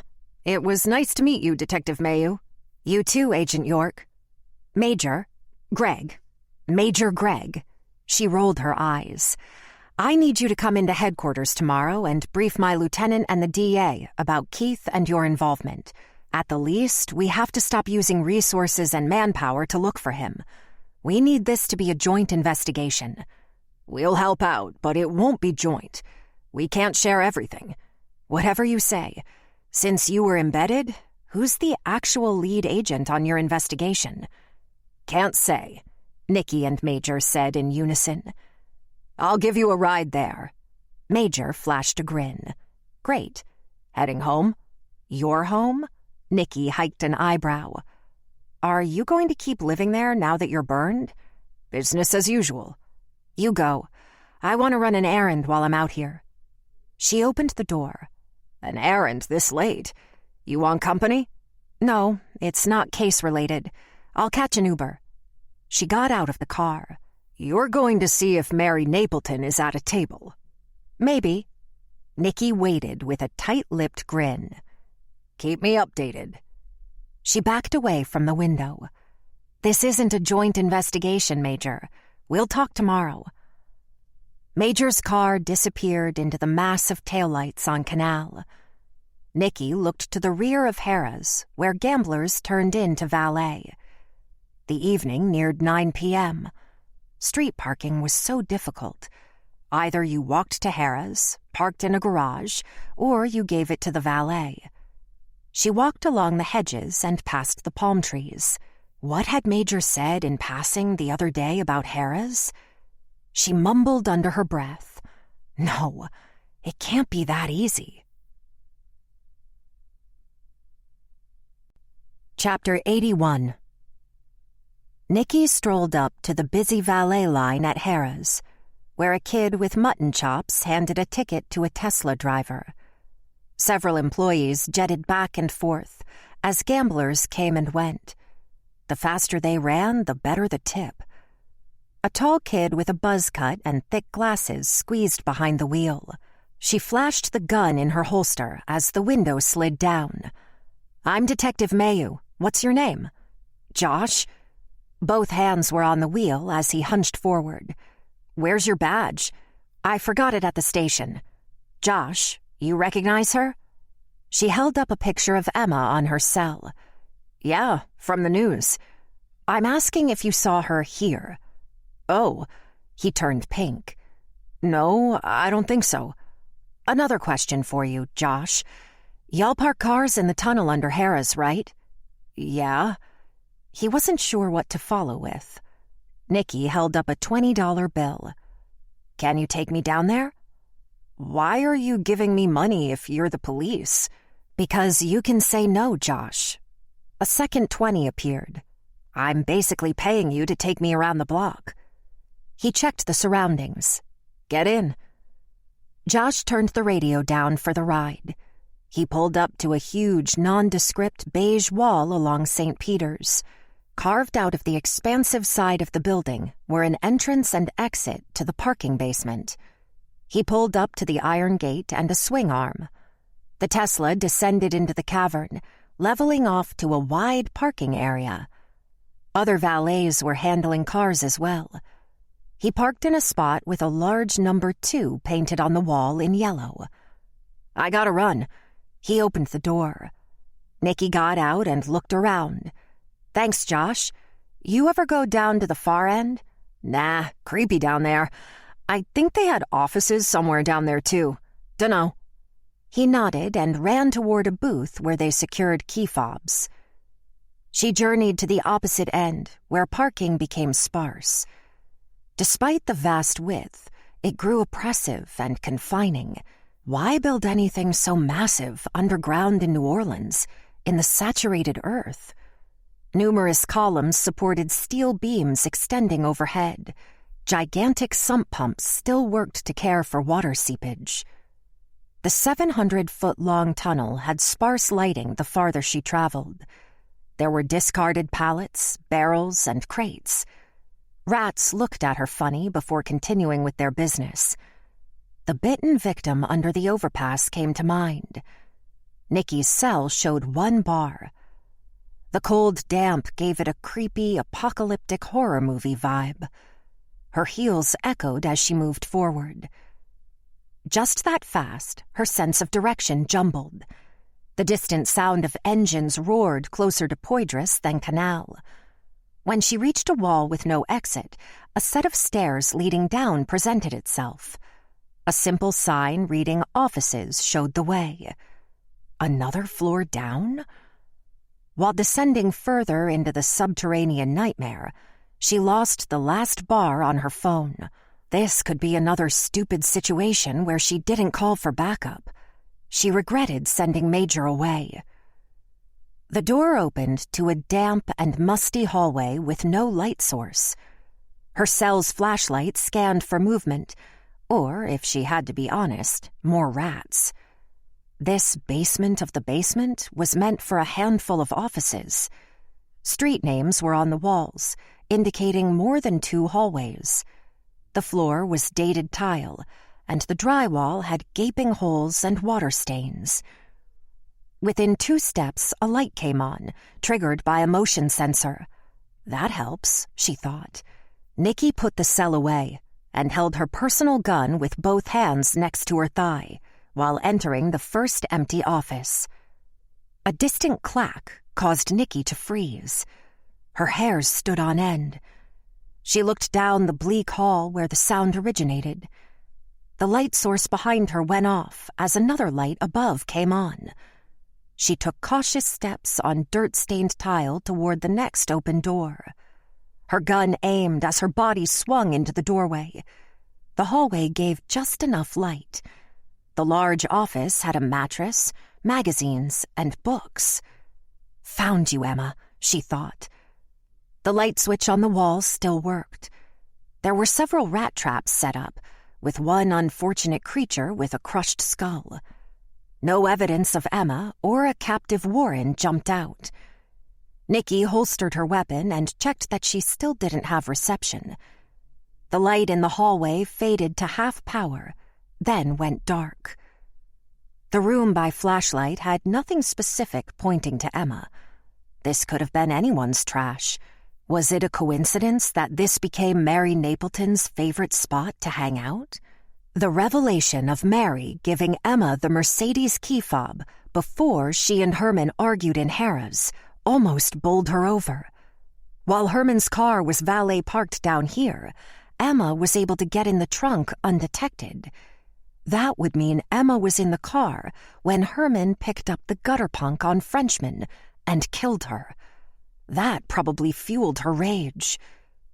The light in the hallway came on again. A rat? The door to the stairs closed with a metallic finality. A rat didn't do that.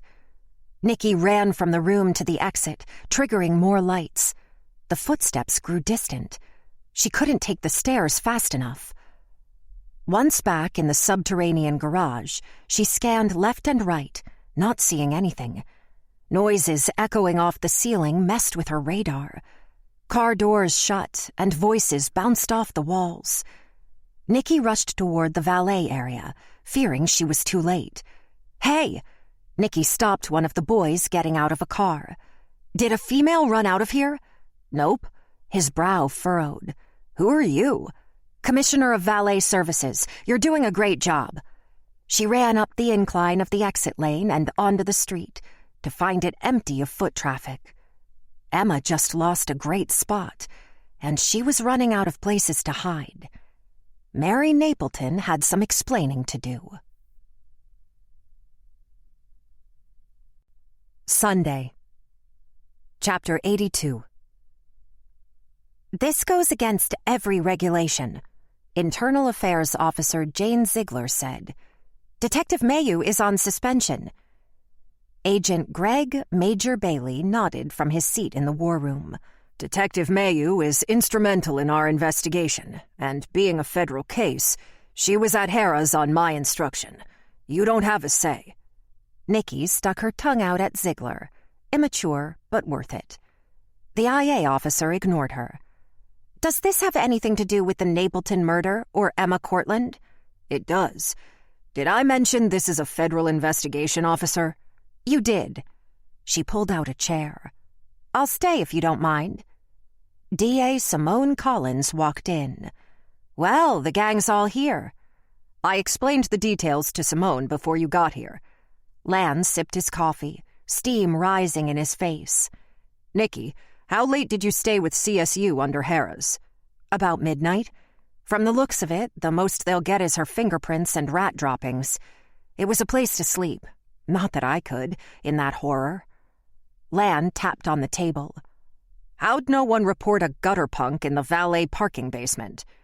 These valet kids, they're hyper-focused on the in and out. I can see how she'd slip in without them noticing, or even caring. Jane Ziegler sighed. So, no gun recovered? I think I would have led with that. But we need to talk about Keith. That's why I brought my neighbor, friend, and spy to headquarters. Simone shook her head. Invite one Fed and they multiply. Lan smirked. Emma is still our case. Can't say I'm not pissed about the resources we wasted to search for Detective Teague, but I can understand if you're investigating one of our own. I didn't say we're looking at one of our own. You didn't not say it, Nikki chimed in. Officer Ziegler perked up. Wait, you're investigating someone in our office? I didn't say that. Everyone is making assumptions. Lan asked, Why don't you state the rules from here on out? Major nodded. I'll tell you what I can, of course. Of course. I had a meeting with my bosses last night.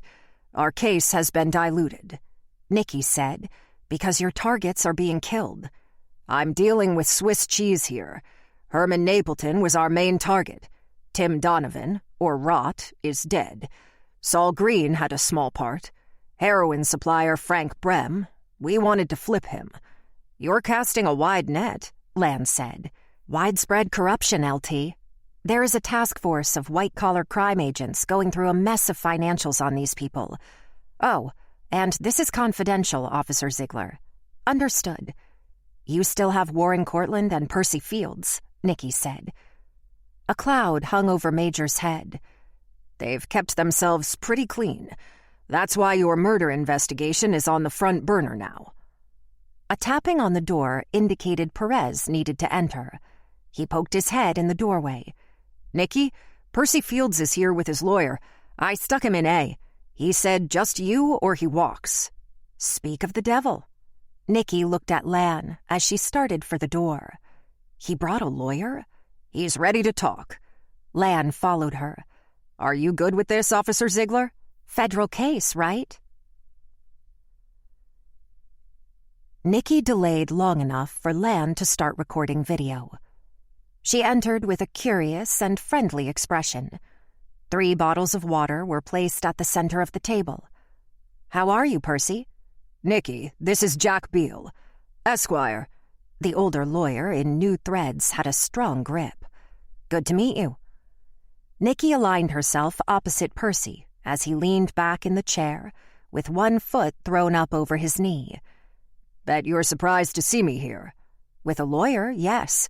I can only imagine you have information. Jack is a criminal lawyer I found outside the Midas Circle. They wouldn't be pleased about this. No more NATO? None of the members know I'm doing this, Percy continued. He's here so I don't meander into a jail sentence. Okay. You're here with good intentions, I imagine. My life is a shit show. I want out of NATO, as you put it. I want to put my kids' needs first. Dread? If you help this case, we'll help each other. She oozed sympathy. My intuition tells me you're a good guy who maybe did some bad things.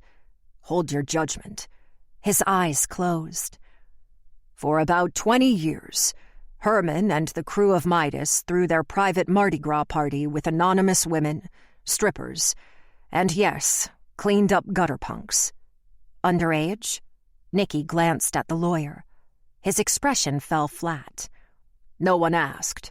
Some were dressed young, pigtails, Catholic school outfits. Fetishes were entertained. These women didn't come from your club. Some did. They were legal. They're witnesses. Not good ones. We wore masks. Okay. Sorry, go on. The women agreed to all activities. There was drugs and alcohol. Each year, the king gets the first pick of who he wants to have sex with. He paused. And I do believe that minors have been chosen. No one asked their age, like I said. How young would you say? 14, 15 maybe? Nikki tried not to show her disdain. You were okay with this? I rationalized they were the age of consent. 17 and 18, just dressed up to look young. I wasn't in a place to rock the boat. You could have declined to attend. I was inner circle. If I refused, then I'd be an outcast. Almost the same as ratting them out. Any pictures or video exist? He shook his head. No electronics are allowed. Where did the video of Herman come from? If it was real, then someone broke the rules. The fact that Frank couldn't get into the phone tells me it wasn't his. I agree. Someone probably freaked out when that cell went missing. I can't speak to that. Every year, Herman picked younger and younger, and the other members knew who he'd pick. Were you aware that some of these girls were murdered by Herman? I didn't know that. Once the party was over, I never saw the gutter punks again. No one did. Nikki scooted forward and leaned in. So why are you here? So far, nothing you said is hard evidence. This time, he turned to his lawyer before speaking. Dread is my son, and Emma is my daughter. Chapter 83. Nikki rubbed at both her temples. Emma is your daughter? They are both my children. He nodded. Nikki let out an exasperated laugh. I've been speechless a couple times during all this, but Percy, you take the king cake. Can we move past your shock? Warren brought Emma to these sex parties, starting at 12. Nikki waded through silence. Why? Herman wanted her. Napleton just snaps his fingers and members bring their underage daughters to him? Herman offered him a piece of the hotel. The lawyer said nothing. Percy fidgeted. His eyes darted. The first year was a test. to acclimate Emma to the situation. In case she freaked out? We never lost sight of her.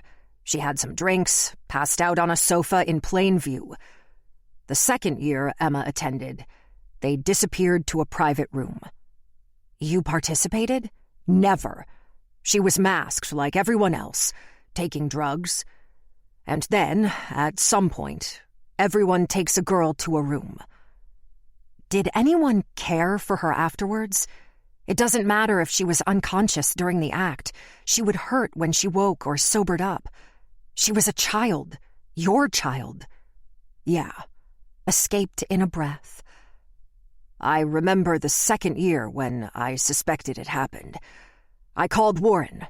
I asked how Emma was doing. He said fine. Like it was code.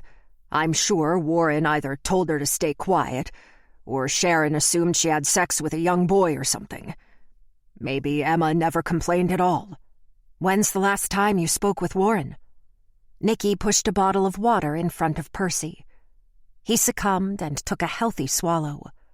Friday. A weight looked to have been lifted from his shoulders. No one can get a hold of him. Does Dredd realize he's been protecting his half-sister? They are both aware. So, did Emma find out she had a brother after she became a gutter punk? Or did she become a gutter punk because she found out Dredd was out there? Emma learned about the gutter punk life from one of the party girls. When Warren told me she started to run away for days at a time to live on the street in the quarter, I contacted Jamal, Dredd. I asked him to look out for her. I had to tell him the truth. How'd he take that? He hated me even more. That responsibility should have been mine. I'm a piece of shit. But that was fine compared to the alternative.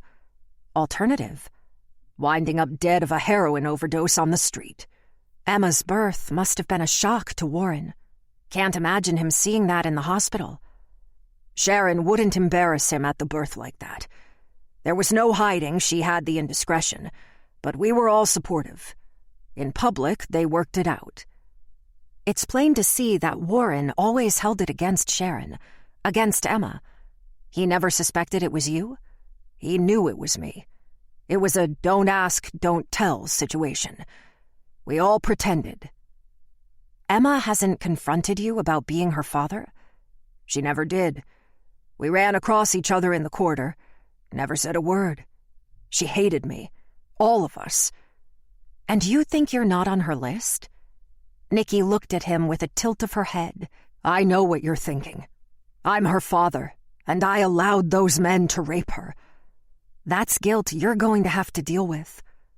He tried not to cry. I was trapped. The money, the secrecy.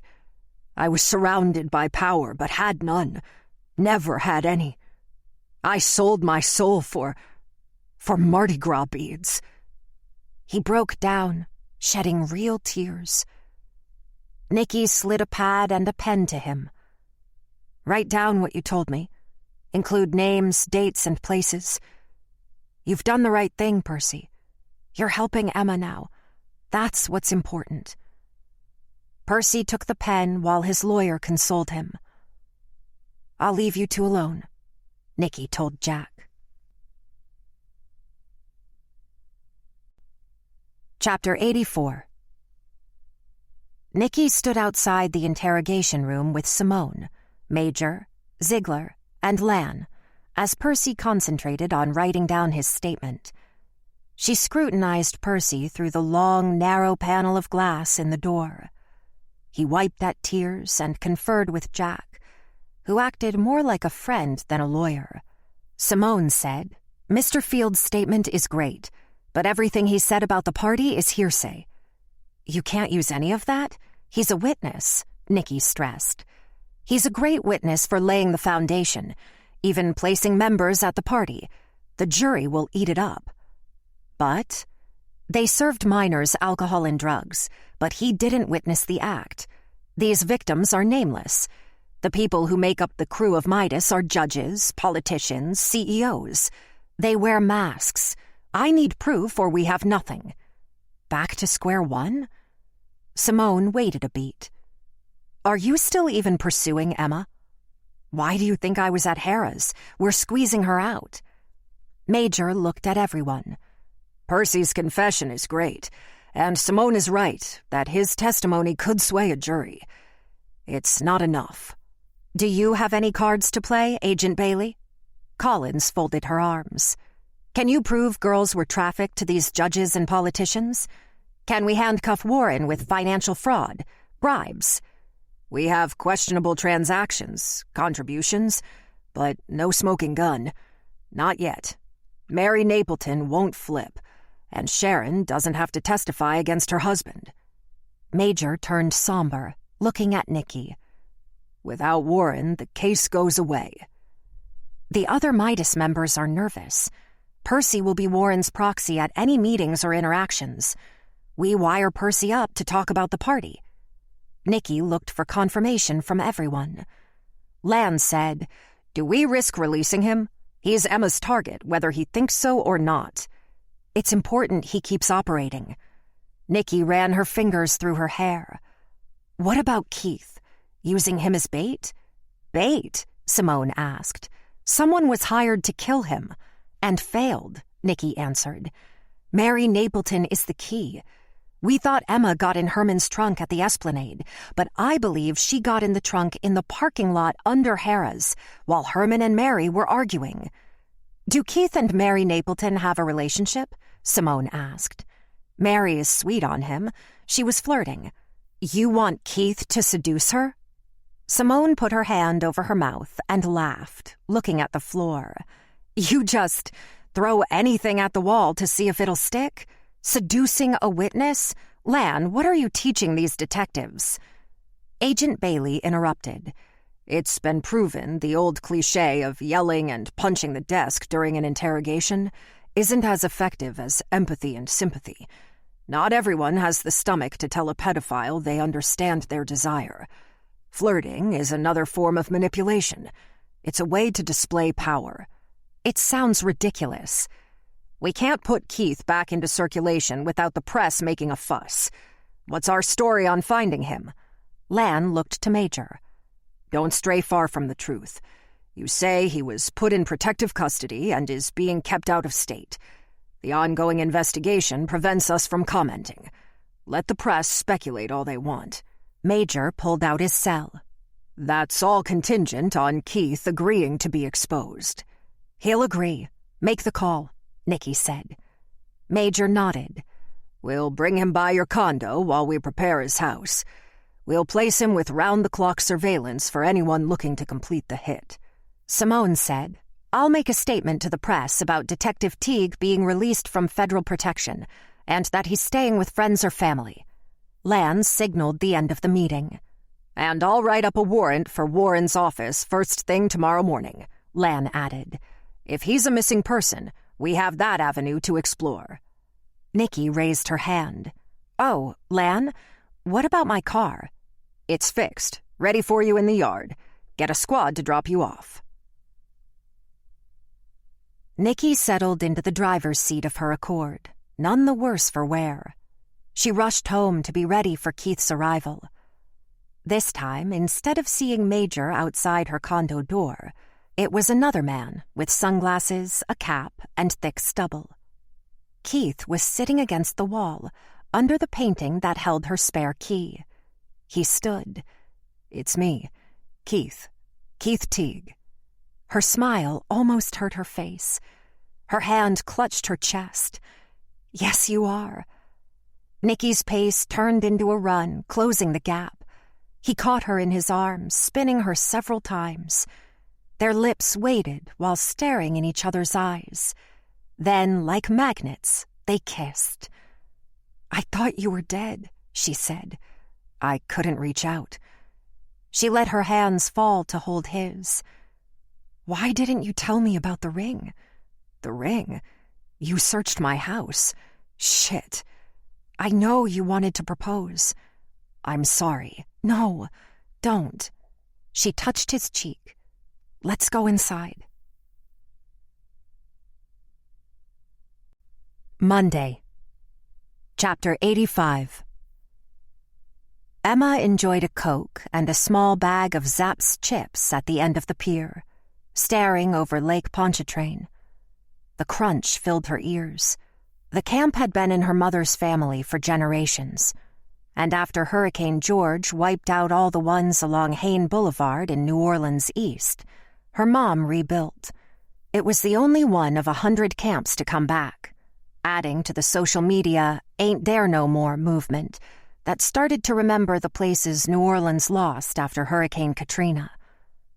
Rebuilding was difficult to keep on the down low, but Sharon and Warren didn't advertise, and they had the juice to make it happen without fanfare. It was their own private escape. The place was their retreat, a sanctuary. When Warren went on business trips, Emma and her mother would make their escape, playing bourrée and fishing. The fact that the cops still hadn't showed at the camp proved her mom still loved her.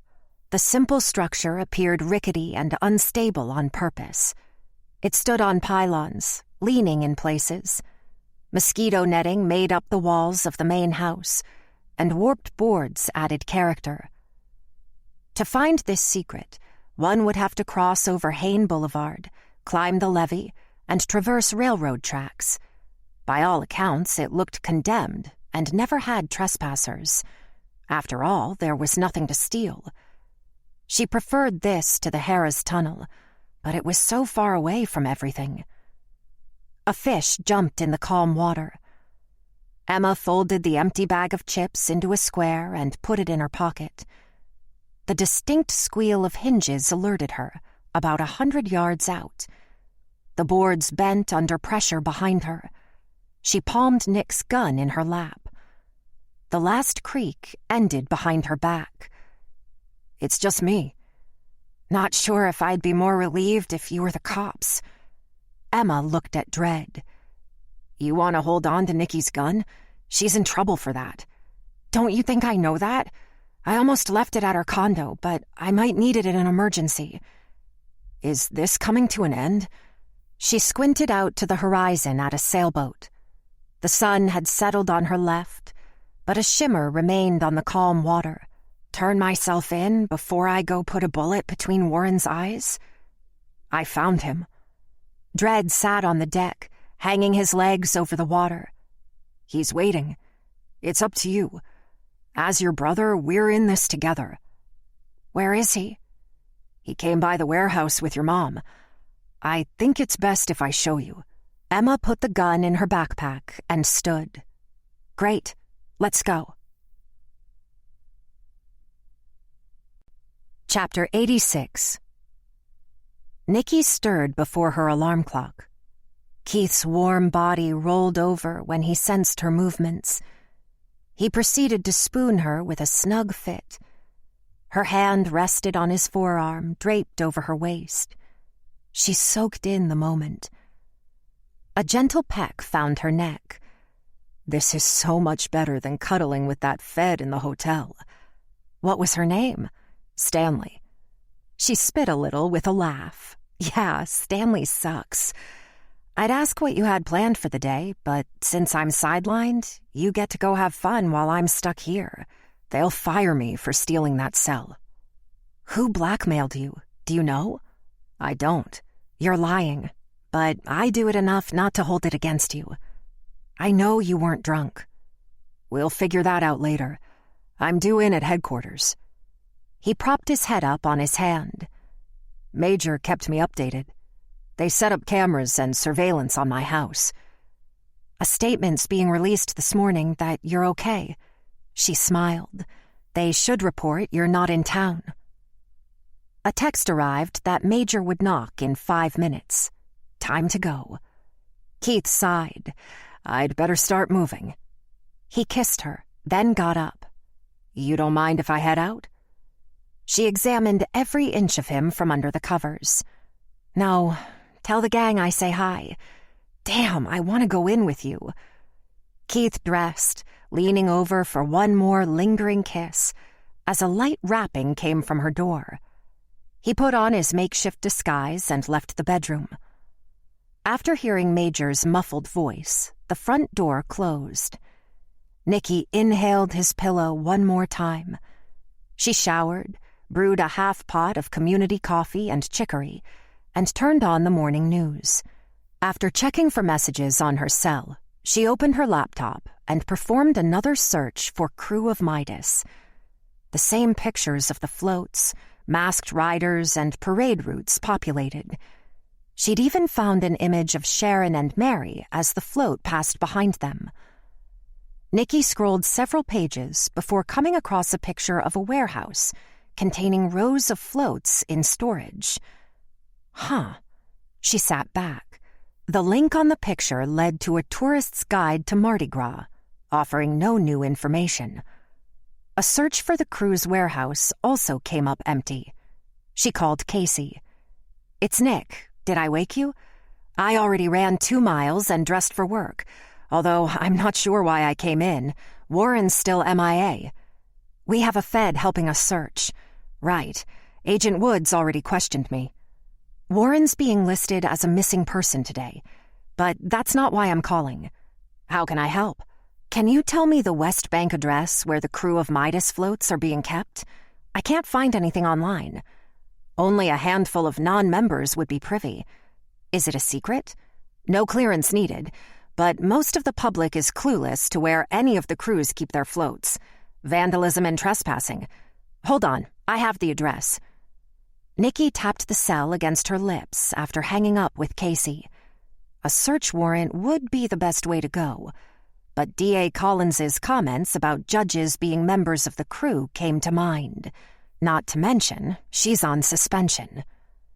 She collected her things and shut off her coffee pot to leave for headquarters. Perhaps imminent danger would come into play, and they won't need a warrant. When she opened her door to leave the condo, her nose bumped into the barrel of a gun. She almost didn't recognize her sidearm from the other end. Beyond the gun was the last person she expected to see. Emma. Chapter 87. Emma pushed Nicky back into the condo, as if surrounded by a force field. She closed the door. "It's good to see you.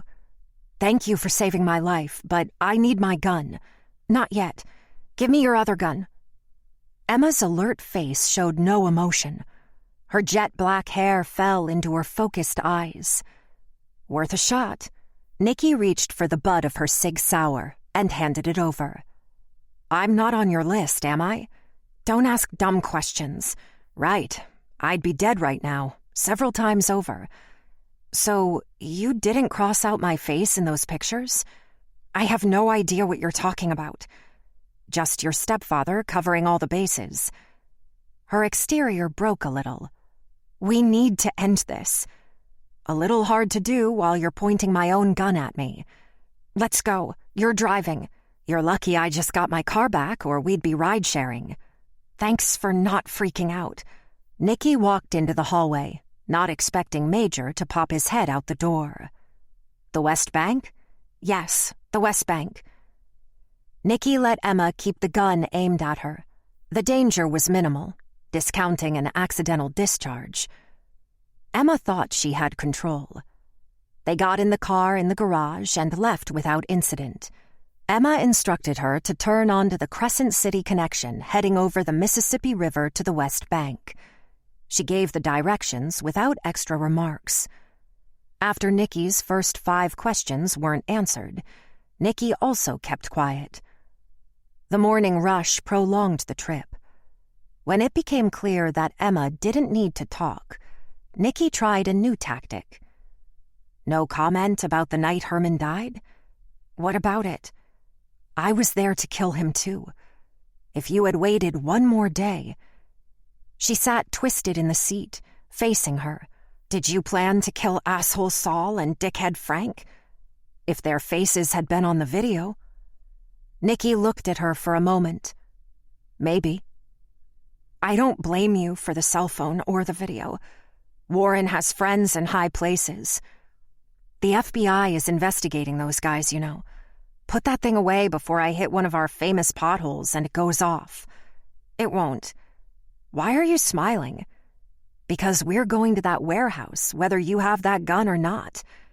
Is that where you have Warren? It's not what you think. Nikki felt relief in Emma saying anything. Tell me then. Despite the gun, Nikki reached out to caress her hair. Emma avoided her touch. I'm not Morgan.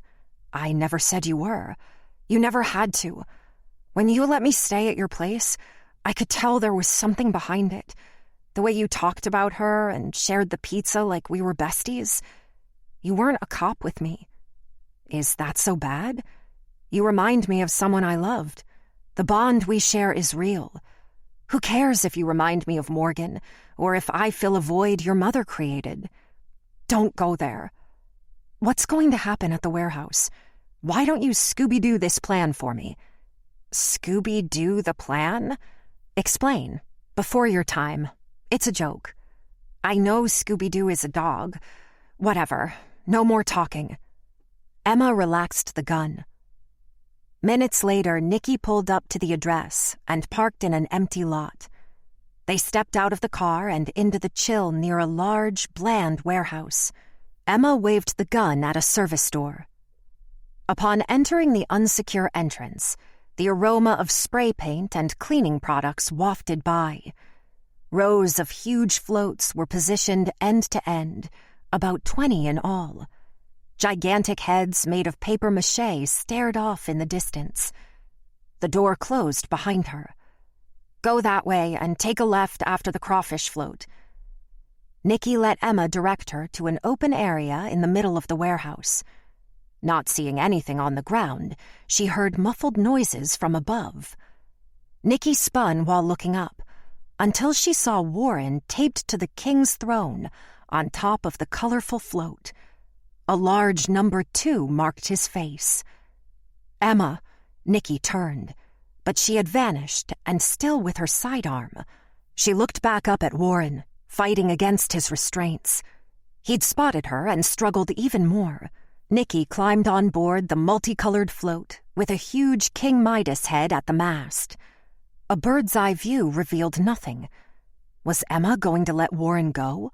Did she take off? What was her endgame? Warren attempted to yell something through the tape. Nikki held up a hand to quiet him while stepping near. The tip of a large knife was stuck upright in the floor, likely placed there to strike fear in the man. Nikki pulled the tape off his mouth. I'm getting you out of here. Emma isn't the one to worry about. Don't worry about Dredd. No, you fool. It's that bitch. He's talking about me, Nikki. Sharon's voice carried through the warehouse rafters. My daughter brought you here because she doesn't appreciate what I've done for her. Nikki spotted Sharon standing at the rear of the float, pouring gasoline down its sides. It was you? In Napleton's garage? A mother would do anything for their children. She continued to splash the gas. Don't do this, Sharon. This is crazy. Warren's going to prison. I didn't plan on having Emma as a decoy, but she was the obvious choice for you, right? You know I was on her side. Her resourcefulness worked out well. If Emma doesn't want this, then you're not doing it for her. Sharon disappeared off the back of the float, but kept speaking. I'd get down, Nikki. Let the bastard burn. I doubt you can free him before this float goes up in flames. The distinct sound of a Zippo lighter flipped open. Chapter 88. I'm counting to 5, Nikki, because I like you. Just like your victim countdown? I suppose. Sharon, you're throwing your life away. Nikki couldn't see where Sharon hid. 5. Herman Napleton. Nikki pulled the knife from the floorboard. She used it to cut the duct tape from Warren's feet. Hurry, Warren pleaded. 4. Frank Brem. You're trying to save the man who ordered your hit. He ordered the snowball stand fire. 3. Saul Green. She's lying, Warren hissed. You want the gag again? Shut up. He should go to prison, Sharon. Nikki sliced the tape, not caring if Warren suffered cuts in the process. The party is a sex auction. He sells young girls to the highest bidder. 2. Warren Cortland. She almost got his legs freed.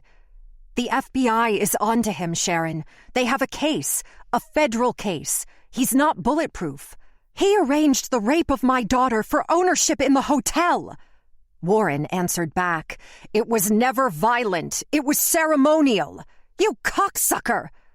There was no name for number 1. Nikki cringed at the distinct whooshing sound of fire behind the float, followed by a bloom of smoke. Sharon strolled within sight of Nikki again, flipping the lighter's lid. Jump off the float, Nikki. It's spreading fast. The panic from the snowball fire consumed her thoughts. Nikki cut his arms free as the heat pressed against her skin. The flames licked up the sides of the float, along with Warren screaming in her ears. These behemoths were made of nothing but flammable material. It would only take seconds before engulfing. Warren used his free legs to rock and push the throne from its cheap base. He tumbled through the wall of flames and off the float. A thud hit the concrete with the sound of breaking bones. But it could have been the chair breaking apart. It wasn't the best idea, but at least he was on the ground. A sudden combination of frosty fog and smoke overtook the fire. The flames died out, while hearing the swoosh of a fire extinguisher. Nikki ran to the back of the float, where Emma and Dredd were spraying the fire. Because of the flammability, most floats were equipped with their own fire extinguishers. The smoke had collected at the ceiling, triggering the sprinklers. Stale, dark stink water rained down on them. It was better than an inferno. Dredd? I'm sorry, Nikki. Sharon tricked me. I had no idea about this. We have bigger issues. Where's Sharon? Nikki shouted over the spray of water. She descended off the float to the floor. Emma dropped the extinguisher after the sprinklers consumed the flames. I don't know, but she's not going to stop until he's dead. They both peered at Warren, trying to crawl with broken parts of the chair still taped to him. He cornered the float like a snail. Emma handed Nikki's gun to her. Sorry about this, too. Thanks. We should get him before your mom does. Should we? Dredd asked. No one else is dying if I can help it. I dream about the day he goes to prison, Emma stated. They caught up to Warren in the manufactured rain. Nikki asked, Why did you bring me here instead of calling the police? You're the only cop I trust to do right by my brother, and he agrees. They faced each other, standing near Warren's broken leg. Help this bastard get out of here, or my mom will kill him. Chapter 89. The relieving sound of sirens grew far off in the distance. The fire department was on their way, alerted by the sprinklers still raining down. The distinct pattern of police sirens were evident as well. Nikki was soaked and cold. Her fingers were numb. She'd come full circle from the night of Napleton's murder. Only this time, the killer didn't run. Mary Napleton's voice called out over the sprinklers behind one of the tractors. Nikki wasn't sure what to make of her appearance. Mary materialized between two floats under a large umbrella. Oh, my! Wait here, Emma. Nikki trotted over to her. Is that Warren? He looks injured. What are you doing here, Mary? Nikki wiped water off her face. She took a step with the gun in hand. Sharon called me. She wanted to show me something with the king float. I got tied up in traffic. Mary strolled, as if shopping. She took Nikki's free arm to walk with her under the umbrella's protection, closer to the gathering surrounding Warren. She dressed more casual than usual, in tight jeans and a ruffled blouse and jacket. The sirens were closer. You and Sharon worked together to murder Emma's rapists? Dear Lord, no. I just didn't ask questions. She stared down at Warren, who flipped over onto his back, breathing heavily and spitting out water. Mary was deadpan. You didn't give the key fob to Emma. You gave it to Sharon.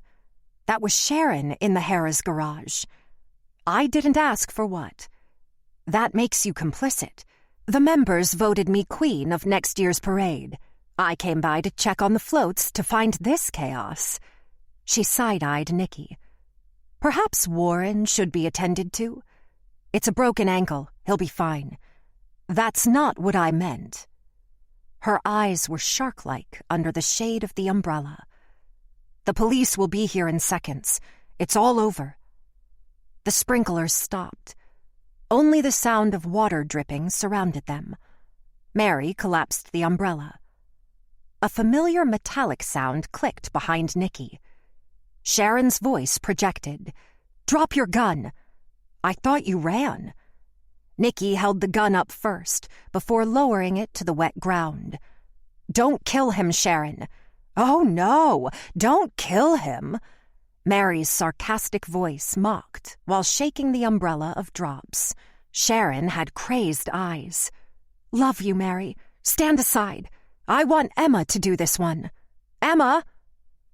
Emma appeared like an unbalanced wet cat. Her soaked hair was matted to her face with running mascara, like something out of a horror movie. The collar of her t-shirt hung low enough to see cleavage. Her ripped jeans held all the water they absorbed. She trembled. "It's over, Mom." Dredd stepped behind Emma. "Your mother won't shoot you." Emma moved closer. "No one witnessed the other murders, Mom. You do this one, you're not getting away with it." Mary put an arm around Emma. "Don't make your baby girl kill that horrible man. That isn't healing for her. She'll be arrested. That isn't your mission." Mary then slid close to Sharon and rubbed her shoulders from behind, speaking in her ear. "She's suffered enough." Nicky couldn't believe their conversational tone. They stood in a circle around Warren, who was moaning with his arms over his face. He would probably go into shock soon. "Do it!" He curled into a heap. Nicky tried to figure her next move, but there was no way to rush Sharon before she could pull the trigger. And Sharon wouldn't hesitate to make one more dead body. The sirens were right there. "Mary's right. Look at your daughter, Sharon." Nicky protested. "This will break her." Emma stood over her stepfather. "He's done, Mom. I want him to suffer. In prison." Warren attempted to speak. His hand raised to Emma. "I'll be dead before I ever make it to trial. Do it!" Sharon's entire body shifted as she aimed her gun at Warren. "For the love of God, are those your last words? No better than Frank." "You want last words, you bitch? I let Herman rape your daughter. Do it!" Emma extended her hand for the gun. "Give it to me. I'll kill him." Sharon tilted her head like a disappointed parent. "You're lying, dear." Firefighters entered, but stopped when they saw the odd gathering. Sharon held up the gun as a show to keep them from encroaching. Warren clumsily reached up for her leg, snagging the material. "Pull the trigger!" "Calm down, Warren. It's going to happen. I'm just sorry that I won't get to do the #1 person on my list." While Nicky didn't want to bull rush Sharon, Emma never had that trepidation. Just as Sharon pointed the gun at his face, Emma leapt, knocking her mother over. The gun fired. Chapter 90. The bullet struck the edge of Warren's shoulder, likely tearing flesh away. Other than that, everyone was fine. The police were able to enter and take control of the warehouse. The firefighters were allowed to assess the damage, but had to wait, as it was a crime scene. Dredd had helped subdue Sharon after Emma tackled her mother. Side by side, with their arms around each other, the brother and sister had distinct similarities. This was a hell of a thing to bond over. Major separated them to hear Dredd's account. Nicky and Emma huddled with blankets, watching as the medics wheeled Warren toward the ambulance. Broken bones ensured a hospital stay, while Major would work with Simone to build a solid case.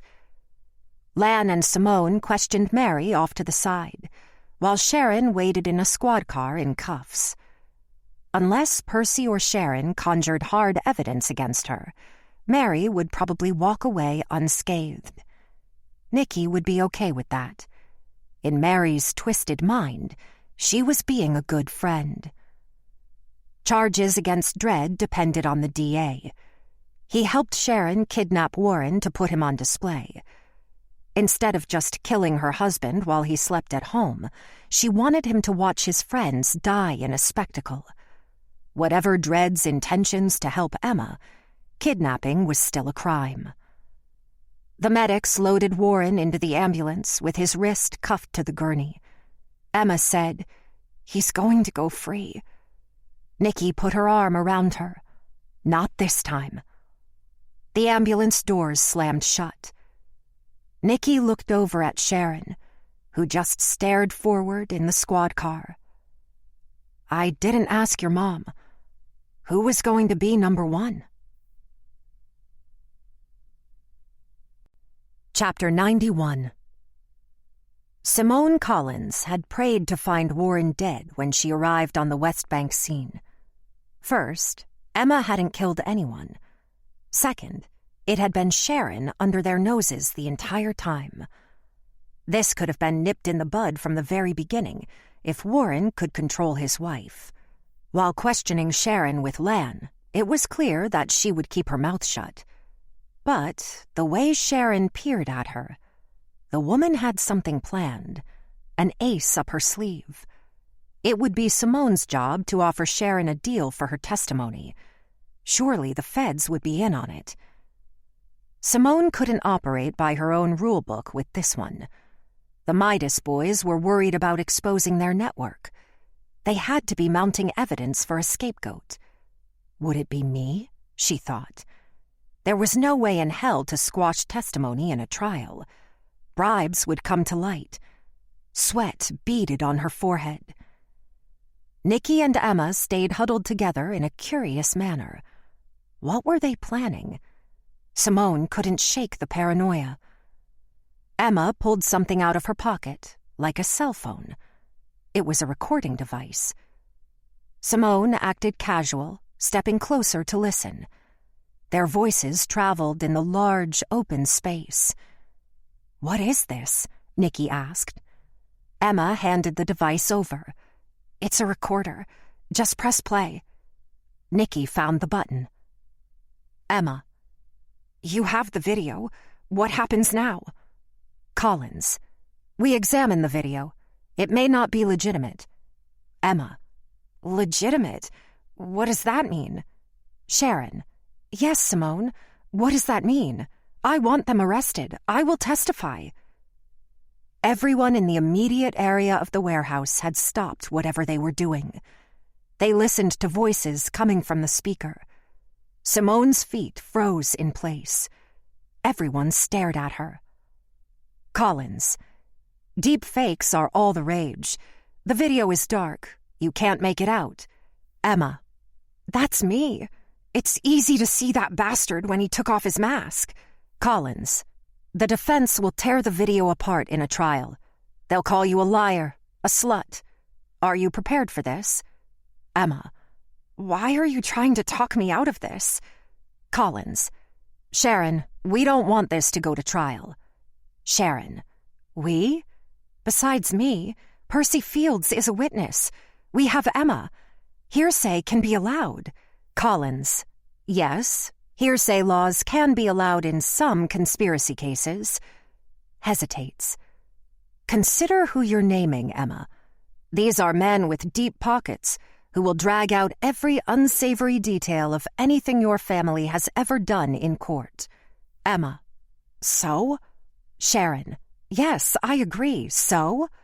Collins: "They will bring up your affair with Percy Fields and name him as Emma's father. Fields will be labeled a trafficker and say you're complicit. They will discredit him. Anything Warren has done." Sharon: You're not bringing this to trial. Collins, this will never go to trial. Sharon, they got to you. Emma, got to her? What do you mean? Collins, they didn't get to me. They've always had me. Don't be stupid, Sharon. This is how the game is played. Emma, we have the video. Collins, I'm sorry, Emma. Nikki stared at Simone, projecting her voice. Agent Bailey, I can understand why you didn't give me Keith's blackmailer. She handed over the recorder. I believe this is evidence. I wanted to wait until we were back at headquarters, but now is good too. Major motioned for an agent to arrest her. Warren told my mom that Simone has an offshore account. You're taking that conversation out of context, Simone tried. I was only preparing you for the realities of a trial. The agent secured her hands behind her back. Liar! Major announced. We have many conversations on record between Warren and Collins. She's been on our radar for a while. Anything you want to add, Keith? Everyone turned in the direction Agent Bailey already faced.